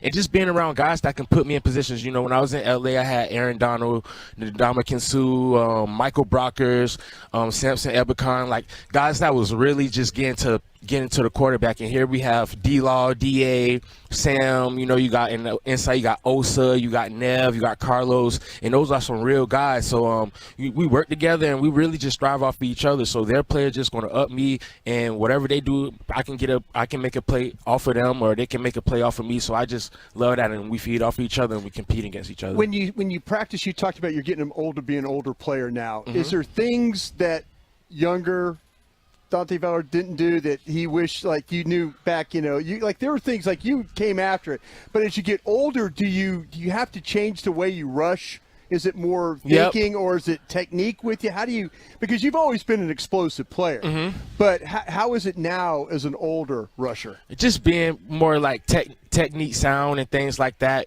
using your hands. You can't just run past a person. Learning how to get to the quarterback. As far as when I was young, I really didn't know my approach or the lines to really get to the quarterback. So when watching film, studying offensive guys, studying the whoever you're going against. So just learning my rushing lanes and learning different moves and things like that, getting more powerful, getting stronger, adding weight. That was a big thing when I had that double-digit sack season. I was 255. I had really great power and stuff like that. So we just getting back to that right now and getting back to the basics, and whatever makes me feel good for me to be the best me, that's what we're going to do. Dante Fowler Jr. with us here on 105.3 The Fan with the G-Bag Nation. So when you were even in Atlanta, you had Kyle Shanahan as your offensive coordinator, and then with the Rams and Sean McSax, a.k.a. Sean McVay. There's a lot of motion within those offenses, right? We talk about that quite a bit, the pre-snap motion, how that might confuse a defense. Yeah. And we'd kind of like Kellen Moore to maybe incorporate that with the offense. Could you maybe help us explain why, as a defense, that might really be something that puts more pressure and is confusing for the opposition? Yeah, so when I was with the LA Rams, we really wasn't really doing that in Jacksonville. So when I got traded there and we had practice and stuff, I wasn't used to it, so like they'll jump and move over to the other spot, and my eyes were just going crazy. And before you know it, the ball's height and you're out of position and stuff like that. So it really helps the offense because sometimes when things like that happen, the defense, their eyes get all cluttered and all over the place. And if you hike the ball, it takes just a split second or like just 1 yard for you to just miss, and a lane or a crease can happen or a pass can happen, and that really sets it up. So I get what you're saying with that. From a defender standpoint, you'd rather go up against more of a stagnant kind of offense, and you can see what's going on. Yeah, for sure. Okay, now who's the best player Dante Fowler's ever played against? Maybe one of these offensive tackles? Maybe it's Tyron Smith. Yeah, Tyron Smith for sure. And that's another thing. That's why I feel like I'm really confident right now because when I was in LA, I was going against Andrew Whitworth and Robert Havenstein, so they really sharpened me up. And they had a great offensive line coach, just like how we do here. So just being able to go against Big Tyron and things like that, he's really like sharpening my tools up. And when I line against somebody else that's not him, I'm gonna be licking my chops. Dante Fowler here with you. What's your favorite place to hang out on an off day? You've been in LA, you spent time there. Atlanta, Georgia, awesome place. Awesome place. DFW, awesome place. We're back home in Florida. Where are you going?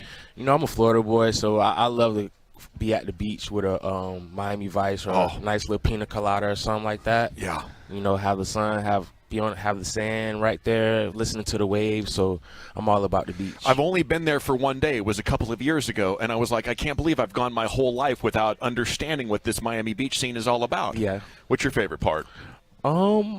Well, I'm young, so everything's my favorite. Yeah, okay. I think I know where you're going there. Okay, so how's camp going? What are your goals for this season, and what's next for Dante Fowler? Yeah, so camp is going good. Right now, I just want to, learn this playbook, make my presence known here, and basically come out of this camp with the coaches being able to trust that this guy can go out here and play with these 11, and my teammates knowing that they can trust me when I go out there and, when we kick off Sunday night against Tampa Bay. So you're thinking make a big impression, sign a long-term deal with the Cowboys? You up for all that? Be around here for a while? Well, I feel like before I do that, I got to step in between those white lines, Steve, and start talking about that and making plays. So I haven't made a play as a Cowboy yet, so I'm not even worried about that. Right now, I want to earn my team and my coach's respect. When Micah Parsons comes up and if he was to ask you a question about pass rushing, what would one thing you would tell him you have to do to be a really good – now, Micah's got – he's shown he can rush the passer, but if you said, hey,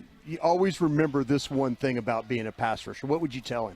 Yeah, just trust yourself and keep going. Don't think too much. But honestly, I catch myself asking him how he gets to the quarterback. I've been in the league 8 years, and I found myself asking him how he gets to the quarterback. I love the way he rushed the passer. He's my favorite pass rusher in the game. So I actually asked him how to rush the passer. So. Love it, Dante. Appreciate the time. Great to meet you and get to know you a little bit. Best of luck to you this season. Give him hell. We'll be pulling for you. Appreciate it. There he goes. Dante Fowler here with you on your home of the Cowboys, 105.3 The Fan. Have a nice camp, sir. Appreciate you. There he goes. I mean, they have a lot of real quality down there, and this defensive line is one of the things you've been talking about all off season as a reason for positivity, Brian. Yeah, I tell you what, I'm excited to see him get involved, though. I mean, if he could he's ridden the roller coaster a little bit, some highs, some lows along the way.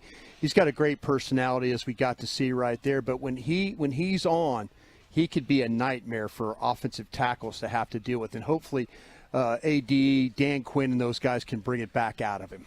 Rocking the Hoochie Daddy shorts. I guess this is happening. It's the worst time ever for it to be happening for me. I've had career chicken legs, right? And now I'm in middle age officially at this point. So I don't know what I'm going to do. Is this the most chicken your legs have ever been?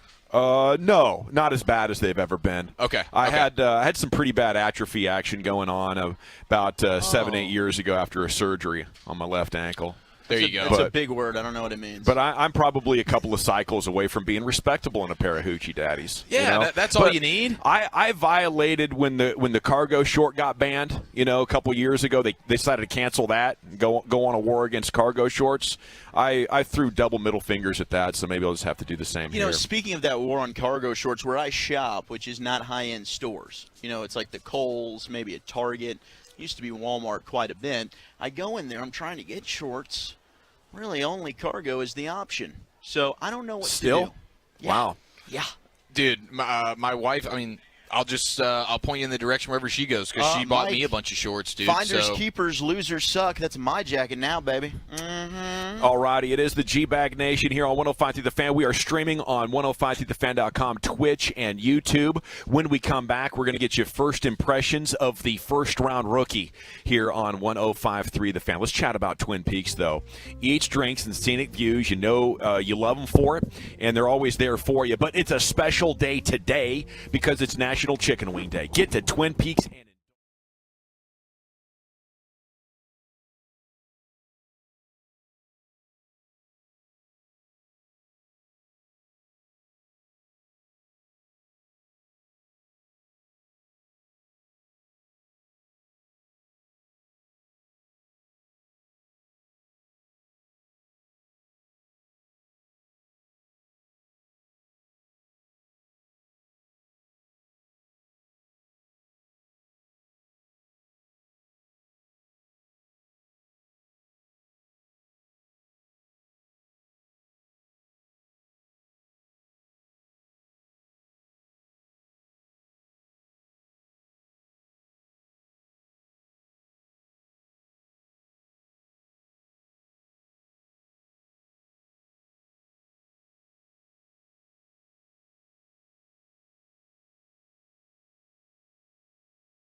right, welcome back. It is the G-Bag Nation here on 105 through the Fan. Micah Parsons is going to be the player at the podium for the big media availability coming up a little bit later on this hour, so stick around for more Micah Parsons. You know, this guy is like so amazing with his media because he could surprise you with a funny quip or something really insightful, or like the Matrix is open when he's talking.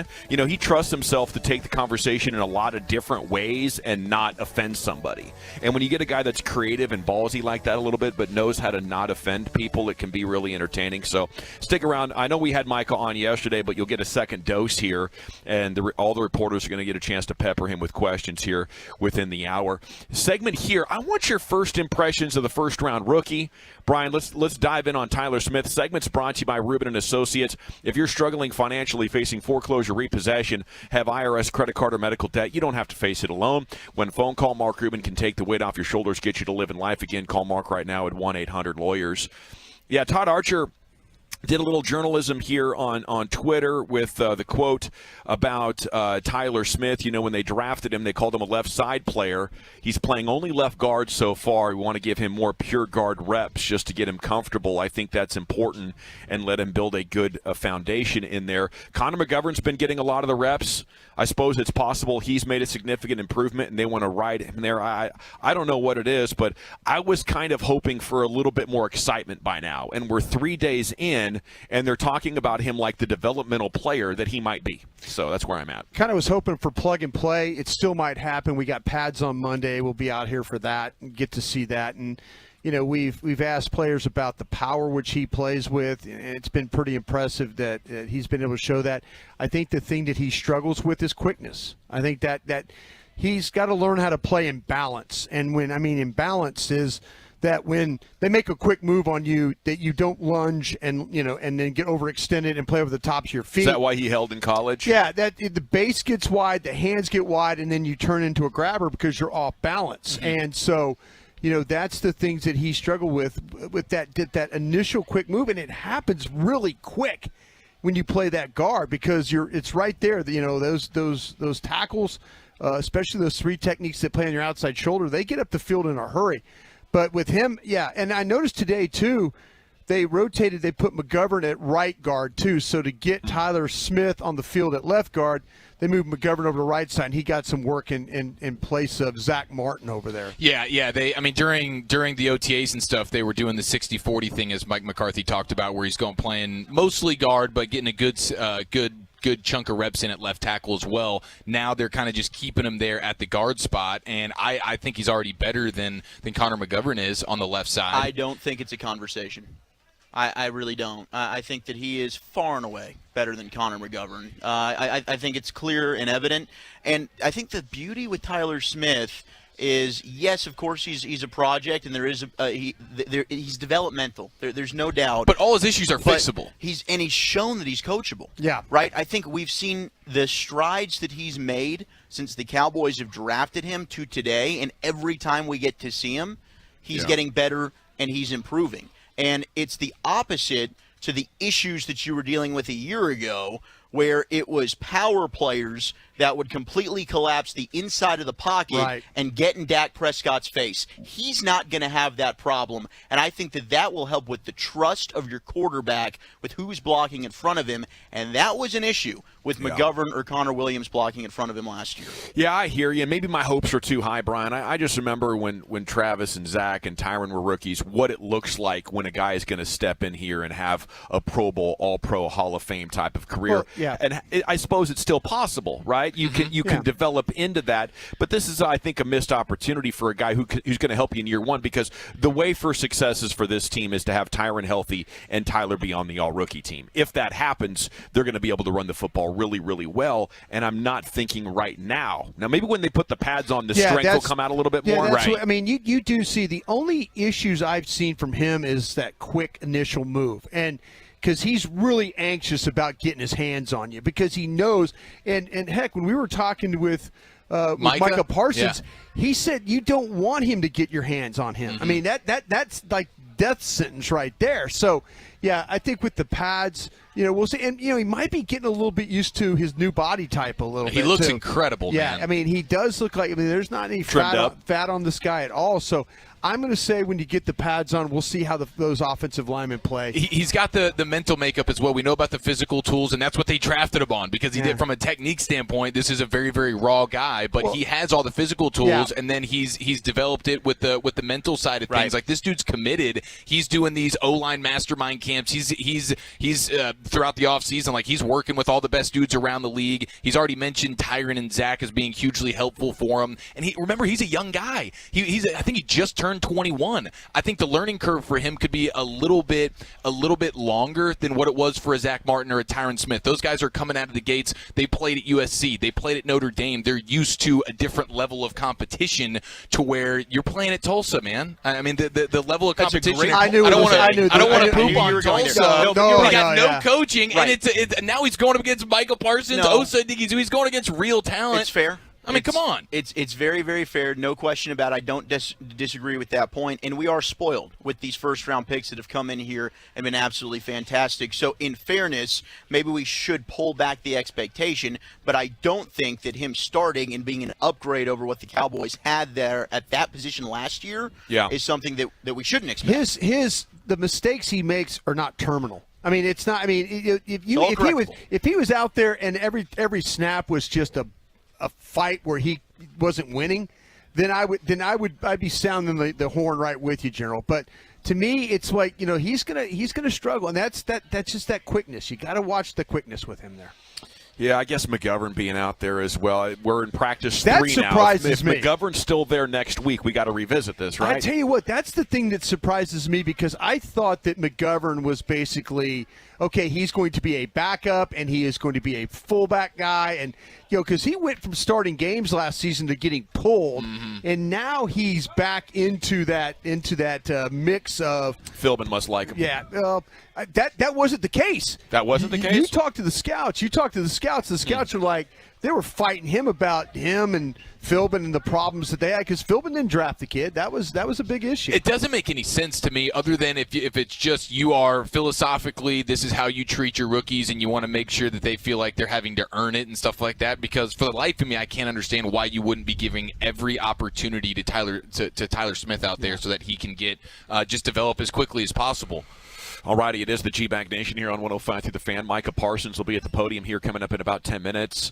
Word has it you guys did day 2 Rudder Rooming last night. Oh, we did. Wow, you went back for seconds. We did, man. It was good because this time we bumped into old Gelkin, Michael Gelkin. We made a buddy in Michael Gelkin, man. I think we might be a bad influence on Gelkin because he's a buttoned-up man. He's a true journalistic integrity kind of guy. That drinks shots. And as soon as we met him, when he's with us, we said, hey, we're taking a shot with Gelkin right now. That's a proper journalist right there if I've ever seen one.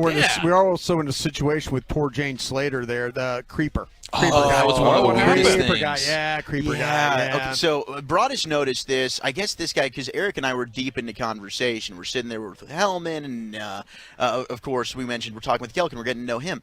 This guy, I guess, is trying to get up the liquid courage to go over and ask Jane for a picture. So he's pacing back and forth, and eventually he comes up. But the opening of this was so uncomfortable and cringy. He walks up and he says, "Hey, Jane, you don't remember me, do you?" And she just says, "Should I?" He says, 2016, Cowboys sideline.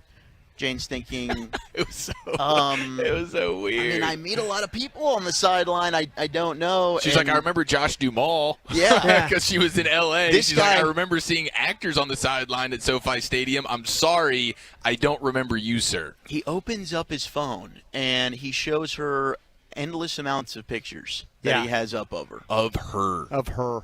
And he asked to take a pic, and that's when Eric and I went inside to get a shot with Gelkin, and Broadus, you stayed out as a personal protector. I stood up, and I was going to grab a chair and hit him in the back of the head. Oh, that's so cringy. Cringy, yeah. I thought he was doing a bit at first, like honestly, it felt like there's no way this could actually be real. This dude was giddy, like the 6-year-olds you see when Zeke walks by trying to get the card autograph. That's what this was. Only it was a full-grown man, and it was one of the saddest things I'd ever seen. I think the best part was, I think another guy came up, asked Jane for a picture, and then another dude who was just sitting by by himself over there outside at one of the tables, jokingly comes up and says, "Oh, can I get a picture too?" and said, "No, I'm just kidding," and walked off. I mean, it is kind of a celebrity, but you're at a bar and there's just a whole weird thing going on as Micah Parsons is approaching the broadcast position on an electric scooter. That's in style. That's a first. He just made training camp history pulling up to the podium on a little electrified scooter. There he is, Micah Parsons,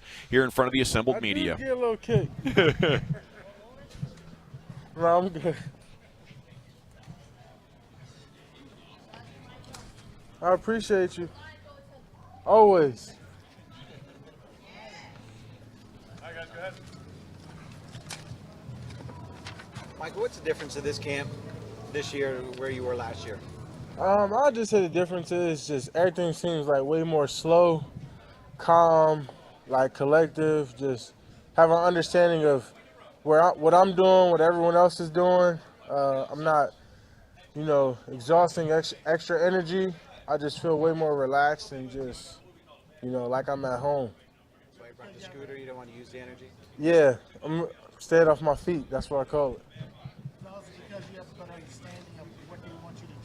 Yeah, coming into OTAs and to now, just understanding what the game plan is, they kind of simplified my job in a lot of aspects, put me in a position where I could just play, and that's what I've been trying to do. Last year, you want to stick with us for 10 minutes so we don't get too behind the clock? Last year was just trying to earn the respect of my fellow teammates and fellow players across the league, and this year I just want to go out there and dominate now. Can you almost anticipate what they might do to you this year? I mean, you could add that factor into what they might do to me, but as I always say, you gotta go out there and execute. Everybody has a game plan, but you gotta execute the game plan. Mike McCarthy's talked about players in their second year making that second year jump. When you have a rookie year as profound as you did, what elements of your game are you honing in on that you feel like you need to improve to allow you to make a jump? Yeah, I just say, creating more turnovers, get my hands on the ball. I've been focusing on my hands and my coverage, making sure I'm trying to eliminate all weaknesses in my game. Anything that I might not have excelled at, I'm just trying to work on that, really. And then the things I'm really good at, and just keep getting better at that. So whether that's pass rushing and things like that, I've been trying to get better at. So. What were those weaknesses? I would just say, I wouldn't say I had like a lot of weaknesses, but just not understanding the full concepts of every defense. And, I was going through growing pains throughout the year, sometimes guessing, but now that I kind of know and figured it out, I just feel way more relaxed, If you were able to make that kind of impact with some guessing, what kind of impact can you make when you understand it? I say I can eliminate a few extra steps that I ain't have to take, and those could be TFL, sacks, or however you may look at it, or, maybe I might have did my games wrong with someone else and the quarterback got out. Now we don't allow those type of plays and things like that. So just those improvements and, not being that guy that they have to adjust for, and, being that guy that, we can adjust other people to make us better. So, those type of things help the defense. What stands out about the way that DQ is able to create one-on-ones for you, isolating you as a pass rusher? I don't think he tries to do it for me, but I think he tries to do it for the front. I think he knows he has a good group of guys that, we got D-Law, we got DA, and a whole bunch of other guys, Osa, and that he thinks that if we could get one-on-ones, we can win those matchups, and I like our odds too. Coming off of last year, are you being careful not to put more pressure on you than necessary? I don't believe in pressure. No, pressure is non-existent, you kind of have expectations for yourself and what you want to achieve, and that's personal, but I think pressure might be other people's aspects of how they view you. And if that gets you off your game, then, you're probably in the wrong sport. Coach McCarthy said you dropped some pounds coming into this Yeah. year. Why was that important? I just wanted to lose weight just to, play lighter and not be as tired. And I would say I probably didn't do it on purpose as much, just fix my diet up. Hung up to Chick-fil-A, the Wendy's, and stuff like that. And, as you work out, you tend to lose those pounds that, fried foods might do to you. So just fixing up the diet, just want to feel good, threw in some greens and lost me some extra weight.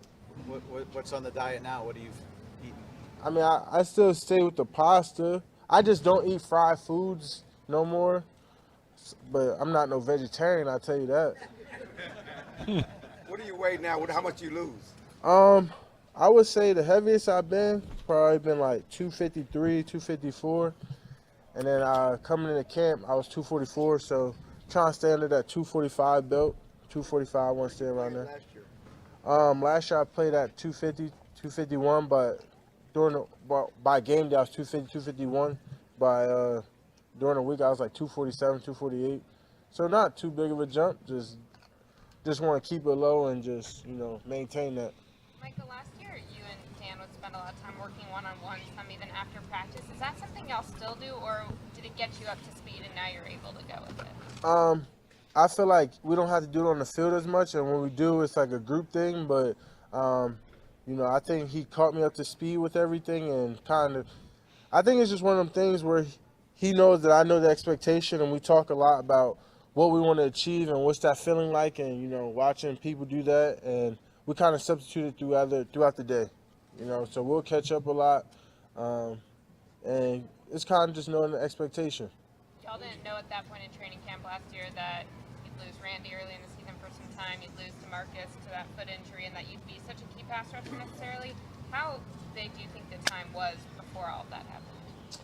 What do you mean? How big was it to have those one-on-one sessions with Dan for the circumstances that ultimately happened? Oh, yeah, they were huge. I feel like that allowed me to be prepared, and even this time during training camp to learn from D-Law and Randy and prepare, not really knowing what I was doing, coming off a year off and not playing football to going through all the growing pains, getting back into shape. It was a big transition, but now that I got the year under my belt and I just feel way more relaxed, I'm just ready to ball again. How much time do you spend in the D-line room compared to how much time are you spending in the linebacker room? And how do you like being in those different rooms and hear about different techniques? I'm probably in there really the same amount during the special teams period. I'm in the D-line room. We're going through 2-minute things, going through pass rush things. And then during the regular individual periods, I'm with the linebackers. So I'm probably doing both every day. I'm doing both every day. And, just trying to make sure I'm not losing nothing on either position. What would you say are the positives and maybe some of the negatives of the position split and the fact that you do have to kind of split your mind with those different things? I really don't think there's any negatives to it. I just think there's nothing but the game. It's not like we got a whole new playbook where I got to try to learn these things. I'm just enhancing my knowledge for the game, understanding where do I have to be aligned as a defensive end, where do I have to be aligned as a linebacker. I'm just only making myself better and making my tangibles better. Mike, what do you see in Sam Williams? What do you see in Sam Williams? Man, I see a guy, that just come in here. He's crazy, but I think the guy's going to make a huge impact this year. He's young, ready to go, has a lot of tenacity to him, he's strong, super strong, and I think he's going to make a big impact this year. Thank you. Go ahead, Joe. Last question. Speaking of young and ready to go, you, CeeDee Lamb, Trayvon Diggs all came in with big impacts as young players. What's the talk amongst you three in terms of knowing now that the organization is asking more of you? How do y'all talk about it amongst yourselves? I don't think it's kind of like a talk. I think it's kind of like, we all got this. I know CD has super high expectations for himself, and when he talks to me, he's telling me how he wants to do such great things. Same with Trey and same with myself. So it's kind of like we all shooting for the stars right now, literally. It's no talks or expectations of each other. It's just, we just want to see each other succeed, and I want to see all of them get to their money, And I think they are both going to have super big seasons.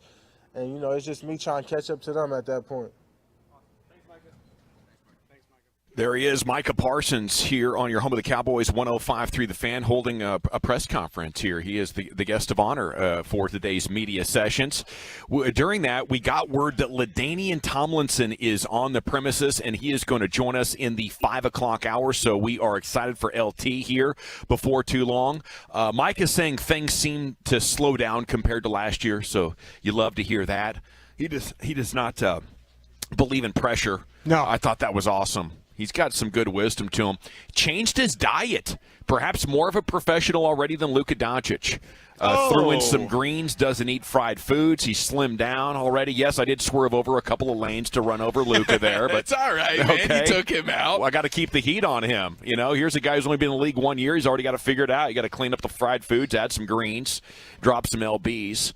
But, you know, perhaps the biggest highlight was apparently Tim and I's mics were hot during that whole, press conference, and the Tolos back home got a little bit of extra whispering in the background, eh? A little behind the scenes action. We pulled the curtain back for him a little bit there. Does that mean that Spittle's going to show up with like a form that you have to fill out for cursing on air? No, Brian. I'm darn. Unlike some of us here, I'm experienced to know never swear into one of these mics. Oh, did you not know your mic was live? You've never done it? I did not know if it was live or not. Really? Yeah, I didn't know if it was live or not. So, you know, you can't assume those kind of things. Can't assume those things. You're Maybe right that's about something you'll figure out one day. I don't know. I mean, I'll tell you what. I'm trying to figure out a lot of things.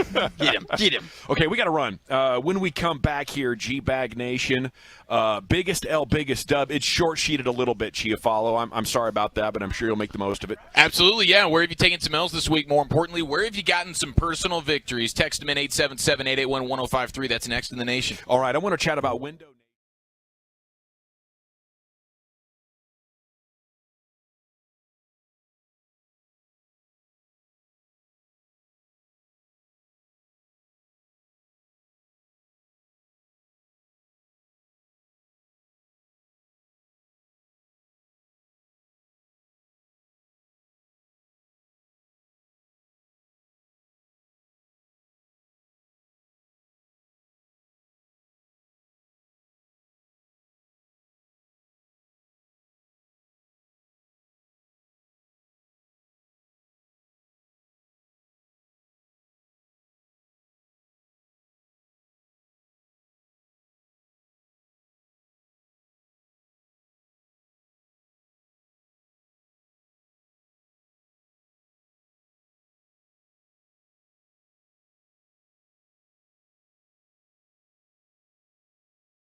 Classic Chevrolet in Grapevine knows you like buying to be easy. That's why they created the Classic Chevrolet Easy Pass online buying tool. Visit ClassicChevrolet.com to get started. Chevrolet, find new road, y'all. Alrighty, thank you, Lucius. It is the G-Bag Nation here on The Fan. Our training camp coverage is brought to you by Twin Peaks and Metter Dodge Chrysler Jeep Ram. Thanks to Dante Fowler, who joined us on the On-Time Experts hot seat back there at the top of the hour. He was outstanding to chat with. Now, we are going to move Biggest L, Biggest Up because we only have 2.5 minutes left in this segment, but Eric Chiafalo does have some other sports and fun to chat about with you. Here he is, Chief. Yeah, well, I will just I'll throw out the 1L that I know that our buddy Walchuk's taking right now. Little swamp assy today, Walchuk? Yeah, man, I was out there schwitzing a little bit as we were running around for 3 live mics. It feels fantastic out here, but the California sun does beam out at you pretty good. It's been out and it's been blazing on us the last 2 days. So we're running around. We're trying to dodge all the cameras that are on the side because we have all the news stations and they're trying to get footage. So we're moving around, and I got a little bit of a swampy situation. We didn't want to do the baggage check deal. So I have a little bit of an underwear shortage. Low on undies. Eric did the inside out deal last night. I did. I'm not doing that. Okay, so I've been trying to just shower once a day so I don't have to go through 2 pairs in a day. But tonight we're going to be going out to Ventura, and I'm definitely going to have to shower when we get back. I'm going to have to rock another fresh pair of boxer briefs. So it is what it is. If you need to do a little shopping, I'm heading for a little shopping over the weekend. Okay. I'll pick you up a pair of underwear. I know Baskey and Corey need to do some underwear shopping right. as well, so maybe we could do a team outing to one of these underwear shops. Maybe we can make a video. Yeah, we could make a video. Just podcast Absolutely. this. We'll make it a movie. It's a happy birthday, Dak Day, golden year, July 29th. He's 29 years old. Bobby Belt put out a little graphic earlier today about quarterbacks who really had a big jump in performance starting in their 29-year-old season. Yeah. From Drew Brees to Brady to Stafford to Manning to Matt Ryan, Russell Wilson, even our old Tony Romo. You can see just when it comes to like their passer rating, it's kind of what he whittled it down to, and you just see these big-time jumps, and you're hoping that maybe that's what you get from Dak this year. I think when we're talking about being, Dak improvements, I would say let's offensively, can we push the ball down the field? Okay, we got a bunch of giggling going on right here. I'm trying to give awesome sports takes. Picture of Dante Fowler. Fowler. Dear God, Broadus, what the hell is that? A stick figure? I drove a picture of Dante Fowler for Carter. Terrible. Carter Freeman, who does an excellent job working the fan cam for us, is back with Lucius in Dallas at the Odyssey station. He says, "Did you guys get a picture of Dante Fowler?" And Fowler bails immediately after the video or the interview. And we hung around. We had a couple more minutes left in the segment. So Broadus decides to draw a picture of Dante Fowler, and he has sent us in the group text with Carter and said, "Here's your picture That's of well Dante done. Fowler Jr." That's well done. And that was a good take, Chiafalo, and some good information that the sorry about Tolos that. need. Age 29 year, that's where it starts to slow down and you're still a stud.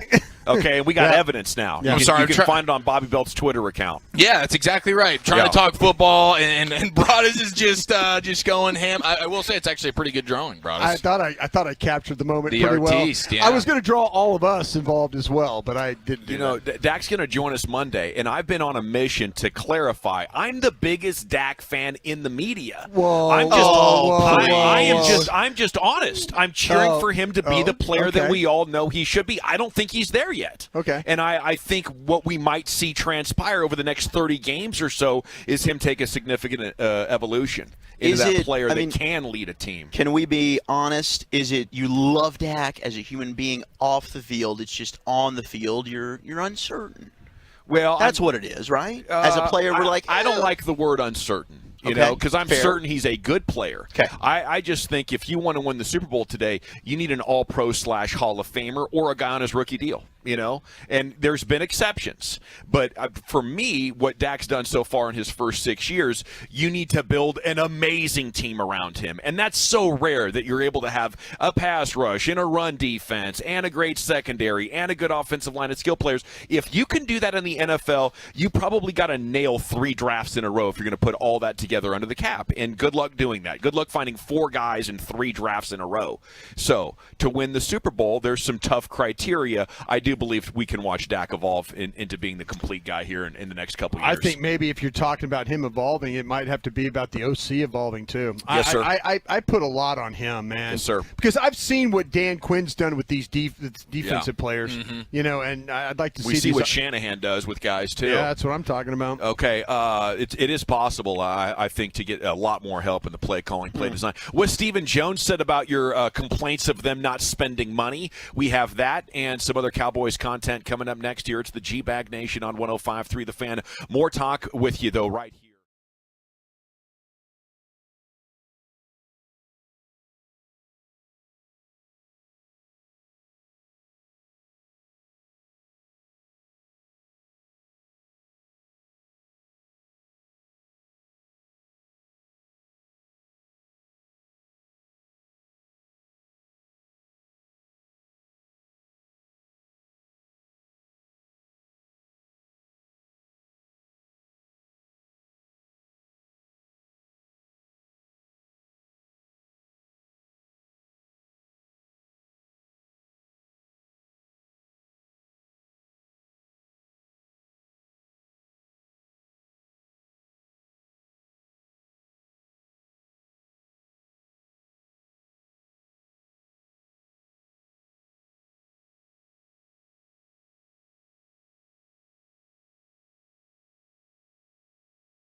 The Odyssey app. You're rolling with the G-Bag Nation right here on 105.3 The Fan. It's hour 3 of the G-Bag Nation here on 105.3 The Fan. Eric Nadel is coming up at 4:30. We'll talk a little bit of Rangers with him. Trade deadline coming up tomorrow. They got a big win finally last night, shutting them down and getting a nice dub. They're 3-0 versus Shohei Ohtani, right? Mm-hmm. Oh, wow, that's awesome. It's amazing. Like, he owns the rest of the league, and then the Rangers show up, and he can't pitch. We have more Cowboys content here with you, but is Corey Seager okay? Yeah, I'm waiting to hear more about Corey Seager. He's being evaluated. He left, I believe, during the 5th inning of last night's game. So a leg issue with Corey. Haven't seen the lineup for today's game yet, but nothing yet has been updated on Corey Seager's situation. All right. Well, best of luck to him. I know he did go 3 for 3 before he had to leave the game. Big picture team building question here, though, guys, and why I'm convinced. I'm going to say this quietly, and I'm sorry. I apologize for this. Truckwreck.com fan text if you're mad at me or if you agree. There's virtually no chance this team's going to win the Super Bowl this year. Oh, no. Virtually. Okay, Stephen Jones with KNC. I have the audio right here. Here's the evidence. He was asked what he thinks of the fans hating on them for not doing more in free agency, and he really, talks about what their Super Bowl approach is here in this one. Here's Stephen Jones with KNC earlier this week. Well, winning off seasons have gotten us nowhere, and when you say, hey, what are you doing to change? What are you doing to do something different that's going to change the narrative? So when you do get to the playoffs, you're able to have some success. How do you change the narrative that you win some playoff games and you compete for a championship? Well, winning off seasons and getting veteran players, I know there's no question when the Rams step up and do what they did and they win a Super Bowl championship. And, of course, their mantra was, to get some big-name players who did show up for them in the postseason, then that becomes, hey, look at the Rams, look at what they did. Everybody needs to emulate it. I mean, it's a copycat league, and people look, well, they're doing it, they won one, let's do it the way the Rams did it. So I get that. I understand our fans and what we're doing here. It's certainly not a flashy, sexy way we went about it this offseason, but we feel really good that the results are going to be much better. So the belief that winning the offseason will get you nothing, that was a hot story like 7-8 years ago, and the Eagles were a big example of it, though. Oh, they won the offseason, they didn't do anything. And we talked quite a bit about how maybe the Cowboys are wise when they turn to being a more conservative free agent team, because the winners of free agency were rarely getting better. But while there's wisdom in it, and many teams have decided to go that way, the aggressive teams are feasting on that passiveness and soaking up all of the impact players in these windows and making big runs at it. And, Brian, what they've done is they've raised the bar on how good you have to be to win a Super Bowl. And it's really transpired over the last 5 years. We can look at these teams that are getting it done and winning it all. It's not just the Rams, but also the Buccaneers, the last 2 winners, spending a lot of money. Eagles, they went big in 2018. Now, we look at the Packers. Why haven't they done it? They believe in the same thing that the Cowboys. And they have Aaron Rodgers, right? Yeah. Back-to-back MVP. Yeah. And hey, I know there's a risk. They're going to get killed for that because Aaron Rodgers' career is going to end, and he's going to go on to shatter all these records and have these great numbers, and they're going to say he only had 1 Super Bowl. Yeah. That's the thing about it. The problem with the fans, and this is where Stephen Jones, I think, needs to understand. The way the Rams did it might be not the best way, but it worked. You've done something the last, say, 10, 15, 20 years that hasn't worked. Fans are asking, please do something different. Please don't tell me just completely building through the draft is the way to go. The Rams, like I said, if I'm a Rams fan, I'm like, heck yeah, way to go. I'm all about this. Let's not sit on our hands and not do anything. But the Cowboys act like that they're very, very nervous about what lies ahead with having to sign some of their players. They're nervous about what CeeDee Lamb potentially could cost, potentially what Micah Parsons can cost. Diggs. Yeah, that to me seems like it's like, okay, we just got to be ready. We can't spend the money. We can't have a lot of outlay of cash and all these things and cap right now because we got guys in the future that are going to need to be signed. So I understand the fans. The fans just want you to do something different. You know, there comes a point where you have 26, 27 years of essentially being on the hamster wheel, where it's like, sure, you can't even get to a damn conference championship. And you look around, and if you think you have the quarterback in Dak Prescott that's good enough, and I don't care about what we think here, sitting here. I don't care about what the fan is thinking, but what the Jones family thinks. If they believe that Dak Prescott is good enough, then what the hell is their problem? You don't need to be thinking about next year. You don't need to be thinking about 2 years from now. I don't care about you saving that money to pay CeeDee Lamb 2 years from now or Trayvon Diggs 2 years from now. You need to be paying for this year. You need to give a damn about right now. Let's go win a Lombardi right now. Look at your conference. Yeah. The Packers are worse. They just lost their best player outside of their quarterback in Devontae Adams. Tampa just lost Jensen. The Bucs just lost their center. Yeah. Right? I mean, the only team that you're looking and you're saying, wow, the Rams, the defending Super Bowl champs, but your conference might never be this winnable. Yeah. If you were just 12-5. That Rams team almost lost to the Niners. I mean, the majority of last year we were thinking the Cowboys are just as good as anybody in the league. You really think you dropped off that much? Yeah. Something's wrong. Quarterback in his prime.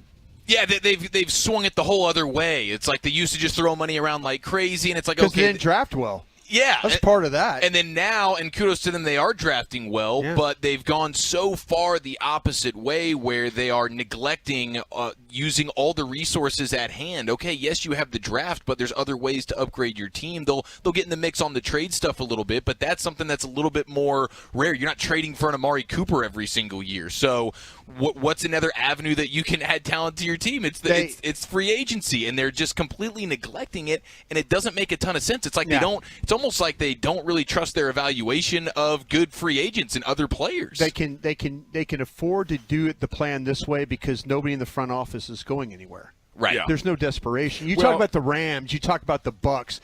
I told you the story about Jason Light down there in Tampa. Jason Light desperate. Yeah. What happened? Tom Brady fell in his lap. All of a sudden, it's like, oh, I got Tom Brady. Tom wants this. Well, let's do this. Tom wants this. Let's do this. He gets a Super Bowl. Guy gets a 5-year contract extension. Everything's great in Tampa Bay now. You know? See, that's the thing about it is the Rams. You know, my guy Les Snead, he had one foot in the parking lot. Thought John Gruden was coming in. He got Sean McVay. All of a sudden, they find a way to get in the Super Bowl. Hey, I don't care anything about the draft. You know what they're doing? They're taking players that they know are already established. They're not trying to win with players that have question marks about, man, we just took this guy in the first round. They're not talking about Tyler Smith. They'll go out and get a guard that could actually play right now and is ready to go. They're not talking about a guy that's a projection. That's just the way they operate. And there's 1,000 different ways to do this. But it comes down to the desperation. And I always believe this. The owner's about to be 80 years old. Is he just not desperate anymore? Is it, I think they want it. I don't know if it's desperation or not being attentive enough. That a trend is changed. And a big part of this trend changing is how many more players are available in trade. You know, for a long time, you couldn't make a trade in the NFL to save your life. It wasn't happening.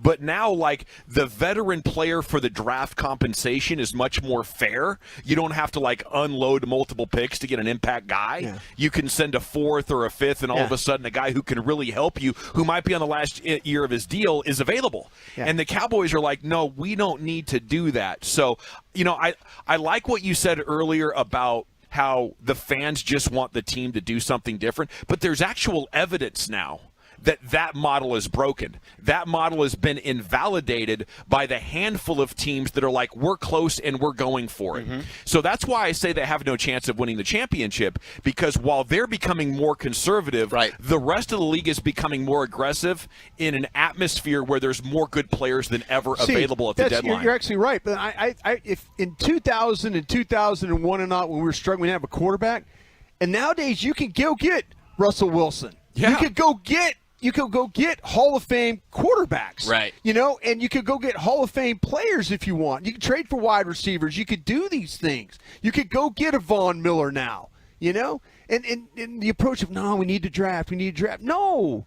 No, you don't. You need to draft, but how about some balance of going and maybe signing a guy or two? The draft is the end-all, be-all, but you can't just ignore all other aspects of team building. Right. And that's what this organization has done. And then they come out and they try and smooth it over and they do the sale of, all right, let's try and drink the Cowboys Kool-Aid. I'll tell you what, the fan base is showing you now they're spitting that Kool-Aid out. They're not drinking it anymore. I think that it started to get to the point now. I hear you with 2000, that was 20 years ago. No, absolutely. Right? No, that's what I'm saying. I never had that opportunity. Right. They spent free agent money in the mid-2000s. It didn't work out. That's a long time ago. Yeah. All right? You can't use that as an excuse. It's a different time. And you don't have to go make it rain and win the offseason. It's like they feel like there's this all-or-nothing approach. And I know you're seeing that a lot more in the NFL now where teams are saying, okay, this is not our year. We're going to really pull back and we'll gear up for a year or two down the line. And then there's the other teams that say we feel like we're at the doorstep and we're going all absolutely in. But there's also a middle area where it's not even like we're asking to just go just throw money around like the Jaguars did this offseason. You just overpay and overpay and overpay and overpay for all these guys. But you can't. There's not one or two solid players out in free agency. Like they basically completely ignore it. And it's like there's got to be one or two guys that are halfway decent that you don't have to completely break the bank for. We're not asking to reinvent the roster and just go buy a whole new offense or whatever it is. Dante but go Fowler. Get a player or right, two, like man. Dante Fowler can help you. But they're banking on a James Washington, and no disrespect to James Washington. He might make some plays for you this year and help you in some games. But is he drastically improving this receiving core? Have we seen anything through 3 days that are making us think like, damn, they're fine here? No, it's a placeholder type of move, most likely. Absolutely not. No, I think you guys make some tremendous points in there. We really want to see this Cowboys team get to that next level. Hopefully, Brian, if they start 5-1, they'll look at that trade deadline a little bit differently. You know what I'm saying? That's all I'm asking. If you're saying, well, wait a minute here, we had to let Cooper and Collins go. We can't replace them right now. We're not going to spend money because we don't like our options. But if you would manage to beat 2 out of the 3 when I'm talking about the Rams, Bengals, and Buccaneers, and you're showing some serious progress, it's time to go. Because you can't make your team less on paper than it was last year and really expect to get, the job done in the playoffs. That team last year wasn't enough. Right. That team last year, if Jason Light or Les Snead was the GM of it, they would have plugged 4 holes at the start of November and been much more viable by the time we got to the playoffs. So if you want to be a little bit more conservative, especially in a year like this where you're not sure if you have enough, I wouldn't be sure. And, at least jump on it at the trade deadline when all these guys are going to be available. Jerry prides himself on being a risk taker, it's just he's been whittled down to what happened to him. What happened to that? The best example, you mentioned Jason Light. What do? They've got one of the best receiving cores in the league, right? And we talk about the Bucs. They went out and got Julio Jones on a 1-year deal. Of course they did. Yeah, and I looked at him the other day. I was watching him, and I go, God, he looks good in that Buccaneers uniform. And people say, well, he might not stay healthy and all that. What if he does? What if he goes out there and plays 16 games? That's the kind of things that the really, really good general managers do. They feel like, hey, we've got a good roster. Add another player. Add another player here. Add another player there. That's what the really good general managers do. They don't sit back and say, "No, we gotta hold in here, and go make this thing better if you can." All righty, it is the G-Bag Nation here on the Fan. Dalton Schultz yesterday saying the biggest area of growth with Dak is the ball velocity. He's got a lot more horsepower. That's a fun one right there. When you talk about signs that Dak is back to being 100% physically, that's as good as you can get right there from his favorite target. Remember Joe Theismann talked last year about how things just get disconnected when you're coming back from an injury, and that power that you drive from the ground up is hard to get back until year 2 following an injury like that. Yeah, and it could be a situation by leaning up that all of a sudden you get more flexibility in your body and you'll be able to turn a little bit better. Sometimes when you're big, you can't turn like you need to turn, and he's leaned up a lot, and that'll drive the ball for you a little bit. Yeah, and he's talking about the mobility and the functionality and the different platforms and the arm angles and stuff like that, and that needs to be a part of this offense. You see all the great quarterbacks are doing that kind of stuff, and Dak has that ability, and that's what can allow you to create these big plays. Offensively, they don't have enough big plays in the passing game. And so I think a lot of that was probably because Dak and his mobility and being able to buy time and get out, and then we get to the Dak yard football, and you got big plays because guys are just breaking off their route and scrambling around, and you're seeing they're practicing a lot of that, and I'm hopeful that kind of translates to the field on game days, because we have got to be in an offense that is pushing the ball down the field. No question. The Niners just played you in a way where we're going to rush 4, we're going to drop 7, we're going to give you the 7-yard play every time, and we're going to dare you to go 13 plays without making a mistake or without turning the ball over, without getting a penalty. Penalty was a big thing, yeah. You got to have bigger plays, and so the fact that he was working on that stuff is at least encouraging that he understands that. Well, how about today, though? And again, CeeDee Lamb and him after practice, you guys were talking about that. They both went out there and said, hey, where do I need to be? Get that stuff straight. Well, they missed it. Yeah, they missed it. They missed that corner to my side over there, and it never had a chance. And so CD's saying, where do you want me to be? Yeah. And Dak's telling him. Great stuff, gentlemen. LT is coming up in the 5. Fort Worth's own LaDainian Tomlinson joining us in the 5 o'clock hour. We have the top 10 at 4:20 with Wolchuk and then Nadell. Where are you taking us next, Zach? Well, guys, I don't want to over chicken you. I don't know if that's a thing, but National Chicken Wing Day. I got the top 10 wing flavors. What's yours? Yes. Let's go. Let's talk about D&M leasing before we do anything else, because it's the weekend, guys. And if you want or need a new vehicle, but you also want to enjoy your free time, get that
right now. Toyota Stadium is the place to be July 30th. FC Dallas takes on the LA Galaxy on Star Wars night with post-game fireworks and a drone light show presented by United Healthcare.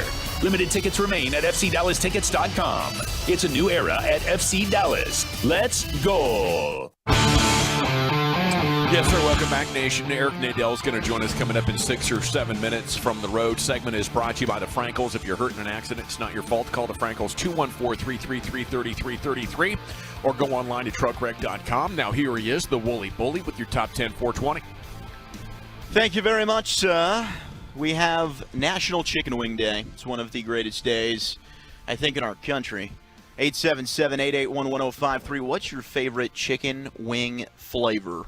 And some of the feedback we've gotten already here on the truckwreck.com text line, 877-881-1053. We got a lot of love. Some people have texted in the PB&J flavored wings. Now, I have not had that. You can get those at Twin Peaks next time we're there. Yes, I might have to dabble with that. And that's Zach Odell that texted that in from the 817. He said those were delicious. The lemon pepper as well. I think the PB&J is one that Sean Sharif attempted to beat my Orange Magic Wings at one year. Oh. And that one went down. Failed miserably. Was that what Nick and Sam's gave him? He was cheating? I think we tried Nick and to Sam's combine was a two. different sauce. Yeah, we tried to combine two, and it just because we knew the Orange Magics were going to be hard to beat. Good. Yeah. What's your guys' go-to flavor when you go and get that? I mean, Orange Magic is probably the home run.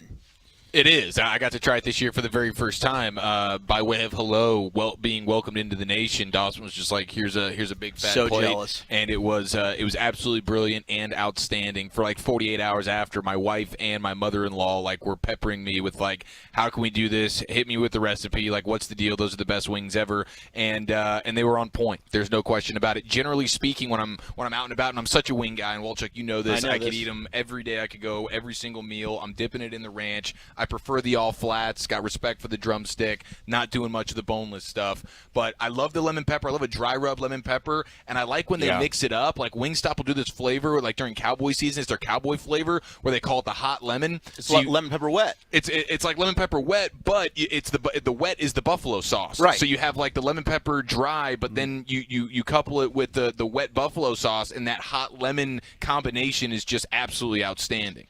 I like my wings a little bit different. I typically like them dry, Brian. I am too. You make them wet, I feel like, it's kind of like a cop-out.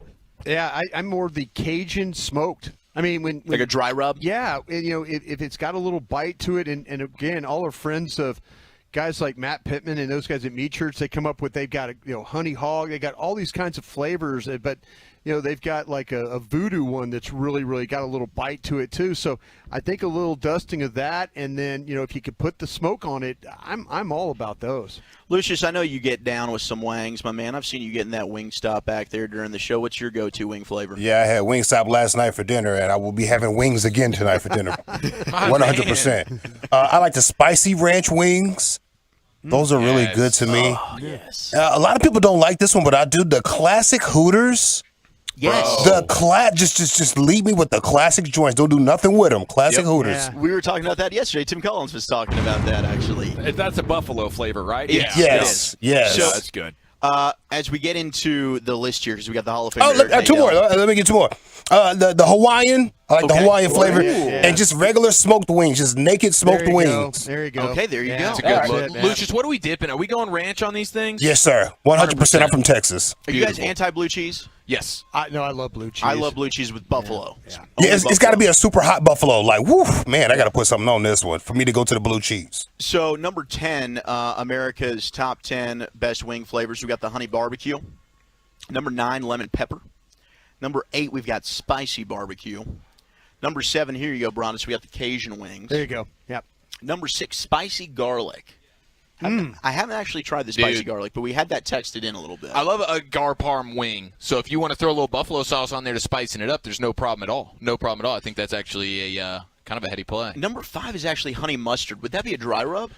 I actually think that's a wet sauce. That's wet. Honey they're doing that one wet. Yeah. I have not had that either. Yeah. Number 4, we've got the teriyaki. Okay. That's good flavor. So what would the difference be between the teriyaki and the Hawaiian? That's it's a Hawaii, fair question. would you add pineapple? Pineapple? It to sounds it? similar. Yeah, I think I think pineapple's involved. Maybe some habanero too. I That's will- more Mexican. One of those flavors, like one of those unique flavors, as Jane Slater here on the Twitch is skating around on the tennis court, and her and Bobby hanging out. That's outstanding. Oh, she's got her rollerblades she's got on. Her Yes, she rollerblades does. on. This is outstanding. Those are old school roller skates, I believe. Yeah, old she's school roller skates. She's like she's at Sonic. She's working at Sonic. This is big time. Yeah. But that Gold Rush flavor at Pluckers, Oh, man, that's I my don't even go-to. know what that. I don't know what type of combinations they're doing, but it is pretty dang It's like incredible. barbecue in Buffalo. Number 3, we got Buffalo. Number 2 is ranch, the ranch dry rub. But number 1, the most popular chicken wing flavor, surprisingly, or maybe unsurprisingly, lemon pepper, barbecue. Barbecue. Oh, wait, you already said lemon pepper. Lemon pepper was down at number 9. Wow, Yeah. that is not cool, man. Yeah. Well, if you want to celebrate and you're looking for the Orange Magic recipe, I get a request for that every now and then. You can Google Gavin Dawson Orange Magic, and a link will pop up to a story that we've posted at 105thefan.com. They're damn good. And they're easy. You Yeah. know, they're easy to pull off. So, maybe like me, you can have a family favorite or something like that. But it's basically just Frank's Red Hot marinating, and then that Holy Gospel from Meat Church on top of it. Yeah. A little maple syrup to finish, and grill them up. So it's like a 2.5 hour process that basically involves 3 steps. Boom, you're done. Gosh, that's beautiful. I cannot wait to be one of these pitmaster guys, man. That's what I want to evolve coach you up. into. I feel like that's one of like the final levels of fatherhood is just being out there. right. You're smoking it up, you're grilling it up, you're look at rocking and this. rolling. This is a wonderful deal. Jane Slater running for mayor of Oxnard behind us. Yeah, She's got skills on those skates, dude. She'd be like a referee. She's switching front to she's doing it all. She said there's a new queen in town at the Rudder Room. I didn't realize this, but our first night, Walchuk and I's first night at the Rudder Room was also Jane Slater's first night at the Rudder Room. And then now I think she might be just spending the night there every night. She's kind of like rented out a room there. And rumor has it some other media members are saying they don't know if they want to continue going because now it's not as cool. Because Because you guys Jane- arrived? Well, No, no, because Jane's Jane. going, and now it's fetch is just the word being thrown around. Oh, fetch is a new term? Fetch is never going to stick. No, don't quit trying to make fetch happen, Gretchen.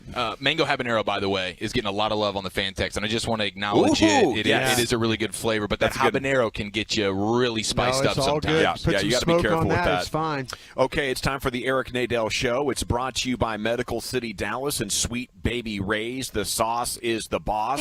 And a good afternoon, Eric. How the heck are you? Doing great out here in Huntington Beach, looking at the ocean. Living it up. So do you get to stay right there on the coast? What is that, about a 15-mile drive or something inland? I don't know how many miles it is, but it takes about 40 minutes this time of day to get to the stadium. But the players and staff have decided they are willing to make that drive and be on the beach rather than be 5 minutes away where we used to stay right in Anaheim. But everybody really seems to enjoy this place. It's nice. Yes, sir. Okay, now, Chris Woodward, speaking of the opposite of nice, he was trending on Twitter after Wednesday's loss. The fans were coming after him, and we know how fans can be, Eric, but I'd love to know from your perspective, do you think he makes the same amount of, errors in game management? Is this in line of acceptable, or is it more than average? What would you say about his game management skills? I'd say it's better than average. Right now things aren't going so well, largely because the bullpen isn't going well. Nothing makes a manager look dumber than a bad bullpen, because whatever he does, is probably not going to work. If he stays too long with the starter, as people think he did the other day with John Gray, then he's doing that because he doesn't have the same level of confidence in his bullpen that either he had earlier in the season or other managers have, because his bullpen hasn't been performing well. But I think he's done a really good job this year. Obviously, there are decisions that don't work out, but he always has a really good reason for what he does. Eric, and we've talked with Jared about this, but you've been doing this so long. I wonder if you've seen other Rangers teams that have struggled at this level when it comes to the one-run games. I know we got to see, that team that made the playoffs have such an advantage in winning those one-run games, but this team, I believe, 5-23 now. Have you seen anything like this in previous Ranger teams? I don't think so, and I don't know that anybody has. I know Evan Grant had a piece the other day showing that if the Rangers maintain their current winning percentage or losing percentage, as it were, in one-run games, it would be an all-time record for Major League Baseball for the lowest winning percentage in games decided by one run. So this is kind of unprecedented. I think it's even emphasized more because the Rangers are not getting blown out at all. all of the losses seem to be in close games. Whether it's 1 run, 2 runs, 3 runs, it always seems to come down to the last inning these days. And it wasn't like that earlier in the year. Earlier in the year, the Rangers were actually playing fewer close games than just about anybody else. They were winning by big scores and losing by big scores. But you look now at the Rangers' run differential for the year, it's +5. They've outscored their opponents by 5 runs, but they're 10 games below 500, which, is all because of the record in the 1-run games. It's Eric Nadel with us here in the G-Bag Nation. A lot of people, Eric, a lot of the fans are getting a little bit noisy about Chris Woodward and some of his in-game decisions that he makes from a managerial standpoint. How do you kind of evaluate the way Chris Woodward manages these games? I think he does a great job. He's always thinking ahead. I think he uses his bullpen well. It's taken him a little while to get to the ensemble bullpen approach, which I think he really needs to do, given the Rangers don't have a true closer. But he seems to be there now. The way he used the bullpen last night, bringing on Bush for the 8th and Moore for the 9th, specific matchups, which is what Seattle has had so much success with this year. They have a guy who's clearly their best reliever, Seawald, but he can pitch any time from the 7th to the 9th, depending on who's coming up. And I think that Woody has kind of arrived at that now and probably will pursue that the rest of the year as his bullpen strategy. A true pro, Eric Nadel, with us here. Yeah, the old double question. I like that. Way to go.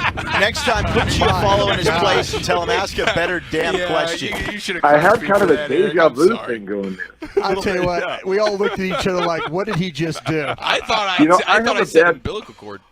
I have a really bad short-term memory. So, did you guys ask that question earlier? I don't know. Yeah, it was, you answered it different, man. Yeah, That was you did genius. a good job. It was well done on your part. Okay, Eric, what's up with the Rangers and all of a sudden Shohei Ohtani?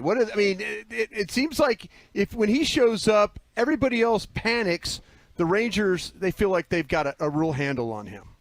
It's crazy. I don't know. And then last night, he tried a different approach against the Rangers. He threw almost nothing but sliders.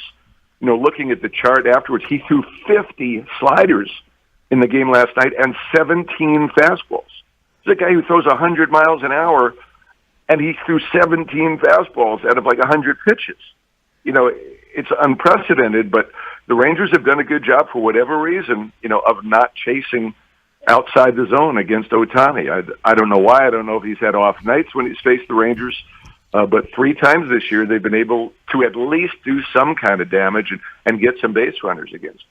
What are you expecting at the deadline? Are you hearing any fun Juan Soto or trade deadline buzz? I think it's going to be really quiet for the Rangers. I don't think they'll trade Martin Perez. I would be really surprised if they get the kind of blockbuster offer that they got for Gallo last year, which might move them to actually trade Martin. I know they're interested in signing him at the end of the season, and he's interested in staying. But I think, the Rangers probably want to see him, complete a full outstanding season. And they have so much going on right now with trade discussions. This isn't the time to start a serious negotiation with a player. But my guess is Martin will stay. He'll probably re-sign with the Rangers after the season. I certainly hope so. The one guy who I think there'll be a lot of interest in is Matt Moore. He's a veteran reliever. He's a lefty. He can pitch multiple innings. And he's a rental player. He's a free agent at the end of the season. So my guess is if the Rangers trade anybody, it would be because somebody makes them a big offer for Matt Moore. Eric, last night Seager comes out of the lineup. Did you run into anybody in the elevator? Anybody giving you updates of how Corey's doing today and maybe going forward? Haven't run into anybody in the elevator. We got an advanced look at the Rangers' tentative lineup, and he's not in the lineup. Chris Woodward told us last night he probably would give him today off. He's going to be bruised, and, regardless of how bad it is, he was leaning toward not playing him. So he's not in the lineup, but I don't think that means necessarily it's something serious. Eric, thank you so much for your time. Have a fantastic weekend in Los Angeles, and we'll catch up with you soon, sir. All right, I want to tell people I've got an appearance coming up Wednesday at the Frisco Rough Riders game. You know, they do an autograph series every Wednesday, and I am there from 7 to 8 this Wednesday. I'm looking forward to going there, seeing a game, seeing the pitch clock in action, and getting a chance to talk to the Rough Riders fans. They run a great operation there. My pal Victor Rojas is doing an amazing job, and I can't wait to be there. Rangers have an afternoon game Wednesday, so let's do a baseball doubleheader. Sounds good, sir. Have yourself a great afternoon. Take care.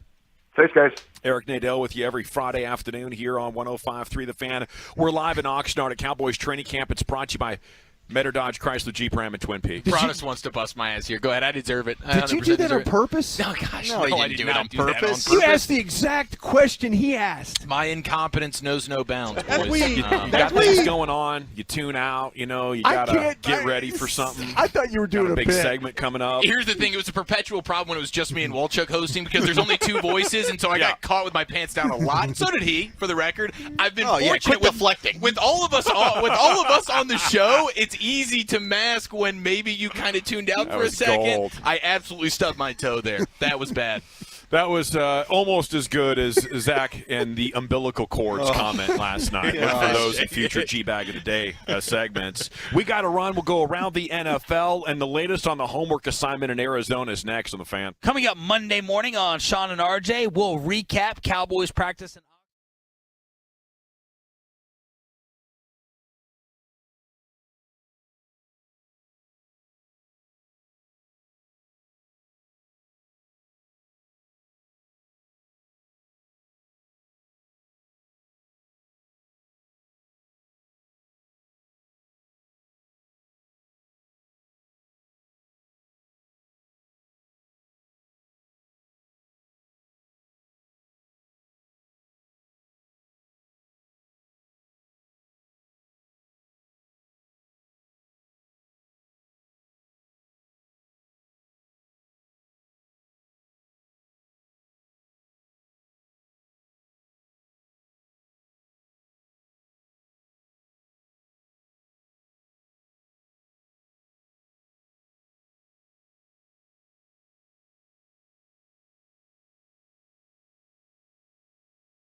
program.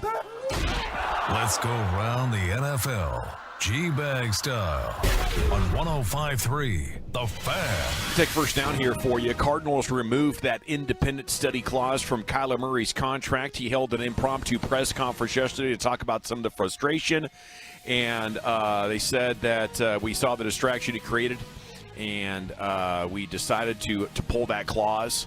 So congratulations, I guess, to Kyler Murray and the Arizona Cardinals for seeing through how foolish that was. And now, hopefully he can move on from it, although I don't think this kind of imaging or branding is going to be difficult to dodge. Now you've really escalated that, and you've hurt your own player is really what you've done, and made him a target of your fans. So I just think it's another way that Arizona mismanages things. Everybody lost in that scenario. The Cardinals look dumb because it's like, why are you paying a quarterback that you don't even trust to actually do the necessary things from a homework standpoint to be great at his job? Kyler looks obviously like a guy who doesn't care to put the work in, and then the agent as well of Kyler Murray looks like a schmuck for allowing this to be in the contract. These contracts get dispersed. Anybody can really, inside the NFL, can get their hands on them. Teams are looking at them. Ian Rappaport was able to just text somebody, get the contract to him. So we see these contracts all the time, and you never see something like this. Everyone took an L in this scenario. Yeah, it's not a good look for Kyler Murray. That's certainly true, and I just don't think this is going to end well for either side. I think this is probably going to be Cliff Kingsbury's last season in Arizona, and I don't know how this is going to be this year for Kyler Murray, especially without DeAndre Hopkins for 6 weeks. Yeah, oh man, that's going to be tough. Here's Brian Broaddus with second down. Yeah, one of my favorite players, Cowboy opponent, when you start talking about guys throughout the league that I really, really respect, and I don't think he got enough respect. Ryan Kerrigan's retiring after 11 seasons, and he was officially, retiring with the Washington Commanders. And he said, "Well, I'm thankful for the amazing times and memories I was able to have as a player. I'm equally thankful for now having the wisdom and the courage to walk away." So we're starting to see a lot of these young guys. We were talking about this during the break. You're starting to see players just kind of say, hey, listen, I've had enough, maybe the wear and tear and all that. And some of these studies we're starting to see roll out, and a lot of these players, passing away at a young age. And so maybe this is going to be a trend of more of these guys. But Ryan Kerrigan, man, every time you watched him play, he was a handful to deal with. He had almost 100 sacks in his career. So heck of an 11-year run right there for Ryan Kerrigan, and congratulations to getting to go do what he wants to do. He's the biggest name guy, and he's been in the league for a while. Like that one, 11 years, it makes sense. You know what I mean? But underrated player. We've seen 2 or 3 of these young guys who are like a year or 2 into the league, kind of no-name guys, but it's like they show up to day 1 of training camp and like, you know what? Maybe this whole football thing's not for me. I think I'm blaming it on the weather across the nation, where everywhere it is just scorching hot. They show up and they're like, you know what? This whole football thing. Not fun. Not really into it. And it's conditioning test day when you get there. You're like, you know what? To hell with this, dude.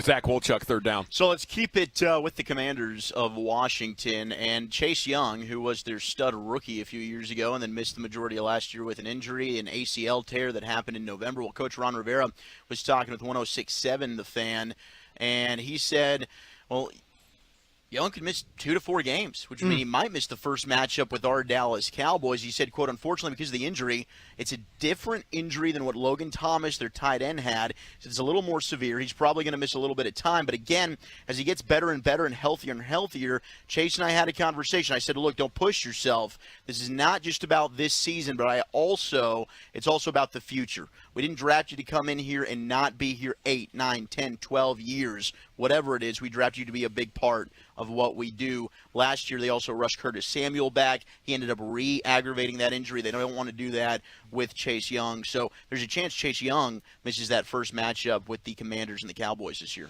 Great stuff. And Chiafalo, fourth down, punch it in for us. Yes, sir. Let's keep it in the division. The Chase Young story? You go bleep yourself. We got the. What do you think about Chris Woodward? Yeah, we have Ryan Kerrigan just retired in Washington. What did Ron Rivera say? We got it's in New York with the Giants, actually. Kadarius Toney. He was their rookie wide receiver. He had a really good game early in the season against the Cowboys, actually. But this offseason, there was some weird stuff about him being unhappy and all these different things. He's a really talented player, but he's also a rapper on the side. And I didn't know this until today. He goes by the name Young J. Joka. So we have our own Boss Man Fat, who's a rapper, Kelvin Joseph. But what the Giants are doing by way of trying to make amends with the alleged unhappy Kadarius Toney, they are actually playing young Joka, a.k.a. Kadarius Toney's rap music, during their practice over the loudspeakers. Okay. So I wonder if we get, at any point, do they mix in a little Boss Man Fat at these Cowboy practices? I don't know, but the Giants are saying this young Joka's actually got a little something. Right on. Well, congrats to him. Best of luck to him. Off the field, of course, maybe not on. LT could join us in the 5 o'clock hour. He is on the grounds with the NFL Network, and he's going to join us at some point. Cowboys Twitter, what we learned about Dak's status for week 1 of the preseason. That's coming up next here in the G-Bag Nation 105 through the fan. But guess what? It's the weekend, and if you have a little bit of anxiety about a pool scene that's coming up, or maybe you're heading to the beach or heading to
You're rolling with the G-Bag Nation.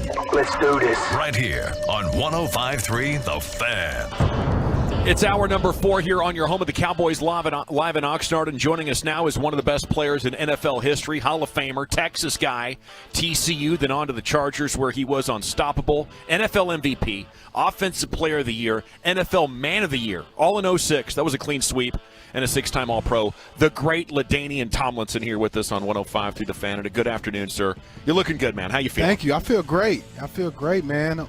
It's I told as I was on air earlier for NFL Media, I know it's training camp, right? Because I got the shades on. It's game time. And it's kind of like the visor. You guys remember the visor? Yes. Visor? Absolutely. Yeah, so I keep the shades on because it's game time. We're back. Like Football is back. You're locked in. He's got the game face on. How different does training camp look now? Is it is it way softer compared to your days? I mean, come on. Man, it's totally different.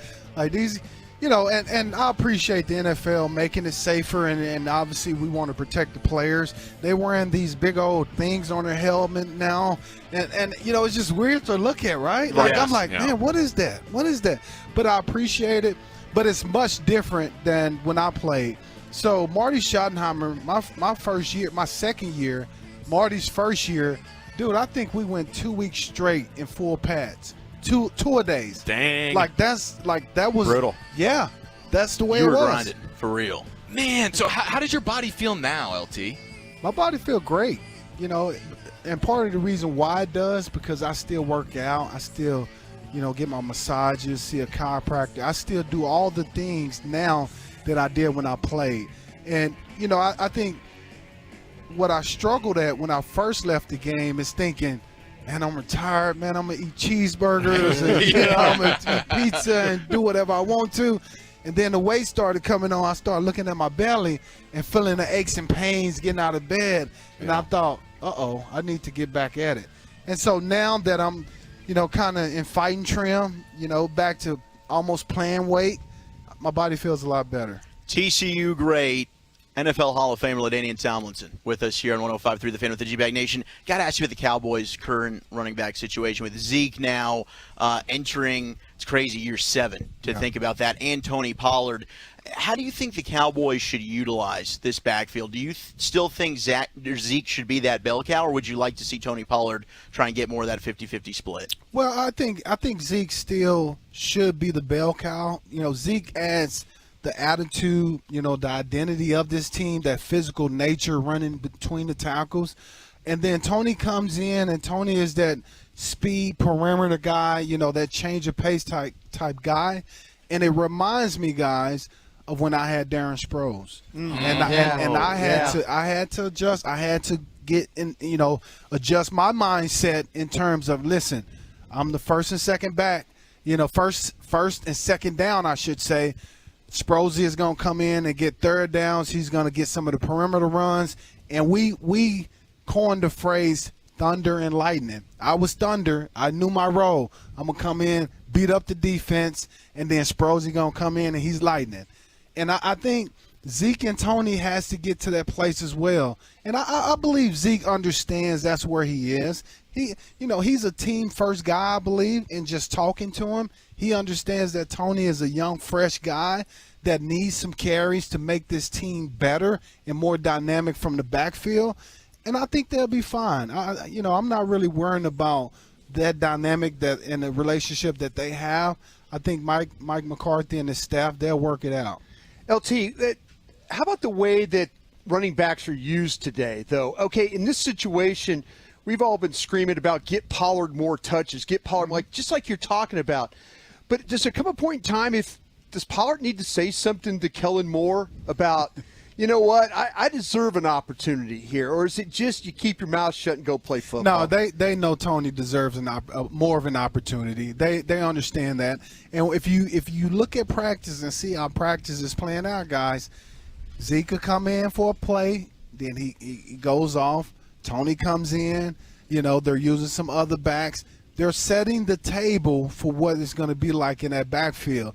Because before it happens, you got to set the table first. And it starts out here on the practice field. So they're setting the table of Zeke understanding This is going to be your role. You know, you may not get 3 straight plays, and that's okay, but you're still going to be a difference maker and have a added element to what we do on offense.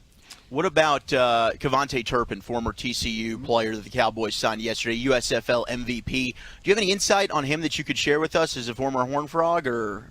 Yeah, well, listen, Kevontae is an electrifying player. I really believe he will have a chance to make this team through special teams, because I don't see the Cowboys having a guy.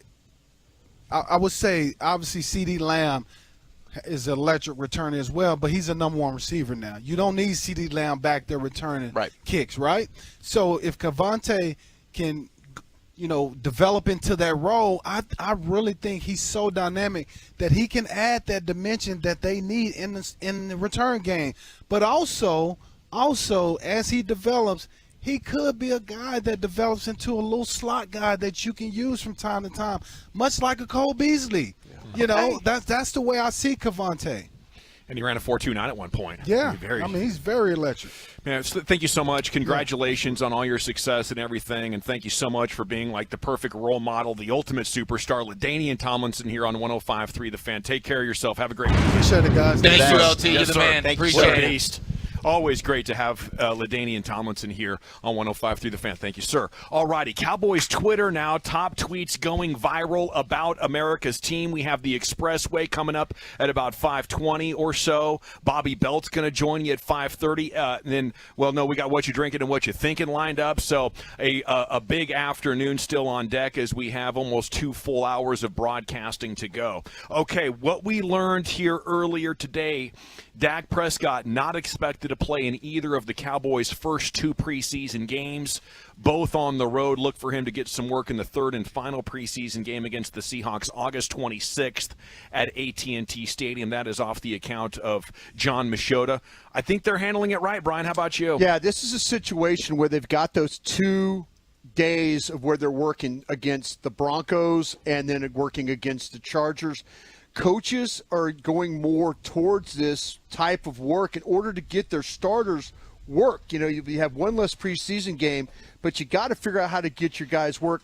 Coaches can control those practices. Their quarterbacks don't get hit. They stay off them. There's likely, you know, you're going to get good work, the 9-on-7, the 7-on-7, the team periods, but the coaches can control that environment. And it's much easier to do that than go out and try and play 2 or 3 series in a preseason game. Do you think they'll want him in Game 3?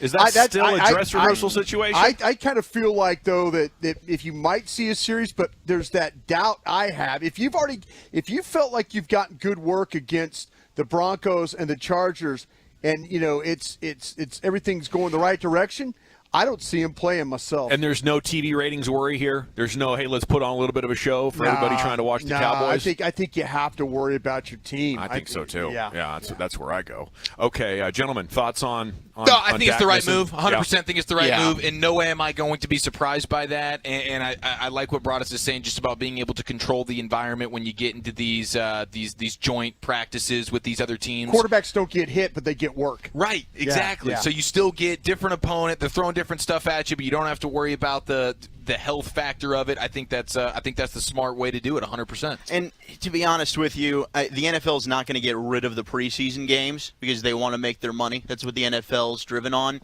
But these joint practices are really the preseason games for these coaches, for these teams. That's how they're getting in their work.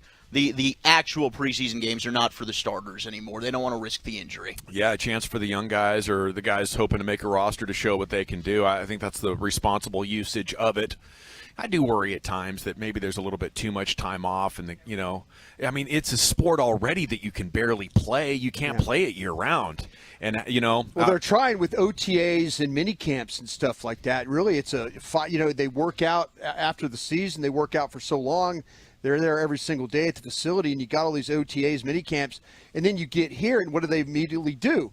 They immediately go into 2-minute drill. I mean, there was a time when in the early 90s, it was like installation was day one installation, not something you install at installation in practice 16 of 2 minutes and stuff like that. Okay, up next here, Mike McCarthy talked about all the prehab work Zeke does to make sure he's getting his quads warmed up, and so that he's protecting his knee. Here's a look at some of that work he does, an extensive routine before each practice as Bobby Belt sits down with you here. He's brought to you by the On-Time Experts, our Cowboys insider on 105.3 The Fan. He didn't have surgery for that knee, Bobby, that was troubling him last year. Is that an under-the-radar story that might pop its head up, or do you feel like we've turned the page on that injury that slowed Zeke down last year? No, because I think that was one where, what was it? It was supposed to be about 12 weeks of rest is what was called for in order to heal that. So, I think the fact that it happened in week 4. If they would have shut him down then and given him the proper rest, it's like you're,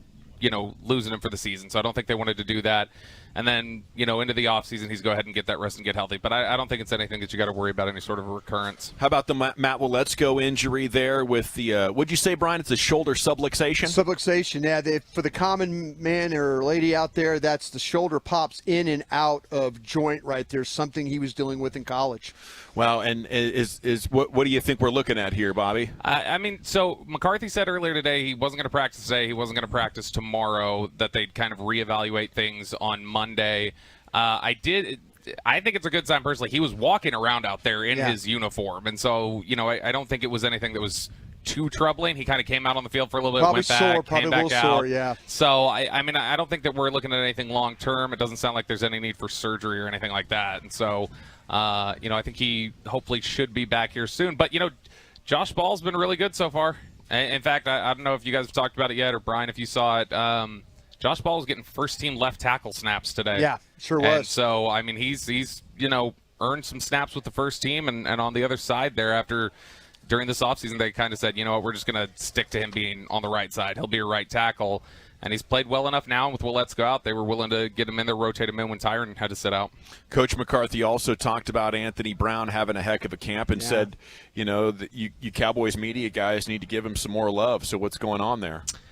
How much more love can somebody give him than Brian has for the last month? It's been slobbery. Goodness. Yeah. It's been slobbery. No. He's been. He should have 2 interceptions today, by the way, in practice. He was really great in the red zone today. Yeah. And he's had a really good camp so far.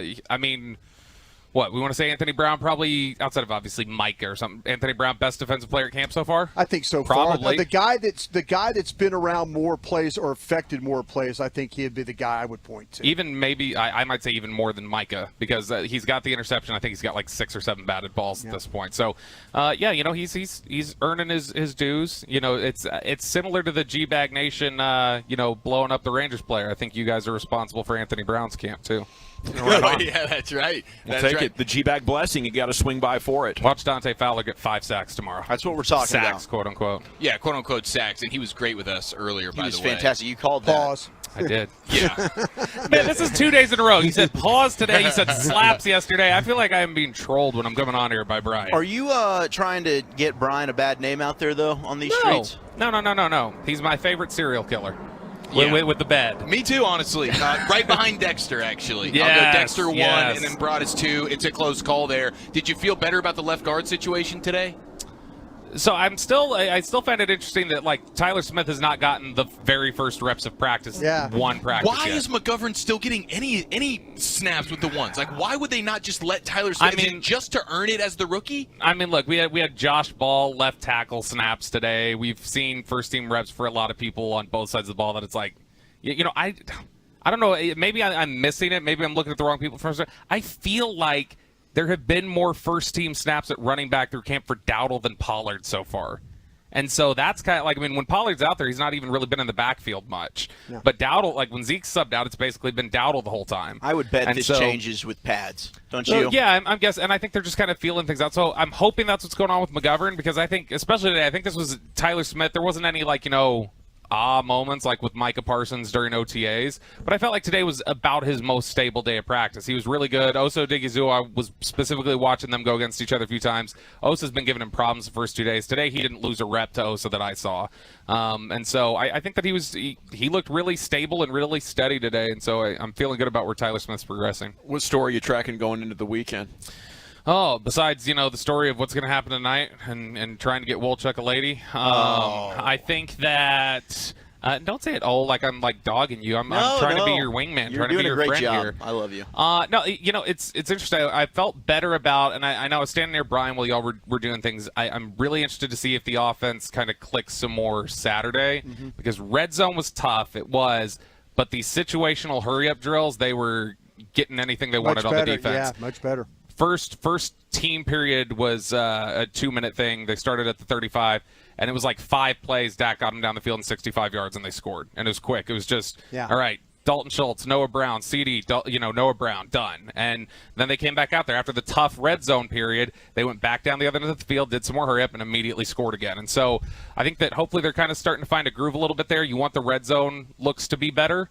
But, I mean, that's something they've struggled with for a few years. Last year was a little bit better, but, you get those reps in, and I'll be interested to see if the red zone stuff starts ironing out. But I think the offense is at least starting to get a little bit more momentum as we head into the weekend.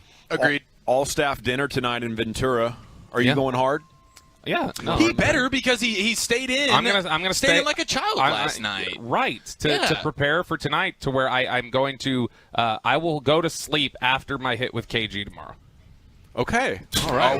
We're pulling the all-nighter tonight. Wow. Bob. Holy cow. That's on the record. He got his That's body epic. right. He was hydrating along with Corey Majors, Sean Sharif, all the guys, Bassick. Baskey. They're But all. Bassick's already like, we got to make it back by 9 p.m. That there's sounds no vaguely curfew. like your Brett Favre impression. No, very different. By the way, I just said his name. Oh, he did. You did it on First one I purpose, can didn't go. you?